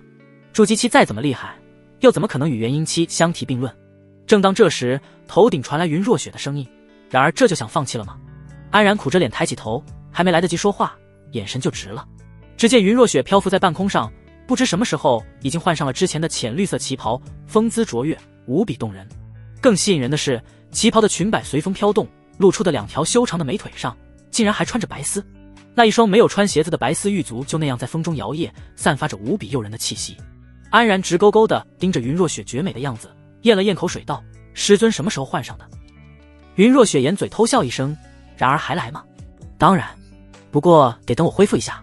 安然内心澎湃，再一次满血复活，动力十足。等他恢复过，从地上爬起来后，眼睛死死盯着师尊的那双玉足，不停地猛追上去。山头上爆发出一阵比之前还猛烈的雷鸣声，云若雪明显感觉到强度变高了不少，自己都得稍微认真一点，才能闪躲安然的追击。这让他不禁挑了挑眉头，没想到他灵机一动的想法，效果竟然如此夸张。然而就这么喜欢师尊穿丝袜吗？云若雪忍不住无语地问道。安然一脸认真道：“当然，师尊不知道这玩意可以加攻速吗？都什么跟什么啊？”云若雪一头雾水，根本听不懂安然在说什么。安然抓住机会，身形再次化作一道闪电，朝着远处的师尊飞去。云若雪瞬间化作一股雪飘，再次让安然扑了个空。不过在这么多次失败的追击下，安然已经慢慢发现了师尊的身法规律。其实云若雪的速度并不快，那股雪花有一股柔劲，对时机的把握相当好，总能在自己即将触碰到的时候飘走。又是一阵电闪雷鸣，安然再一次满头大汗地倒在了地上，气喘吁吁地站不起来了。云若雪看到安然的状态，忍不住皱了皱眉头。引雷盾因为对身体负荷极大，长时间超负荷会对身体造成很大的伤害。刚才安然的消耗明显有些超负荷了，不仅是灵力空虚，连身体都有点撑不住了。于是他缓缓从天空中落下来，劝解道：“然而稍微休息一下吧，等我恢复完再来。”安然却一副不追上誓不罢休的样子。云若雪扶了扶额头，总感觉自己好像开启了什么不得了的东西。然而别急，慢慢来，没事的，徒儿自有分寸。安然露出一个灿烂的笑容。他自然清楚自己的身体情况，但是刚才他脑海里突然有了一个想法，也许能够利用一点小技巧追上师尊，所以他现在有点迫不及待的想要再试一次。在云若雪的帮助下，很快安然空虚的丹田得到了补充。两人再次站定，安然静静看着远处的云若雪，眼睛里涌现出一股难得的冷静。云若雪还是第一次看到这样的安然，心里也忍不住有些嘀咕起来。安然故技重施，猛地朝着云若雪发动引雷盾，雷光顿时涌动而来。云若雪也像之前一样，身形散成一片雪花，朝着旁边散去。然而安然显露之后，没有去试着抓云若雪，而是继续化作一道闪电，朝着前方预判遁去。云若雪大惊，没想到安然竟然有如此操作。因为安然从先前的经验中发现，云若雪每次躲避的时候都喜欢往一个方向躲，于是他就直接预判出手，看能不能半路截下云若雪。安然的引雷盾在行进中的速度绝对是独一档的存在，对手几乎来不及做出任何反应。一只手从闪电中伸出，朝着雪花探去。云若雪怎么说都是元婴期修为，强行用出了极致的身法控制，在半空中赶忙转向，雪花在风中慌乱摇摆。但是安然的指尖还是在雪花中摸到了一丝柔软。轰！刚才在电光火石之中，两人的速度甚至快过了声音。等一切结束，雷鸣才堪在耳边响起。哈哈，师尊刚才应该被我摸到了吧？安然仰天长笑。云若雪从雪花中显出身形，脸上也是露出一丝不可思议。刚才那一瞬间，他甚至都使出了大半的实力去躲避，竟然还是被安然蹭到了身体。只能说这波是安然预判计策的胜利，不过引雷盾的强力也有巨大的功劳，有一点取巧的成分，却也是安然发挥实力的表现。好吧，然而赢了。尽管云若雪心有不甘，但也只能认下这次的失利。师尊可是说好的哦。安然一脸坏笑。云若雪脸上露出一丝红晕，不知道这次安然又要提出什么奇奇怪怪的要求。不过这一次安然并没有直接冲上来占便宜，而是缓缓从储物袋里取出了一套奇怪的服饰。只见安然手上拿着一套纯白色的女性内衣，上身两片椭圆状舞，下身倒三角，看着小巧玲珑。云若雪瞪着眼睛，虽然她从未见过如此样式的衣服，但从外形上也能看出是贴身用品。然而这衣服也太小了吧，在这个大部分还用肚兜裤裤当内衣的时代，如此精致的内衣实在让人耳目一新。安然笑着道：“放心好了，我可是严格按照师尊的身材裁定的。”云若雪脸上一红，怪不得之前安然抱着自己的时候总是手上乱摸，原来全用在这上面了。安然也是动手动脚时发现，师尊竟然还裹着抹胸，那种束身的内衣下都看起来十分凸显，很难想象云若雪隐藏着多么夸张的身材。云若雪面露一丝古怪，安然这次让自己换内衣，虽说涉及一些私密，但不算什么难为情的事情，毕竟又不会显露出来。跟前几次的要求比起来，反而显得有些过于平淡了。但是当他准备接过来的时候，安然却邪魅一笑：“我想亲自给师尊换。”什么？云若雪顿时惊慌失措，他就知道安然的要求没这么简单。安然正是为了这瓶醋才包的这顿饺子，师尊可是答应过徒儿的哦。云若雪又急又气，自己既然答应过，当然是不会食言，但这实在是太羞耻了，当面换内衣，岂不是要被徒弟看光光？那然而必须全程蒙着眼睛。云若雪绞尽脑汁，终于是想出了一个折中的办法。安然猛猛点头道：“完全没问题。”两人从山顶上回到洞府中，云若雪是封上了一道又一道禁制，仿佛生怕有人偷窥。但最大的偷窥者就在面前，他却无可奈何。师尊准备好了吗？安然早已蒙上眼睛，一副迫不及待的样子。云若雪满脸扭捏，轻轻嗯了一声。随后安然上前一步，手抚上云若雪身上的旗袍，旗袍缓缓脱落，露出云若雪白皙曼妙的体态，腰肢细若柳，身形如画卷。如此美景，安然虽然看不到，但是能感觉到。他的大手不客气地在师尊的香肩和脊背上游走，感受着那细腻的触感。然而，你别乱摸了。云若雪被摸得浑身发痒，羞涩地出言制止：“徒儿找不到地方，师尊引导一下呗。”安然笑嘻嘻地道。云若雪咬着嘴唇，抓着安然的手找到抹胸的衣角。安然一把扯下，两颗圆滚滚的木瓜如兔子般弹跳出来。啊！云若雪尖叫着，赶忙抱住那股波涛汹涌、满脸羞红的嗔怒道：“然而太过分了。”安然摊摊手道：“发生什么了？我什么都没看到啊。”云若雪看着安然一脸无辜的样子，没好气地哼了一声。接下来穿内衣的环节就相当快速了。云若雪对准位置，安然扣上扣子。穿好之后，安然一脸迫不及待地摘下眼罩，结果还没看清，云若雪就一把捂住他的眼睛。安然一脸无奈道：“都穿好了，还不让徒儿看一眼了？”云若雪一脸娇羞，跟抹胸那种束身比起来，安然这身内衣穿起来确实比先前舒服多了，但却是将自己傲人的身材展露无遗，对于内心保守的他来说，感到十分难为情。见师尊如此，安然忽然板起脸来：“哼，师尊就这么嫌弃徒儿吗？”云若雪没想到安然会这么说，赶忙解释道：“为师没有嫌弃人儿，可徒儿都是师尊男朋友了，却遮三掩四，说明师尊心里还是没有接受徒儿。”安然一脸失落，正想转身离去，嘴唇就被一股湿热包裹住，眼前的纤手缓缓移开，就看见云若雪迷人的脸庞凑在镜前，深深地亲吻着自己。云若雪放开唇瓣，盯着安然的眼眸，轻声说道：“对不起，为师没有那个意思，然而不要走好不好？”安然咧嘴一笑：“徒儿还要欣赏师尊的美貌，才不走呢。”云若雪抿了抿嘴唇，拉开一些距离，好让安然欣赏到自己的全貌。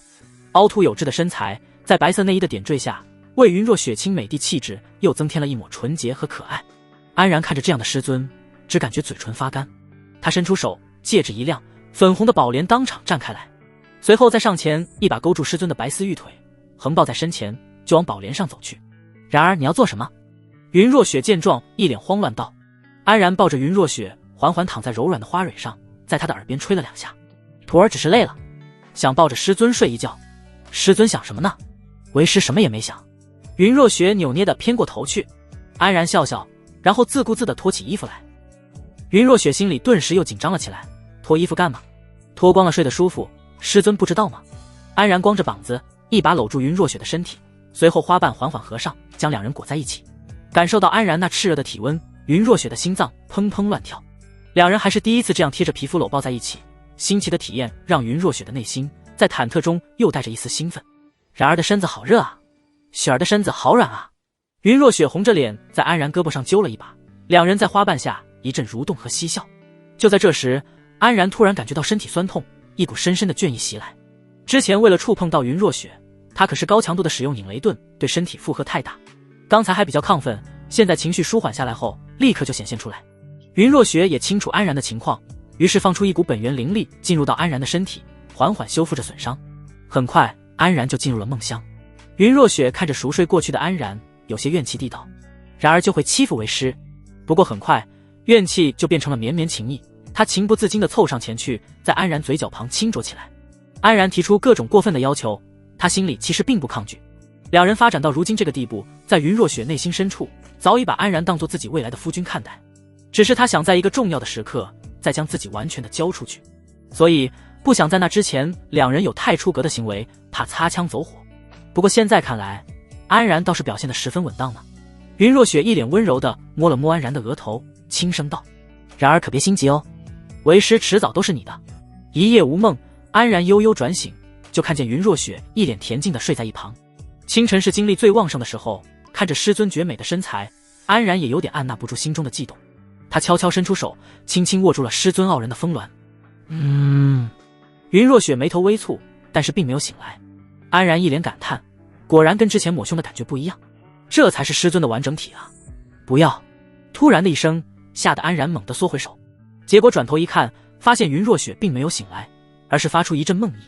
然而别欺负为师了，快停下来！安然挑了挑眉头，师尊这是梦到什么了？没过一会儿，云若雪呻吟一声，睡眼朦胧地醒了过来。然而云若雪看到已经醒过来的安然，脸上露出一丝古怪。安然笑嘻嘻地凑上去道：师尊刚才在梦里面是怎么被徒儿欺负的呀？云若雪一听，顿时满脸绯红道：然而在胡说什么？刚才师尊说梦话，我都听到了。我说什么了？云若雪慌乱道：师尊说最喜欢徒儿。云若雪一脸娇羞地埋进安然的胸膛，轻声嘀咕道：本来就是啊。安然心头一颤，搂着云若雪道：徒儿也最喜欢师尊了。两人在宝莲中温存了许久，才有些依依不舍地从中爬起来。云若雪穿上了白色长裙，遮挡住了美妙的身材，不过在新内衣的衬托下，身材依然比昨天看着凸显了许多。安然见状，笑嘻嘻地道：要不我再做几套送给师尊吧。云若雪没好气地敲了敲他的脑壳，能不能用在正事上？接下来休息好的安然又进入到了修炼状态，先前的遁术也算入门了。云若雪又给安然找个了新项目，去修炼一本名叫清明诀的功法。此功法可以锻炼神识，强化人的精神力，使人精神稳定。云若雪在一旁解释，当然修炼神识自然就少不了小林的帮助。安然从乾坤湖中放出小林，只见小林的脸蛋上一阵慵懒，一副被赶鸭子上架的样子。他在乾坤湖里过了1个多月的舒心日子，现在看来是到头了。奴婢参见云上仙。主人。安然见状，一脸关心地问道：最近住的可还好啊？乾坤湖不愧是云上仙的储灵法器，里面灵力充沛，环境优美，奴婢住得很舒服呢。小林对着云若雪一顿拍马屁。安然撇撇嘴，继续问道：那你最近应该没听到什么动静吧？什么动静？小林一脸疑惑。安然看小林的样子，完全不像是装出来的，于是他满意的点点头。看来这乾坤湖的隔绝效果相当不错呢，自己跟师尊的运势并没有被对方察觉。旁边的云若雪听出了安然问话的意思，没好气的掐了他一下。跟小林说明情况之后，安然便在小林的辅助下修炼起清明诀来。云若雪看着安然笼罩在小林的粉色雾气下，自己暂时也帮不上什么忙，站在一旁有些无所事事。忽然想起了之前荣婉清给自己的那本书，于是就去到另一个房间继续看起来。前面的那些增强魅力的内容看完之后，后半部分竟然是教人如何跳舞的动作教学。云若雪回想起在合欢宗的最后一晚，刘雨薇在众人面前翩翩起舞的场景，确实惊艳四座。当时安然可是看得十分入迷呢。然而喜欢看别人跳舞吗？在某种占有欲的促使下，云若雪心里产生一股想要学习的念头。她不想安然被别的女人吸引了去，于是云若雪按照书上的样子试着做了几个动作。对于元婴期的她来说，这些动作并不算难，很快就掌握了。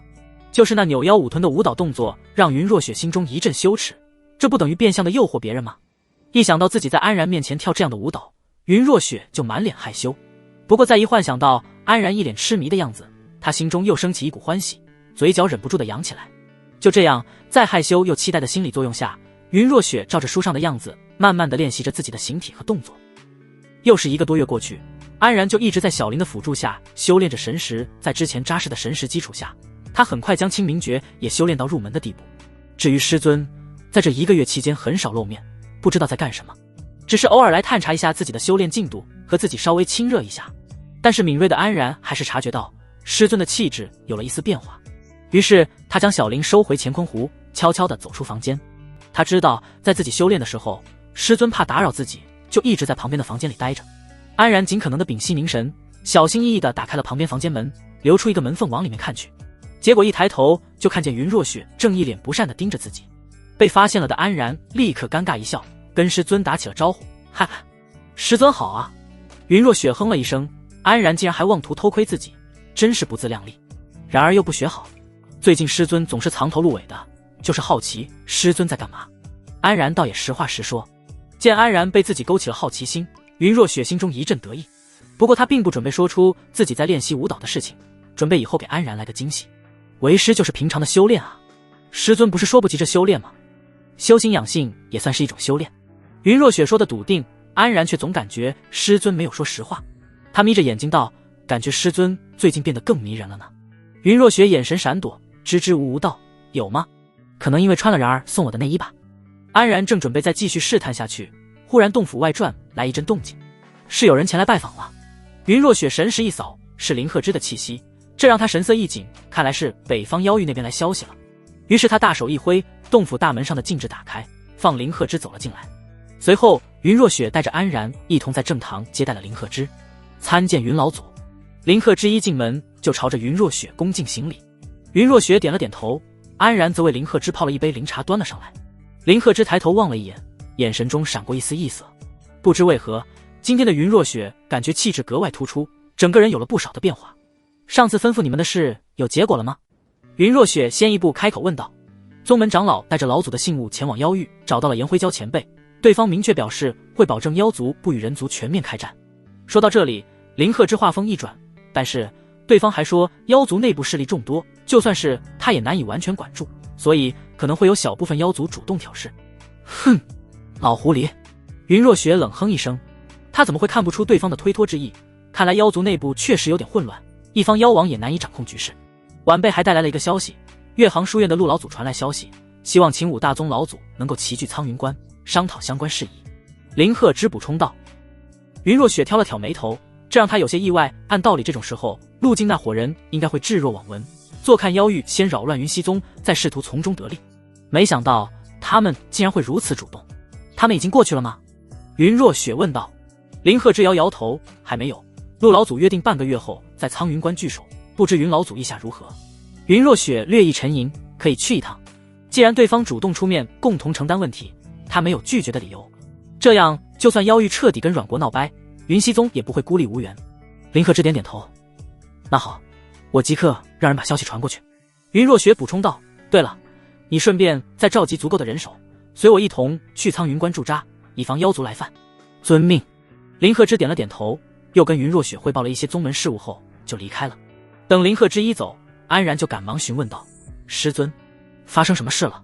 之前云若雪没有把妖域的事情告知安然，于是就趁这个机会跟安然说明了。安然听完后眉头大皱，所以说师尊是要去北方镇压妖族。云若雪点点头，这件事非同小可，一旦跟妖族全面开战，整个阮国都将不得安宁，甚至生灵涂炭。云若雪作为阮国修仙界数一数二的元婴老祖，自然不可能置身事外。最重要的是，他想要让安然能够安心修炼，如果天下大乱，安然会受到巨大的影响，甚至危及生命，这不是他想看到的。他想为安然创造一个更安全的修炼环境。当然，他也可以选择带着安然离开，躲避这次动荡，另找一个安静的地方慢慢修炼提升。但他在阮国经营多年，认识的人多，又有云溪宗这样一个庞大的宗门作为根据地，各方面的保障都很完善。如果去其他陌生的地方，连个灵气充沛的修炼之地都要从头找起，还要跟陌生的修仙者打交道，想要安稳下来，至少也得2-3年时间。所以云若雪宁愿去解决北方妖域的动乱，既能够保障安然，也能够不辜负其他人的期望。那我和师尊一起去。安然回应道。不过这一次云若雪却并没有点头，而是沉吟道，然而要不还是留在这里吧。为什么？苍云关接壤妖域，妖兽横行，冲突不断，为师怕然而会有生命危险。这和之前的月明城可不一样，月明城是人类地界，相对安全，而且宗门大比也是在不伤及性命的前提下举办的比斗，安全系数高的不是一点半点。但在外界环境下，修仙者发生冲突大多都是生死之战，更何况在苍云关还面对的是妖兽，万一真的和妖族开战了，到时候成千上万的修仙者生死搏杀，云若雪还真不一定顾得住安然。云若雪说轻其中厉害，安然当然也能理解，但他的脸色十分难看，因为他再一次感觉到了自己的弱小。如果自己足够强大，那么就不用让师尊如此担忧了。师尊去哪自己都可以陪着，可现在自己帮得上的地方还是很少，师尊还得时刻在意自己的安危，自己就算强行跟着去，反而会给师尊拖后腿。云若雪看到安然的表情，轻叹了口气，上前主动抱住安然道：“然而放心，魏师会想办法尽快平息北方的乱世，最多2-3个月就能回来。”安然撇撇嘴：“师尊是把我当小孩哄吗？怎么会？如果真开战了，师尊怕是短时间回不来了吧？”云若雪苦笑一声：“可为师还得靠然儿活下去呢。就算事情到了那个地步，为师也不会丢下然儿的。”安然沉默了一会儿道：“那好吧，徒儿就留在这里等师尊。”看到安然松口，云若雪露出一丝微笑，在安然脸上亲昵地蹭了蹭。安然反手拉住云若雪，就往屋子里走去。然而，既然师尊还有半个月的时间才会离开，那这些日子李师尊每天都要陪我修炼。安然的心中再一次燃起想要迫切变强的心思，这样的要求，云若雪自然也不会拒绝。这半个月为师都听然儿的。两人来到里屋，安然却没有急着盘坐运功，而是将云若雪按倒在宝莲上。然而不是要修炼吗？云若雪疑惑道：“师尊既然要一个人出远门，徒儿当然要为师尊做好足够的准备。”说罢，安然就伸出舌头在云若雪脖颈上舔舐了3下。云若雪感觉到体内一股又一股的生命力汹涌而出，强忍快感阻拦道：“然而你慢点，别透支了身体。”“无妨，徒儿自有分寸。”安然预计每天给云若雪增加21天的寿元，这样半个月就能增加近1年的寿元。他也能放心让云若雪一个人出去，不管出什么事都有个缓冲的时间。做完这些，两人才起身缓缓运功修炼。不过在修炼过程中，两人都感觉到对方的那种依恋，紧紧相拥在一起，仿佛是感知到了双方可能要分开一段时间，连祭出的西木楚和水伤灵都腻歪了起来。就这样半个月时间过去，两人几乎天天缠抱在一起，就没分开过。这一天，林鹤之早早的在云溪宗主峰上集结了一批人，由7位金丹期长老带队，下面还有50名执事和2000名弟子，这几乎是云溪宗一半的战力了，将跟随云若雪前往苍云关镇守一方。只是众人在清晨的寒风中等待了许久，也不见云若雪露面。林鹤之一脸郁闷，但他也不敢出面去催，怕云若雪有什么重要的事情在准备。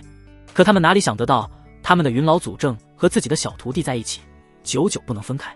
雪望山的山头上，安然紧紧抓着云若雪的手，将某种符箓放进了共灵戒指中。“师尊你看，像这样把传声符或者纸条放进戒指里，不管多远，徒儿都能收到师尊的消息。”云若雪眼前一亮，这戒指还能这样用？然而办法真多，嘿嘿，这样就算相隔千里，徒儿也能和师尊时刻保持联系。那为师每天都给然儿发消息，监督你。两人相视一笑，轻轻伸出舌尖相触，香甜四溢，感觉师尊越来越熟练了呢。安然笑嘻嘻道：“坏然儿。”云若雪没好气地拍了安然一下，但分别在即，他又一把搂住安然的脖颈，唇瓣贴上去，和徒弟缠绵了一会儿。这些天在安然的努力下，云若雪的寿元已经超过了1年，可以说完全够用了。为师离开的这些天，然而要照顾好自己。云若雪有些恋恋不舍地说道：“当然，师尊如果遇上什么事，也要及时和徒儿说。”云若雪笑着点了点头，随后松开安然，往主峰上飘去。安然目视着师尊离开，这可是这近2年来两人第一次分开，心里虽有些不舍，但也没有太大的情绪波动。因为苍云关距离云溪宗也就3000里路，想去随时都能赶过去。此时的两人都没有把这次分别太当回事。很快，玉缺宝船就从主峰上缓缓驶出，带着一干云溪宗众人朝着北方飞驰而去。安然深吸了一口气，接下来要努力修炼，追赶上师尊。说罢，他返回了洞府中，独自在宝莲上打坐修炼了起来。而另一边，在经过1天的赶路，玉缺宝船来到了一座巍峨的关隘前，阮国最北方的边塞苍云关。但跟其他军事要塞不同的是，这里常年驻扎的都是各宗门的修仙者，跟阮国的凡人没有任何关系。因为其北方是广阔无比的妖域，若是妖族来犯，除了修仙者，凡人根本就无法抵挡分毫。苍云关不仅是抵御妖族侵犯的重镇，还是供人族修仙者前往妖域猎杀妖兽的据点。这也是人族和妖族的主要矛盾之一。妖族对人族屡次进犯猎杀的行为十分不满，若是普通的小妖兽倒也罢了，可人族还贪心不足，还要猎杀各种稀有妖兽和庞大族群。几乎每过上个400-500年，双方就要起一次大冲突。平时的5大宗门加在一起只有几百人驻守在这里，算上偶尔留守的散修，最多也就1000修仙者。但此时的苍云关中人头攒动，少说有上万人聚集在这里，各大宗门齐聚在此，将苍云关挤得水泄不通。云溪宗众人的到来使得城中更加拥挤。云若雪顾不得许多，将管理事项交给带队的长老，他则立即赶往苍云关的城楼上。阮国修仙界的重要人物已经齐聚在那里了。一进门就看见5大宗门老祖和宗主齐坐一堂，甚至还有在阮国经常活跃的3名元婴期散修也在其中。云若雪没有带林鹤之，只身一人前来，一下子就引起了所有人的注意。云仙子终于是来了，就等你主持大局了呢。陆静见状，笑着邀请云若雪坐上主位。云若雪作为元婴巅峰修为，在阮国除了陆静，无人能出其右，自然声名在外。而他还比陆静资历更大一些，可以说他是在场最有资格坐上主位的人。不过云若雪对争这个并不感兴趣，淡淡地道：今天大家都是为了共同解决妖族祸事而来，各抒己见即可，我就不阻挠大家了。说罢，他就缓缓走到了荣婉清旁边。只见荣婉清环挺着个大肚子，在陈坤的陪伴下坐在角落里。作为一个孕妇，她明显不是很想掺和在里面，只是事关重大，她也不得不来。你那心爱的小徒弟呢？荣婉清一见面就笑着问道。云若雪白了他一眼，你还是顾好你自己吧。见云若雪没有上来，陆静也不客气，自己坐在了主位上，开始主持这次商议会。众人对妖域的情况互相交换了一下情报。目前已知其中最重要的角色就是赤面狐这个新上任的妖王。赤面狐抓着血灵狼王申允这件事，不停地煽动妖域各部族进攻阮国，至今已经组织起了一支规模不小的妖族军队，已经超过了10000人。妖族天生就有灵根，在数量上比人族修仙者要多得多，但是在高级战力上，比如金丹期和元婴期，双方就没有那么大的差别了。因为赤面狐还没有得到另外2位妖王的支持，所以尽管手下军队数量众多，但在高级战力上是完全比不过人族这边的。场中很快就有人提议到，如今我们对于赤面狐完全是碾压之势，不如主动出击，前往妖域直接将其剿灭。陆静却摇了摇头，这并非上策，如今我们处于优势，是因为妖域并非铁板一块，一旦我们贸然出击，引得妖域团结起来共同对抗，反而得不偿失。我们难道就眼睁睁看着赤面狐一步步壮大起来吗？有人反问道。陆静沉思一下道，当然不是，我这里倒是有一计与诸君说。众人顿时竖起耳朵，想听听是什么计策。既然这矛盾都是赤面狐引起的，那我们不如擒贼先擒王，避免大规模冲突，派出一支强大的小队潜入妖域，直接将赤面狐做掉。众人听闻后眼前一亮。不过赤面狐作为妖王，有着元婴巅峰的修为，想要刺杀这么一位存在，可不是一件容易事，至少也得有超过3名元婴期修为的修士，而且还必须至少有1位同境界的修士。想到这里，众人的目光纷纷看向了角落里的云若雪。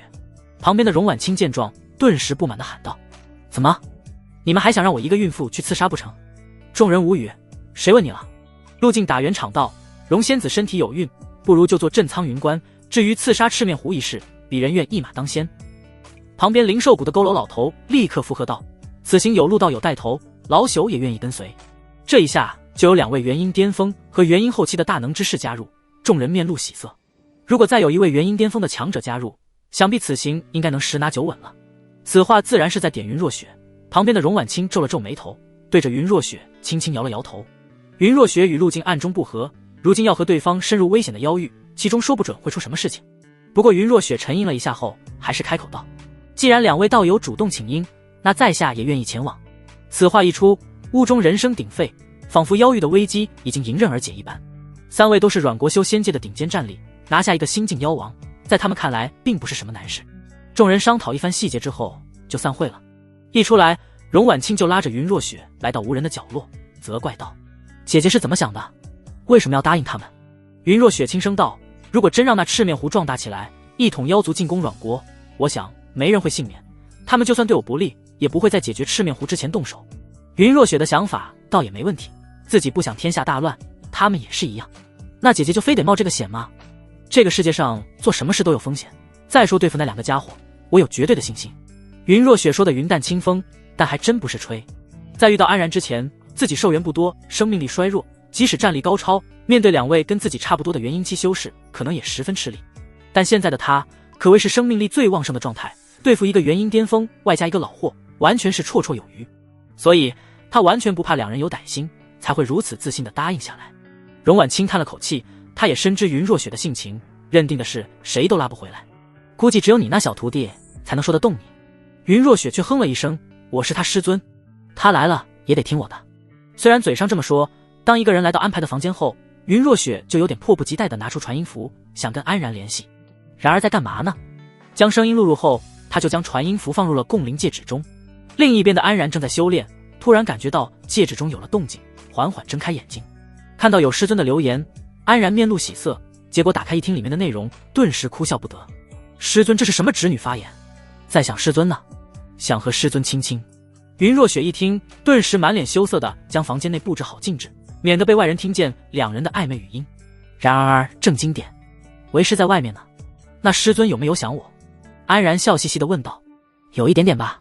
那徒儿可太伤心了。两人打情骂俏了一会儿，安然询问起今天的情况来。云若雪犹豫了一下后，没有跟安然说要去妖域的事情，因为她猜到安然肯定会反对。为了不让安然担心影响修炼，她决定隐瞒下来，就说众人初步制定了解决妖域问题的计划，接下来准备实施。这下安然安心了不少。目前苍云关高手云集，就算妖族来犯，估计师尊也能轻松应对。两人又寒暄了几句，就结束了对话。安然深吸一口气，再次进入了修炼状态。2个月的时间悄然而过，安然深居简出，每天除了跟师尊联系一次，就是不停的修炼。尽管少了云若雪后，修炼速度大打折扣，但安然还是靠着西木杵和宝莲增长了不少灵力。目前距离突破还很远，安然也没有太着急，欲速则不达。这一天，云溪宗中忽然传来一阵巨大的响动，也引起了安然的注意。于是他就出门看了一眼，结果发现江河所在的洞府山头上聚集了一股厚厚的黑云，这是要渡劫的征兆啊！安然面露喜色，只见黑云中电光涌动，一道道粗壮的雷电狠劈而下，远远看去都能感觉到雷劫中的强劲的波动，不知道渡劫之人是什么感受。如此动静自然也引得了宗门中其他人的注意，许多人都在远远地观望着。雷劫整整持续了3个多时辰，才算是堪堪平复下来。作为朋友，安然和霍雨留情一起来到了江河的洞府门前，准备贺喜对方的突破成功。江河一身整洁的执事服缓缓踏出，看到3人，脸上露出欣喜的笑容。恭喜江师姐突破成功，以后要叫江长老了啊！安然抱着拳，笑嘻嘻地道。江河没好气地瞪了他一眼，就你话多。此时林鹤之带着3两位长老来到了近处，一脸欣慰地看着江河。后生可畏啊，竟然以100岁不到的年龄就晋升金丹期，你绝对是云溪宗最年轻金丹期啊，全靠宗门悉心栽培。江河谦虚道。于是在宗门众人的见证下，林鹤之当众宣布了江河为新任长老。当晚，安然和霍雨等一行人就留在江河的洞府里畅饮聊天。对了，安师弟的女朋友呢？回来之后就再没见过了。霍雨发出灵魂拷问。安然只得打着哈哈道，他跟着我师尊去了苍云关。怪不得，不过他留下安师弟一人，着实有点残忍了。谁说不是啊？安然暗笑着附和道。结果仿佛是被云若雪听到了背后说坏话，借着上一阵异动，师尊来查岗了。安然吓得赶忙找个借口离开，退到外面跟师尊说起悄悄话来。然而今天过得怎么样？云若雪温柔的声音响起。还好。安然有些心虚道。然而怎么语气有些紧张？没有啊，就是跟朋友出去聚会了。聚会？云若雪顿时心里一揪。就是江师姐，师尊也见过啊，她最近突破金丹成功了，我就和几个朋友一起给她祝贺一下。结果听完安然的解释，云若雪不仅没有放松，反而心里更加紧张了。然而不会跟那个女人有什么吧？趁着安然出去的时候，霍雨趁着醉意也跟江河也八卦起来。江师姐是不是对安师弟有意思啊？江河听闻脸上一紧，别胡说。霍雨见江河反应，心里却已经笃定了想法，笑着道：今天机会难得，趁着安师弟相好不在，不如直接给他灌醉拿下。江河被霍雨说得一脸红晕，没等他说话，旁边的刘晴一巴掌拍过去，赶紧闭嘴吧你！霍雨一脸委屈，怎么了吗？我可是为江师姐的终身大事考虑呢。考虑个头啊，人家安师弟两情相悦，你就让江师姐这么挖人家墙角，小心遭雷劈啊！刘晴说完，瞥了一眼安然离去的方向，然后跟2人悄声说道，而且这其中有很大的问题。什么问题？你还记得之前云老祖和安师弟一同跟我们做任务那次吗？霍雨点点头道，这谁能忘记？那一次我可是亲眼看见他们2个。刘晴把云若雪和安然的亲密行为说了出来，而且对后面新出现的叶灵又提出了质疑。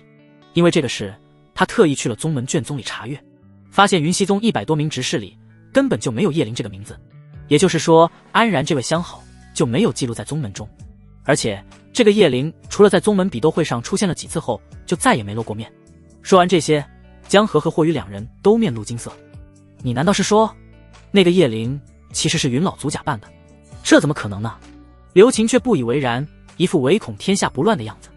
难说，云老祖如今返老还童，容貌倾国倾城，常年跟安师弟独处在一起，还真有可能发生些什么。江河也忍不住想起之前撞见安然和云若雪孤男寡女共处一屋，当时的他完全没敢往那里想，现在经过刘晴一说，他才感觉到师徒二人表现得十分随性，完全不像其他师徒那样刻板严肃。天哪，安师弟也太生猛了吧！霍宇顿时对安然佩服得五体投地。刘晴又是一巴掌拍过去，你什么意思？你还羡慕上了？谁说我羡慕了？两人一阵拌嘴，但是旁边的江河却面露一丝落寞。如果真如刘晴猜测的那样，自己怕是再无机会了。不过他很快就调整了心态，自己本就一心追求天道，安然的出现只是让自己有了那么一丝想法，如今想法破灭，不过就是再回到原来的状态罢了。而江河不知道的是，他给一方老祖带来了多么大的危机感。都这么晚了，然而早点回去吧。云若雪怀着小心思跟安然提醒道。安然听出了师尊话语中暗含的醋意，笑着道：放心吧，很快就结束了。云若雪虽然心里有些小疙瘩，但安然这么说了，她也只能作罢。像个小女人一样胡搅蛮缠，不是她的风格。结束跟安然的联系，云若雪抬起头看向远方，目之所及皆是一片荒蛮。此时的她早已离开苍云关，深入妖域腹地，距离云溪宗有3-4万里之远。在不远处的山头上，还有3道身影聚拢在一起，其中分别是陆毅、佝偻老者，还有一位通体黑色的蛇眼男子。那蛇眼男子正是妖域3大妖王之一的颜灰蛟，跟云若雪和陆毅他们都认识，曾经共同抵御过异域修士的入侵，算是有些交情。云若雪3人在简单商讨过后，就进入妖域寻找赤面狐的踪迹，准备实施刺杀计划。但是在妖域兜兜转转了2个月时间，连赤面狐的影子都没找到。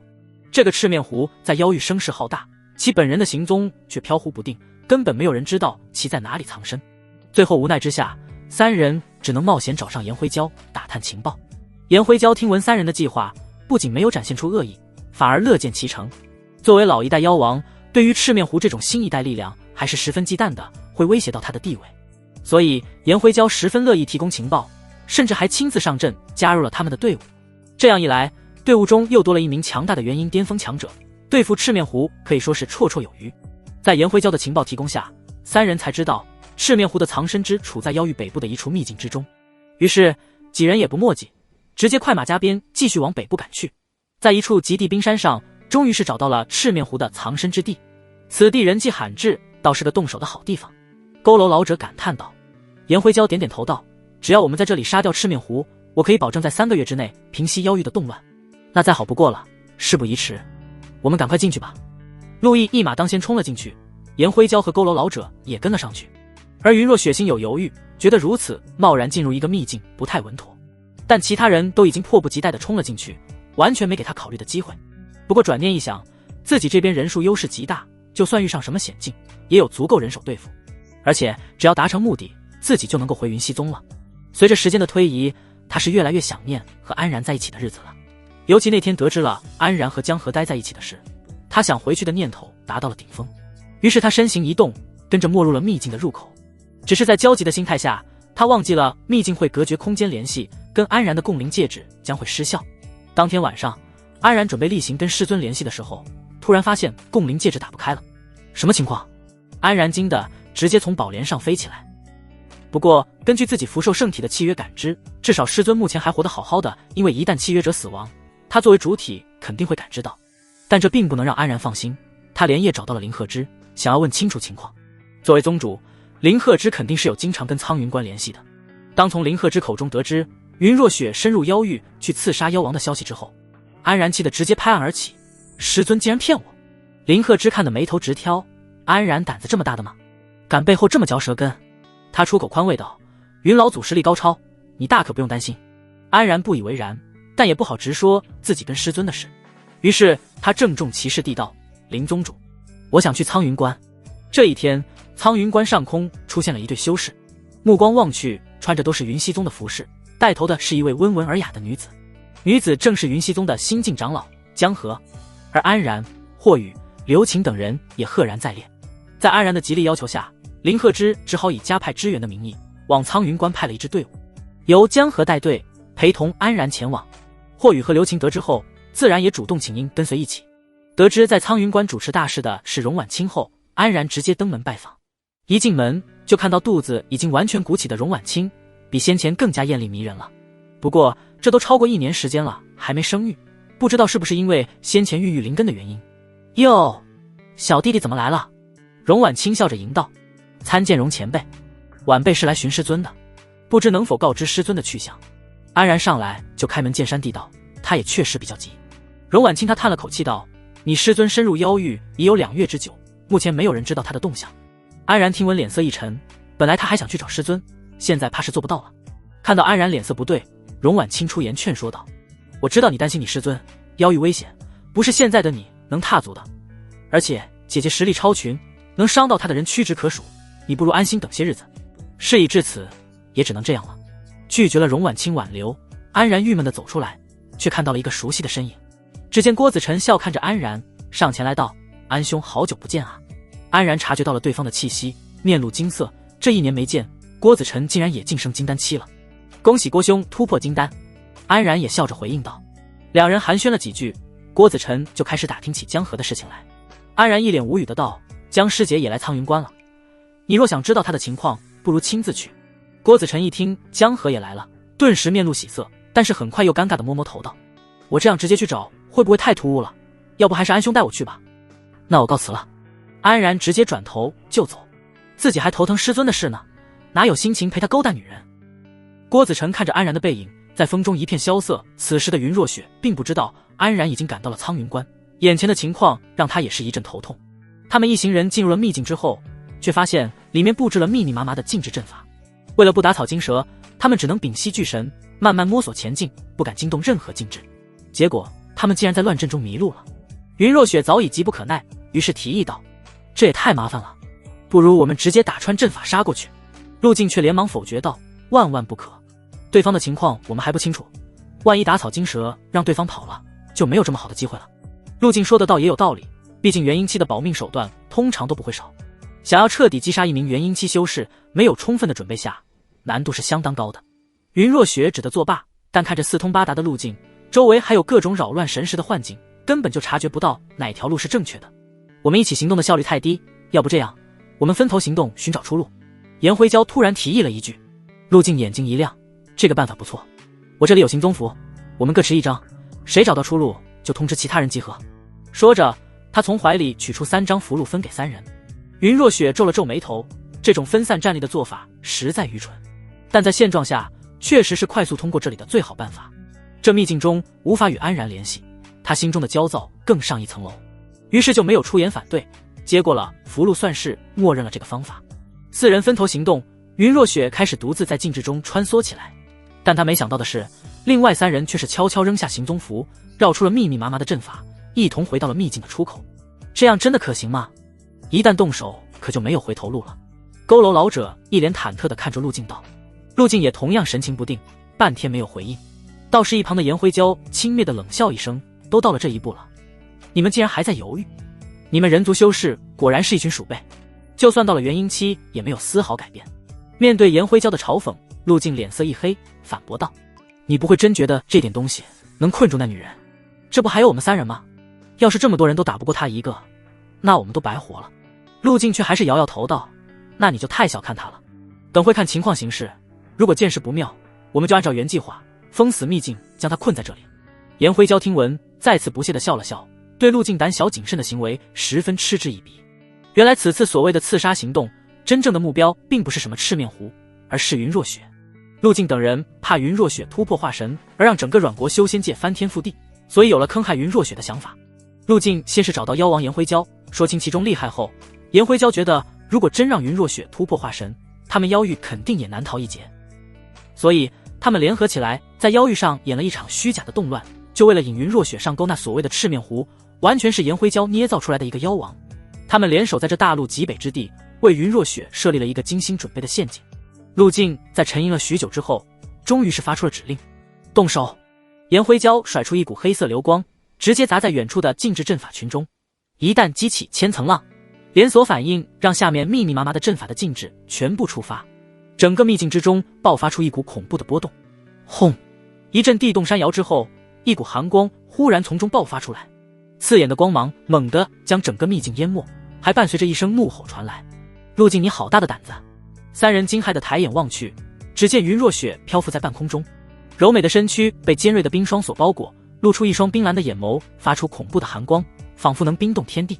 云若雪这次是真生气了，后果很严重，连同境界的陆镜三人都被那强烈的威压压得喘不过气来。还等什么呢？陆镜大吼一声，三人同时施展出自己的神通。佝偻老者袖袍一挥，一个土黄色的旗帆飞出，在半空中摇曳舞动，一道道金光朝着云若雪飞去。颜灰蛟更是直接现出原形，身形暴涨，化作一条通体黝黑的蛟龙，张开血盆大口，朝着云若雪发出一道道光刃。陆镜则是双手掐诀念咒，一道道法阵光圈在云若雪脚下生出，在周围形成一道道无形的锁链，将云若雪困在其中。一瞬间，三人就对云若雪发出一次配合精妙的围杀。面对气势汹汹的攻势，云若雪却面不改色，祭出水伤铃，在身边晃动两下，发出清脆悦耳的铃声。铃铃铃，明明只是很轻柔的声音，可却盖过了周遭的一切。一股无形的冰寒之气以云若雪为中心，在周围散布而开。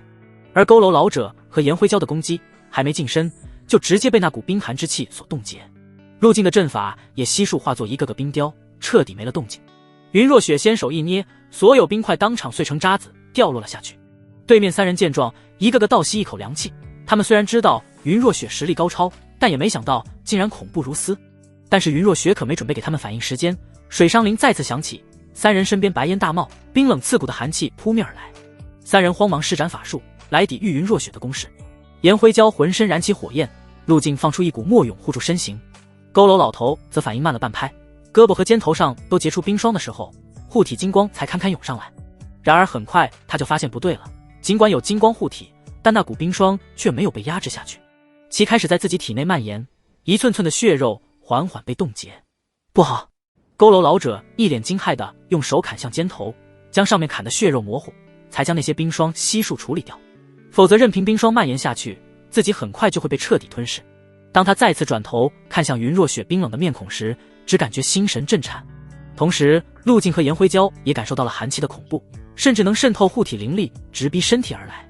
仅仅一个照面，云若雪就展现出了如此惊人的实力。陆镜已经隐隐感觉到，如果想击败云若雪，他们三个人里至少得搭一两条命进去。这还是顺利的情况，甚至有可能被云若雪反杀，而且可能性还不小。于是陆镜赶忙说道：“我们还是按原计划进行吧。”好。佝偻老者早已心生退意，第一个往秘境外面跑去。哪里跑？云若雪呵斥一声，手中一抹寒光爆发而出，朝着佝偻老者闪电般击出。佝偻老者祭出一道八卦盘，调动全身灵力，周身泛起阵阵浑厚的光晕，想要抵挡云若雪的攻击。轰！二者相撞的一瞬间，八卦盘就当场炸裂开来，强烈的冲击波卷起一股狂风，朝四面八方涌去。佝偻老者心惊肉跳，仅仅一击就打碎了自己使用多年的护身法宝，自己完全就不是对手。于是趁着云若雪攻击的间隙，他赶忙再次朝出口飞去。然而一条长尾突然从旁边的暗处袭来，反应不及的佝偻老者被一把缠住脖颈。是谁？佝偻老者吓得赶忙放出护身金光，只见一个半人半蛇妖怪显露出来，其下半身是蛇尾，上半身则是裸露着的女子样貌，外形极其丑陋骇人，看着让人瘆得慌。蛇女露出一丝微笑道：“这就想跑了？好戏才刚刚开始呢。”说罢，蛇尾猛地收缩，佝偻老者的护体金光被尽数碾碎，头颅直接被拧了下来。一抹金光从佝偻老者的尸体中窜出，正是佝偻老者的元婴。他继续往出口处飞去，结果颜灰蛟飞驰而来，朝着他的元婴张开大口。电光火石之间，佝偻老者只来得及喊出一声：“陆道友救我！”话音一落，就被颜灰蛟一口吞下，神魂俱灭。一切都发生得太快，别说陆镜了，连远处的云若雪都面露惊色。混蛋！你在做什么？陆镜见状怒斥道。颜灰蛟呵呵一笑，还用得着问吗？如此一个可以消灭你们人族顶级修士的机会，你觉得我们会错过吗？陆镜也是活了1000年的人，立刻反应过来被对方算计了。那名蛇女正是3大妖王的最后一位摩陀玉蛇。没想到本来是一场针对云若雪的计谋，颜灰蛟竟然想趁机将他们一网打尽。陆镜二话不说，直接化作一道流光往秘境出口突去，想逃离这里。他自然是清楚对方的计划，想将云若雪和自己困在秘境之中。云若雪虽不知道具体情况，但见状也同样化作雪霜紧随其后。颜灰蛟朝着旁边的蛇女眼神示意一下，随后身形直接没入出口，消失不见了。蛇女眼睛中射出刺眼的光芒，朝着陆镜和云若雪两人拦截而来。陆镜大惊，大手一挥，狂暴的灵力倾覆而出，直接跟蛇女碰撞在一起。轰！巨大的冲击将两人炸开来，陆静的脚步被阻挡下来，而落后身位的云若雪趁着机会用雷霆手段顶开蛇女的阻挠，快速从两人间隙中窜过，直直往出口飞去。眼看雪霜已经触碰到了秘境出口的涟漪上，可下一刻出口还是凭空消失了。这是外面的岩灰胶封印了出口，彻底将三人关在了秘境里。混账东西啊！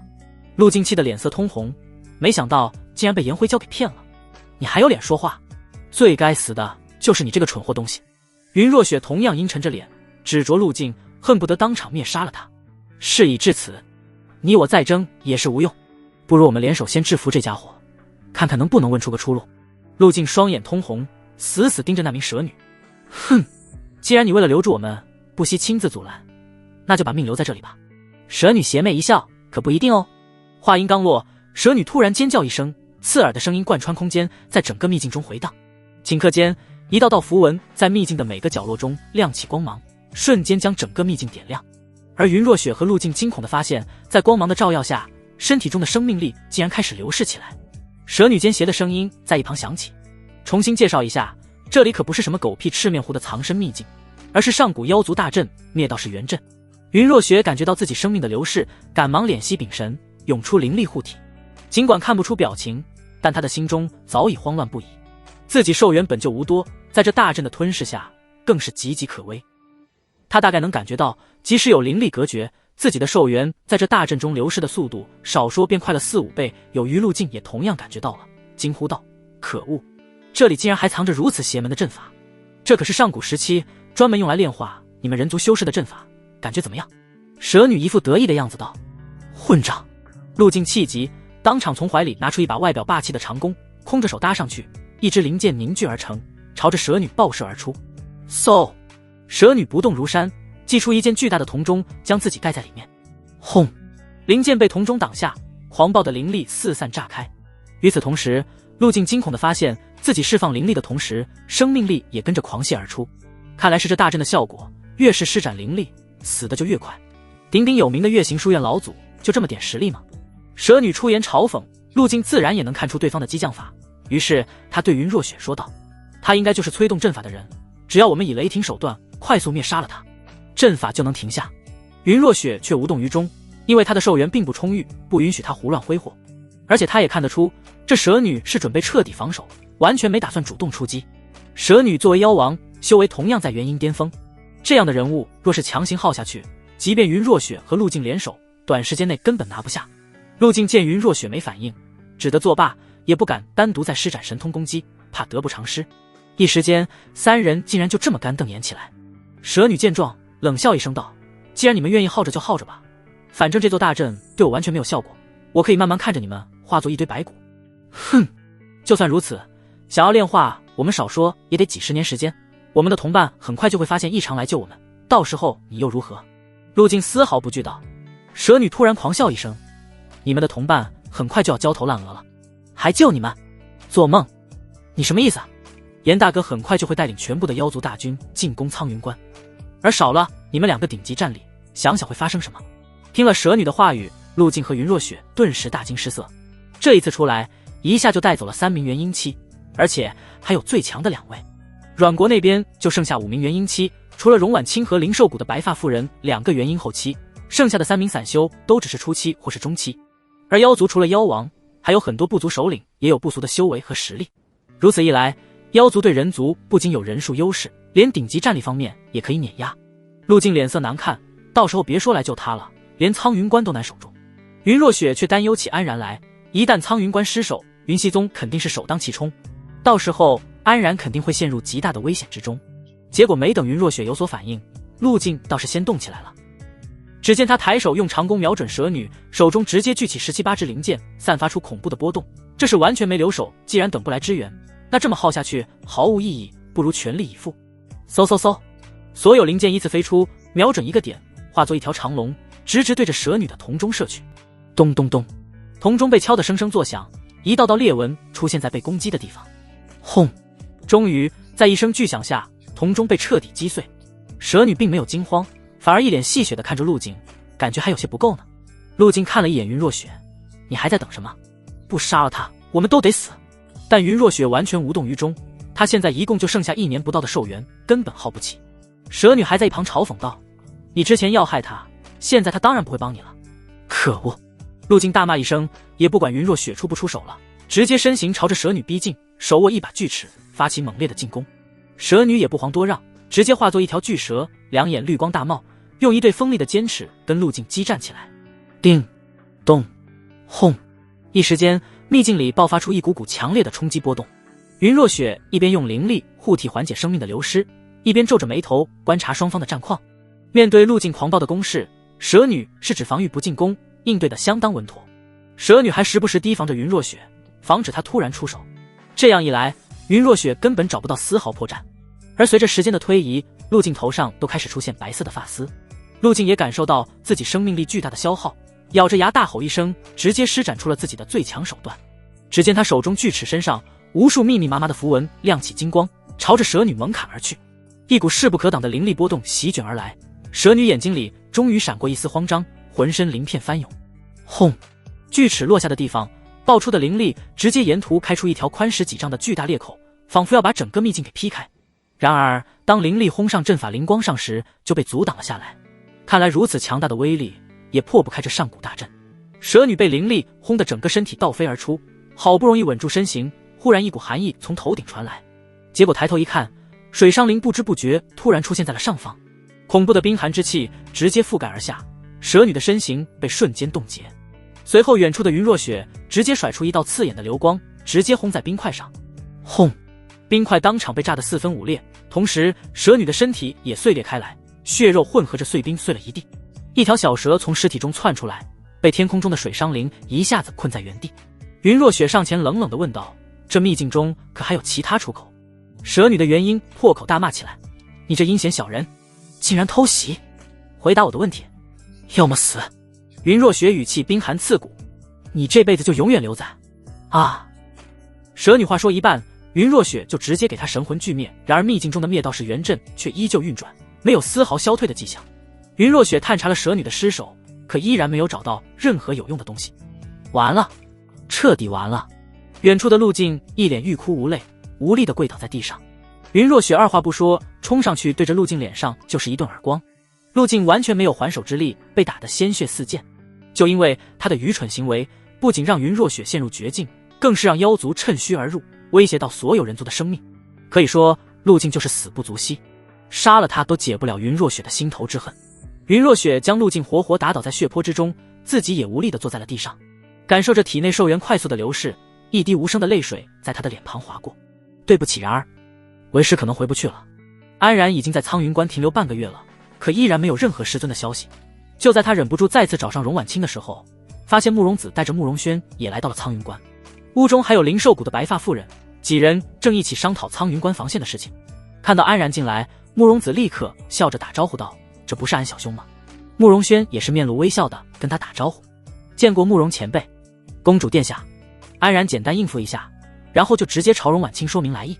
荣婉清一脸无奈，这已经不知道是安然第几次来打听云若雪的消息了。于是他说道：“我真是服了你小子了，如果这个月底还没有你师尊的消息，我就亲自去一趟妖域寻你师尊可好？”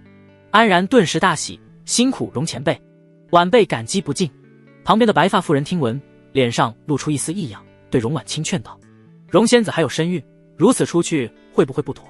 荣婉清摆摆手道：“我又不是什么病娇娘，怀孕对我没什么影响。”白发妇人神色再次变幻，不过这一次被荣婉清敏锐地察觉到了。“要不这事就交给我吧。”白发妇人突然提议道。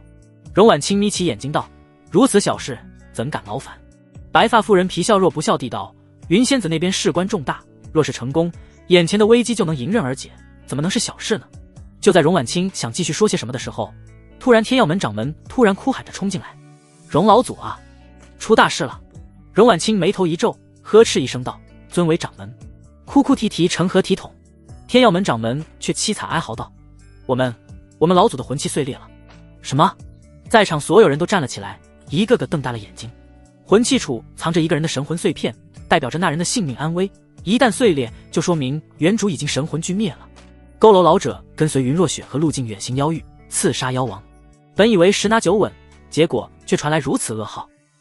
在所有人都震惊的不知道说什么的时候，荣婉清发现旁边的白发妇人神情不对，因为其他人的表情都是震惊惋惜，可唯独她脸上表现出一种恐惧。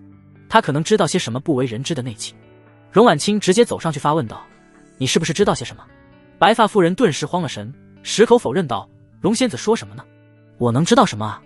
荣婉清神情变得阴沉，眼睛里突然爆发出一股紫色的光芒。白发妇人一时心神不宁，竟然被荣婉清钻了空子，当场被幻术给缠住。荣婉清继续问道：“把你知道的都说出来。”白发妇人眼睛一阵恍惚，竟然还真支支吾吾地说起来。当他把陆静等人要坑害云若雪的事情说出来的一瞬间，屋子里顿时响起一阵雷鸣。轰！在所有人呆滞的目光下，安然化作一道闪电，抄起西木杵就往白发妇人脑袋上砸去。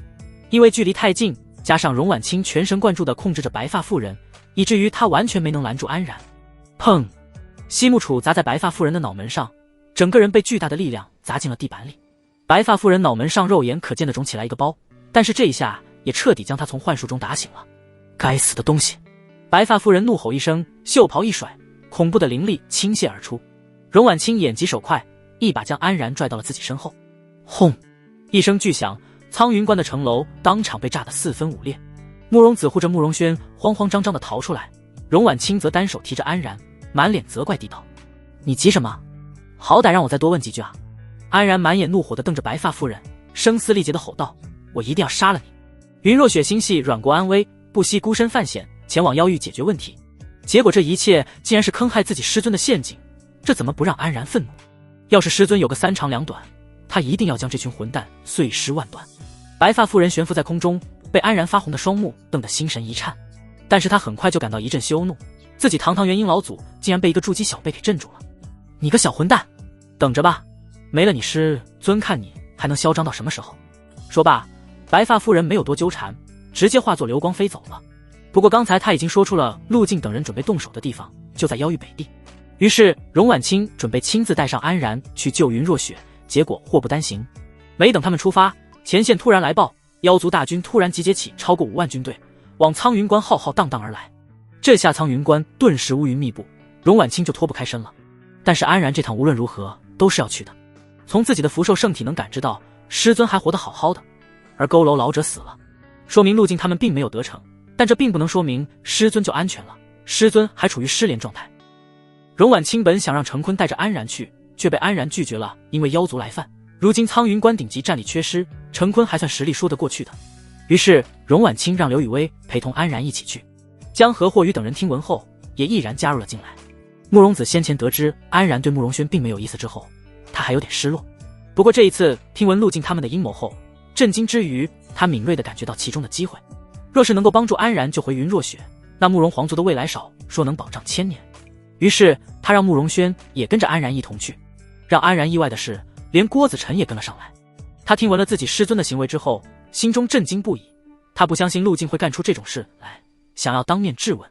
安然还算了解郭子辰，是那种心思单纯的武痴，本性不坏，陆静肯定也不会跟他说这种事。不过能有个强大战力加入，安然求之不得，多余的他也懒得解释。一行人2个金丹期，5个筑基期，就这么飞出了苍云关，朝着妖域而去。看着前途茫茫，安然心中默默道：师尊我来了，一定要等着我。根据白发妇人的说辞，那秘境距离苍云关少说有3万里之远，以安然等人的速度，就算一路不停歇，过去少说的1个月时间，中途还得经过各种妖族的领地，一路上是能躲就躲，但还是有几次被巡逻的妖兽缠住，大大小小战斗了10几次。好在没有碰到特别厉害的妖兽，最多也就是个金丹中期。江河和郭子辰虽然只是金丹初期，但真实实力是强于平均水平的，再加上安然和其他人，对付个金丹中期可以说是绰绰有余。这一路打下来，花了将近快2个月时间，众人是精疲力尽。眼看着距离目的地还剩下最后一点路程，安然决定稍微调息恢复一下之后再前进，因为前面不知道会有什么危险在等待着众人，最好是调整好状态再前进。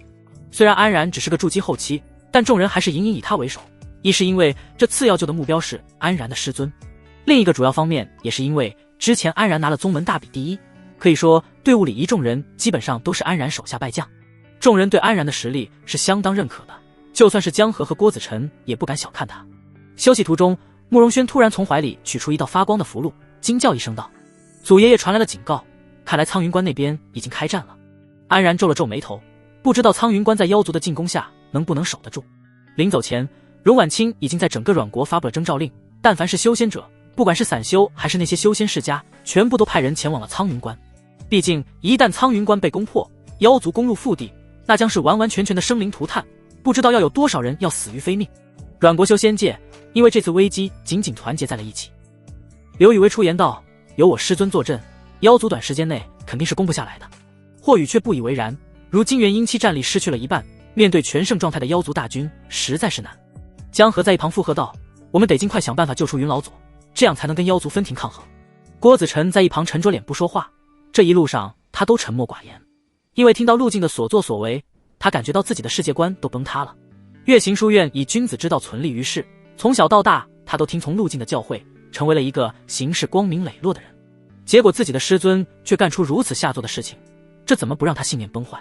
安然深吸一口气，他现在的心思全在师尊那里，其他事根本就顾不上。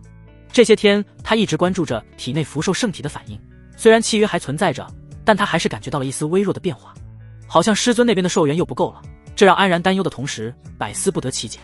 按道理现在师尊应该还有7、8个月的寿元才对，怎么可能会不够呢？那我们尽快恢复，争取早点出发。安然建议道。众人点点头，纷纷拿出各种恢复灵石和丹药，闭眼打坐调息。5天后，恢复到了全盛状态的众人再次出发，朝着目标快速赶过去。此时众人已经来到了一片无际的冰原，连妖族部落都少见，如此人迹罕至的地方倒确实是个杀人越货的好地方。安然的脸色越来越阴沉，脚下速度突然加快，第一个冲了上去。你慢点！江河急得喊了一声，快速跟上。结果众人来到地方，周围全是冰山，却看不见一个人影，没有丝毫气息，感觉有些不对劲。江河皱了皱眉头道：“要不我们分头行动，探查一下四周。”刘琴出言建议道。安然摇摇头：“不可，没有气息不代表没有危险，分开行动容易被逐个击破，我们必须抱团行动。”众人点点头，于是跟着安然在冰川中沿途搜索。很快他们就在一处冰山下发现了异常，尽管气息十分微弱，但是他们还是能感觉到那里有一股奇怪的灵力。对阵法颇有研究的慕容轩探查了一番，得出结论道：“这好像是某种封印，底下不知道封印着什么东西。”安然皱了皱眉头，按照白发妇人所说，如果他们无法击败云若雪，他们就会试图将云若雪困在这里，应该就是这里。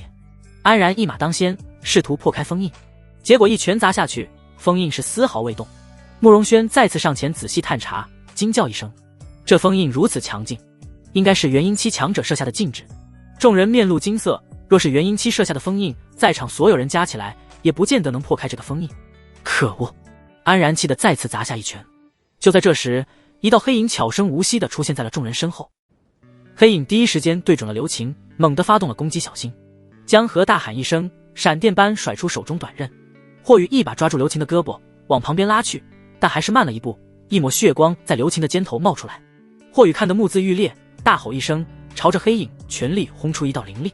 霍宇和江河的攻击同时攻来，黑影却速度极快，直接2个闪身拉开距离，躲掉了二者的攻击。金丹巅峰！等众人反应过来，仔细看过去，才发现对方是一个娇面人身的妖兽，四肢长着锋利的爪子，身后还有一条长长的尾巴，而他散发出来的气息十分强横，完全碾压众人。哼哼，本来我觉大人让我留在这有点多此一举，没想到还真有不知好歹的蠢货来了。安然看着娇面人的眼神冰冷，这封印里面有谁？哈哈，估计里面人早已被炼化成一滩浑水了。娇面人哈哈大笑。安然虽然感知到师尊还活着，但听到对方这么说，心头依然升起一团火气。安然转过头给霍宇说道：“你护住刘晴，对面交给我们了。”霍宇点点头，带着受了伤的刘晴退到了众人身后。安然跟郭子辰和江河眼神示意一下，三人缓缓散开，隐隐对着娇面人形成合围之势。而慕容轩和刘雨薇则在侧面准备辅助攻击，大战一触即发。娇面人看着几人认真的样子，却轻蔑地笑了一声，明显没把几人放在眼里。只见他先一步冲上来，朝着郭子辰杀来。郭子辰不敢大意，直接祭出毛笔，黑色灵力汹涌而出，直接朝着娇面人包裹而去。然而娇面人却不躲不避，直接3拳2脚就将其打得散落4处。江河和安然赶忙上去支援，一把短刃飞出，安然则手持西木杵挥舞了上去。定！娇面人轻松顶开2人的攻击，对着近处的安然一脚踹出。不自量力！砰！安然慌忙用西木杵格挡，但还是被强大的力道踹得闷哼一声倒飞出去。那一瞬间，焦面人脸上还露出一丝惊讶，他本以为这脚过去对方不死也得重伤，但结果好像并没有想象中那么有效，对方的肉身十分强横。安师弟，江河见状咬着牙冲上来，跟焦面人近身搏斗起来。面对金丹巅峰的实力，明显还是有些吃力。远处的慕容轩因为实力差距过大，只得在众人脚下布置了一道阵法。武灵阵，一股光芒从众人脚下升起，每个人都感觉到自己的修为得到了大幅度的提升，这正是慕容轩最强大的阵法。安然感觉到自己修为暴涨到了筑基巅峰，一下子信心倍增。他跟远处的刘雨薇眼神交流了一下，两人的肉体都强横的堪比金丹期，与对方还算有一战之力。两人几乎是同时飞出，朝着焦面人背后偷袭而去。不远处的郭子辰趁机聚拢起刚才被打散的黑色灵力，朝着焦面人射出几道墨涌，一轮新的围杀再次袭来。焦面人脸上终于是闪过一丝惊异，这几人修为虽然不高，但是战力却明显比同境界高上许多。于是他终于放下了轻蔑，开始认真对待起来，可惜稍微晚了一步。只见郭子辰的墨涌先到，他想躲避的一瞬间，江河直接提刀刺过来，逼得他只能硬接下来。轰！几道墨涌同时砸在了他的胸膛上，让他踉跄后退，五脏六腑一阵翻涌，这攻击竟然如此强劲。还没等他反应过来，安然和刘雨薇也到了。刘雨薇甩出皮鞭将他短暂捆住，安然则飞身当头一棒砸过去。焦面人来不及躲避，只得将头侧过去，西木杵砸在了他的肩头。砰！焦面人肩头一斜，顿时被砸出一个坑。没想到安然这棒杵竟然如此厉害，直接就破了自己的防御。吼！只见焦面人大吼一声，浑身爆发出一股黑烟，随后砰的一声燃起了凶猛的火焰，身上捆绑的皮鞭被直接烧成灰烬。安然和江河也被高温的气息逼退。焦面人的攻势却不止于此，其大口一张，铺天盖地的火浪直接涌出，将周围的冰川直接融化成了水蒸气，顿时雾气弥漫，众人不敢硬接，连忙后退。焦面人猛地从火浪中窜出，朝着郭子辰杀去，因为他发现有郭子辰这个远程强力输出，自己很难安心的去对付近处的敌人。郭子辰见状大惊，赶忙甩出一叠纸页，每一张都有上千斤重。焦面人横冲直撞而入，纸页被高温火焰烧成灰烬，但好在还是拖住了一点时间。江河及时赶过来，一刀砍下去，焦面人慌忙躲避。郭子辰趁机甩出一道巨大的墨涌，躲之不及的焦面人直接被打飞出去。与此同时，安然也悄然而至，狠狠对着飞来的焦面人一棍砸下去。但这一次，焦面人在空中猛地一个翻滚，一把抵住了安然的攻击。被打得手忙脚乱的焦面人气急败坏地对着安然喷出一口火焰。去死！火焰瞬间吞没了安然，黄暴的冲击甚至将他轰飞出去，砸在了远处的崖壁上。只见安然浑身衣物被焚烧殆尽，身体被高温灼烧的皮开肉绽，鲜血直流。远处的众人见状，一个个大声尖叫，所有人都红着眼睛冲了上来，要跟焦面人拼命。只见远处的慕容轩突然甩出一道道符箓，猛轰过来，吸引了焦面人的注意。刘雨薇趁机冲上去，用身体绞住焦面人的脖颈，江河则从侧面飞出，一刀插进了他的腰间。噗嗤，鲜血飞溅，焦面人仰天长啸，一脚踹飞了江河，但短刃还留在其身上。刘雨薇接过刀把，大吼着继续往焦面人体内狠狠划拉两下，在焦面人身上留下了更大伤口。焦面人咆哮着将刘雨薇从身上甩下来，一拳砸得刘雨薇喷出一口鲜血，如同断了线的风筝般飞出去。随后他拔出身上的短刃扔掉，鲜血止不住的从中流出来，让他面目狰狞。正当这时，霍雨不知道从什么地方窜了出来，他刚才观战半天，终于是找到了一丝机会。只见他使出一道神兵阵术，短暂的将焦面人定在了原地。就那一瞬间，郭子辰完成了蓄力，在周边聚集起了一股浑厚无比的黑色灵力，对着焦面人铺天盖地的包裹而去。这正是郭子辰在宗门大比的决赛中对安然使用的全力一击，但此时的威能显然比之前强大了10几倍。轰！灵力狂涌，在冰原上掀起一阵狂风。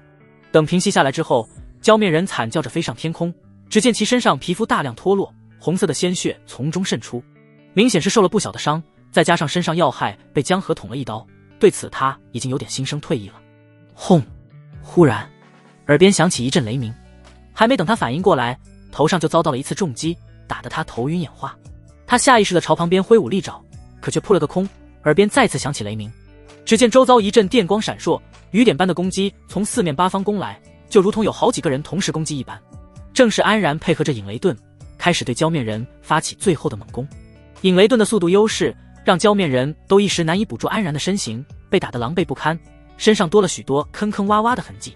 焦面人气急败坏地再次释放火焰，火浪瞬间淹没了周围。但这一次早有提防的安然立刻用引雷遁躲了过去。与此同时，一颗巨大的水球突然飞来，直接将火浪扑灭。放眼看去，一个精致的女童突然出现在了安然旁边，正是小玲。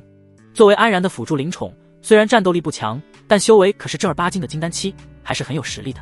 她再次幻化出几道凶猛的水流，猛地朝焦面人轰去。水克火，焦面人也不敢大意，连连躲避。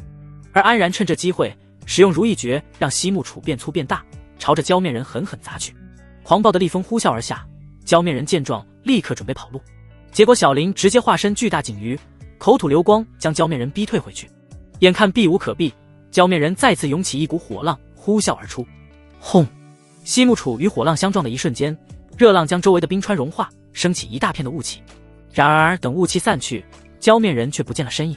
安然狼狈地落在地面，啐出一口鲜血，愤恨地道：混蛋，让他给跑了。不过自己这伙人靠着这点修为就能打跑一个金丹巅峰的妖兽，已经够拿出去吹一辈子了。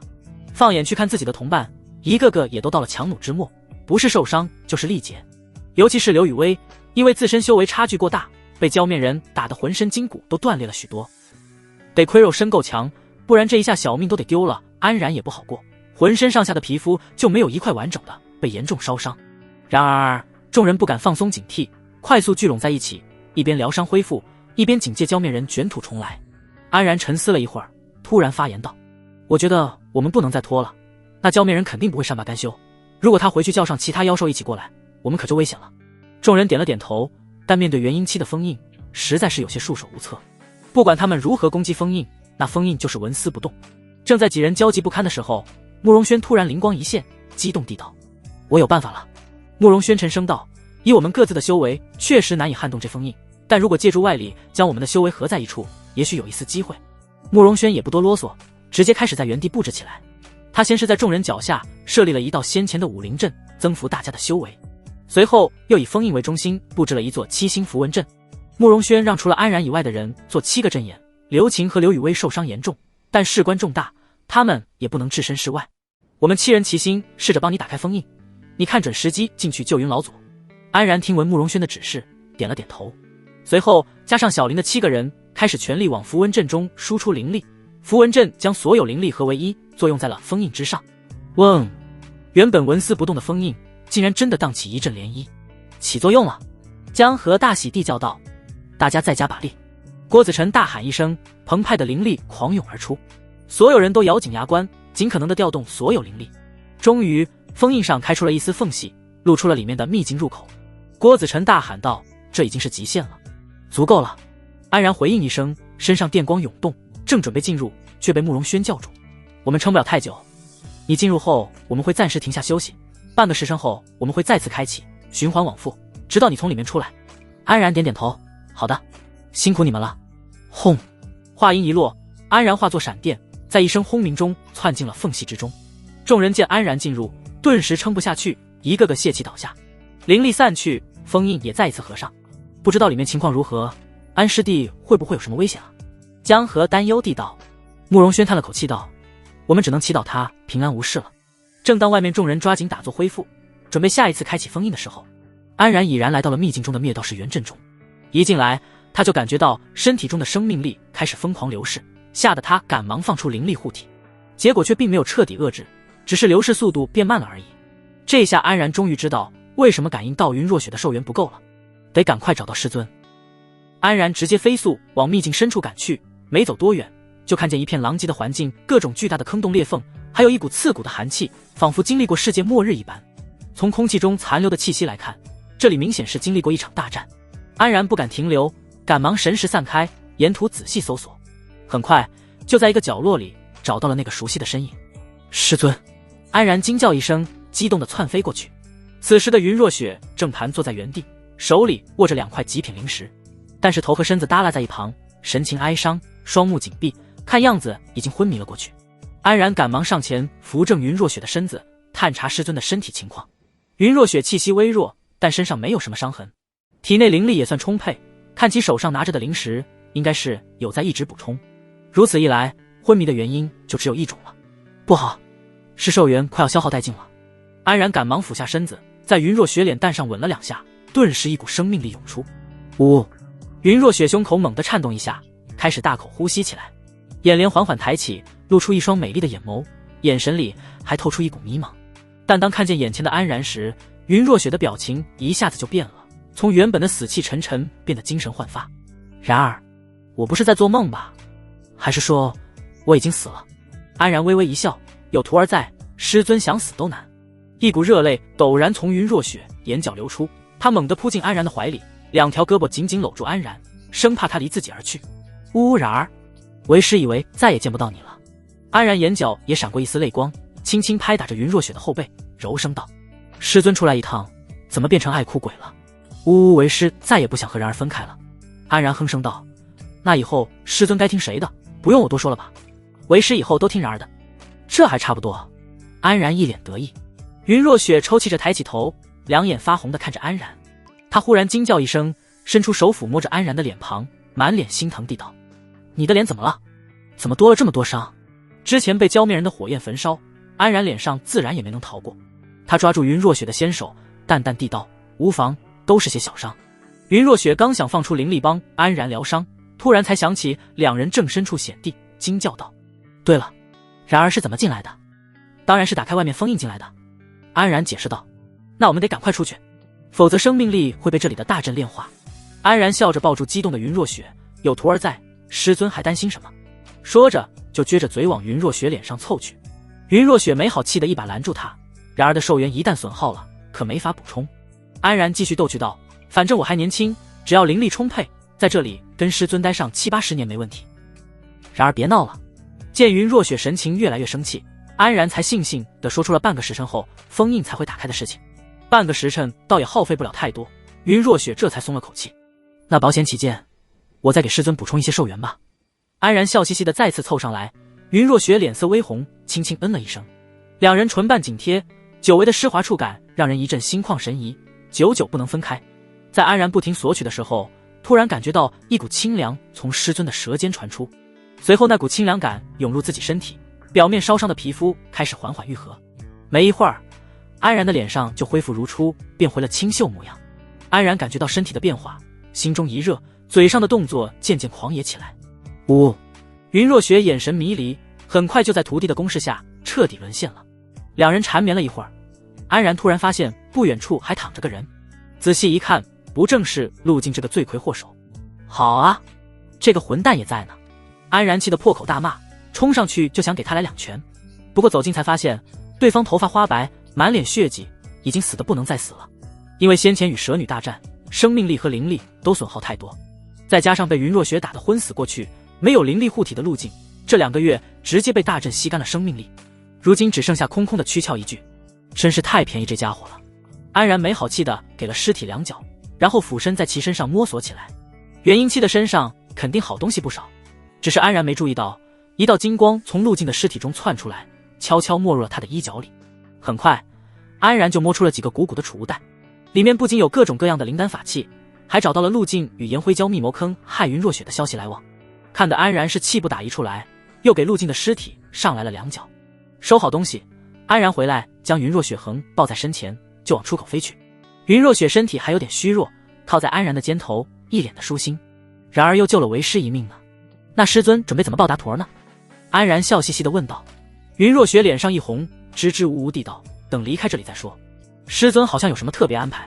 安然顿时期待起来了。半个时辰时间不算长，出口处再次闪过一条缝隙，安然抱着云若雪再次化作闪电窜了出去。轰！秘境外面，江河等人内心忐忑的全力打开封印，害怕安然出不来。当一道闪电划过时，所有人都大大松了口气。安然的身影显露出来，只是看到他身前抱着的云若雪，让其他人面露古怪。云若雪这才发现外面竟然有这么多人，顿时心慌意乱，悄声道：快放我下来。安然却不松手：师尊身体没恢复，还是乖乖待着吧。弟子见过师祖。江河赶忙朝着云若雪行礼：见过云老祖。其他人也纷纷附和。面对众人的敬重，云若雪靠在安然的怀里，恨不得找个地缝钻进去。不用多礼。安然则满脸笑意地道：我师尊身体欠佳，我们还是赶快离开这个是非之地吧。众人点点头，化作流光飞离了这片冰川。一直到夜色降临，行进了上千里地，众人才在一个隐秘的山谷中停留下来休整。安然独自抱着云若雪来到一处山洞，拿出宝莲让师尊坐在上面打坐恢复，还拿出几颗恢复丹药想喂给云若雪吃，但云若雪却有些无奈地道：然而其实为师已经基本恢复过来了，不用这么麻烦。师尊又不听徒儿的话了。安然一把捏住云若雪的脸蛋，捏出一个嘟嘴的模样。为师吃还不行吗？云若雪顿时败下阵来，羞涩地吞下安然手中的丹药。吃完药，安然还在云若雪嘴上啵了一下。嘿嘿，那徒儿就不打扰师尊休息了。安然在云若雪气急败坏的殴打下狼狈逃窜。他从山洞里出来，就看见一行人都直勾勾盯着安然，表情各异。你们都这么看着我做甚？慕容轩率先忍不住问道。原来你说的那个道侣是你的师尊。因为他看到安然和云若雪手上戴着的正是慕容皇族的传家宝共灵戒指。当时在挑选奖励时，安然说要送给自己心上人，慕容轩为了拉拢对方就破例送给了他。没想到他竟然给自己师尊戴上了，这怎么不让慕容轩惊掉了下巴？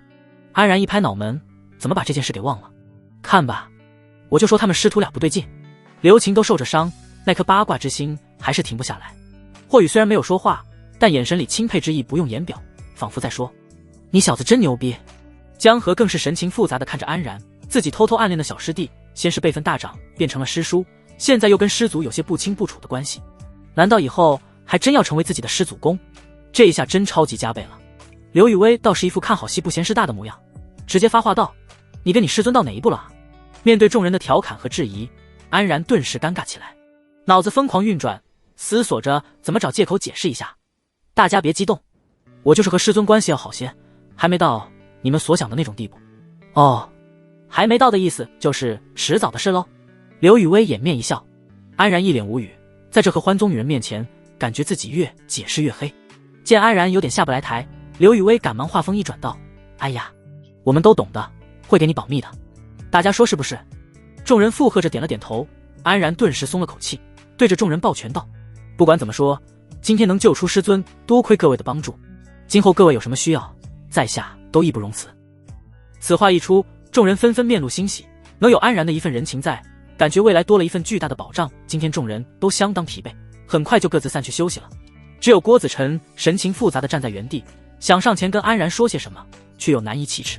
安然自然也明白对方是想问路径的事情，于是他主动上前道：你师尊已经身亡了。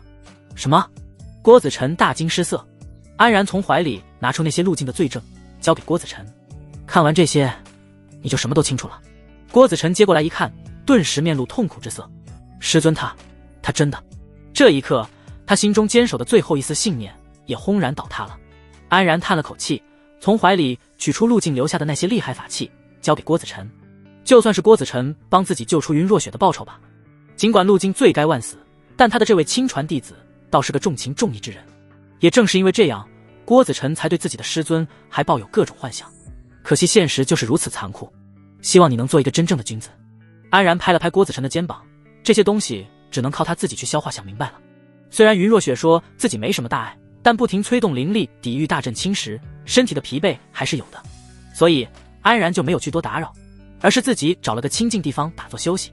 然而就在这时，藏在他衣服中的一道金光突然窜出，没入了安然的眉心。此时的安然正沉浸在自己的神识海中，慢慢运转功法，调动灵力。忽然一股奇异的光芒出现在了自己的神识海中，让他忍不住惊叫起来：什么东西？安然赶忙聚精会神，那股光芒渐渐清晰起来，原来是一个散发着金光的男童。安然一看，一下就猜到了对方的身份，定是陆晋那混蛋的原因。原来你还没死透呢。陆晋的原因一开口就大骂道：你个混小子，竟然跟自己师尊做那种事，真是欺师灭祖，大逆不道，人人得而诛之。陆晋藏在安然身上，自然是对两人的所作所为看得清清楚楚。安然轻蔑一笑，这就急了，我和师尊想怎么样就怎么样，跟你何干？34。陆晋冷哼一声，哼，虽然你这家伙不是什么好东西，但还得谢谢你把我带出来，马上你这具身体就要归我了，看你等会还能不能笑得出来。安然听闻大惊，对方竟然是想要夺舍自己，于是他赶忙收敛心神，催动神识，发动了先前修炼过的清明诀。可对方作为元婴，神魂强大，一下子就冲进了神识海的核心区域。那里正是安然灵魂所在地，是每个人最重要的内核。安然赶忙抵挡。嗡！陆静第一时间竟然被安然的神识给挡了回去，小脸上露出惊色。没想到你小子修为不高，神识竟然如此强横。清明绝主打防御性神识，在抵御各种精神神识攻击中有着相当不错的表现。就在此时，一颗白色的圆球突然出现在神识海中，还传来一道熟悉的声音：主人，我来帮你。原来是小林。他本在乾坤湖中休息，因为和安然签订了灵气，感受到了安然神魂巨变，赶忙催动孕育元神的金丹前来查探情况。不自量力！陆静大喝一声，小手一掐，对着小林射出几道金光。小林的金丹顿时被打得倒飞而出，光芒也暗淡下来。小林！安然大怒，拼尽全力催动神识海中的所有力量，对着陆静镇压而去。巨大的威压一时间竟然还真的镇住了陆静。要不是在那鬼地方消耗太多，就凭你也能对付我。陆静咬着牙，身上突然金光大冒，强大的神魂力量强行逼退了安然的神识。他趁机快速靠近中心，那里有一团灰色的混沌，正是安然还没有成型的灵魂体。哈哈，受死吧！陆静小手往安然灵魂体上一抓，嗡！一时间，安然只感觉天旋地转，一股恐怖的神魂力量要将自己的意识覆盖下去。混蛋！安然在暴怒之下不退反进，整个灵魂体直接将陆静的元婴缠裹起来。陆静一开始还得意的笑，但是渐渐的脸色就不对了，因为他发现安然的灵魂好像并不简单。明明只是个20岁左右的年轻人，但是灵魂中却有一股莫名的厚重感，韧性极强。在自己强大的神魂攻击下，迟迟无法将安然的意识占据，反而是自己在不停的进攻下消耗巨大。什么情况？而此时，小林也忍着伤痛，催动着金丹再次冲上来。只见一股粉色的雾气缠绕上陆静的元婴，瞬间压制住了他身上的金光。这是什么？竟然能够压制神魂！陆静大惊失色，顿时心生退意，双手不停地扯着安然的灵魂体。老东西，这里岂是你想来就来，想走就走的地方？安然怒吼一声，灵魂体再次收紧，周围散去的神识同时也聚集起来，疯狂地朝陆静涌来。陆静终于是面露绝望之色，对着安然惊恐地喊叫道：你不是这个世界的人。他在侵占安然灵魂体的过程中，有一些记忆的闪回被他捕捉到了。当看到那些记忆碎片后，陆静终于发现安然根本不是表面看上去那么简单，怪不得安然的灵魂如此强韧，自己堂堂的元婴都拿不下来。呵呵，作为第一个发现者，你可以带着这个秘密去死了。安然的声音杀气十足，如同地狱里的恶魔，令人不战而栗。不！陆静的元婴在一声凄惨的喊叫声中当场碎裂开来，化作一片片神魂碎片。哼！本来还因为没能亲手杀了你而惋惜，没想到亲自送上门来。安然心中一阵解气，丝毫不客气的直接将那些碎片尽数吞噬。这些神魂体碎片对安然的灵魂大有好处，甚至感觉神识都暴涨了数倍。与此同时，安然还从那些碎片中捕捉到了陆静近些年的记忆，包括密谋策划坑害云若雪的全过程，还有被颜灰蛟反将一计的事情。看到这里，安然忍不住大骂一声，真是个又蠢又坏的混蛋。感情整个阮国的危机全是由这个家伙一手造成的。不过在这些片段里，一段比较久远的记忆引起了安然的注意。一个名叫玄逸真人的元婴巅峰修士在多年前找上了陆静，跟他探讨青云门之事。这个玄逸真人安然知道，2年前也找过云若雪，说的也是同样的事情，自己跟师尊的100年约定也是因他而起。所以这段记忆安然看得尤为仔细，果真还让他发现了些新东西。玄逸真人在跟陆静约定的时候说了很多没跟云若雪讲的细节，比如玄逸真人为了青云门一事几乎是跑遍了整个苍绝界，甚至还邀请到了一位化神境界的强者，那可是在苍绝界凤毛麟角的存在。最有意思的是，玄逸真人跟陆静说，他其实在第一次发现青云门的时候已经进去过了，只是里面的禁制和宗门大阵实在强横无比，即使是元婴巅峰也撼动不了分毫。不过玄逸真人也不是毫无收获，他发现青云门的宗门遗迹中存在着一股特殊的灵气，这种灵气与苍绝界中的灵气相比，多了一种无法言明的玄妙之力，其好像跟神魂有着非比寻常的关系，可以调引凝聚神魂之力与其发生共鸣，十分神奇。就连游历过不知多少地方的玄逸真人也是第一次见。安然看到这里，虽然不清楚其中有什么含义，但还是默默记了下来。安然缓缓睁开眼睛，只感觉精神无比的疲惫，看来刚才那一场神识大战对安然的伤害真不小。小林，你没事吧？安然想起小林挨了陆静的重击，出声询问道。很快，小林微弱的声音就从乾坤湖中传来，奴婢的金丹受了一些伤，好在没有大碍，但这几个月可能都不能外出帮助主人了。无妨，你好好休息，一定要恢复过来。若是没有小林，安然独自对付陆静，恐怕还真是凶多吉少了。安慰好小林，他自己也忍不住耷拉下头，沉沉睡去。这一次估计得好一段时间才能彻底恢复过来。云若雪休息了一晚上，身体上的疲惫恢复了许多。不过安然一整晚都没来找自己，让他心里一阵焦躁。于是他收起宝莲，走出山洞，一眼就看到了在不远处山头上沉睡的安然。云若雪悄悄地接近，脸上露出奇怪的表情。然而怎么跑这里来睡觉了？修仙者灵力高深了之后，除非特殊情况，是很少真正的睡过去。然而这些天一定是累坏了。云若雪神色有些心疼，轻轻将安然揽在怀中，让他靠在自己的身上，然后缓缓牵起安然的一只手，掌心相对，五指相扣，感受着徒弟的温度。云若雪焦躁的心思立刻就平静了下来，仿佛是感受到了师尊的气息，安然的睡相都变得和煦起来。云若雪仔细端详着安然的脸庞，看得十分入神。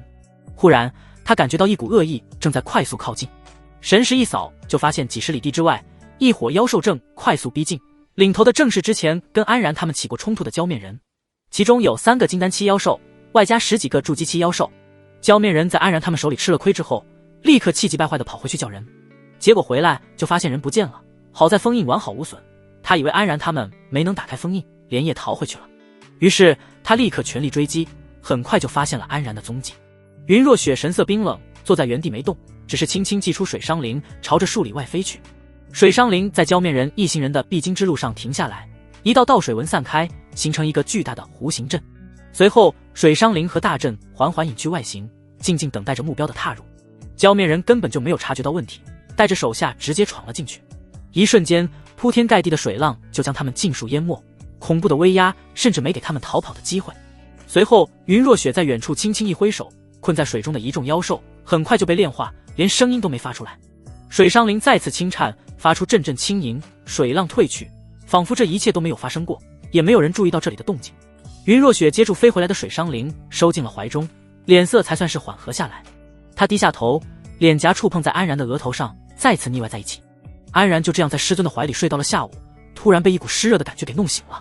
一睁眼就看见云若雪脸色慌张地抹了抹嘴唇，然后装作若无其事的样子跟安然轻声道：“然而你醒了。”安然迷迷糊糊地擦了擦脸上的湿痕，奇怪道：“哪来的水？”“哦，刚才下了点小雨。”云若雪脸色微红地道。若是平时安然定能发现师尊的小动作，但是现在的她却感觉到心身俱疲，提不起一点精神来。云若雪也发现了安然的异样，明明睡了这么长时间，却还是这么虚弱。于是她赶忙问道：“然而怎么状态这么差？”安然犹豫了一下，还是不要让师尊担心自己了。反正路径已经被自己干掉了，只是灵魂有些疲惫，再休息几天也许就好了。没事的，师尊，可能就有点累了吧。然而安然还是没能逃过师尊的法眼。云若雪温润的额头贴上来，一股柔和的力量进入了安然的神识海。然而的神识怎么虚弱成这个样子？到底发生什么了？面对云若雪严厉的质疑，安然只能无奈说出了路径的事情。云若雪听闻大惊失色，如洪涛一般的神识直接将安然全身包裹起来，甚至元婴都出窍了，将安然浑身上下仔仔细细地检查了个底朝天，直到确认没有任何异常后，他才松了口气。云若雪一脸自责的，因为自己的失误，心爱的徒弟差点被人害了，都怪为师大意，让然儿陷入了如此危险的境地。当时师尊也是身陷囹圄，不必自责的。安然轻声安慰道。云若雪紧紧抱住安然，眼睛里泪水打转，发誓以后一定要看好徒弟。他拿出几枚养神丹，安然服下后，果然精神有了些好转。既然师尊身体也恢复得差不多了，我们就快点赶回苍云关吧。安然提议道。然而真不再休息几天吗？云若雪担忧地道。安然摇摇头道，苍云关那边形势严峻，我可不希望到时候我们的家也被毁掉了。云若雪露出一丝笑容，好，我们一起回去。安然呼唤出了江河他们，这一次由云若雪亲自带队。只见他祭出一叶扁舟，让众人坐上去，随后一股激浪涌出，以比之前快上数倍的速度朝着苍云关疾驰而去。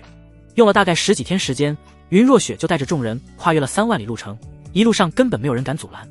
一到苍云关外，就看见尸横遍野、血流成河的惨烈场景，空气中弥漫着各种狂暴的灵力波动，在那一场场血战后还久久不能散去。此时的人族和妖族众人都目不转睛地盯着苍云关上方的天空，只见那里正进行着一场巅峰之战，两个身影在半空中来回交错，一股又一股的狂暴气息汹涌而出，卷起一阵阵厉风。对战的双方，一个是大着肚子的荣婉清，另一个则是化身黑色蛟龙的颜辉蛟。荣婉清手握一条发着紫光的长鞭，朝着颜辉蛟甩出一道又一道灵气。颜辉蛟则一会儿喷火，一会儿甩尾，甚至还祭出某种塔状法器，不停地散发出波纹，抵御着荣婉清随时可能出手的精神攻击。荣婉清只是个元婴后期，面对元婴巅峰的颜辉蛟，终究还是有些吃力，额头上已经香汗密布。就在他感觉有些撑不住的时候，突然天际猛地飞来一道蓝色的流光，正中颜辉蛟的塔状法器，恐怖的力量直接将法器砸了个粉碎。轰！灵力炸开，颜辉蛟惊恐地往后退去。荣婉清转头望去，顿时面露喜色。姐姐！只见云若雪孤身一人快速飞来，没有理会两人的惊讶，而是直接施展出各种技法神通，往颜辉蛟轰去。一时间，天空上寒气弥漫，恐怖的冰雪风暴席卷而去。怎么可能？看到云若雪的到来，颜辉蛟惊叫一声，哪里还有半分战意？顿时身形一个扭曲，就想要飞逃离开。不远处的荣婉清哪里会给他机会，咬着牙施展出独门秘法，眼睛紫光大冒。嗡！没有了法器护住神魂，颜辉蛟只感觉头脑一片恍惚，等他反应过来时，荣婉清的灵鞭已经将他捆绑了起来。可恶！颜辉蛟浑身冒出一股猛烈的火光，坚硬无比的皮肤突然长出如同尖刺一般的鳞片。云若雪的冰雪风暴就这样直挺挺地落了下来。一场冰与火的交织下，恐怖的灵力冲击在半空中蔓延开来。轰！狂风呼啸而过，在苍云关外卷起遮天蔽日的黄沙，还夹杂着结晶的冰雪和汹涌的火焰。顷刻间，整个世界都暗淡了下来，仿佛被吞没了一般。这一击，云若雪完全没留手，就是冲着弄死颜辉蛟去的。不管是苍云关中的众多人族修士，还是关外的妖族军队，双方都快速开启了防护大阵，来抵御天空中的冲击。就算这样，依然是被元婴修士全力一击的战斗余波给搞得人仰马翻，防护大阵都破碎了不少。早已躲进苍云关的安然看到这一幕，也是震惊的说不出话来。这就是师尊的真实实力吗？在呼啸的狂风中，战斗却并没有停止，一股股灵光在黄沙中闪烁，发出强烈的光芒和波动。忽然，远处妖族的其他几名元婴期修士迅速加入了战场，全部去支援颜辉蛟了。人族这边一直在苍云关城头掠阵的3名元婴散修也猛地窜了出去。天空之上顿时如同沸反盈天，五颜六色的灵力层出不穷，乱成一片。不知过了多久，战斗才算是平息了下来。两拨人的身影在天空中显露出来，只见云若雪负手而立，眼神冰冷地望着对面，脸上露出一丝可惜。在其他元婴妖兽的及时掩护下，最终他还是没能用雷霆手段直接灭杀了颜辉蛟。但是颜辉蛟也并不好受，只见他现在又变换成了人形模样，黑色皮肤上满是鲜血，胸口上还有一个十分显眼的血窟窿。看到这一幕，苍云关这边爆发出震耳欲聋的欢呼声。原本的5大老祖只剩下荣婉清，其他4名老祖一直不知所踪，让苍云关众人士气低下。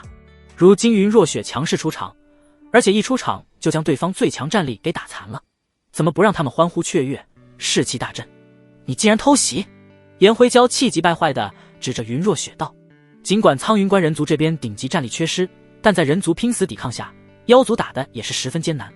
于是他就提出跟荣婉清单挑定胜负，争取一举拿下苍云关。荣婉清虽然知道劣势，但继续打下去也不见得能守得住，于是就想险中求胜一把。结果没想到半路杀出个云若雪，打断了两人战斗。云若雪冷笑一声，你之前算计我的时候，也没见你有多么光明正大地。颜辉蛟有些百思不得其解地问道，你到底是怎么出来的？当然是多亏我那乖徒儿。云若雪回应道。听到这话，好多人都一脸惊讶地看向了安然，他们大部分都是在宗门大比上认识安然的当众受到夸奖。安然一脸自豪地挺了挺胸膛。徒儿？颜辉蛟脸上更困惑了，那摩陀玉蛇呢？他可是说要亲自炼化你们吗？哼，跳梁小丑罢了。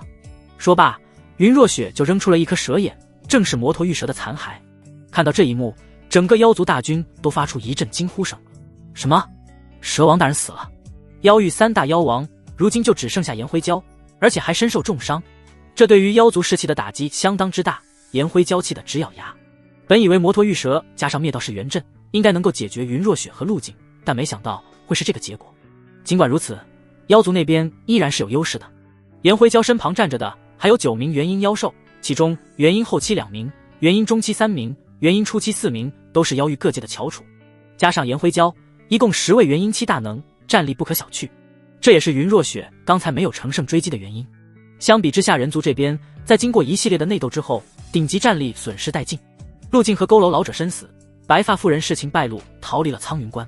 现在五大老祖就剩下云若雪和荣婉清2位，加上3位元婴散修，直面战力明显不是妖族的对手，也就靠云若雪这个超强战力威慑对方了。颜辉蛟死死盯着云若雪，眼神中充满了不甘和愤怒。原本能够稳吃的局势，因为云若雪的归来而变得扑朔迷离。如今自己重伤，如果强行继续打下去，不见得能讨到什么好处。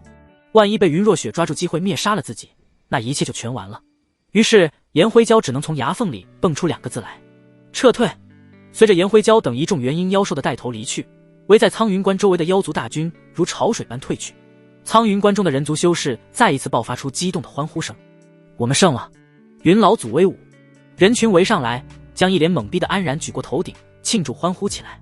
虽然云若雪才是逼退妖族的最大功臣，但其他人肯定不敢如此对待云若雪，只能由他的徒弟代为受之了。天空上，荣婉清一脸欣慰地看着这一幕，轻声道：没想到这小子还真把姐姐带回来了呢，否则我一对母子可能就要交代在这了。云若雪也一脸感叹道：我也本以为自己回不来了。荣婉清掩嘴偷笑道：那我们姐妹俩要不要一起犒劳犒劳这位小功臣呢？你瞎说什么呢？云若雪脸上一红，嗔怒道：开玩笑了，姐姐就替妹妹我代为犒劳吧。上次我给姐姐的书看了没有？没有。云若雪矢口否认，但脸上更红了。荣婉清一眼识破，偷偷凑上来，给云若雪怀里塞了个什么东西。到时候别忘了我教给姐姐的化妆术，再把这个穿上，保证把那小家伙的魂魄勾出来。你怎么尽是些歪门邪道？云若雪嘴上吐槽，但手下动作却一点也不慢，接过来悄悄放进了储物袋里。根据前线的探查，妖族大军撤回妖域深处后并没有解散，而只是原地待命休整。看样子这场战争还没有完全结束。不过这并不妨碍苍云关对这次胜利的喜悦。当天夜晚，苍云关就举办了一场盛大的庆功宴。先是悼念了死在战场上的人族修士，他们都是保卫了阮国的英雄。这一场大战共死伤了3000多名修仙者，无论修为高低，这都是阮国修仙界的一次重大损失。目前苍云关不管哪个宗门，一切药物全都归荣婉清调度，所以在他的妥善安排下，庆功宴顺利开场。安然和先前的一众同伴也加入到这场欢庆之中，载歌载舞，把酒言欢。祝我们得有意。慕容轩举起酒杯，众人纷纷附和，一饮而尽。安然笑着感激道：这次多亏了公主殿下的鼎力帮助，否则还真不一定能救出我师尊。最后打开封印那一步，全靠慕容轩在阵法上的造诣。慕容轩掩嘴一笑道：那不知凭这一点，能不能让安兄跟我们说说你和你师尊的事情？此话一出，其他人顿时一个个把耳朵凑了上来，满脸的好奇与八卦。尤其是霍宇和刘晴，一脸兴奋地道：对啊，你是怎么当上云老祖亲传弟子的？又是如何？也许是酒劲上来了，安然拍着桌子娓娓而来。想当年我还是个孩子的时候，全家被妖兽屠戮，师尊路过救下我的性命，收我为徒，如此大恩，我安然知恩图报，发誓要永远陪在师尊身边。几人听闻，表情各异。慕容轩一脸羡慕道：安兄果然是性情中人。霍宇和郭子辰纷纷给安然竖起大拇指，江河则鼓了鼓嘴，但很快就恢复了正常，笑着称赞安然的有情有义。只有刘雨薇玩味地道：你这报恩的方式不就是以身相许吗？安然哼声道：以身相许又如何？就算师尊要我上刀山下火海，我也……嗨嗨！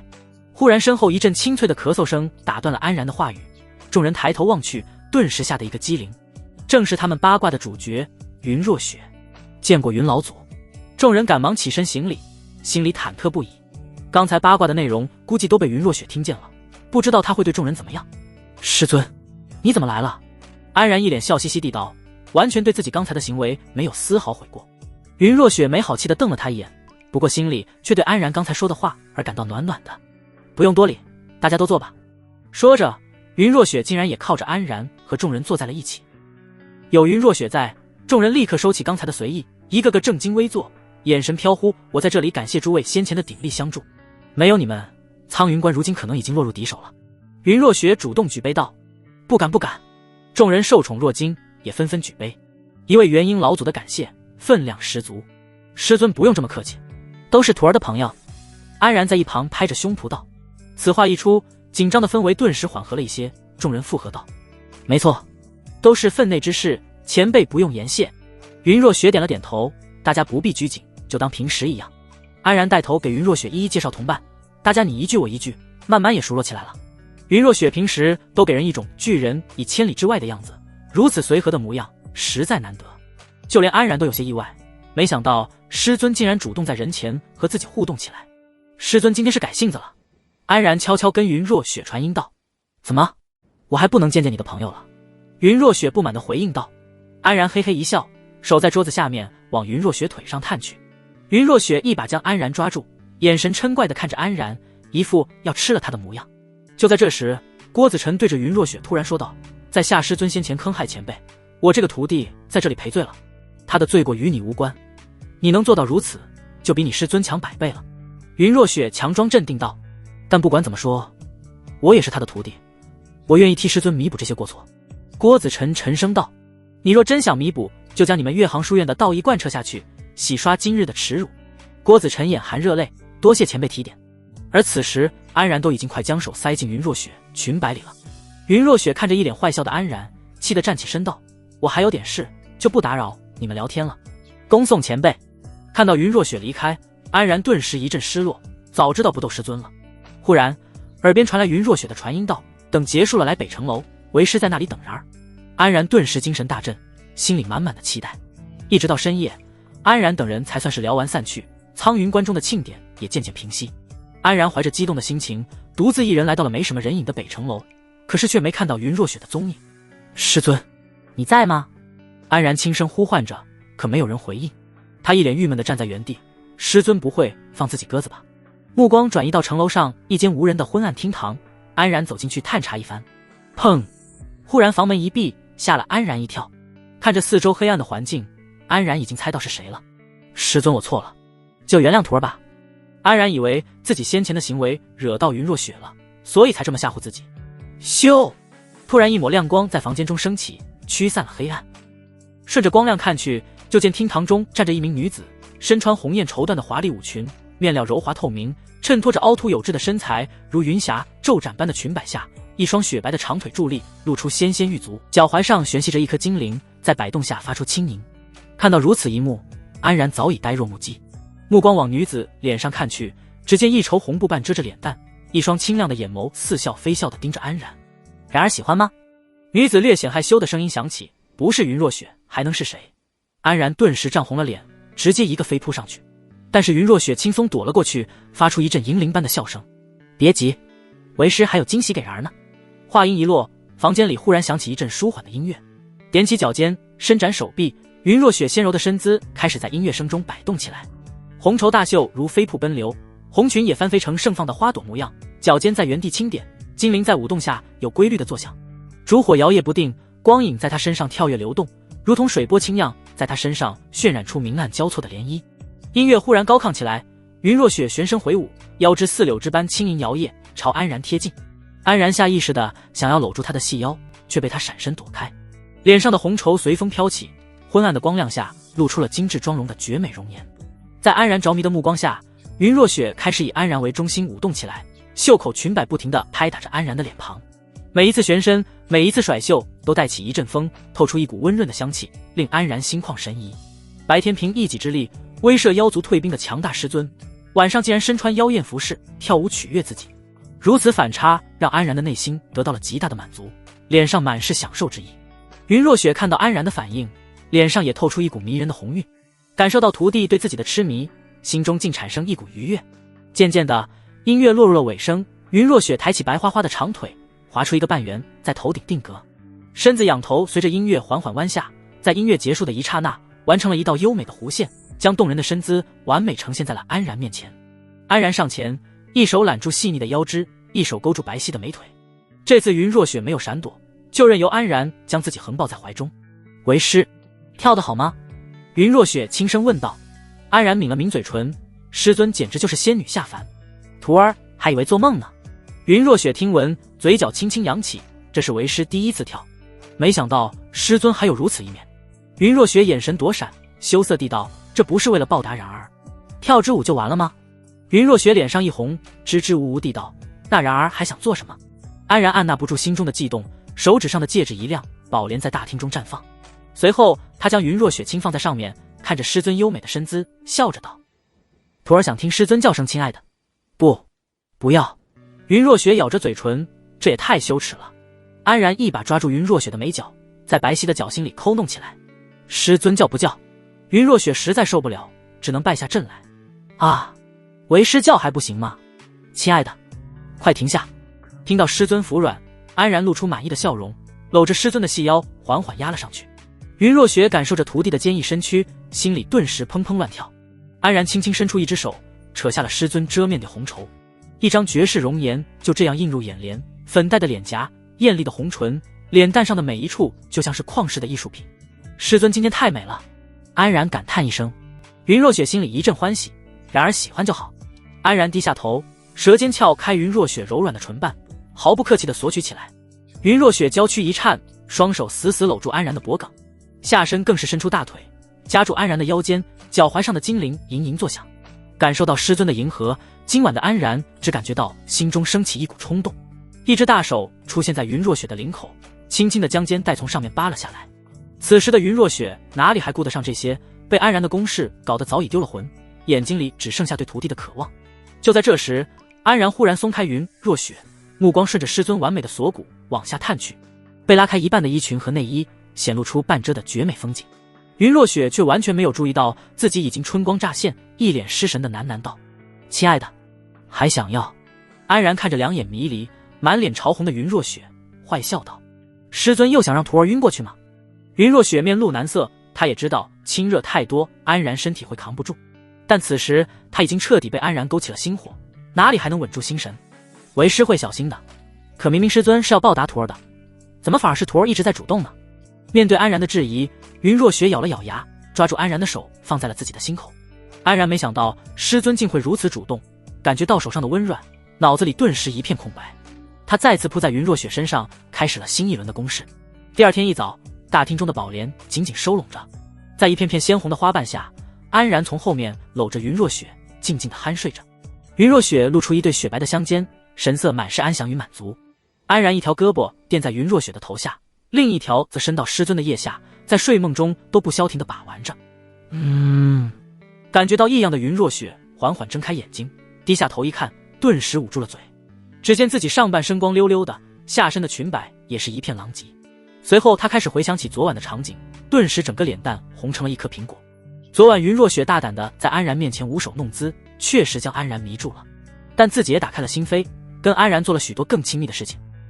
安然的一双大手将自己全身上下摸了个遍，云若雪都没怎么反抗一下，不过最后两人并没有捅破那一层窗户纸，在爱意的缠绵中保存了一丝理智。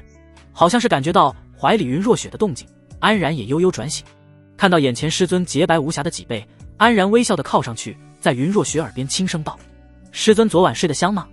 然而真讨厌。”云若雪没好气的道。安然苦笑一声：“怎么大清早一起来师尊就骂我？”云若雪哼道：“谁叫你昨晚那么过分，竟然对为师做这般大逆不道之事？喂，是师尊先主动的，徒儿冤枉啊！”云若雪红着脸急道：“才不管呢，反正以后不许再这样了。”话是这么说，但主要是因为云若雪感觉到，若是再来几次，自己怕是要被徒弟彻底吃掉了。徒儿谨遵师命。安然一本正经地答应道。云若雪心里刚松了口气，结果安然就又紧紧贴了上来，宽厚的胸膛靠在云若雪的后背上。然而你别贴这么近，好热。云若雪慌张道，但安然却不松手，继续搂抱着师尊。没一会儿，云若雪就香汗淋漓起来，湿热的气息在两人之间弥漫。想起昨晚的香艳场景，安然忍不住调侃道：“师尊还真是水灵根呢。”顿时房间里传来云若雪羞怒的训斥声，最后又演变成了一阵抽泣。呜呜，然而就知道欺负为师。安然大感意外，师尊什么时候变得这么脆弱了？他赶忙擦拭云若雪脸上的泪光，轻声安慰道：“师尊别哭了，要不师尊也欺负一下徒儿试试？”才不要！安然一脸失落，只能在师尊身上寻求慰藉。云若雪被摸得受不了，忽然翻过身，泪眼汪汪地看着安然。安然立刻会意，嬉笑着凑上去。就在两人亲热之际，忽然外面传来一个声音：“姐姐，还没起床呢。”云若雪顿时一个机灵，赶忙从安然的怀里钻出来。啊，稍等！云若雪在一片片花瓣下翻找着内衣，结果一转头才发现安然正坏笑着照在自己眼睛上。有人来了，别闹了！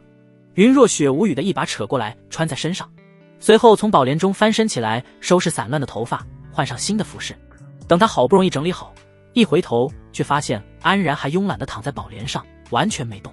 你给我起来！云若雪气的一把掀开花瓣，将安然从花蕊上提溜起来。她着急忙慌地给安然穿上衣服，收起宝帘，才快步走到厅堂门前，解除禁制，打开了房门。外面正是荣婉清，只见她一脸玩味地看着云若雪道：看样子姐姐昨晚过得很开心嘛。你胡说什么呢？云若雪挽了挽发丝，脸上微微泛红。此时安然也走上来，虽然心中不满对方打扰了自己和师尊的温存，但还是恭敬的行礼道：见过荣前辈。怎么感觉小弟弟对我有些怨气呢？晚辈不敢。安然连忙摇头。云若雪余光稍微一瞥，才发现安然的嘴角上还沾着少许唇脂，她慌忙伸出手将安然嘴角的红印抹去。安然愣了愣：师尊你干嘛？然而嘴角有东西，为师替你擦一擦。云若雪眼神躲闪。荣婉清看着这对师徒青涩的模样，忍不住掩嘴笑了笑。要不是事态紧急，妹妹我肯定是不会来打扰姐姐的。云若雪一听，神色严肃起来，发生什么事了？灵兽谷老祖叛逃去妖域了。云若雪皱了皱眉头，那灵兽谷其他人呢？只有几个长老愿意跟随他，其他人包括灵兽谷的谷主都留在了我们这边。云若雪松了口气，只要没有引起大规模的骚乱就好。一个元婴后期，云若雪还没放在眼里，只要保证军心士气稳当，妖族就算再次来犯，他也完全有信心抵挡。荣婉清解释道：但是此事是个警醒，现在其他宗门缺乏主心骨，姐姐是不是也要出面稳住局面，以免出现更严重的事件？云若雪点点头，她理解荣婉清的意思。现在除了云溪宗和合欢宗，其他宗门失去了元婴期修士的支柱，可谓是伤筋动骨，人心涣散。之前抵御妖族大军还算是能齐心协力，而现在妖族威胁暂时解除，难免各怀鬼心的人会挑起内讧，让宗门四分五裂，彻底覆灭。于是云若雪立刻召集各宗人士，开始处理战后的事务。首先她让慕容子以阮国皇族的名头带头组织，召集各界，组成了阮国仙盟。云若雪则为盟主，荣婉清为副盟主。以如今云若雪的实力和威望，再加上外部存在威胁的形势，没有人敢反对云若雪。作为仙盟的最高话事人，自然也是顺理成章的事。随后他以仙盟盟主的身份，对月行书院、天耀门和灵兽谷进行了整顿。先是铲除了几名参与过坑害云若雪、间接引起妖族入侵的祸害，其中就包括月行书院的院长，将其处理掉之后，后面安排了新的院长。只是让人大跌眼镜的是，新院长竟然是陆晋的徒弟郭子辰。郭子辰只是个金丹初期，实力低下，本来有许多人不服反对，但在云若雪的极力支持下，这些反对声也逐渐消失。还有原本各宗门掌控的地盘和资源，也全部交由仙盟统一管理调配，将之前十分不合理的分配方式统统取缔，让大量的资源分配到基层修士的手中，供他们提升修为，增加仙盟的整体实力。这也算是为了对抗妖族后面可能的攻击。一时间，整个阮国修仙界都紧密团结在一起，宛如铁板一块。而云若雪则已经赫然成为整个阮国至高无上的存在。只是此时，这位至高无上的存在正一脸娇羞地依偎在徒弟的怀里，而徒弟则一脸享受地抚摸着师尊柔软的身体。云若雪看着安然爱不释手的样子，一脸无奈。自从那天跟徒弟更近了一步后，安然就仿佛上瘾了一般，每次见面都要抱着自己摸来摸去，怎么都不够。但其实也还好，不用担心安然会耗尽精力，没有什么顾忌。只是被这样抚摸着，总让云若雪心里一阵躁动。然而能不能别只顾着摸腿啊？云若雪娇声道。安然停下手下的动作，摊手道：师尊不让就不摸了呗，为师不是这个意思。云若雪急忙解释道：那师尊是什么意思？然而也照顾一下为师这里呗。云若雪撅起嘴，脸上透过一片红晕，她还是头一次如此跟安然索吻，闭上眼睛，一脸的害羞。好啊，徒儿这就来。耳边响起安然欣喜的声音，结果下一刻，云若雪只感觉到一根硬物抵在自己唇瓣上，她猛地睁开眼睛，发现安然一脸坏笑的伸出一根手指戳在自己嘴边。云若雪一脸奇怪，正准备张嘴说什么，就被安然揪住了嘴唇。呜，感觉到嘴唇被来回波动，云若雪顿时满脸羞红。然而呜，干什么呜？不是师尊让我照顾一下这里吗？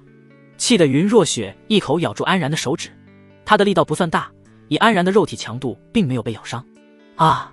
安然惨叫着缩回手，但是云若雪并没有放过安然的意思，一把翻身起来将安然压在身下。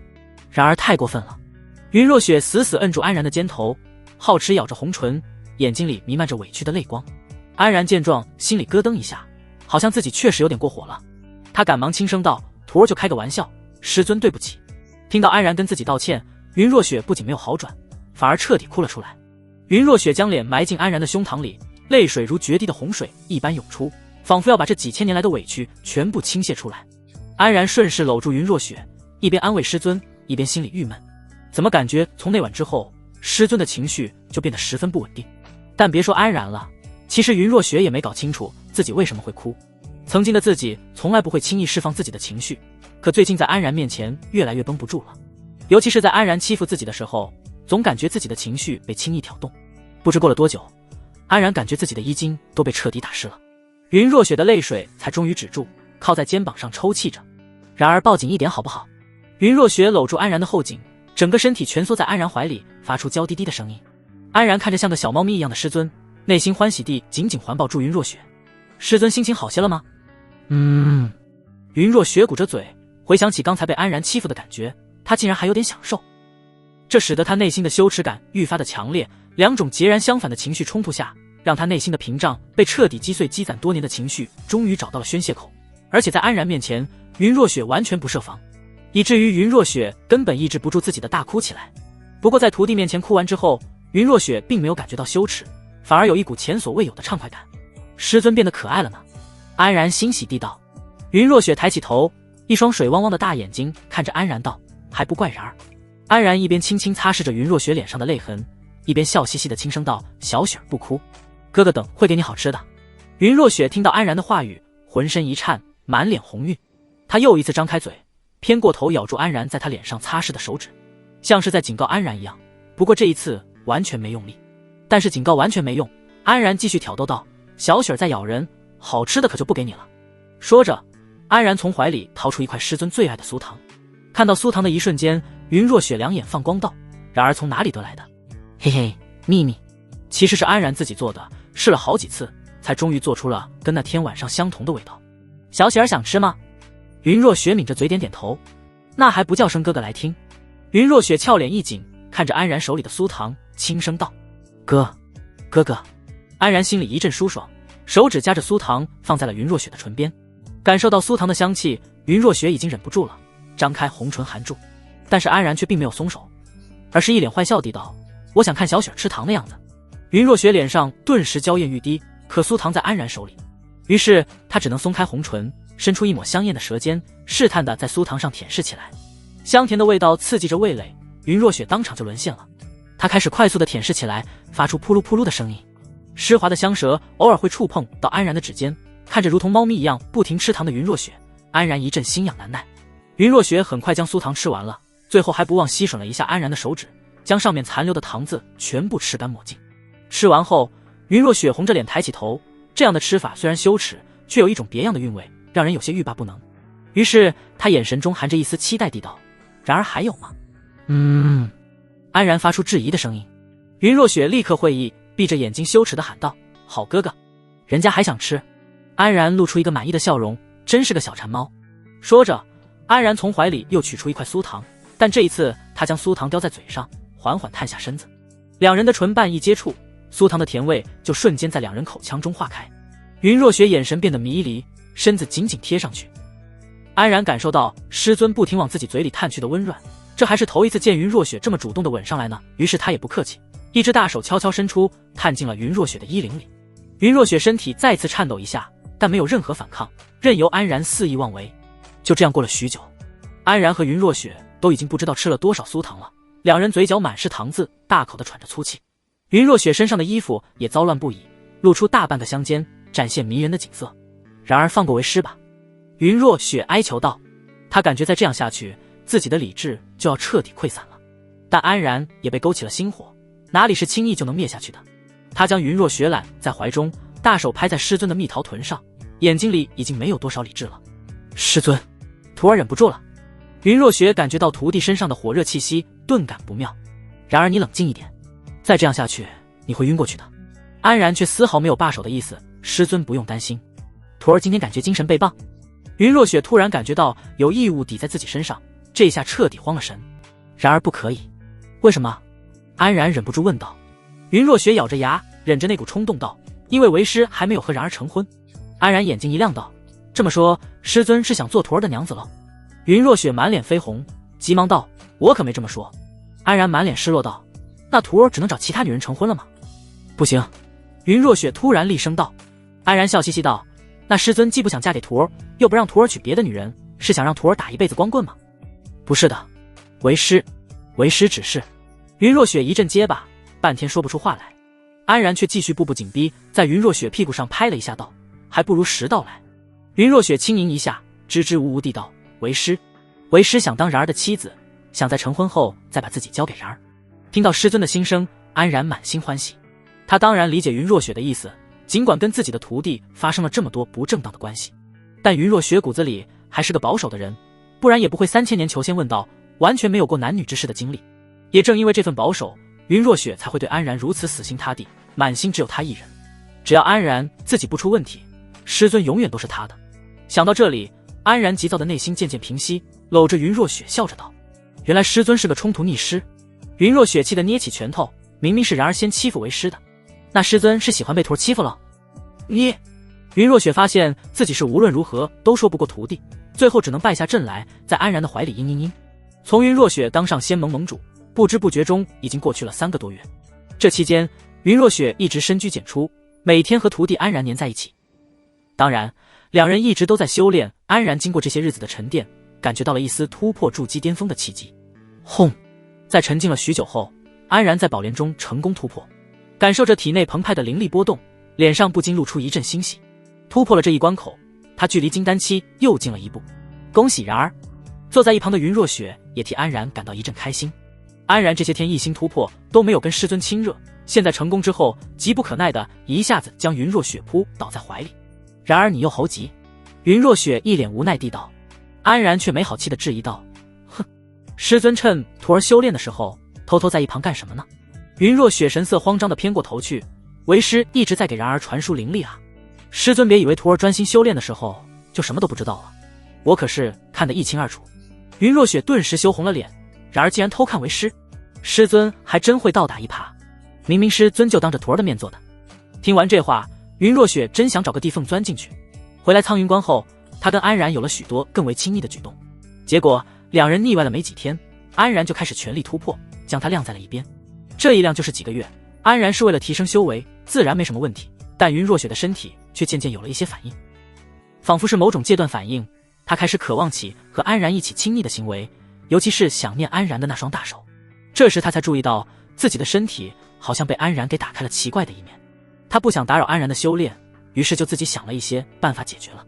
至于为什么在安然旁边，因为这让他有安全感，也少一些羞耻心。只是没想到看似专心修炼的安然，竟然还有心思偷看自己。没想到雪儿竟然是这样的师尊。安然忍不住吐槽起来。云若雪咬着牙道：“还不是怪人儿，让为师变得奇怪起来。”安然笑嘻嘻道：“这都是人之常情，徒儿估计是因为师尊憋了几千年，一时念头有些过于强烈了。”云若雪一听，内心变得不安起来，那岂不是还会变得更奇怪？如果他变了，然而还会喜欢自己吗？不行，从明天起，为师要修身养性。安然偷笑一声，有自己在，师尊怕是难以达成目标了。他正准备再添一把火，忽然有人在外面呼唤道：“师尊在吗？婉清她要生了。”是陈坤的声音，激动的声音中夹杂着一丝害怕。估计他也没想到自己会有当父亲的一天。荣婉清这一胎都怀了快3年了，不得不说这修仙之人的孩子出生都跟凡人不一样。云若雪不敢怠慢，拉着安然就一起来到了荣婉清所居住的院落。此时院落里几位合欢宗长老都在，刘雨薇也一脸紧张地站在一旁。看到云若雪到来，众人都纷纷恭敬行礼，希望云若雪能够帮荣婉清分娩。云若雪哪里会接生，不过以修仙之人的体质，分娩也并不是什么难事，只是有云若雪护着，众人更放心一点罢了。于是云若雪在众人的注视下缓缓走进了房屋。陈坤在外面来回踱步，满脸的担忧。安然忍不住劝道：“师兄莫要太担心了，肯定会母子平安的，多谢师弟的安慰。”陈坤道一声谢，但也没有太大作用。一直等到天色暗下来，房屋中才终于传出了一阵婴儿的啼哭声。众人悬着的心才算是放下来，一个个对着陈坤贺喜。而屋中，云若雪看着怀里粉黛玉琢的可爱女婴，一阵出神。荣婉清香汗淋漓地躺在床上，看着云若雪道：“要不姐姐给这孩子起个名字吧？”“这怎么行？”云若雪诧异道。“有什么不行的？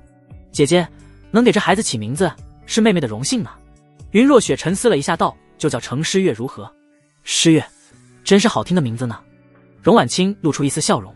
云若雪缓缓将女婴放在荣婉清怀里，像是感觉到了母亲的怀抱，女婴的啼哭声一下就止住了。云若雪看着荣婉清满脸宠溺地逗弄着自己的孩子，忍不住感叹道：“从未见你这样开心过。”荣婉清虽然平时笑容总挂在脸上，但大部分都是行于表面，真情流露的很少。荣婉清笑笑道：“是啊，苦修千载，终不如一时的人间亲情。”云若雪若有所思，不知道未来自己和然儿会不会有孩子，但很快她就将这番念想丢掉，实在太羞耻了。荣婉清逗弄了2下女婴，笑着跟云若雪打趣道：“姐姐什么时候也生个孩子呗？如果是女孩，就跟诗月当姐妹；如果是男孩，就让我家诗月当童养媳。别开玩笑了，我怎么可能生孩子？”云若雪偏过头去，脸上透出红晕：“姐姐不是跟你的小徒弟正火热呢，我看也没几年了。”云若雪顿时涨红了脸：“妹妹你又说笑。好好好，不说了。”荣婉清将屋子收拾了一下后，就抱着女婴来到了外面。陈坤赶忙上前关心，对着母女俩一阵嘘寒问暖。随后安然和刘雨薇抢着要上前抱女婴，两人甚至都快打起来了。“他是我师尊的孩子，你凭什么跟我抢？”刘雨薇忍不住急道。安然一副理所当然的样子道：“他还是我师兄的孩子呢，我算是他的师叔，按照辈分比你大，你赶紧闪开。”刘雨薇气得直跺脚，却拿安然没有办法。安然率先得到了女婴的抱揽权，女婴连眼睛都没睁开，在安然的怀里发出一阵咯咯的笑声。感受着怀里的小生命，安然一阵喜爱，忍不住看了一眼旁边的云若雪。云若雪顿时偏过头去，眼神闪躲。等大家一一贺喜之后，荣婉清就准备要休息哺乳了。于是一行人散去，安然拉着云若雪的手往回飞去。“师尊喜欢孩子吗？”云若雪自然一眼就看出了安然的心思，没好气地捏了一把安然。八字还没一撇呢，就开始私慕这些事情，这不是憧憬一下吗？安然挠挠头道。云若雪犹豫了一下，点点头道：“挺喜欢的。”安然顿时喜笑颜开，一把抱住云若雪道：“那以后我要和师尊生10个孩子。”“啊，不要，那也太多了。”仙盟成立之后，就对妖域进行全天候的监视，妖族大军一天不解散，苍云关的危机就解除不了。但身为盟主的云若雪一直驻守在苍云关也不是事儿，于是对外宣称云若雪亲自坐镇苍云关，以警示妖域。其实云若雪则偷偷带着安然回到了云溪宗。不过云溪宗距离苍云关本就不远，以云若雪的实力，不管发生什么事，半天时间就能赶到。荣婉清也带着孩子和陈坤暂时回到了合欢宗休养。至于苍云关，就由原来的3位元婴散修，现在的仙盟长老轮番镇守。呼，还是家里的味道令人舒服。安然在云溪宗的上空贪婪着呼吸着饱含灵气的空气。云溪宗位于钟灵毓秀的灵地，灵气的充沛程度肯定不是苍云关这个边塞之地能比的。云若雪之所以回来，也是为了让安然更好的修炼。等然而突破金丹了，为师就让你当宗主。云若雪突然激励道。安然有些意外道：“真的假的？为师还能骗你不成？”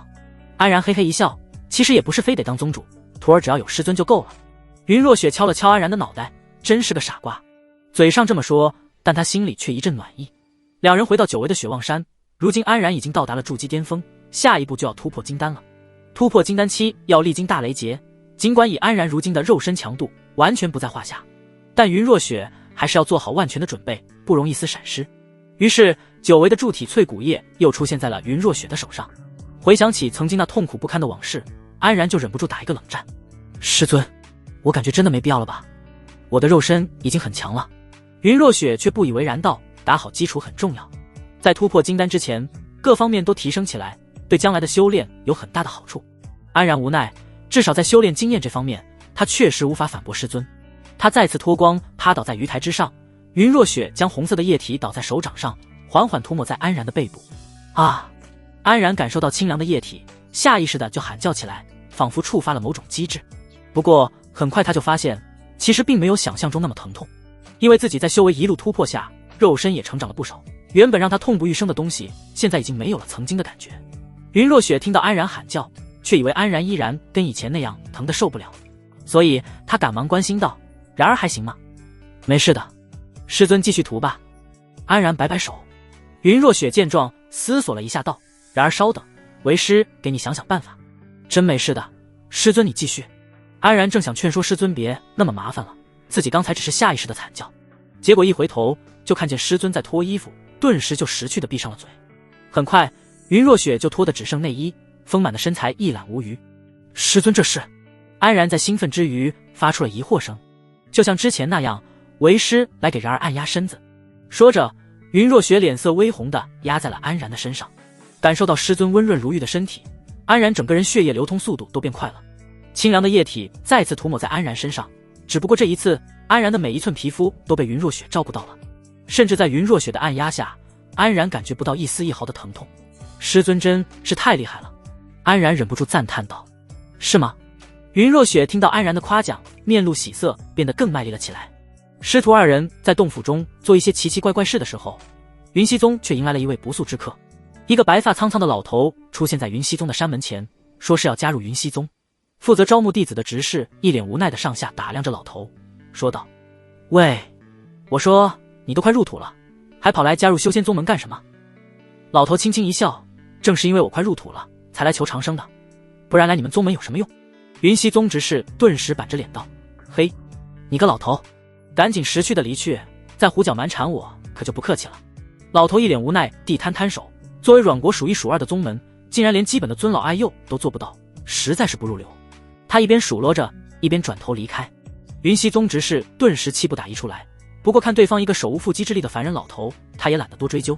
结果就在他不注意的时候，他身后储物袋突然自己打开，飞出来一件云熙宗弟子的服饰和腰牌，二者悄无声息地落在了远处老头的手里。一转眼，老头就穿上了弟子服，并挂上了腰牌。等那名执事离开后，老头就再次折返，闲庭信步地走在云熙宗的主峰上，一边四处张望，一边点评道：这主峰大殿修得还算气派，但是这整体格局就一言难尽了，有点坏了风水。老头在主峰上转了一圈，来到了大殿附近，很快就有巡视的弟子注意到了这个鬼鬼祟祟的老头。此地乃宗门重地，不得擅闯。老头眼睛滴溜一转，笑着上前道：老朽在这云熙宗数十载，如今寿元已尽，听闻我宗门老祖绝代风华，想在临终前一睹其貌。几名弟子露出诧异的目光：你在云熙宗待了几十年都没见过老祖模样？曾经是见过，但听闻最近几年云老祖突然返老还童，所以想见识一下。听了老头的话，几位弟子摊手道：想见老祖一面全凭运气，这个我们就爱莫能助了。而且老祖早已不理宗门事务多年，你在这里是等不到的，速速离开吧。老头却继续问道：那我能斗胆询问一句，老祖的洞府在哪里吗？当然是雪望山了，这你都不知道。不过你不会是想乱闯进去吧？小心被里面的禁制挫骨扬灰了。得到答案的老头微微一笑：多谢，这就不劳几位操心了。说罢，老头便扬长而去，目光放在了远处的一座山顶积雪的高峰之上。第88章徒弟被掳走了。雪望山洞府内，响着一阵扑哧扑哧的声音。呼，安然躺在玉台之上，一脸的享受。然而还好吗？云若雪轻柔的声音在一旁响起。安然仿佛如梦初醒，轻轻睁开眼睛，就看见云若雪满脸红晕的看着自己。师尊的按揉真舒服，都感觉不到疼痛了呢。安然笑嘻嘻地道。云若雪从安然身上坐起来，羞涩地道：那个地方还是由然儿自己涂吧。安然一脸无奈地接过药液，看来想得到师尊完全的侍奉，还得再等等了。很快，在安然的一次闷哼声下，此次的炼体就算结束了。不过云若雪也发现，如今淬体液的效果已经远不如以前了，于是她开始计划着全新的炼体方式。等安然抬起头，云若雪已经穿好衣服。然而跟我到外面来吧。安然挠了挠头，不知道师尊又有什么新想法。两人再次来到了雪望山的山顶，云若雪让安然脱掉上半身的衣服，站在原地不动。安然顿时有了些不好的预感，忍不住问道：师尊这是要干啥啊？云若雪娓娓道来道：等会我会用寒气覆盖然儿来进行炼体修炼。安然一脸惊愕，这算是给自己提高寒冰抗性吗？不过他见识过云若雪那恐怖的寒气，自然不敢大意，赶忙聚精会神起来。云若雪则单手一挥，一股白色的寒气从天而降。安然顿时感觉到冰寒刺骨，整个人冻得当场开始打摆子。这也太冷了吧！没想到平时在自己面前温暖和煦的师尊，竟然还有如此冰冷的一面。这还是云若雪放了一片海的情况，若是敌人，当场就能给他冻成冰块。安然头一次感觉到庆幸，还好自己是师尊的徒弟，而不是敌人。在云若雪的寒气下，就坚持了大概1个时辰，安然就扛不住了，冻得浑身发紫发白，睫毛嘴唇上全是冰霜。师尊不会是趁机报复我吧？安然一脸幽怨地看着云若雪。云若雪看到安然狼狈的样子，扑哧一笑，赶忙上前搂住安然道：“然而既然这么说为师。”感觉到师尊身上的温暖，安然恨不得跟云若雪融为一体。过了好半天，安然身上才算是恢复过来。好了，接下来然而涂上淬体液之后再来试一下吧。安然顿时欲哭无泪，这是把自己当傻整了。不过为了实力的提升，安然也只能忍痛前行了。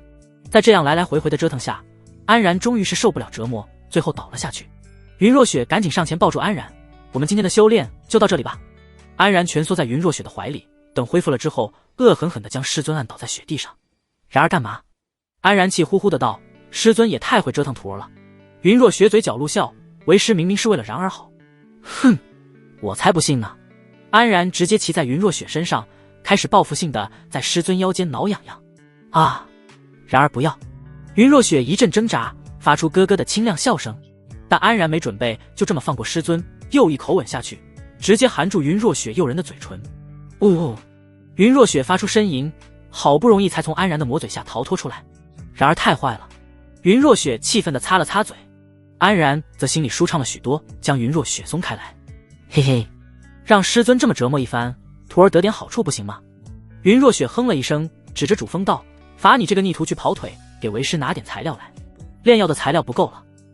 刚才又把之前剩下的淬骨也给用光了，一些基础的材料云若雪已经用光了，所以让安然去宗门的库存里取一些出来，在师尊那里得了好。安然自然也没什么怨言，屁颠就往主峰上飞去。等他拿好东西往雪望山回来的时候，在半路上突然感觉眼前一黑，就什么都不知道了。等他再次睁开眼睛，就看见一个老头一脸古怪地看着自己。安然猛地一个机灵坐起来，指着老头惊呼道：“你是谁？”他立刻就反应过来，自己好像是被人暗算了。你先别管我是谁，我就想知道你到底是怎么做到的。什么怎么做到的？安然一脸疑惑。你一个毛都没长齐的小屁孩，竟然敢压着堂堂云老祖强吻，真是让老朽大开眼界啊！老头一脸感叹，语气中甚至有些羡慕的意味。安然顿时大惊，你竟然偷看！而且让安然更加震惊的是，以师尊的修为，竟然丝毫没有察觉到这个老头的窥探。一般只有两种情况，一种是这个老头有着十分惊人的藏匿功法和某种法器，另一种则是这个老头的修为在师尊之上。但不管是哪一种情况，安然自己现在的小命可谓是危险了。快说，你是不是云老祖司自养的男宠？老头思来想去，就只得出了这么一个结论：你才是男宠呢，我可是师尊的徒弟。老头听完眉头更加紧锁，没想到云老祖这家伙私底下竟然玩得这么滑，以前怎么没看出来？安然听闻这句话，敏锐地察觉到了其中线索。这老头好像跟自己师尊见过。你认识我师尊？老头不置可否。当然，想当年你师尊可是片东大陆上最有名的冰山美人，可谓是享誉万里，谁不认识？安然挑了挑眉头，自己虽然跟师尊相处了这么长时间，可仔细想想，自己好像对师尊了解的并不多，尤其是师尊的过去，他经历过什么，遇到过什么，一概不了解，师尊也很少跟自己说起过。不过这老头既然跟自己师尊认识，而且态度也并没有特别恶劣，也许自己的小命还有的救。那不知前辈尊姓大名？安然试探地道。哼，现在知道叫前辈了，刚才还对我大呼小叫的。老头没好气的道，刚才是晚辈冒犯了，还望前辈大人不计小人过。现在师尊不在身边，安然肯定得以自己小命为主，见机行事。听好了，吾乃上玄道祖李玄清。老头一副不可一世的样子，仿佛在说什么了不起的名号，结果低头一看，安然一脸呆滞。完全不认识。看着李玄清的脸色越来越差，安然赶忙解释道：是晚辈孤陋寡闻，缺乏见识，前辈莫怪。李玄清却哼声道：你这小子实在无礼。那我问你一件事，你若如实回答，我便放你一马。前辈尽管问，晚辈知无不言。李玄清眯着眼睛盯着安然道：你可知道你师尊是如何返老还童的？听到这些，安然心里咯噔一声，这是冲师尊来的啊。于是他赶忙糊弄起来：晚辈作为徒弟，岂敢打听师尊这些事情？放屁！你都骑在你师尊身上了，还有什么你不敢的？李玄清顿时气急败坏起来。安然尴尬的挠挠头，正想再狡辩两下的时候，突然怀里的护身符传出一阵光芒，嗡！一股狂暴的冰雪之力直接呼啸而出，直扑李玄清的面门。李玄清面色大惊，一挥袖袍，一股青绿色的屏障立于身前，将冰雪之力悉数挡下。师尊，安然看清来者，顿时面露喜色，不是云若雪还能是谁？云若雪在雪望山等候许久，却不见安然归来，出门寻找，结果发现安然踪迹全无，吓得他连忙催动了安然身上的空间传送法器。好在李玄清并没有把安然带得太远，还在传送距离之内，于是他就这样及时地出现在了面前。李玄清也惊奇道：没想到你还在这小子身上放了传送法器。云若雪此时也看清了李玄清的模样，神情震惊道：是你？你还没死？李玄清一脸得意道：本尊岂是你等云之辈能比的？云若雪继续打量着李玄清，很快就发现李玄清的气息飘忽不定，很难界定他的修为实力。难道你突破了化神？云若雪眉头紧皱，整个人警惕了起来。李玄清摊摊手道：只能说是机缘巧合吧。这话明显是默认了。云若雪表面不动声色，但心里一阵不安。自己就算实力再强，可面对化神期的存在，还是有很大差距的。你来云溪宗，又掠我徒弟，到底是何居心？云若雪沉声质问道。云仙子又何必如此咄咄逼人？我可没伤害你心爱的小徒弟。云若雪偏头看了一眼安然，轻声道：然而没事吧？安然摇摇头，至少他自己没感觉到身体有什么异样。云若雪不放心地放出神识，将安然全身检查了一遍，才算是放心下来。算了，既然被你发现，我就直截了当地问你吧。李玄清负手而立，出声询问道：你到底是如何打破寿元限制的？云若雪顿时了然，原来对方的目的在这里。于是他拿出了早已准备好的说辞：是我游历期间找到了一枚提高寿元的仙丹。不可能，就算是提高寿元，也不可能让你返老还童。李玄清摆了摆手，明显是不信云若雪的这番说辞。世间无奇不有，就算是你，也无法将这天地完全探究个明白，又怎敢断定我所说的就是假的？李玄清神色阴晴不定，使得云若雪全身紧绷，他已经做好撕破脸的准备了。但很快，李玄清就继续说道：如果你能如实相告，我愿用一个情报跟你换。云若雪挑了挑眉头：什么情报还能跟增加寿元相比？李玄清一脸神秘道：你难道就不想知道，凭你那惊人的天赋，却为何迟迟突破不了化神的原因吗？此话一出，即使是云若雪再如何冷静，道心也在那一瞬产生了一丝触动。可以说，在遇到安然之前，突破化神几乎成了他挥之不去的梦魇。他以区区1200年的时间就修炼到了元婴巅峰，可这接下来的2000年就硬生生卡在这里，寸步难行。这对于之前一路顺风顺水的云若雪来说，心里实在难以接受。所以当李玄清说出关于突破化神的情报时，他内心的反应很大。按照李玄清的说法，难道说突破化神这件事其中有什么猫腻？李玄清察觉到云若雪内心的动摇，笑着动：怎么样，动心吧？只要你告诉我返老还童的事情，我就告诉你如何突破化神。云若雪沉默了下来，安然的福寿圣体是绝对不能说的，可他又十分想知道突破化神的契机到底是什么。忽然身后的安然出言道：前辈所说的突破化神，是不是需要一种特殊的灵气？李玄清听到安然的话语，顿时神情大变，脱口而出道：你怎么会知34？说到一半，他又赶忙闭嘴，矢口否认道：胡说八道。但以他刚才的表现，明显是被安然说中了。就连云若雪也一脸惊讶地看着安然，然而是知道些什么吗？安然缓缓起身，有了师尊在旁边，说话底气都足了不少。据我所知，元婴期修士的神魂体还只是虚无状态，而化神期修士则是要修炼出实体的元神体，所以将神魂体凝练成元神，便是化神的重中之重。李玄清越听脸色越难看，只要是个修仙者都懂的道理，需要你在这里赘述吗？可元神的实体肯定不会凭空长出来，只有用一种特别的灵气才能够凝练出来，而那种灵气与神魂有着许多关联。是也不是？面对安然胸有成竹的样子，李玄清终于像泄气一般的摇了摇头，随后他十分不解地问道：你是怎么知道这些的？秘密。安然神秘一笑，这当然是他推断出来的。之前他在路径的记忆碎片中得知了清玄门有一种能够与神魂共鸣的灵气。刚才李玄清又点明突破化神并不是靠天赋和努力就能做到的之后，他立刻就有了一丝猜测。果然，在他第一次出言炸了对方后的反应来看，安然就知道自己猜对了。云若雪也露出一丝惊奇，但他没有直接当面详细询问，毕竟李玄清还在面前，最重要的是他完全相信安然。李玄清脸上露出一丝无所谓的表情，就算你知道了这个秘密，但这灵气可不是什么随便就能得到的东西，这就不劳前辈操心了，我们自有办法。安然微微一笑道：如果玄逸真人说的属实，那青云门中尽是那种灵气，只要等到100年之后，自然就能获得。看着安然玩味的笑容，身为化神期的李玄清竟然感觉到一阵束手无策。其实李玄清也是到了寿元枯竭的地步，所以才来找云若雪打听。但现在跟对方陷入僵局，他顿时也犯了难。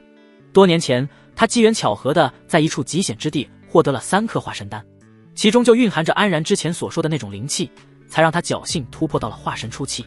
可惜，尽管他凝聚出了元神，却没有更多的那种灵气供养，以至于他的元神十分微弱，修为提升的也不算大。他这化神初期的修为，除了给他带来了更多的寿元之外，实力上其实并没有太多质的飞跃。所以面对云若雪，他其实心里也犯怵，没有十足的把握能够拿下对方。他本想着和云若雪以交换的方式各取所得，但现在自己的底牌已经被对方识破，实在是拿不出更诱人的东西了。看到李玄清在原地纠结，安然突然开口道：“前辈不用再费心思了，晚辈就在这里跟你实话说了吧。”然而不可以，云若雪赶忙警告道。安然跟云若雪递了个眼神，示意自己有分寸。看着安然自信的样子，云若雪竟也默许了他继续说下去。其实这返老还童之法只能使用一次，就算前辈打败了我师尊，晚辈也敢保证前辈得不到想要的。安然娓娓道来。安然也没有骗他，因为自己的福寿圣体确实只能与一人签订契约，若是云若雪身死，他这能力也就相当于消失了。李玄清皱着眉头：“我凭什么相信你？前辈既然是化神大能，自然知道这寿元每增长一次都要付出多么大的代价。”安然继续说道：“若是轻易就能够返老还童，增加寿元，这世间又怎会有如此多追求长生而不得之人？”李玄清听闻沉默了下来。安然说的不无道理，能在云若雪这里得到增加寿元之法，本就是他一厢情愿。就算他真的能拿下了云若雪，也不见得就能得到自己想要的。如果跟云若雪两败俱伤，说不定还会让本就不多的寿元损耗下去。李玄清在思索许久之后，最终还是叹了口气：“好吧，你赢了。”听闻后，安然也是稍稍松了口气。他还真怕双方打起来，能化干戈为玉帛，那再好不过了。每个修仙者都对长生有一股或多或少的执念，李玄清也不例外。但是在得知自己追求长生的道路并不是因为自己天赋不好或是不够努力后，他的心态也悄悄发生了变化，知道这并非人力所能及，所以也就没有那么执着了。既然如此，我也该放下我这数千年的道心，去接受命定的结局了。没有了那份执念后，李玄清变得豁然开朗。前辈能有如此想法，令人钦佩。安然附和一声。李玄清哼了一声，看着云若雪道：“你倒是收了个伶牙俐齿的徒弟。”安然嘿嘿一笑，掩饰尴尬。云若雪淡淡道：“过奖了。”李玄清继续说道：“如今我的寿元所剩不多，也就2-3年左右。你我之间还算有些交情，我就跟你透个底，也算是给这个世界留下点东西。”于是李玄清开始跟云若雪娓娓道来。那种能够凝聚元神的灵气名叫灵韵，是一种与神魂有着巨大关联的灵气。灵韵在这世间极为稀少，李玄清自从突破化神之后，也是在整个大陆上游历了好多些年，都完全没有任何线索。不过在他一番苦心调查之下，从一本古籍中得知，相传在万年以前，整个苍绝界其实并不缺灵韵。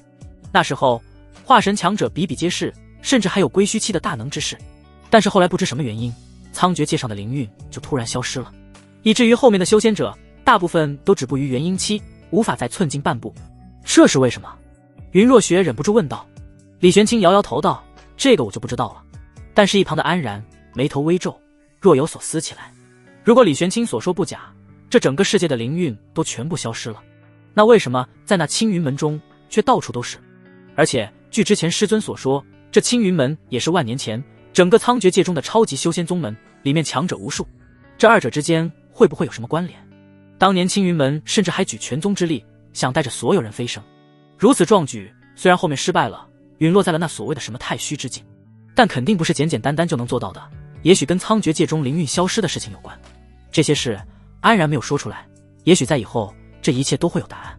云若雪听闻了这些事后，倒是没什么太大的反应。对于目前的她来说，只要陪在安然身边，提高安然的修为，也没有什么太大的忧虑。毕竟只要有安然在，自己是完全不用怕寿元耗尽的。不过唯一需要担心的就是安然的寿命并不是无限的，如果修为提升不上去，就会有耗尽的一天。对于这能够突破元神桎梏的灵韵，等安然修为提升上去，再慢慢寻找吧。反正对于师徒二人来说，时间十分的充足。不管怎么说，还是很感谢你告诉我这些。云若雪抱拳道。李玄清轻笑了一声，光感谢我有什么用？不如拿出点实际的来。那不知有什么需要帮忙？只要是我能力范围之内的，我都会尽可能完成。云若雪回应道：也不用太麻烦，我这里有一套自创的心法，只可惜我这辈子从未有过传人，我看你这徒弟挺有眼缘，不如就传给他如何？说着，李玄清从怀里拿出了一节玉筒。师徒两人见状都露出了诧异的表情。前辈的绝学就这么传给晚辈？安然发出疑问。我这心法配属木属性灵根最佳，刚好和你适配，而且你还有这么一个厉害的师尊，说不定能在你手上发扬光大。李玄清直接将玉筒扔了过去。云若雪一把接住，浑厚的神识先扫了一遍，确定没有任何风险后再交给了安然。安然心情有些激动，没想到还有这种天上掉馅饼的好事。他将玉筒放在额头，很快这门心法的名字就出现在脑海中过。龙香心法。这龙香心法与现在安然主修的西河神功相比，确实有些不一样。西河神功主霸道，灵力运转起来大开大合，所以安然在战斗的过程中也多是威能强劲。但龙香心法就不一样了，它更讲究的是人体自身的协调性，在灵力运转的过程中更注重对身体内部的调节整合。安然看的是一阵奇怪，这龙香心法与其说是什么修仙功法，更不如说是个养生功法。可自己年纪轻轻就要开始注重养生了吗？看到安然的表情，李玄清嘿嘿一笑，你小子可别小看了这心法，以后有你用得上的地方，不过能参透多少就看你自己的了。对方都大方地将功法传给他了，安然自然也不会多说什么。前辈传授功法，晚辈感激不尽。这么说我都给你传授功法了，这不得叫声师尊听听？李玄清一脸玩味地看着安然，结果没等安然有所反应，云若雪倒是先一步厉声道：我徒弟凭什么叫你师尊？传个功法就算师徒了？李玄清指着云若雪一阵气急，但最后还是妥协道：好，是你徒弟行了吧？不过他又话锋一转道，玩味地道：云仙子处处护着你这小徒弟，跟我以前认识的高冷仙子有些不一样了呢。云若雪哼了一声道：我护着我徒弟有什么问题？感觉你好像很喜欢这小子，不会是对他有什么别的心思吧？李玄清这波是明知故问，安然在后面一阵害怕，这要是让对方当面点明了师徒俩的关系，不知道师尊会不会恼羞成怒。果然说到这里，云若雪明显有些慌乱，脸色微红的急道：这关你什么事？看着自乱阵脚的云若雪，李玄清有些意外。云若雪这反应明显是对安然动了真感情，否则不会有这么大的情绪波动。想到这里，李玄清更郁闷了，没想到曾经的冰山美人竟然被一个小屁孩拐了去，真是天理难容啊。算了，这趟就算是见见曾经的故人吧，如今人也见到了，我就告辞了。云若雪挽留一声道：不到府中叙旧吗？按照李玄清所说，此次一别应该就是永别了。不用，过去的事就让它随风而去吧，世间万物最后不过一捧黄土。李玄清倒是看得通透，再次跟师徒俩笑道：离别在即，就祝愿你们师徒二人能够相伴一生喽。云若雪愣住了，这话什么意思？但是李玄清早已化作一阵木叶席卷而去，天空中传来一阵爽朗的笑声。等李玄清离开后，云若雪回过头，默默地拉起安然的手。然而对不起，为师又让你受苦了。安然摇摇头道：没事的，这位前辈并没有伤害徒儿。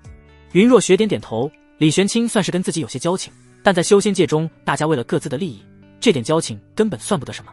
像之前的陆静和颜辉交，还不是说被刺就被呲了。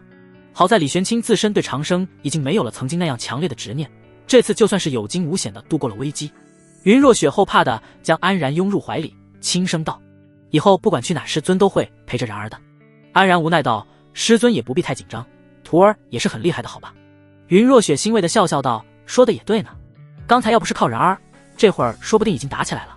被夸赞到的安然顿时飘飘然起来，嘿嘿，徒儿也保护了师尊。危机解除，师徒俩也动身朝雪望山飞去。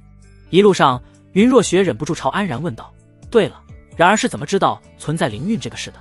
安然挠挠头回应道：其实我也不是很清楚，全是靠猜测的。安然将在路径的记忆碎片看到的场景告诉了云若雪。云若雪顿时恍然大悟道：原来那青云门中存在这么多的灵运，也就是说，师尊若想突破化神，这青云门是非去不可的。安然点点头道。云若雪沉默了一下，抱紧了怀里的安然道：没想到在不知不觉中，然而已经想到了这么多。安然因为自己屡次涉险，不仅没有任何怨言，还一直为自己着想，这怎么不让云若雪感动不已，亲昵将脸蛋靠在安然的额头上。安然感受到师尊的依恋，笑着道：这都是徒儿该做的，辛苦然儿了。两人回到雪望山，云若雪没有再逼着安然炼体，而是主动拿出了宝莲。安然看着云若雪将自己按倒在花蕊上，有些诧异道：师尊，我们不继续修炼了吗？云若雪脸色泛红地道：“然而今天受了惊吓，为师今晚补偿你。”安然顿时满心欢喜地搂住师尊，不过他突然想到了什么，脸色有些古怪起来，想说什么又难以启齿。云若雪察觉到了安然的异样，奇怪道：“然而怎么了？”安然面露犹豫，总觉得说出来实在太没面子了。没什么。可云若雪却不罢休，以为安然有什么难处，没事的。然而说出来，为师会想办法帮你解决的。云若雪伸手抚摸着安然的脸庞道。安然一阵艰难的心理挣扎，最后还是咬着牙说道：“师尊好像很早就认识那位前辈了，跟他到底是什么关系啊？”云若雪听闻先是一愣，随后扑哧一声笑了起来。然而不会是吃醋了吧？云若雪坏笑道。安然听闻云若雪的质问，脸上唰的一下就红了。当然没有了，我只是正常询问好不好？尽管安然嘴上死活不承认，但他确实对师尊的曾经越来越好奇了。他想了解师尊的一切。云若雪笑嘻嘻地凑过来，之前一直被徒弟欺负，现在好不容易有了扳回一城的机会，他肯定不会轻易放过。那然而觉得我们是什么关系呢？安然顿时涨红了脸，师尊学坏了。但云若雪这全是师承自己的徒弟，能有如今这局面，完全是安然作茧自缚。看着安然狼狈的样子，云若雪再次捂嘴笑起来，眼泪都快出来了。不理师尊了。安然终于是气急败坏的从云若雪怀里挣脱出来。云若雪又笑着缠上去，然而别生气，为师这就跟你说。随后云若雪娓娓而来，安然才知道了那些往事。云若雪早年也在苍绝界四处游历，寻找着任何能够提高修为的机遇，一路上也算是认识了不少人，只是其中大部分都在时间长河中逝去。而李玄清算是其中修为高超的，寿元自然也非他人可比。李玄清甚至还比云若雪大1000多岁，要不是突破化神，应该早就作化了。所以云若雪见到李玄清还活着的时候十分震惊。两人是在一次组队探索中认识的，当时是探索一个远古秘境，队伍中人数还不少，有上百人之多。结果没想到那远古秘境中险象迭生，进去的修士十不存一。云若雪和李玄清是极少数逃出来的修士之一，才有了这份交情。而且让安然意外的是，如今云若雪的水伤灵和自己的西木杵，正是当时在那个远古秘境中得到的。这么说来，李玄清跟师徒俩还挺有缘。听完云若雪的往事，安然忍不住道：“可惜徒儿那时候还没生出来。”云若雪笑笑道：“这有什么？为师现在不照样陪在然儿身边吗？”安然叹了口气道：“可我错失了好多和师尊在一起的时光。”云若雪意味深长地搂住安然道：“也许这才是最好的安排，让我在最需要的然儿的时候遇到了你。”安然仔细一想，确实是这样。若是自己早生出来，先不说能不能碰上云若雪，就算遇到了，那个时候的云若雪正是天之骄子，目空一切，更没有寿元的限制，自己又如何跟师尊在一起呢？想到这里，安然顿时就释怀了。能有师尊，是徒儿最大的幸运呢。安然笑着道。云若雪突然将安然推倒，红着脸压了上去，细腻的红唇一边在安然的脸庞上吸吮，一边轻声道：“然而放心，为师的一切都属于你。”听到这里，安然哪里忍得住，直接一口亲上去。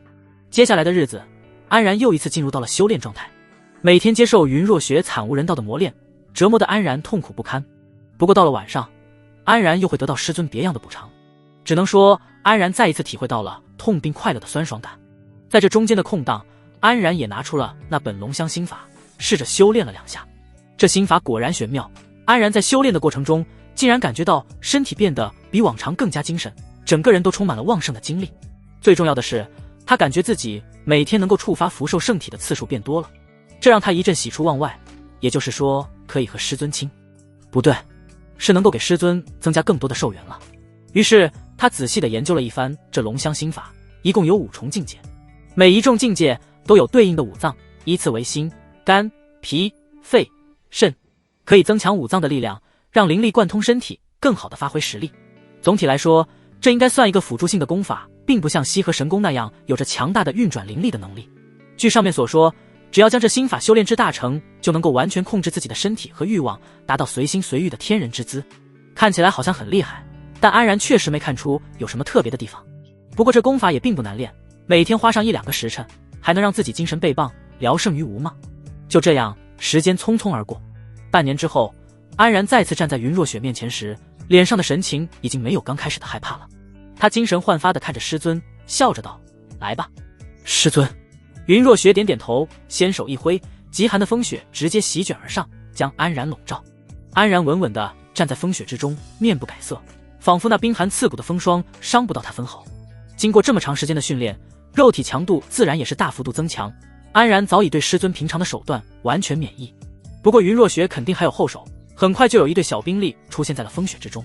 在强烈的狂风之下，那一粒粒碎冰仿佛一柄柄刀刃，狠厉地刮在安然的皮肤上。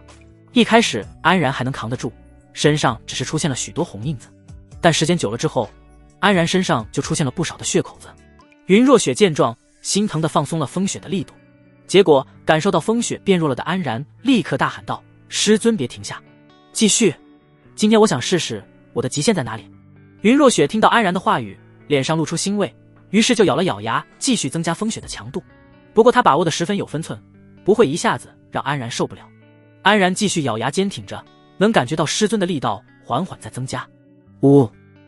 一声闷哼，安然突然半跪在地上，身上的血口子越来越多，鲜血不停地从中流淌出来，但安然依旧让云若雪加大力度，因为他感觉还远远没到自己的极限。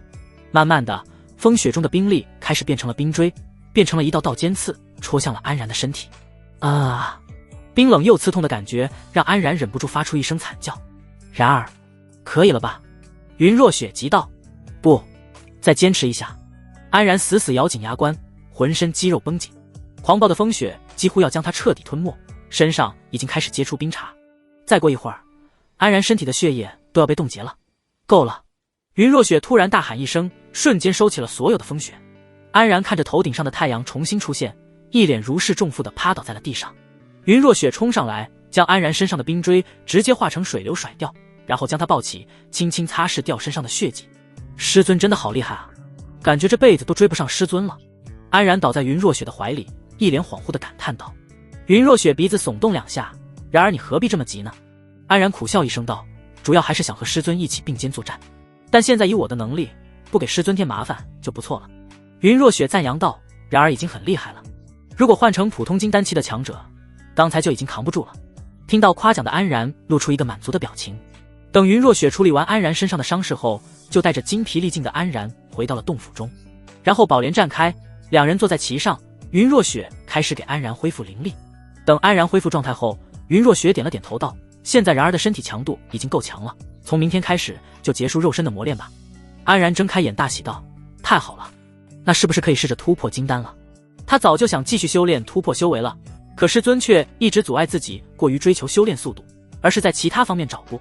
结果云若雪摇了摇头道，接下来还要在神识上下功夫。安然听闻，顿时又蔫了下来。不过这么长时间都没见过小灵了，也不知道她恢复的如何，于是安然直接甩开乾坤壶，一道金光闪过，小灵的身影出现在了洞府之中。参见云上仙和主人。看到小灵身上的气息，安然和云若雪纷纷闪过一丝惊异。你突破到金丹中期了。小灵小脸上露出一丝得意，解释道，奴婢在金丹初期停留多年，倒是上次受了一次伤后有了那么一丝契机，于是就趁机一举突破了下来。一看到自己的灵宠都提升如此迅速，安然也顿时急不可耐起来。还愣着干什么？突破了就不用干活了是吧？还不快点上来帮主人温养神识。面对安然的态度，小灵气的脸蛋通红，捏了捏拳头。要不是云若雪在一旁，他早就怒顶回去了。但现在他只能一脸憋屈地上前放出雾气，帮助安然这个比自己弱小的主子。安然一脸满意，开始修炼起清明诀，增强自己的神识强度。在这方面云若雪帮不上什么忙，就只好拿出炼药炉，去到旁边的房间里帮安然炼制几瓶丹药。过了许久后，安然突然感觉到周边的雾气变得稀薄了起来。小灵，你又偷懒！安然突然喊了一声，一睁眼，小灵果然在打瞌睡，被安然的训斥声吓得一个机灵。此时云若雪在旁边的房间，小灵就不顺着安然了，立刻怒道，你喊什么喊？就稍微休息一下怎么了吗？又不叫主人了。哼，就不叫。小灵撇撇嘴，明显对安然意见很大。安然气急，立刻对着小灵使出灵宠契约上的威能来压制他的气息。小灵感觉到压制，心里更气了，你今天休想得逞。安然继续施展威压，一边大喊道，还不快叫主人。与此同时，炼制好丹药的云若雪恰巧推门而入，看到如此场景，他愣了一下，然后脱口出道，主人不好好修炼在干什么呢？安然和小灵同时呆滞在原地，尤其是小灵，下巴都快砸地上了。云若雪这才反应过来自己说错了话，恼羞成怒的她指着安然大喊道，然儿，你给我乖乖坐好。安然赶忙正襟危坐，但嘴角却不停地抽搐，眼看就要憋不住笑了。小林更是一脸古怪，自己刚才没听错吧？云上仙竟然叫自己徒弟主人，这到底是什么离谱的师徒关系？云若雪涨红了脸，想解释，可又不知道怎么解释。刚才听到安然的命令式话语，云若雪下意识的就照做了，实在是让人羞耻不已。最后沉默了大半天后，他才咳嗽2声说道：小林，今天也修炼了不少时间了，辛苦你了，你先下去休息吧。好的。云上仙。纵使小林心中再奇怪，也不敢当着云若雪的面问，他化作一阵雾气钻进了安然的乾坤湖里。小林离开的一瞬间，云若雪就气呼呼地冲上来，一把揪住安然的耳朵。然而，看你干的好事。安然一脸龇牙咧嘴道：不关我的事啊，徒儿是让小林喊主人，不是师尊。云若雪怎么会不知道？只是他心里对刚才无意中的行为感到羞怒不已，只得把气发在安然身上。安然赶忙一把搂住师尊，在脸蛋上亲昵了几下。云若雪挣扎2下，没一会儿就软了下来。真是个坏徒儿。云若雪嘴里嘟囔着。安然笑嘻嘻地道：我想听师尊再叫一次呢。云若雪再次气急败坏起来，但被安然亲得浑身酥软，只能红着脸哼声道：想得美。安然却不罢休地凑上脸去：没事了，现在没有别人了，就偷偷叫一声，又不会有别人知道。云若雪咬着红唇，脸上闪过一丝动摇。安然抓紧机会，又低下头在师尊脸上亲昵了2下，2只手轻抚着师尊的柔软的身体。好师尊，好雪儿，就一次好不好？很快云若雪就满眼迷离地败下阵来。然而先停下，为师答应还不行吗？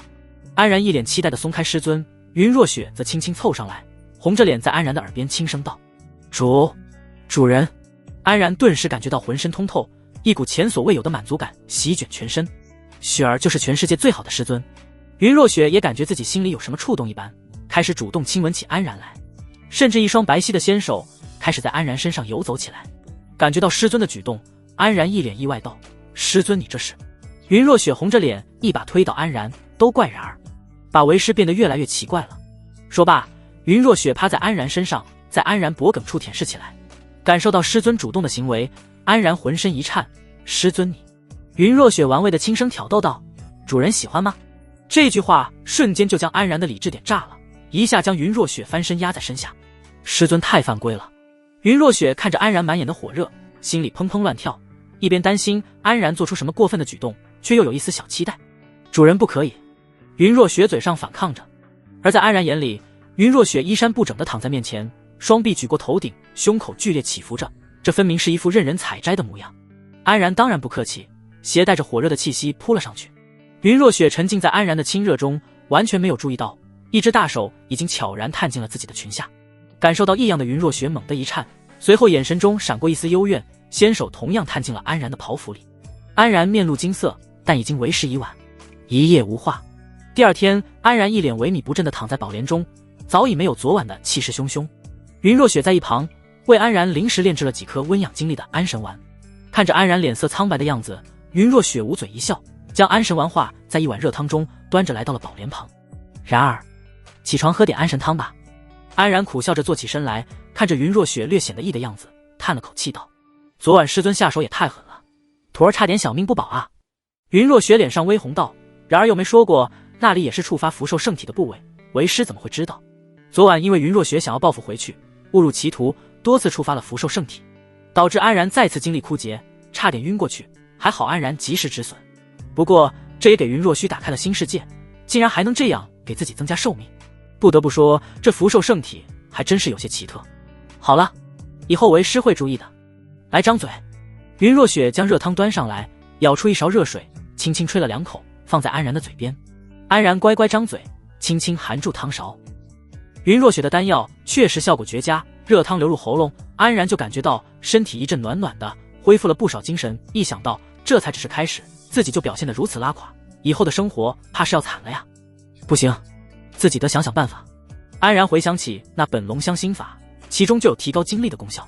这本功法在安然心中的重要性顿时提升了一大截，明天就得着重修炼起来。云若雪看到安然的狼狈样，心里也是一阵窃喜。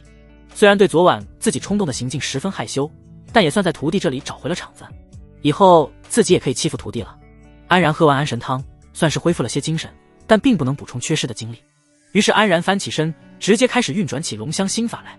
其中第一重症是增强心力的效果，也许能够恢复自己因为福寿圣体造成的精力亏损。果然，在安然运转了几周天后，很快就感觉到一股热流涌入心脏，让心血再次焕发出旺盛的精力。哈，前辈传授的这本心法原来还能这么用，恐怕李玄清都没想到，自己的琢磨出来的功法本来是用来增强修仙者与灵力共鸣体质的，结果在安然手里发挥出了意想不到的作用。又是半年过去，安然在小林的帮助下，清明绝大有长进，神识增强了少说有2倍有余，已经比不少金丹期强者的神识都要强大许多。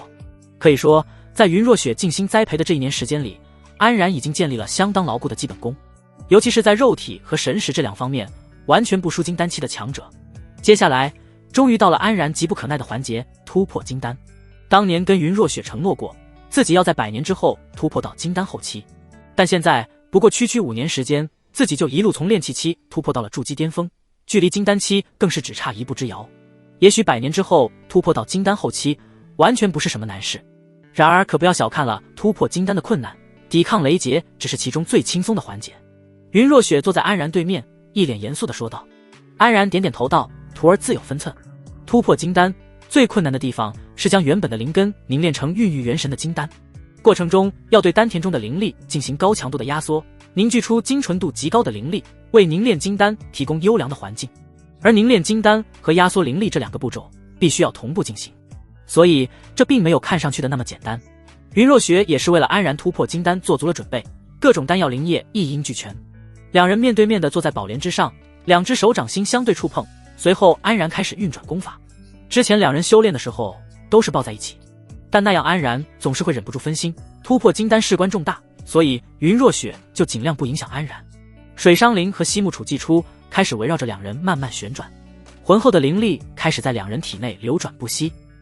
经过最初3个月的提高灵力，安然感觉到整个人已经到达了巅峰状态之后，就进入到正式突破金丹的环节。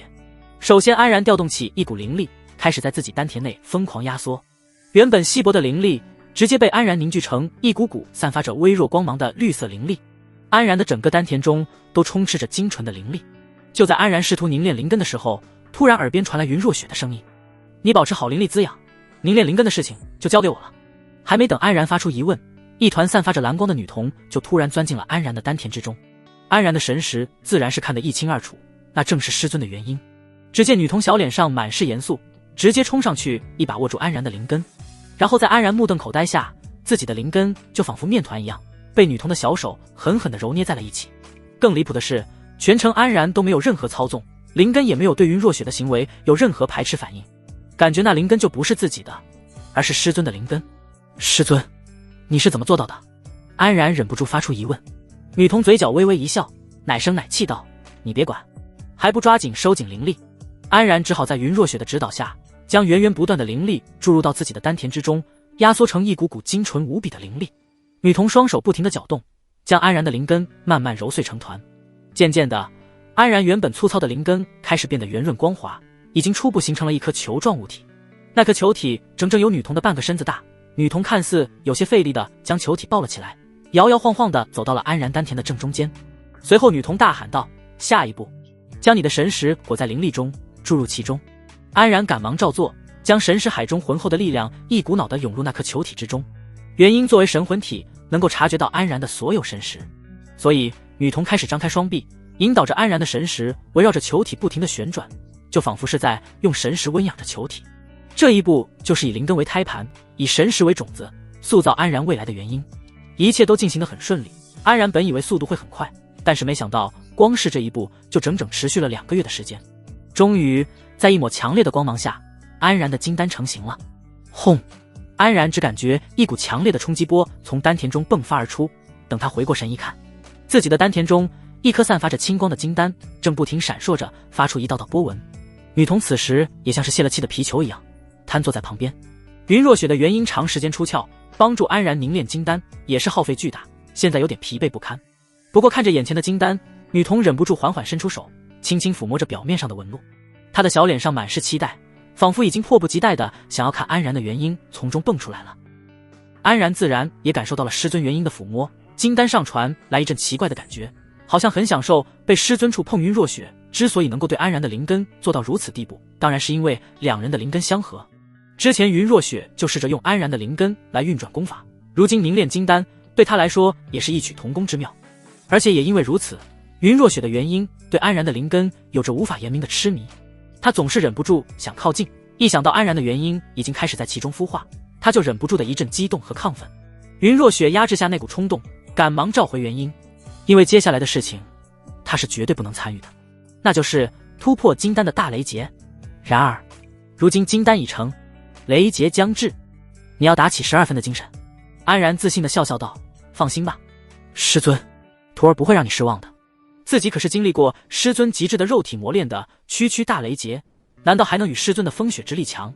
周围的空气中已经开始产生电光，其中蕴含着难以言明的法则之力。云若雪不敢久留，快速从洞府中飞出，来到了雪望山的外面。只见雪望山上空凝聚起一片黑压压的乌云，里面电闪雷鸣，很快就会对安然发起猛烈的攻击。而同时，云溪宗的众人也被这里的动静给吸引了过来。林鹤之、江河、霍宇等人纷纷到场，一看这阵仗就知道渡劫的人是谁了。霍宇啧称赞道，安师弟果然厉害啊，这才短短不到几年光景，就已经全面超过我了。但江河却面露一丝担心，同样经历过大雷劫的他自然知道其中的不易，希望安师弟能够安然无恙吧。乌云中突然泛起一阵涟漪，随后一道蓝色闪电轰鸣而下，轰！闪电穿透雪望山，直接轰在了安然的胸膛之上。安然身躯猛地一颤，身上的衣服瞬间被击得粉碎。这大雷劫还真不容小觑啊！安然感受到身体上的剧痛，龇牙咧嘴地感叹道：跟师尊的冰雪比起来，雷劫的伤害更集中更猛烈。不过以安然的身体强度，这点伤害还是完全没有问题的。雷光每隔一段时间落下一道，一共持续了3个时辰左右。在最后一阵连续地雷电劈下之后，大雷劫就结束了。安然感觉到身体上电光涌动，体内的金丹散发出一阵明亮的光辉，灵力变得更加精纯，肉体在雷劫的洗礼下也更上一层楼。如此一来，安然终于是成功踏入了金丹期的境界。哈哈，这就是金丹期的感觉吗？安然只感觉浑身有使不完的劲。如果能再碰上上次那个金丹巅峰的焦面人，安然有信心跟对方打个平手。要是有江河他们帮忙，拿下他是绝对不成问题的。只是他还不知道，焦面人早被自己师尊给灭了，连一点痕迹都没留下。从雪望山中出来，就看见云溪宗一众高层悉数在列，自己的朋友们也纷纷朝自己露出了灿烂的笑容，不愧是老祖看中的徒弟。年纪不过30就踏入金丹期，别说是整个阮国了，就算是在整个苍绝界，怕是也找不出第二个啊。林鹤之对安然一番赞叹，随后话锋一转，朝着云若雪说道：如今我宗门又添一员金丹期强者，实在是宗门之幸。既然老祖亲传弟子已位列金丹，不如这宗主之职就直接传于他，统领全宗。此话一出，在场所有人都忍不住发出一阵惊呼。算起来，安然绝对是在场所有人中年纪最小的。林鹤之竟然就直接让出宗主之职，让安然统领宗门。就算安然有云若雪徒弟这层身份，也还是有些令人震惊。但林鹤之在接受代宗主的那一天，就清楚的知道自己这个位置迟早是安然的。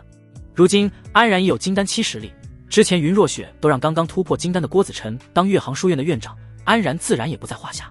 所以与其被云若雪亲自撤去职位，不如自己主动让出。云若雪听闻点了点头，本来他就有此想法，林鹤之既然主动点名，也省去自己费力气解释。正当他准备当众的宣布的时候，安然却突然插话道：林宗主万万不可。其他人再次愣住了，这是什么意思？林鹤之也挑了挑眉头，投去疑惑的目光，安然则赶忙解释道：在下虽然今日突破金丹，但资历尚浅，没有任何管理宗门的经验，怎可突然担此大任？如果云溪宗在我手下出了岔子，那我岂不成了众矢之的？安然这番话十分谦虚地将这份差事推了出去，这也是他深思熟虑的结果。虽然有作为云溪宗老祖又是仙盟盟主的师尊给自己撑腰，但自己就这样直接坐上宗主之位，下面众人也只怕是面服心不服，反而让自己陷入困境之中。林鹤之继续劝解道：你其实不用太担心这方面的事，整个宗门有众长老负责各项事务，不会有太多压力的。安然还是摇摇头道：林宗主就不用推辞了，不管怎么说，林宗主1000年的资历放在这里，在下比起来还只是个晚辈而已。以安然的想法，自己还是跟其他人一样，从长老做起，一步一个台阶。林鹤之还想说什么，旁边的云若雪露出一丝欣慰的笑容，安然的稳重让他很是欣赏。那就这样吧，你先当宗门长老，跟随在林宗主身旁好生学习。既然云若雪都发话了，林鹤之也只能苦笑一声，那就依云老祖所言。于是经过一番宗门布告和仪式，安然就正式成为了云溪宗的长老。林鹤之亲自为安然递上长老服，与执事服不同的是，长老服上镶着一层金边，看起来更加华贵有气质。换上衣服后，众人依次上前跟安然贺喜，其他长老执事都是比较正式的样子，到了江河和霍宇等人上前，就显得随意了许多。没想到曾经的安师弟，一转眼就变成安长老了。霍宇啧啧道，江河则笑着道：“恭喜安师弟突破金丹期。”安然咳嗽2声，装腔作势道：“怎么叫安师弟？不应该是师叔吗？”江河顿时愣在原地，自己叫安师弟早已顺口，让自己开口叫师叔，实在有些难以启齿。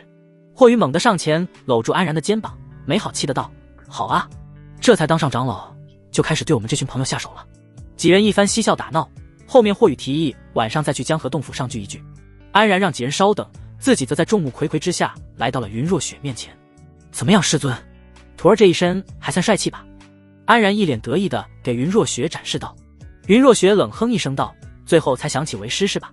安然见云若雪脸色不对，明显是对自己跟其他人嬉笑的行为有些不满。没想到师尊的战友欲还挺强。安然突然凑上去拉住云若雪手安慰道：“师尊别生气嘛，师尊在徒儿心里永远是第一位的。”云若雪脸上顿时一红，悄声道：“你干什么？还有别人在呢。”远处众人都投来惊异的目光，没看出来云若雪竟然跟徒弟的关系这么好。安然笑嘻嘻地道：“那又怎么样？徒弟跟师尊当众牵牵手不是很正常？”云若雪一脸疑惑：“真的正常吗？”安然又跟云若雪说明晚上聚会的事。云若雪虽然满心不情愿，但还是嘴硬道：“这是你自己的事，跟我说做什么？”安然当然能看出来师尊的小心思，认真道：“这不是跟师尊报备一下，免得师尊又担心徒儿。”“哼，知道就好，记得早点回家。”说罢，云若雪就头也不回地离开了。安然看着师尊傲娇的背影，露出一丝微笑。师尊越来越有小娇妻的感觉了呢。就在安然跟朋友们聚会欢乐的时候，北方的妖域在沉寂了短短1年之后，终于又有了新动作。以妖王颜辉蛟为首的妖族大军突然派遣了一支队伍，偷袭了苍云关的前线哨站。苍云关在发现情况后，立刻汇报给了仙盟高层，5大宗门都各自收到了情报。这明显是妖域准备再次发起进攻的前奏。看来颜辉蛟上次在云若雪的偷袭下受的重伤已经恢复的差不多了，这次是准备卷土重来了。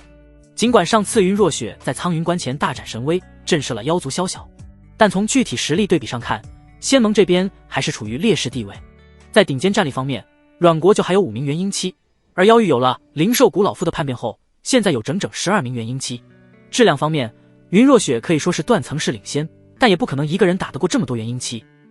好在还有荣婉清和3名仙盟长老，算是可以勉强跟对面掰掰万子金丹期修士，双方倒是势均力敌。尤其这些年新生代开始发力，出现了很多像郭子辰、江河这样的新星。而且听说阮国慕容皇族家的长公主慕容轩最近也突破了金丹期，并且成为了这数百年来慕容皇族唯一突破桎梏的人物，所以慕容轩就顺理成章地继承了慕容子的地位，成为了阮国自建立以来第1位女帝。合欢宗荣婉清的亲传弟子刘雨薇也同时突破了金丹，成为了合欢宗的长老。当安然听到这些消息的时候，自己突破金丹的喜悦一下子就被冲淡了许多。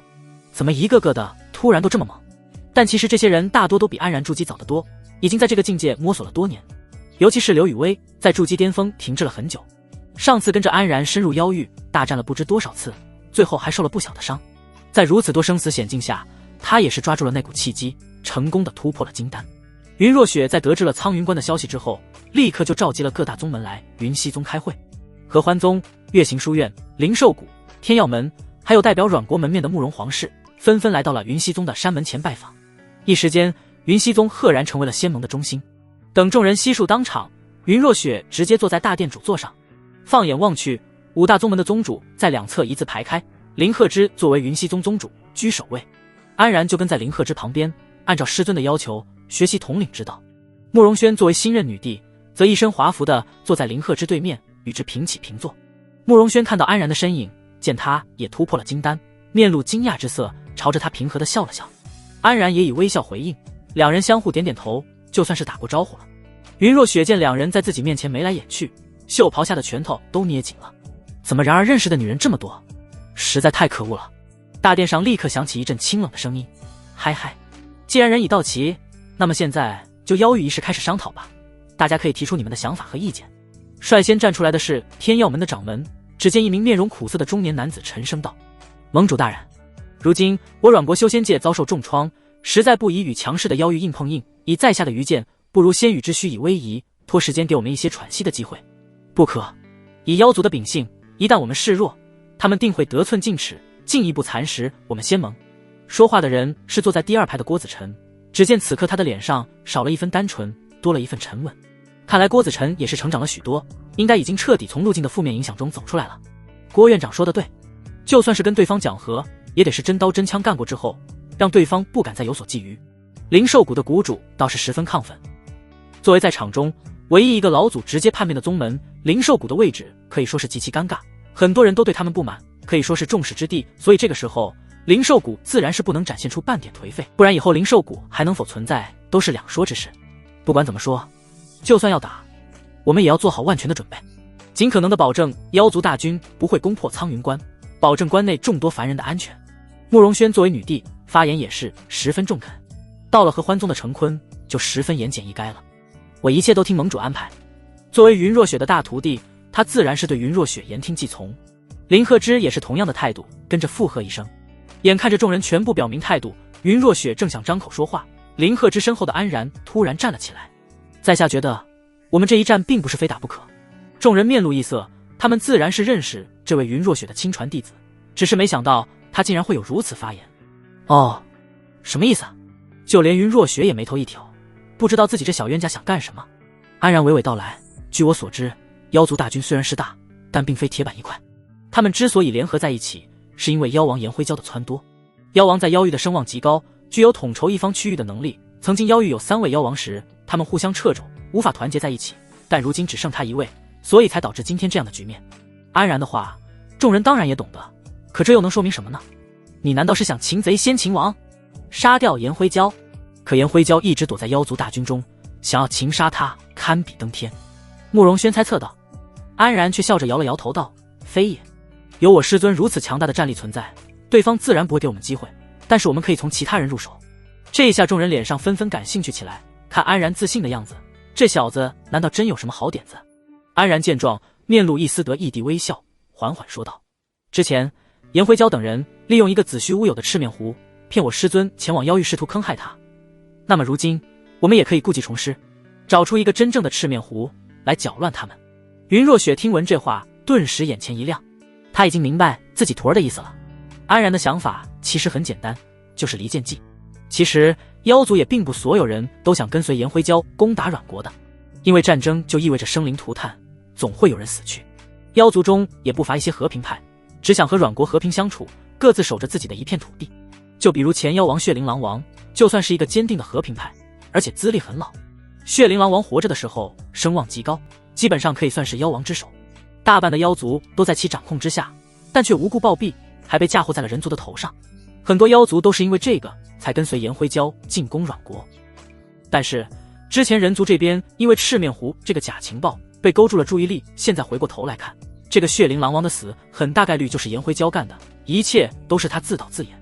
不仅害死老妖王，巩固了自己的地位，还挑起战争，掠夺阮国修仙界的资源，甚至利用陆晋等人的愚蠢行径，将阮国修仙界的顶级战力消灭了一半，真可谓是一弹三鸟，赢妈了。但安然不会让他继续赢下去了，这混蛋差点把自己师尊逼上绝路，定让他不得好死。而想要破局，就必须先一步找到颜灰蛟害死血灵狼王的证据，这一步非常重要，是瓦解妖族大军的关键。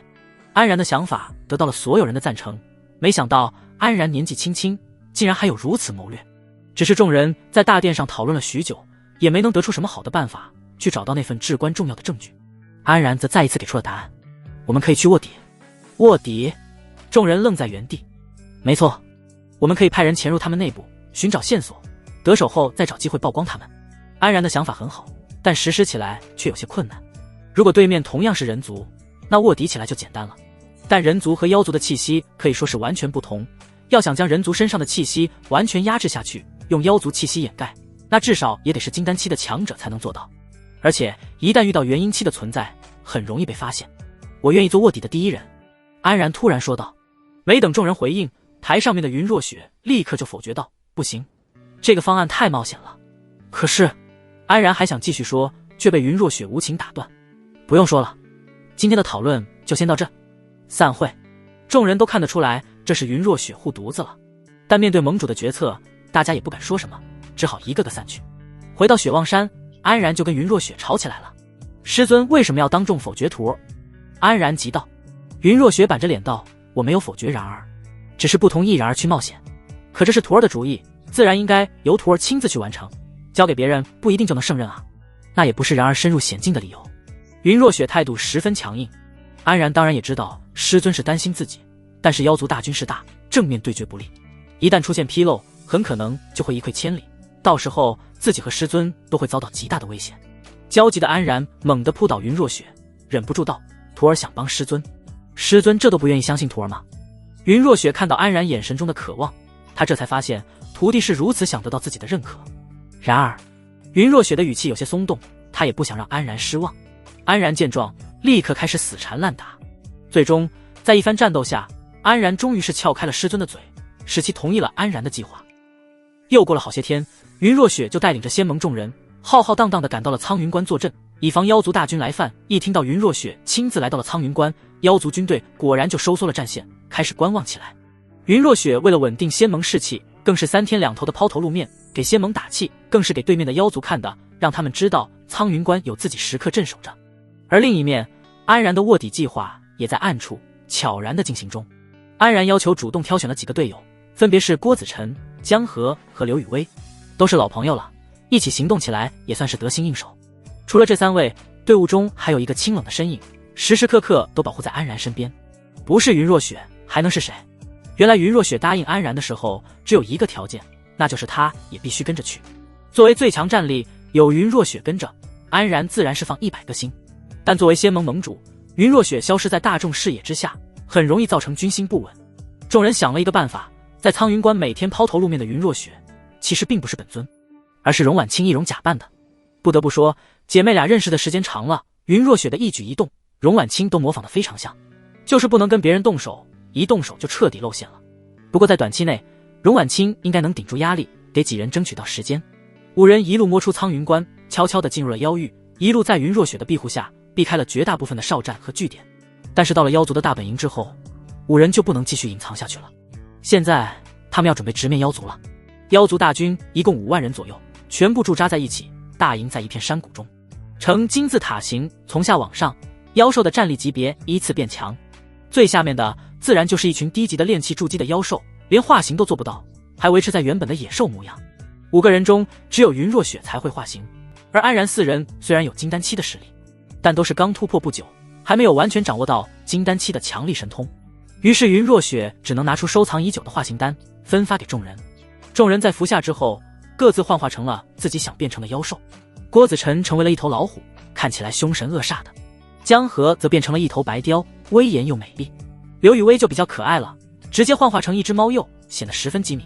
而安然则学着云若雪，两人一同变成了一对狐妖。随后云若雪亲自给几人用灵力掩盖了气息后，大家开始分头行动，探寻线索。安然当然就是和师尊一起行动。2头体型不大狐妖，一蓝一青，悄悄地钻进妖族的营地里。云若雪走在前面，安然跟在后面。明明是在敌人的大本营里，周围全是妖兽聚集地，但安然却一点也不紧张，甚至还有心跟师尊开玩笑。师尊的毛发为什么这么柔顺？我都有点羡慕了。云若雪一双湛蓝的狐狸眼睛泛起一阵无语，厉声道：然而别闹了，没事，反正这群家伙又听不见我们说话。放眼望去，营地里到处是休息的凶恶妖兽，师徒俩的狐妖在其中反而显得十分温和。2人在营地里转悠了一圈，并没有什么发现，毕竟这里只是低级妖兽的聚集地，大部分妖兽都不会言语，情报获得十分困难。天色已黑，安然和云若雪找了个角落休憩，静静等待着其他人的消息。云若雪静静地卧在地上，观察着周围的情况。旁边的安然瞪着一双睿智的眼睛，不停打量着自己的师尊，感觉师尊的狐狸模样也是眉清目秀的，根本挪不开目光。随后他忍不住伸出长长的舌头，顺着师尊的毛发舔舐起来。云若雪感觉到异样，惊异地转过身子。然而你干什么？安然轻轻一笑，嘿嘿，听说妖兽都是这样跟同伴表达感情的。现在的云若雪看不出脸红，但能看到眼神中满是害羞，然而真是不消停。云若雪嘟囔了一句，尽管嘴上这么说，但身子却十分享受被安然抚慰的感觉。云若雪心里都被勾起了一串火苗，忍不住道：然而你慢点，结果话音刚落，安然就一个起跳，骑在了云若雪的背上。云若雪顿时惊叫道：“然而！”安然坏笑着将云若雪压在下面，想和师尊贴近一些。云若雪一阵嗔怒，但在安然的强力压迫下，最终还是屈服了。云若雪变成的狐狸趴在地上，发出一阵呜呜声。安然则后脚撑地，前脚扒在师尊的身后，发出得意的鸣叫声。这边的动静引起了远处其他妖兽的注意，看到安然的动作，一个个发出起哄的声音。云若雪听到后更害羞了，恨不得找个地缝钻进去，但身子被徒弟按住，仿佛不是自己的了，根本不听使唤。终于，一只巨大的白雕从天而降，替云若雪解了围。白雕正是江河化形而成的，当看到两人奇怪的动作，他的鹰眼里明显露出了惊诧的神色。安然赶忙从师尊的身上跳下来，上前询问道：“江师姐，有什么发现吗？”师徒俩的行为虽然让江河有些尴尬，但还是认真回答道：“没有，这里大部分都是低级妖兽，很难获得什么有用的情报。后面郭子辰和刘雨薇也陆续归来，情况都差不多。”于是安然提出继续向大营深处探索，前面应该有境界更高的妖兽，虽然危险度大大提高，但是获取情报的可能性也提高了。云若雪犹豫了一下后便同意了。不过金丹期的妖兽有一定的化形能力，所以金丹期的妖兽一般都是半人半兽的形态，有一部分人类特征。几人若想进一步行动，化形方面也要做进一步准备。江河、郭子辰和刘雨薇三人在原来化形的基础上稍微拓展了一下，变成了人形妖兽。江河变为人头鸟身，郭子辰则成了虎头人身，刘雨薇更是直接化身蛇人。原本的俊男靓女变成这副模样，看得安然都忍不住打了个哆嗦。等三人各自散去收集情报的时候，安然转过头，一看到师尊的模样，瞬间呆住了。只见云若雪变回了人身，却长着一对狐狸耳朵，屁股上还有一束毛茸茸的尾巴。最重要的是，为了适配妖族的服饰风格，身上穿的很少，上身就一件粗糙的麻布裹住了胸口，眼看就要呼之欲出。下身更是只有一件包臀兽皮，两条白花花的大长腿，笔直的立在原地，闪人眼睛。云若雪看到徒弟直勾勾地盯着自己看，羞涩地道：“然而别看了，干正事呢。”安然焦急地道：“师尊我呢？”此时的安然还是一副狐狸样子，云若雪看着他沉吟起来。很快，他嘴角露出了一丝玩味的笑容，蹲下来摸了摸安然的狗头。然而这样挺可爱的，就继续这个样子吧。可恶，师尊怎么能这样？安然急得跳脚，云若雪却不以为意，结果抬脚刚准备走，就被安然一把拖住。随后还没等云若雪反应过来，就感觉一股湿润的触感在自己小腿上传来。然而别舔了，好痒啊！云若雪顿时脸色通红，师尊还不赶紧给我变回来！安然气急败坏地往云若雪大腿上爬，眼看就要把包臀裙扒下来了，云若雪这才慌忙抱起安然。然而太坏了，哼，是师尊先戏弄徒儿的。安然一副得理不饶人的样子，云若雪只得没好气地将安然变成了跟自己同款的狐人。安然变回来之后，干的第一件事就是薅住师尊的狐狸耳朵。师尊的耳朵手感也太好了，然而快松手！云若雪好不容易将安然从身上扒了下来，结果转头又抱住了自己的尾巴。师尊的尾巴毛茸茸的，还挺暖和的。安然说着，还将云若雪的尾巴缠在了自己脖子里。然而快别闹了，这是在敌人的营地里，为师可要生气了。在云若雪言辞警告下，安然最终是撇撇嘴，放开了师尊的尾巴。随后两人并排前往妖族大军的营地中心，想试着看能不能搜集一些情报。现在两人都以金丹期的境界示人，一路上没有低级妖兽敢于阻挡。至于云若雪一身美貌，也没有妖兽在意，因为妖兽的审美跟人类可以说是毫不相干。像云若雪这样在人类中出类拔萃的美女，在妖兽眼中并没有什么特别，所以两人一路上出奇的顺利，没一会儿就赶到了核心区域。一到这里，就看见了好多个人形妖兽在附近活动，都是金丹期的厉害妖兽。最主要的是，金丹期妖兽基本都会讲话，跟人类没什么差别。接下来就可以正式打听情报了。师徒俩来到一处宽敞的空地，就看见中间有一座大火炉，然后以火炉为中心，四周地面上画着稀奇古怪的符文符号，散发着一股淡绿色的光芒。远远看去，像是一座巨大的法阵，有一大群妖兽围坐在那里。这些妖兽都是半人半兽形态，说明至少都是金丹期的妖兽。粗略估计至少有20多位，这数量比云溪宗的长老人数还多。就这营地中的一处空地上，就聚集了如此多强者，可想而知妖族大军实力有多么浑厚。云若雪看到如此情况，眉头皱了起来，这好像是某种聚灵法阵，他们这是在修炼吗？安然问道。云若雪摇了摇头，不是，他们并不是在修炼，而是将自身的灵力供给这座大阵。安然愣了一下，再仔细观察了一番，确实发现这些妖兽身上的灵力在缓缓涌出，顺着大阵纹路往中间的大火炉传输而去。那火炉是个什么东西？安然再次问道。云若雪眯起眼睛，神识隐秘的涌出，开始探查起来。很快，他的脸上就露出了困惑的表情，好像是某种储存灵力的法器，但有没有其他用途就不清楚了。师徒俩这样暗中观察，也获得不了太多情报，于是就悄悄接近了过去。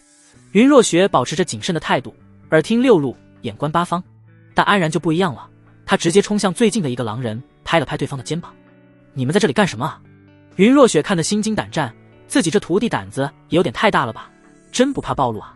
赶忙跟在安然后面，暗中将其护住。不过安然一脸自然的模样，并没有引起对方太多的怀疑，只是那狼人上下打量了一下安然，疑惑道：“没见过你啊，新来的？”安然点点头：“老哥慧眼如炬，我也是结金丹不久，最近刚化的形。”怪不得。狼人一副果然如此的表情。随后他开始给安然娓娓道来，说明这阵法的作用。原来这是妖王颜辉交下的一道指令，给营地各个地方布置了好多个这样的大火炉，并且要求筑基期以上的妖兽每天都要往其中浇灌灵力。至于具体要干什么，大部分人也都不清楚。不过狼人从小道消息得知，这大火炉可是专门用来对付苍云关那群人族的。一听到这里，师徒俩就有点坐不住了，这肯定要查个水落石出，不然到时候用在战场上，不知道这东西会造成什么样的后果。与此同时，狼人又开始义愤填膺地抨击人族的险恶。我们的血灵狼王就是惨遭人族的毒手才陨落的，所以必须要让他们付出代价。安然和云若雪面面相觑，随后安然赶忙附和地骂起来：“就是人族就是一群两面三刀的家伙，没一个好东西。”云若雪一听，幽怨地看了徒弟一眼，怎么感觉不像演的呢？狼人一听，立刻像是看到知音了一般，搂住安然的肩膀道：“你这小子倒是跟我对位，而且你们狐族跟我们狼族也算是近亲了，不如我们结拜为兄弟如何？”安然大喜，没想到这狼人竟然这么好说话，这可是行走的情报来源啊！好啊，不知狼兄尊姓大名？我名赤霄，小兄弟又怎么称呼呢？好名字啊，小弟安然。赤霄转头看向安然身后的云若雪，指着他问道：“那不知这位是？”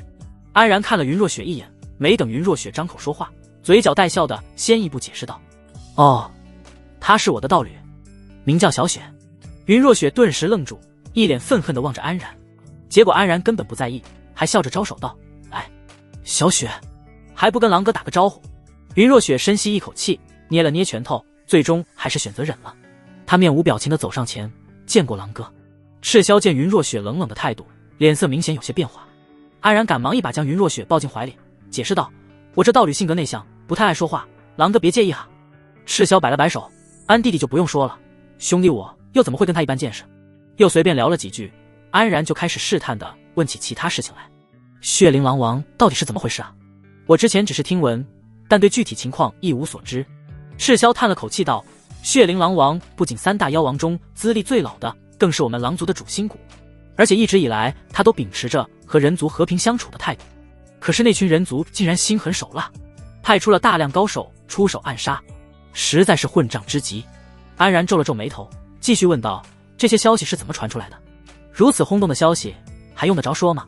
几天时间，全妖域就知道了。”赤霄反驳道。于是安然又换了个问法：“那狼哥可知道血灵狼王被杀时有几人在场啊？”赤霄沉思了一下：“我记得当时血灵狼王是带着几个亲信一同前往北部妖域探查一处异常情况，结果回来时就剩下2个人了。那2个人是谁？”安然赶忙追问起来。2人都是我们狼族的高层，一个正是顶替狼王名号的元婴期狼妖，名叫幽月，还有一名则已经战死在了之前进攻苍云关的战场上。师徒俩一听，顿时面露喜色，看来这事情的关键就在这个名叫幽月的元婴期狼妖身上，只要找到他，想办法从他嘴里得知血灵狼王惨死的真相，那就安然的目的就达到了。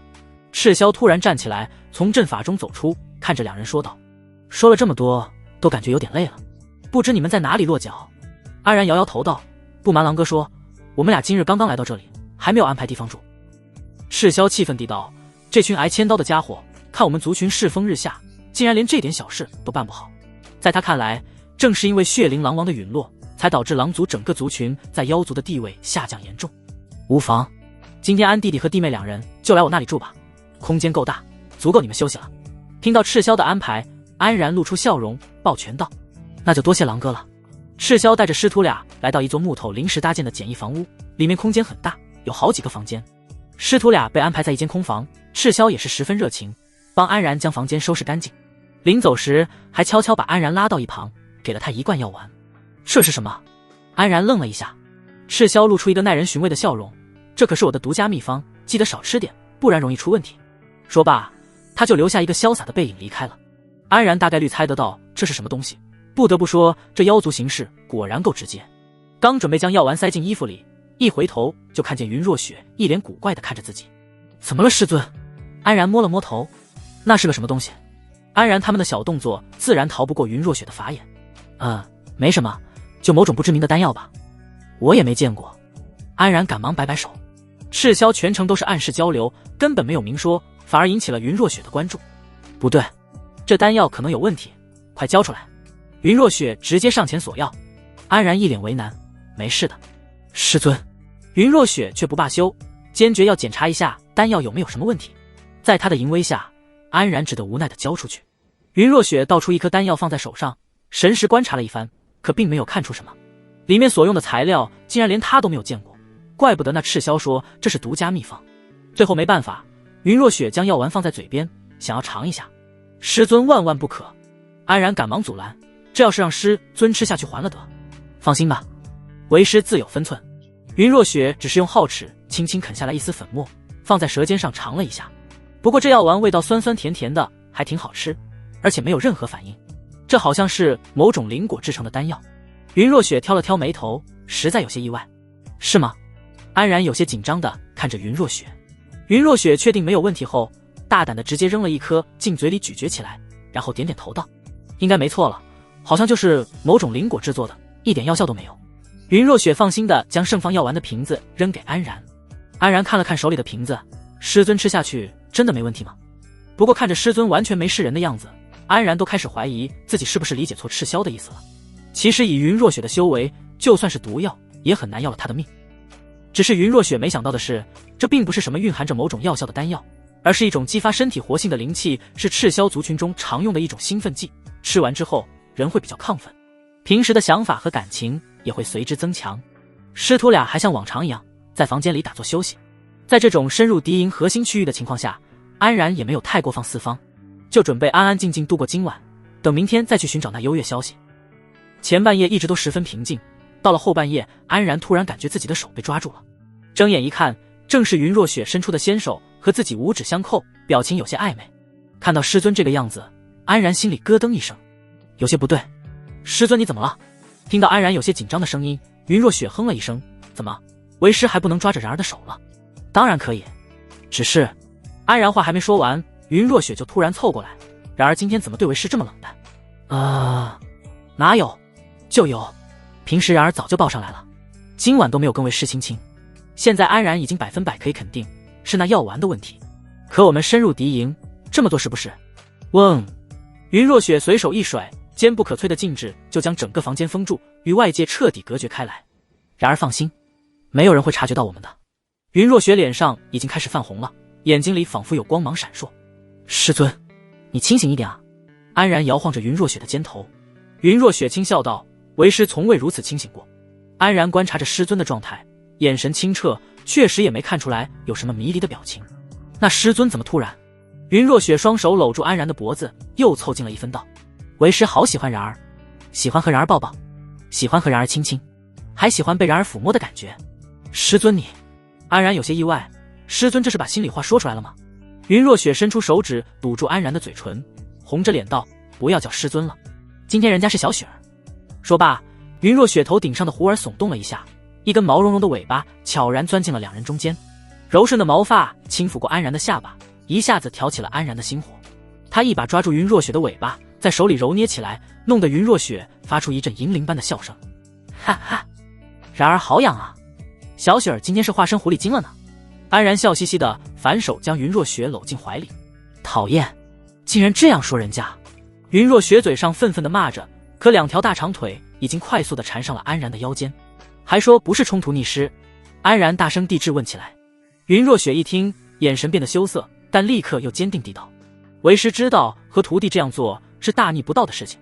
可就算如此，为师也不会和然儿分开，为师要永远和然儿在一起。听着师尊中气十足的心声，安然终于是彻底忍不住了，他率先发起了攻击，撅着嘴往前凑去，结果被云若雪拦在中间。他赶忙抬起头，露出疑惑的表情。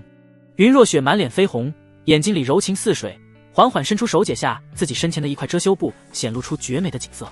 一股芬芳扑面而来，看得安然是满脸呆滞。云若雪抚摸着安然的脸颊，轻轻道：“然儿喜欢吗？”安然的脸庞贴在师尊温暖的皮肤上，师尊的一切我都最喜欢了，那然儿就做你想做的吧。随后安然猛地扑上去，房间里顿时充满了一片香气。第二天一早，安然一睁眼就看见师尊光溜溜的身子。云若雪躺在床榻上睡觉，双手搂抱着安然的后脑勺，埋进自己的胸口。因为云若雪手上劲太大，以至于安然挣脱了2下都没成功。最后无奈的她只得大声咳嗽了2声。听到动静的云若雪终于缓缓睁开美眸，看到此番场景，顿时尖叫起来。啊！羞涩至极的云若雪将安然抱得更紧了，差点将安然闷晕过去。一番折腾过后，云若雪穿好了衣服，眼神躲闪，不敢与安然对视。安然看着师尊这副样子，心里坏笑一声，问道：“师尊，昨晚的事你还记得吗？”云若雪没好气地拍了安然一巴掌，真是哪壶不开提哪壶。不过说来也奇怪，赤霄的药丸并没有让云若雪失去理智，只有一种敞开心扉的感觉。在兴奋的状态下，昨晚的事情她都历历在目，甚至比平时记得还清楚，实在让人尴尬不已。不过云若雪被徒弟欺负了这么长时间了，自然有了不少抗性。她回想起昨晚的场景，虽然害羞的不行，但还是找到了一丝反击机会。云若雪泛红的脸上露出一丝玩味的笑容，道：“当然记得了，然而昨晚就像个婴儿一样，十分可爱呢。”这一绝地反击果然奏效，安然当场败下阵来。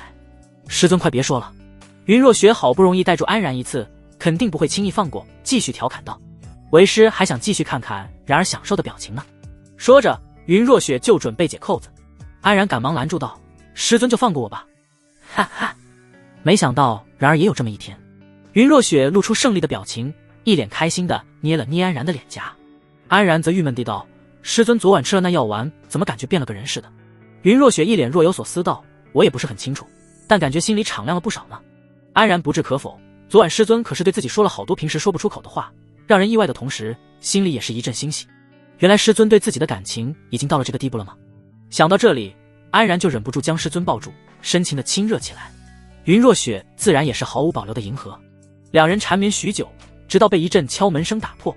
咚咚咚，赤霄的声音紧接着传来：“安贤弟，昨晚休息的可还好？”“郎兄稍等。”安然赶忙从师尊的温柔中钻出来。两人稍微收拾了一下，云若雪将屋中的禁制解除，打开了房门。赤霄笑着站在外面，看着安然道：“贤弟竟然还封了禁制，这么害羞吗？”安然听完一脸尴尬：“好家伙，你们妖兽做这种事都不避人的吗？”事实还真是这样，有些厉害的妖兽甚至专门让其他妖兽看自己如何征服雌性的，来彰显自己的地位。只能说妖兽跟人族的思想观念差距还是挺大的。安然只得打着哈哈的把这个话题搪塞过去。赤霄也没有多说什么，话锋一转道：“对了，今天通知说是有高阶妖兽前来营地巡查，贤弟刚刚凝结金丹不久，做事小心一些。”“放心，我会注意的。”随后三人就一起前往昨天的大火炉。赤霄按照上峰的要求，继续往大火炉中注入灵力。安然和云若雪也有样学样的和其他金丹期妖兽坐在了大火炉旁边。云若雪轻轻放出一丝灵力，试图探查其中的奥秘。过了许久，安然忍不住悄悄在云若雪耳边问道：“师尊可有什么发现？”云若雪皱了皱眉头，缓缓将灵力收回，轻声道：“这火炉就是个简单的灵力储存法器，确实没有什么可疑的地方。不过它的储量如此之大，肯定是要用在什么地方。”听到师尊的解释，安然思索了一下，难道是给什么厉害的法阵法器提供灵力支持？云若雪点点头，很有可能。话音刚落，忽然一道魁梧的身影落在了空地正前方的平台之上。众人放眼望去，一头勾着身子，身穿警服的狼人站在那里，眼睛散发着一种莫名的绿光，扫视着在场的所有人。参见幽月大人。在场所有人包括赤霄都对着那头狼人起身行礼道。安然和云若雪这才恍然大悟，原来这狼人就是幽月，那个关乎血灵狼王生死事实的关键人物。幽月的目光投向安然这边的时候，云若雪猛地搂住安然的胳膊，一股无形的神识掩盖了两人身上的气息，以免被对方发现。从气息波动上看，这个幽月应该有元婴后期的修为，仅凭安然自身的脸气数，怕是根本逃不过对方的法眼，所以云若雪才靠上去，尽可能的护住安然。好在幽月只是大致的观察一遍，没有察觉到二人的异样。大家不用多礼，我今天来是来视察妖王大人交代的事情如何了。幽月的目光转移到了法阵中心的大火炉上，赤霄跟幽月作为同族，率先上前禀告道：禀报狼王，我等日夜不停的轮番在其中注入灵力，现在里面已经蕴含着相当可观的灵力了。幽月的神识扫过火炉，不置可否的点点头，做得不错。等事情成功，尔等都将是妖族的大功臣。众妖脸上都露出了或多或少的喜悦，但是赤霄却多问了一句：不知这法器到底是用来做什么的？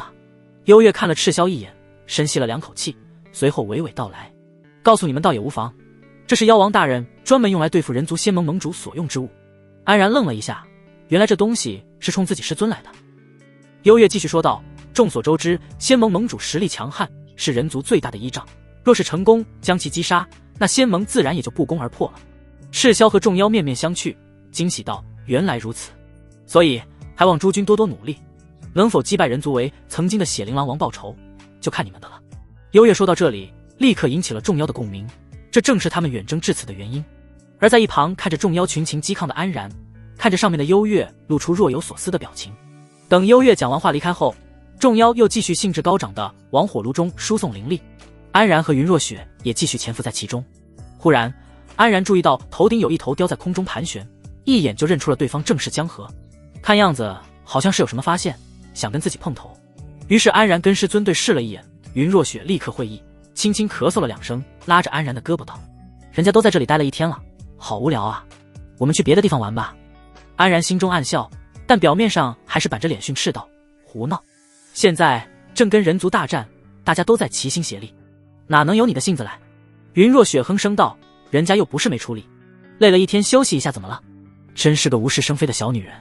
安然愤恨道。云若雪一听，气得拳头都捏起来了，眼看2人就要吵起来了，旁边的赤霄赶忙劝架道：安贤弟何必这么怪弟妹，累了休息休息无可厚非，这里有大家撑着，无妨的。安然跟赤霄一抱拳：实在抱歉，等我回去好好教训一下他。说罢，安然就沉着脸，一边数落云若雪，一边拽着他往别的地方走去。结果刚走到没人的地方，云若雪就气急败坏的反手制住安然。好啊，你刚才挺会说啊，说谁是小女人呢？安然龇牙咧嘴的赶忙求饶道：师尊钦点，刚才都是逢场作戏啊。云若雪一脸可疑地道：可我怎么感觉你乐在其中呢？怎么可能？安然一脸心虚。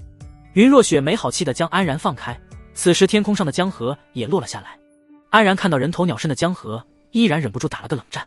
不过江河的脸上挂着一丝喜悦的神情，安然猜测着问道：江师姐，可有什么发现？江河点点头道：没错，我在鹰族部落中有一些重大发现。原来鹰族部落在先前和仙盟的战斗中扮演先锋的角色，在战场上损失惨重，结果作为妖王的颜灰蛟并没有对鹰族的英勇进行嘉奖，反而说他们在战场上无能，这导致鹰族部落极为不满，大量的鹰族战士甚至想脱离妖族联军。而在江河潜伏在其中的时候，打听到了一则小道消息，说血灵狼王的死跟颜灰蛟也有关系，但具体情况并没有明说，而且也只在鹰族部落流传，没有大范围的传开。得知这个消息的安然并没有太多的兴奋，而是感觉到奇怪，这种不利于颜灰蛟的言论，他应该会把这个消息彻底封死，绝不可能露出来一点半点，却就这样大摇大摆的在鹰族部落流传出来。我猜鹰族部落中有知情人。安然沉思道。旁边的云若雪点点头表示同意，没错，应该是颜灰蛟的所作所为让鹰族不满，所以才放出这种消息来恐吓颜灰蛟。云若雪的说法跟安然不谋而合，于是他继续补充道，而且能够参与到暗杀一个妖王的人物，至少也是元婴期的强者。江河恍然大悟道，那鹰族部落中只有他们的族长是元婴期，好像叫什么灵雨。安然不置可否地确认道，就是他无疑了。这下情况就明了了起来，跟血灵狼王身死有关的人物，除了幽月，应该还有这个灵雨。狼族因为对上一代狼王死于人族之手深信不疑，以至于幽月的地位暂时难以撼动，反倒是这个鹰族在战场上受到巨大损失，还没得到应有的补偿，搞得怨声载道。这个鹰族首领灵雨也许可以成为一个突破口，那我们要不要试着跟这个灵雨接触一下？安然提议道。云若雪点点头表示同意，江河自然也没有异议。随后三人一合计，师徒2人跟着江河一起朝着鹰族部落的营地赶去。鹰族营地就在狼族营地西北方，距离不远。现在是战时，营地中各族人员穿插混合，师徒2个狐族混进鹰族营地倒也没那么突兀。而且再加上2人表现出金丹期的修为，大部分低阶妖兽也都不敢多说什么。他们族长的住所在哪里？安然看着乱糟糟的营地发问道。江河指了指最中央的帐篷，那里应该就是我曾远远的瞥见过。因为他身边没有云若雪的保护，所以不敢靠近这样的元婴期妖兽。3人就这样慢慢朝林宇的帐篷靠近。忽然，旁边的云若雪猛地将2人拉住，快速往后倒去，藏在了隐秘的角落里。一股隐秘的神识涌出，将2人覆盖了起来。安然正准备问怎么了，远处林宇的帐篷就被打开，一个熟悉的身影走了出来。安然和江河的脸色一沉，那身影正是妖族大军的最高统帅颜辉蛟。他怎么会在这里？江河悄声惊呼道。安然皱了皱眉头，既然这里传出了血灵狼王的死跟他有关的消息，他自然会亲自出面平息事端。果然，颜辉蛟身后跟出来了一名长着翅膀的类人妖兽，四肢纤细，身上还布满了羽毛，看着十分可怖。看样子应该就是鹰族的元婴族长林宇了。不过看林宇脸上的表情并不是很好看。前面的颜辉蛟脸色也是十分阴沉，对着林宇说了几句话，随后就化作一股黑烟离开了营地。林宇望着颜辉蛟离去的方向，眼神凶狠，但最后还是化作了一股无奈。他远远地叫来几个金丹期手下，跟他们嘱咐了些什么后，就略显落寂地转身回帐篷了。看来他应该是被颜辉蛟谈话，现在要控制下面的流言了。安然推测道。那我们岂不是来晚一步？江河一脸失望道。不，也许我们来的正是时候。安然却露出一丝笑容。为什么？很简单，之前他放出流言，其实并不是要跟颜辉蛟撕破脸，而是拿这件事威胁恐吓对方，想获得好处。安然娓娓道来。但看现在这样子，明显他没得到好处，还被颜辉蛟警告了，心中的不满估计会更盛。江河听后眼前一亮，那我们现在怎么做？旁边一直默默无声的云若雪沉声道。我们直接进去找他。鹰族，一个在妖域并不算强大的族群，但是整个部族却跻身10大妖族之列，这其中族长林宇是功不可没的。林宇元婴中期修为1200岁左右，以这个岁数到达这个修为，可以说是鹰族几千年来最为杰出的存在了。但即使是这样，他距离妖王还是有不少的差距。曾经的妖族3大妖王中，林宇一直跟随着血灵狼王在其身边谋事，怀着一颗赤心，希望为自己的部族打开新的篇章。然而血灵狼王看到林宇不仅年轻，而且修为进步神速，所以处处提防着他，很多资源和机会都把他剔除在外，转而帮助其他几名亲信，这让林宇十分不满，在长时间跨度下积怨已深。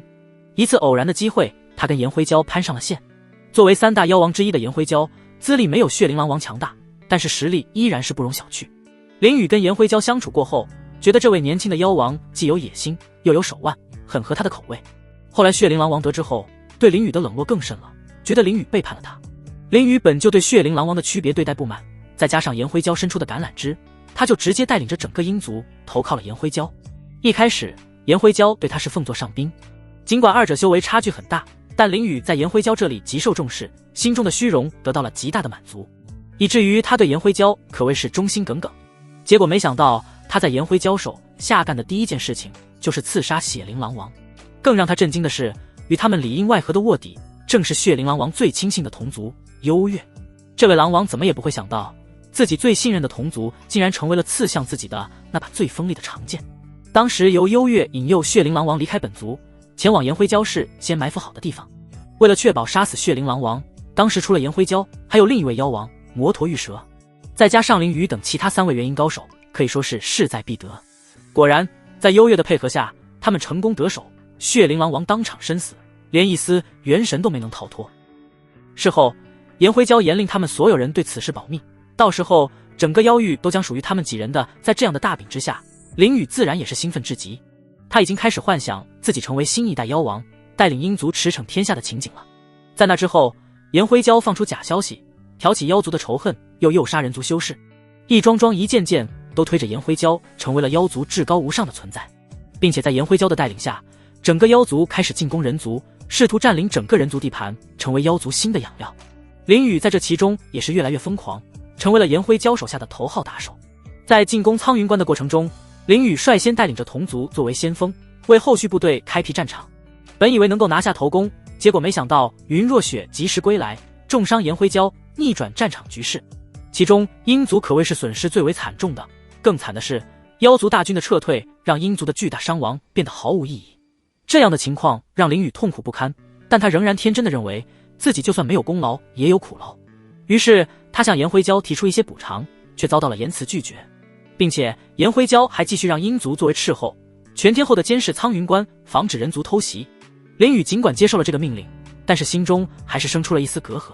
结果在这颜辉蛟恢复伤势的1年时间里，为了让受挫的妖族联军重振旗鼓，颜辉蛟可谓是下了血本，将妖域各种资源重新整合分配给了各部族，而鹰族却被完全的遗忘。这下算是彻底点燃了林宇心中的不满。此时的颜辉蛟如日中天，哪里是他一个部族就能够撼动的？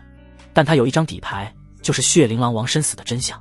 林宇并没有直接将这张底牌完全打出，因为那样就算是彻底与颜辉蛟撕破脸，他在妖族中既无盟友也无倚仗，贸然发难，自己不见得能落得什么好下场。所以他只是小范围的放出一点对颜辉蛟不利的谣言，以此作为威胁。果然颜辉蛟立刻就做出了反应。这谣言才放出去没几天，颜辉蛟就亲自出马来到了他的大本营。经过1年的时间，颜辉蛟伤势已经痊愈，恢复了全盛状态，压制林宇可以说是绰绰有余。林宇的诉求再一次被颜辉蛟驳回，并且被严词警告。如今颜辉蛟准备再次进攻苍云关，虽然对林宇动了杀心，但战前动刀不利军心，所以颜辉蛟再次下令让林宇带着鹰族作为先锋去试探苍云关的情况。林宇尽管有万般不愿，却也不敢违逆，只好强忍着答应下来。等颜辉蛟走后，天色逐渐变暗，林宇支开手下，孤身一人来到一个清静的角落。这些天无数的思绪缠绕着他，让他心中疲惫不堪。仰望着天边的夕阳，林宇叹了口气道：我到底该怎么办？嗖！忽然一道冰刃从天而降，直直朝着林宇刺来。林宇很快就察觉到了，身后翅膀猛地扑腾一下，一道锋刃冲天而起，二者相撞，狂暴的气息炸开，冰刃瞬间碎成漫天冰渣飘落，在阳光下熠熠生辉，好不迷人。然而在这绝美的景色下，却暗藏杀机。漫天冰渣开始搅动起来，冲着林宇包裹而去。林宇顿时大惊失色，感觉到了一股冰寒刺骨的威压袭来，偷袭之人绝非常人。他立刻放出护体灵光，振翅起飞，想要快速逃脱。可惜他还是晚了一步，漫天冰渣已经扑了上来，一下就击穿了他的护体灵光，贴附在他的全身。密密麻麻的冰渣融合起来，直接将林宇整个身子冻在原地，无法动弹。林宇试图挣脱了几次，却无济于事。震惊于这冰块强度的同时，也知道自己再不使出真本事，可能就要交代在这了。于是一股黄色的光芒突然从他的鹰眼中迸发而出，直接将身体周遭的冰块击得粉碎。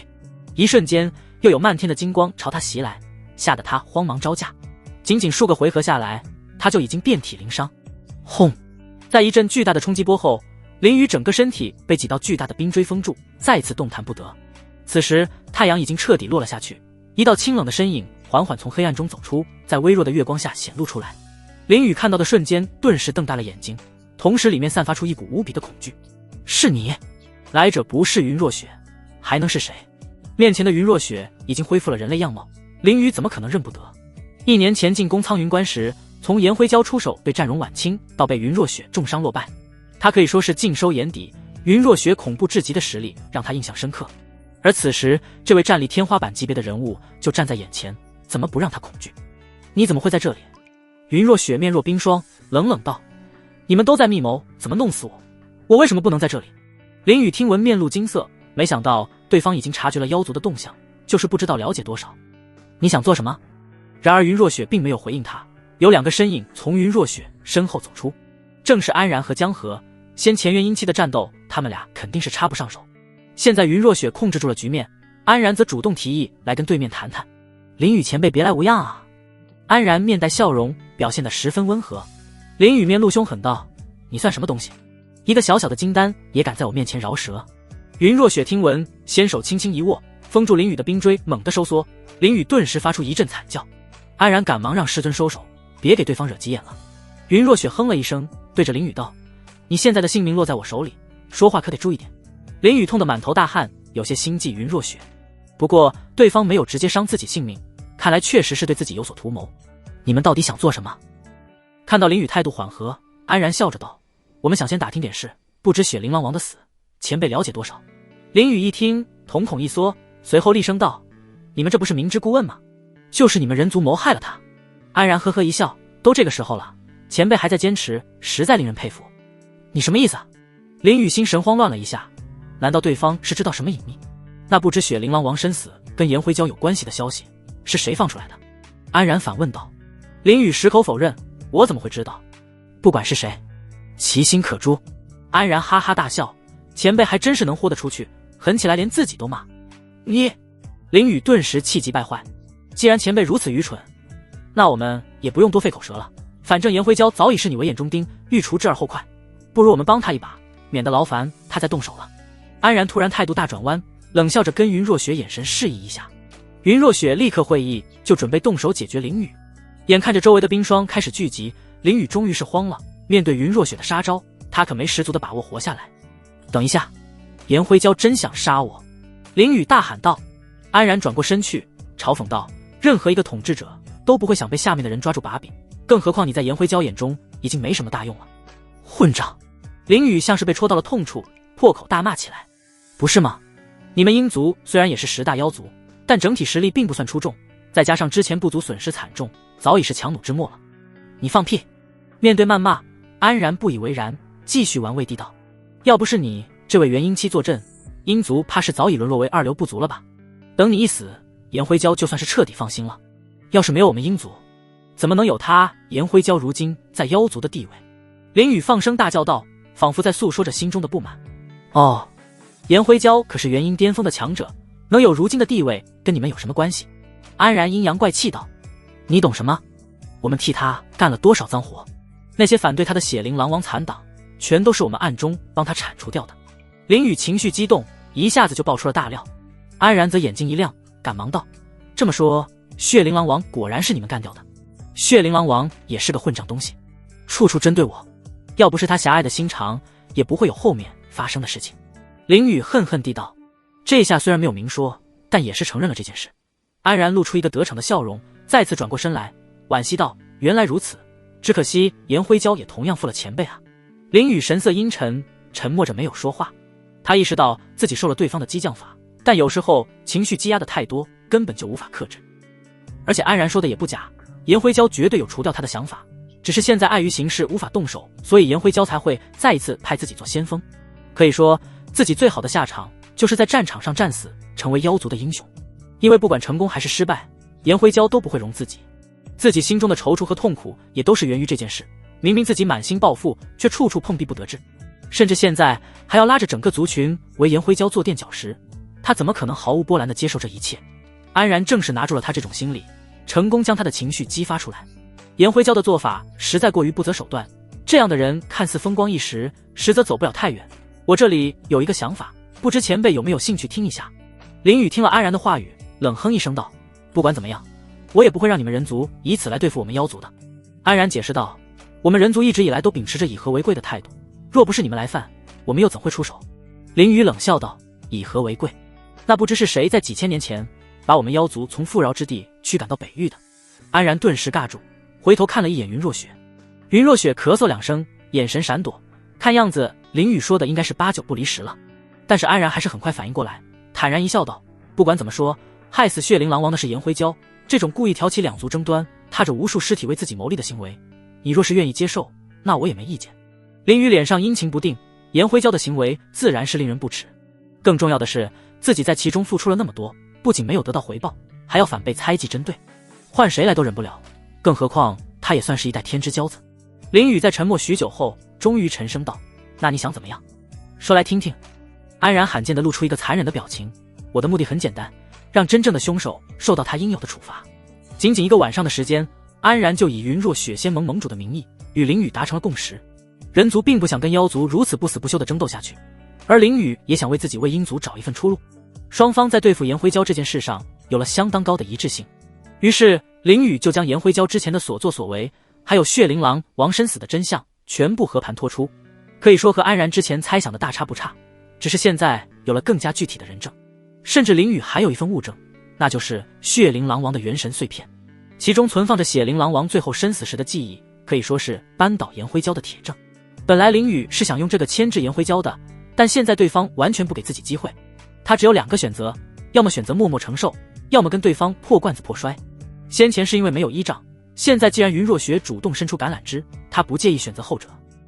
当然云若雪为了保险起见，要求在林雨丹田中种下了一枚寒冰碎片，若是林雨有任何背叛行为，这枚碎片就会在顷刻间爆炸，将他的丹田和元婴损毁，神魂俱灭。林雨可以接受，但也没那么傻，不会把主动权完全交给别人。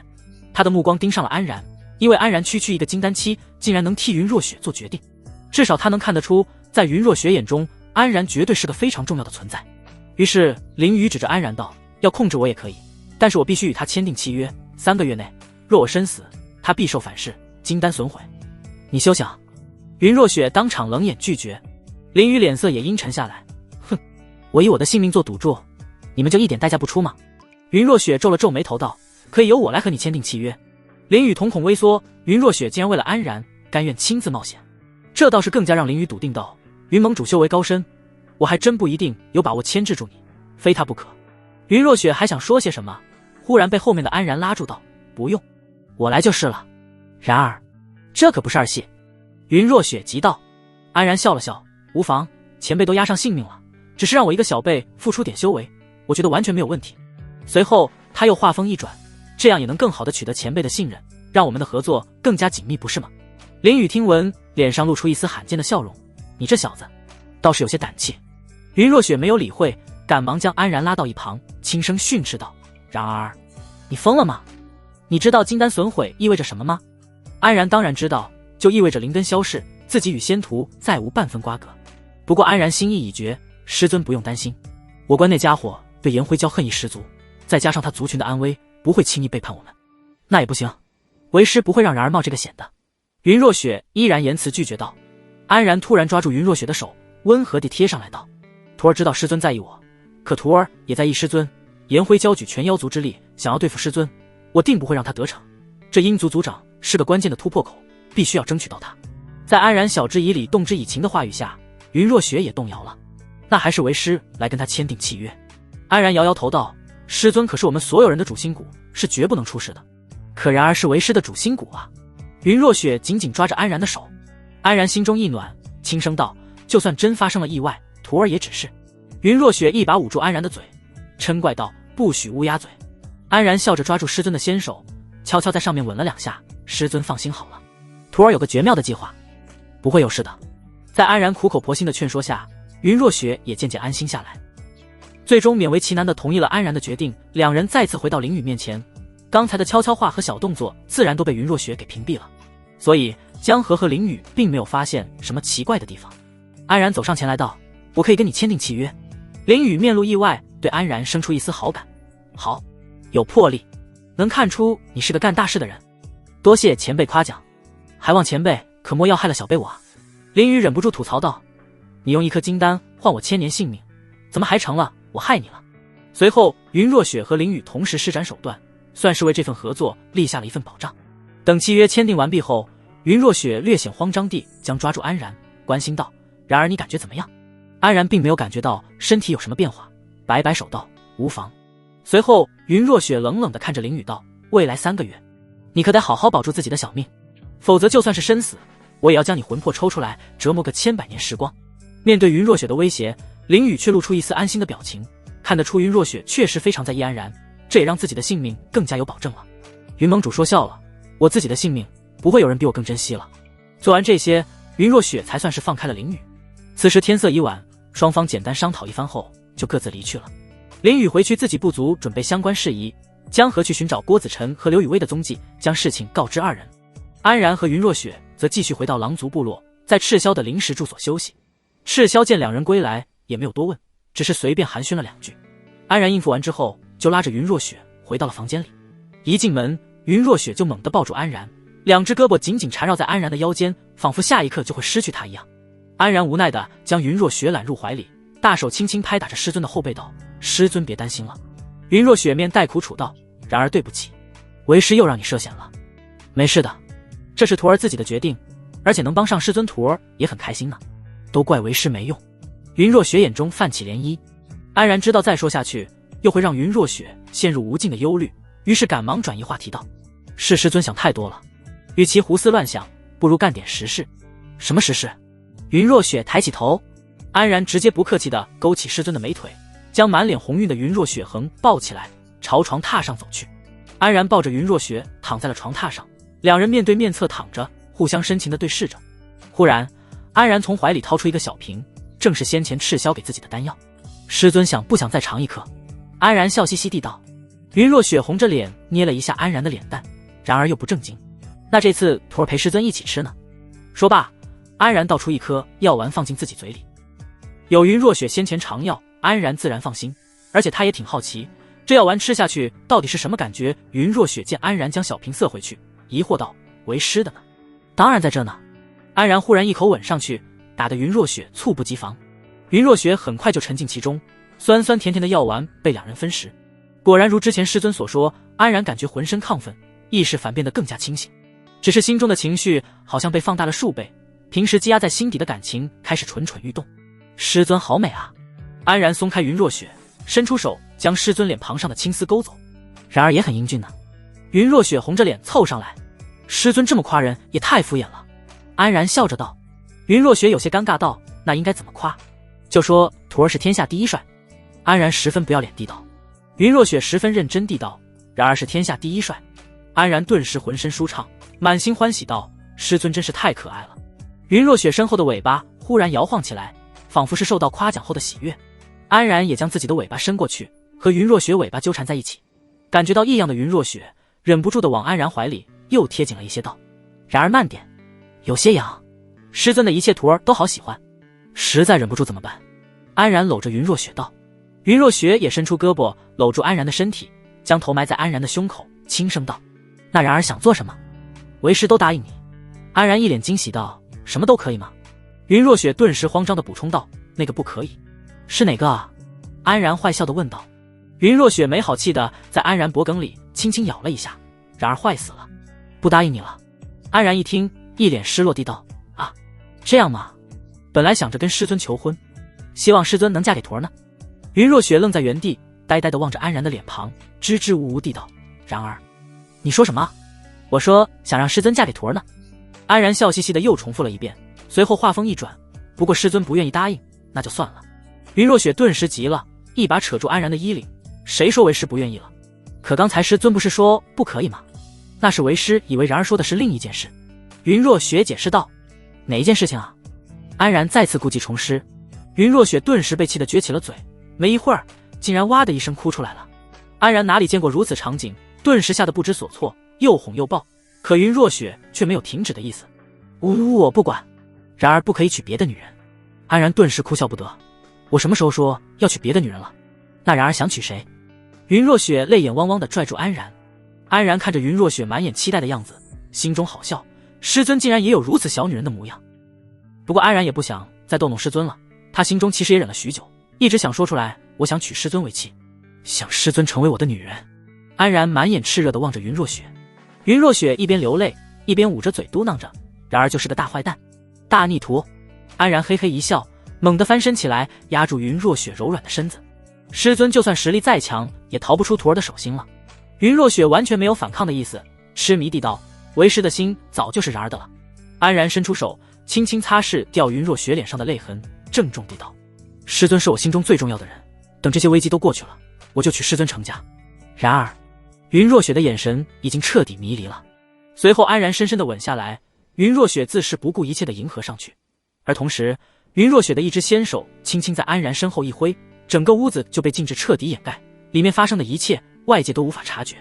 一夜无话，第二天安然生龙活虎地从床上爬起来，云若雪则变得一副小鸟依人的样子，扒在安然身上不愿分开。师尊怎么突然这么粘人？安然一脸无奈：“哼，然而就知道欺负为师。”云若雪气呼呼地道。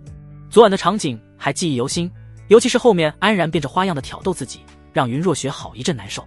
安然也感觉到师尊对自己越来越敞开心扉，甚至感觉自己就算再过分一点，师尊也会答应。尽管如此，安然还是准备将师尊之前的心愿保留到最后。“师尊快下来吧，要出门了。”“出门怎么了？反正我们本就是一对，外面那群妖兽又不会说什么。”云若雪却反驳起来。安然一脸意外，笑着道：“那好啊，就当是为以后公布恋情做个演练。”说着安然就不客气地搂着云若雪走出了房间。虽然云若雪嘴上那么说，可跟安然在大庭广众之下如此亲密地腻歪在一起，还是有些害羞。他已经想要逃离了，然而安然怎么可能让他如愿？自己岂是师尊想抱就抱，想走就走的？云若雪感觉到安然有力的大手死死揽住自己，顿时感觉脸上一阵发烫。一出门就跟赤霄撞了个正着，看着两人的样子，赤霄笑着道：“哟，贤弟今天气色不错啊，看来昨晚应该是度过了愉快的一晚。”云若雪听到这话，恨不得把头埋进安然的衣领里面去。安然一副理所当然的样子道：“那是，郎兄的丹药确实不错，不知到底用了什么独家秘方。”赤霄嘿嘿一笑，里面的主要成分来自于我家乡的一种灵果，名叫灵心果，强心力，壮力气，还毫无副作用，不管是战斗还是修炼都能发挥大作用。安然也笑着点头道：“那以后有机会一定到郎兄家乡去一趟。”跟赤霄聊了两句后，三人继续来到大火炉前，像之前那样往里面传输灵力。昨晚在跟灵雨打听情报的过程中，安然也是知道了这个大火炉的具体用法，据说这是颜灰蛟和一个人族修士联合搞出来的一种可移动的法阵，不需要提前布置，只要将蕴含着足够灵力的储灵法器放在合适的位置，就能直接催动起来。而这大火炉正是那储灵法器，也就是法阵的阵眼所在，靠着下面低修为的妖族输出灵力，来积攒足够的灵力供养法阵。听到这个消息，安然立刻就猜到那个人族修士是谁，定是那灵兽谷的白发老妇。没想到这家伙竟然反叛得这么彻底，甚至跑到妖族这里，还时刻想着怎么害死云若雪。安然听完，当场气得捏起了拳头，这人绝对不能留。不过当下之急是如何处理面前这个大火炉，毕竟它是用来对付云若雪的。尽管现在已经明牌，可这样一个大杀器被对面握在手里，总归会用来对付人族，所以要想办法解决掉。云若雪是想趁机把它摧毁了，但安然却觉得不好，毁掉自然是最省心最简单的办法，可也就暴露了几人潜伏进来的事情。到时候妖族定然是地毯式的清扫，安然他们几个人再想潜藏起来可就困难了，跟灵雨也不好接触，甚至后面妖族有什么动作也无法察觉，所以摧毁是下策。安然想的则是能不能将这阵法为己所用。可惜云若雪虽实力高超，但在阵法上的造诣并不高，江河等三人也是一样。安然脑海里不禁再次想到一个人，慕容轩。当初为了救云若雪，就是凭借着慕容轩那厉害的阵法术士才得以成功，给安然留下了深刻的印象，所以现在他也是第一时间想到了他。不过当安然将自己的想法悄悄告诉云若雪的时候，云若雪脸色却不太好看了。哼，不就是一个小小的阵法吗？何必跑回去搬救兵，看为师注入一道灵力，就让这东西为我所用。说罢，安然都没来得及解释，云若雪就已经开始操作了。只见他在往大火炉中注入灵力的时候，悄悄附带了一丝本源之力。作为本源灵力，就算离开自身，也能够凭借自己的意识来运转。云若雪操控着这股灵力混入大火炉那挤压着磅礴灵力的内部，试图找到其中法器的核心。然而很快他的行为就遭到了大火炉的排斥。轰！大火炉突然翻涌起一股强烈的火星，滚烫的焰浪席卷四周。事发突然，周围所有人都大惊失色，赶忙起身躲避。里面都积攒了不知道多少灵力，万一爆炸，那威力可不容小觑。云若雪也赶忙拉着安然逃离出去，不过好在云若雪动作隐秘，没有人注意到是因为她造成的结果。你没事吧？云若雪一脸担心地查看着安然。安然无奈地摆摆手道：师尊你也太急了吧，好歹听我说完啊，这要是被发现了怎么办？云若雪鼓了鼓嘴，为师只是想试一试。安然叹了口气，这种事情自然是交给专业的人最好，可以让江师姐跑一趟，其实没那么麻烦。安然的意思是让江河回苍云关，请慕容轩出山，以几人的交情，应该是没有问题的。云若雪脸色暗淡了一下，但也只能点点头表示同意。看到徒弟需要靠别的女人做事，他心里一阵莫名其妙的不舒服。与此同时，赤霄带头靠近了大火炉，检查情况，确定没有异常之后，又叫回了众人。贤弟刚才没伤到你吧？忙碌间，赤霄也没忘看一眼安然。安然笑着摇摇头，多谢郎兄关心，我没事。唉，弟妹呢？赤霄这才发现云若雪的身影不见了。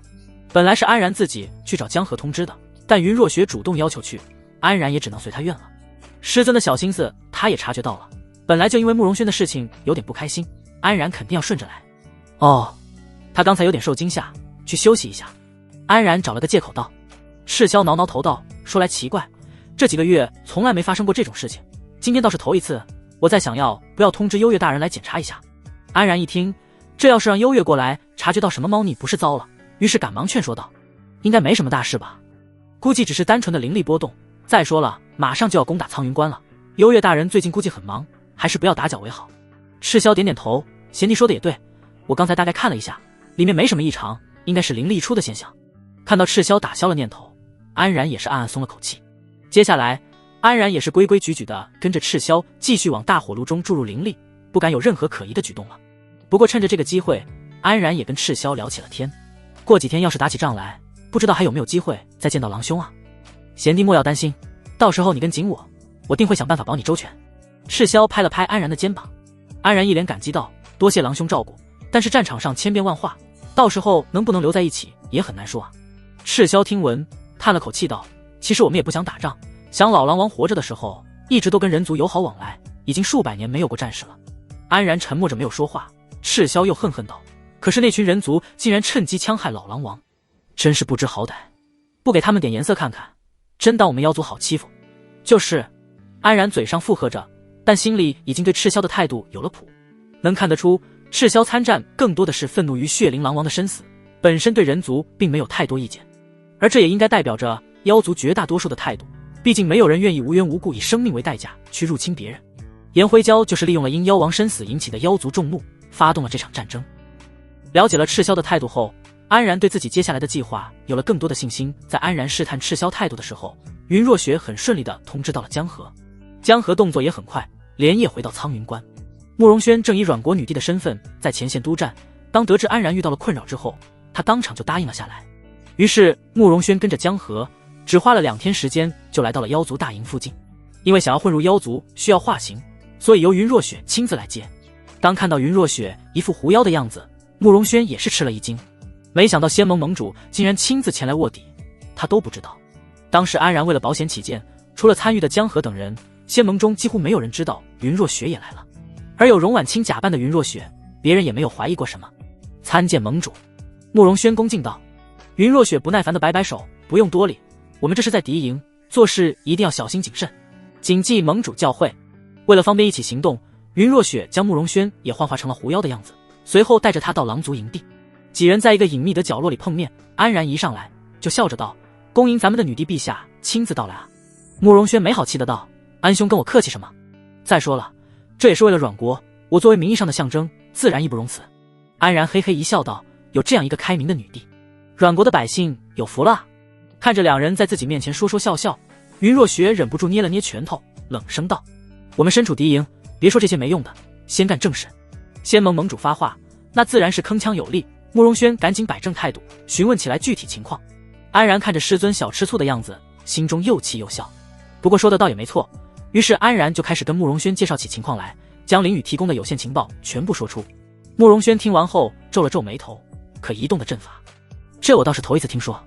安然心里咯噔一声，赶忙问道：难道凭你也没有办法？慕容轩沉思一下道：现在还不能下定论，等我亲自观察后再说。那我们事不宜迟，现在就动身吧。江河目前可以说是作为和林宇的联络人，所以就提前回了鹰族营地。而云若雪和安然则带着慕容轩来到了大火炉所在的广场上。此时天色还早，众妖大多都在场。看着蕴含着磅礴灵力的大火炉，慕容轩眼前一亮，这法器就不一般。随后慕容轩也照着其他妖兽的样子，将自己的灵力注入其中，同时也是为了查看里面的情况。安然在一旁观察着慕容轩的表情，时而惊奇，时而踌躇，让他也心里一阵没谱。不过当慕容轩停下手里的动作后，脸上露出了一丝洞察一切的模样。是有什么发现吗？安然期待地道。慕容轩轻轻点点头，看了看周围的妖兽道：这里不是说话的地方。安然露出欣喜的表情，准备回去再说。当安然带着2个女狐妖来到赤霄的住处时，赤霄露出一丝惊奇的表情。这位是？安然赶忙解释道：啊，是我一朋友。赤霄点了点头，热情地跟慕容轩打了个招呼，然后又让出一个房间给他。安然摆摆手拒绝道：不用了，哪敢再劳烦郎兄，我们3个住一间就够了。他当然是为了晚上好一起商量，出谋划策，分开住还怎么暗中谋事。但是赤霄并不知道，还以为安然跟慕容轩也有什么关系。于是赤霄露出一个我懂得的表情，还把安然拉到一边，悄声道：行啊，贤弟，你这小身板还挺有劲。安然顿时哭笑不得，赶忙解释道：郎兄莫要误会了。唉，不用解释。赤霄大手一挥，又是一瓶丹药落在了安然的怀里。安然一阵无语，但现在赤霄已经先入为主了，怎么解释都显得很无力。慕容轩对2人的对话一无所知，但云若雪就不一样了，听的是一清二楚。安然已经注意到师尊脸上那股无形的怒火，若不是因为卧底，他绝对会当场冲上来打爆赤霄的狗头。好了，时候不早了，郎兄也早点休息。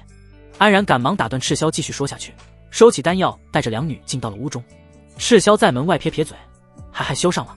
回到房间的安然缓缓吐了口气，这妖族对这方面的事还真是一点不避讳，还请师尊设下禁止，免得被外人听见了。安然转身道。云若雪冷哼一声，设下禁止不是更让外人觉得有问题了？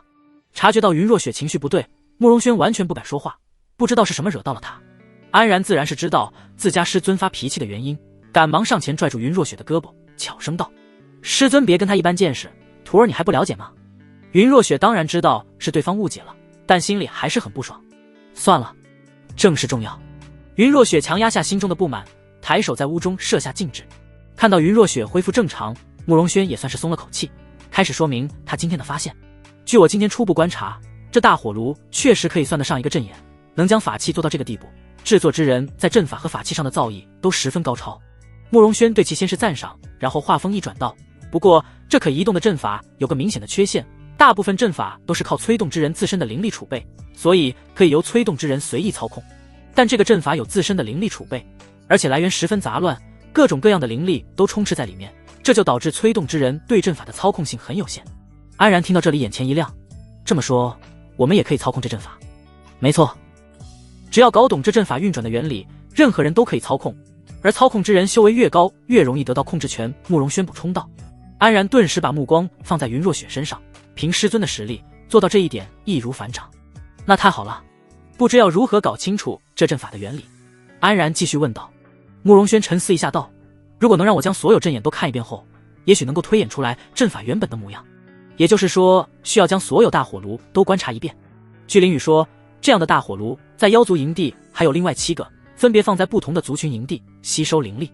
混进其他部族倒也不是什么难事，只是目前天色已晚，在妖族营地里乱跑很容易被怀疑。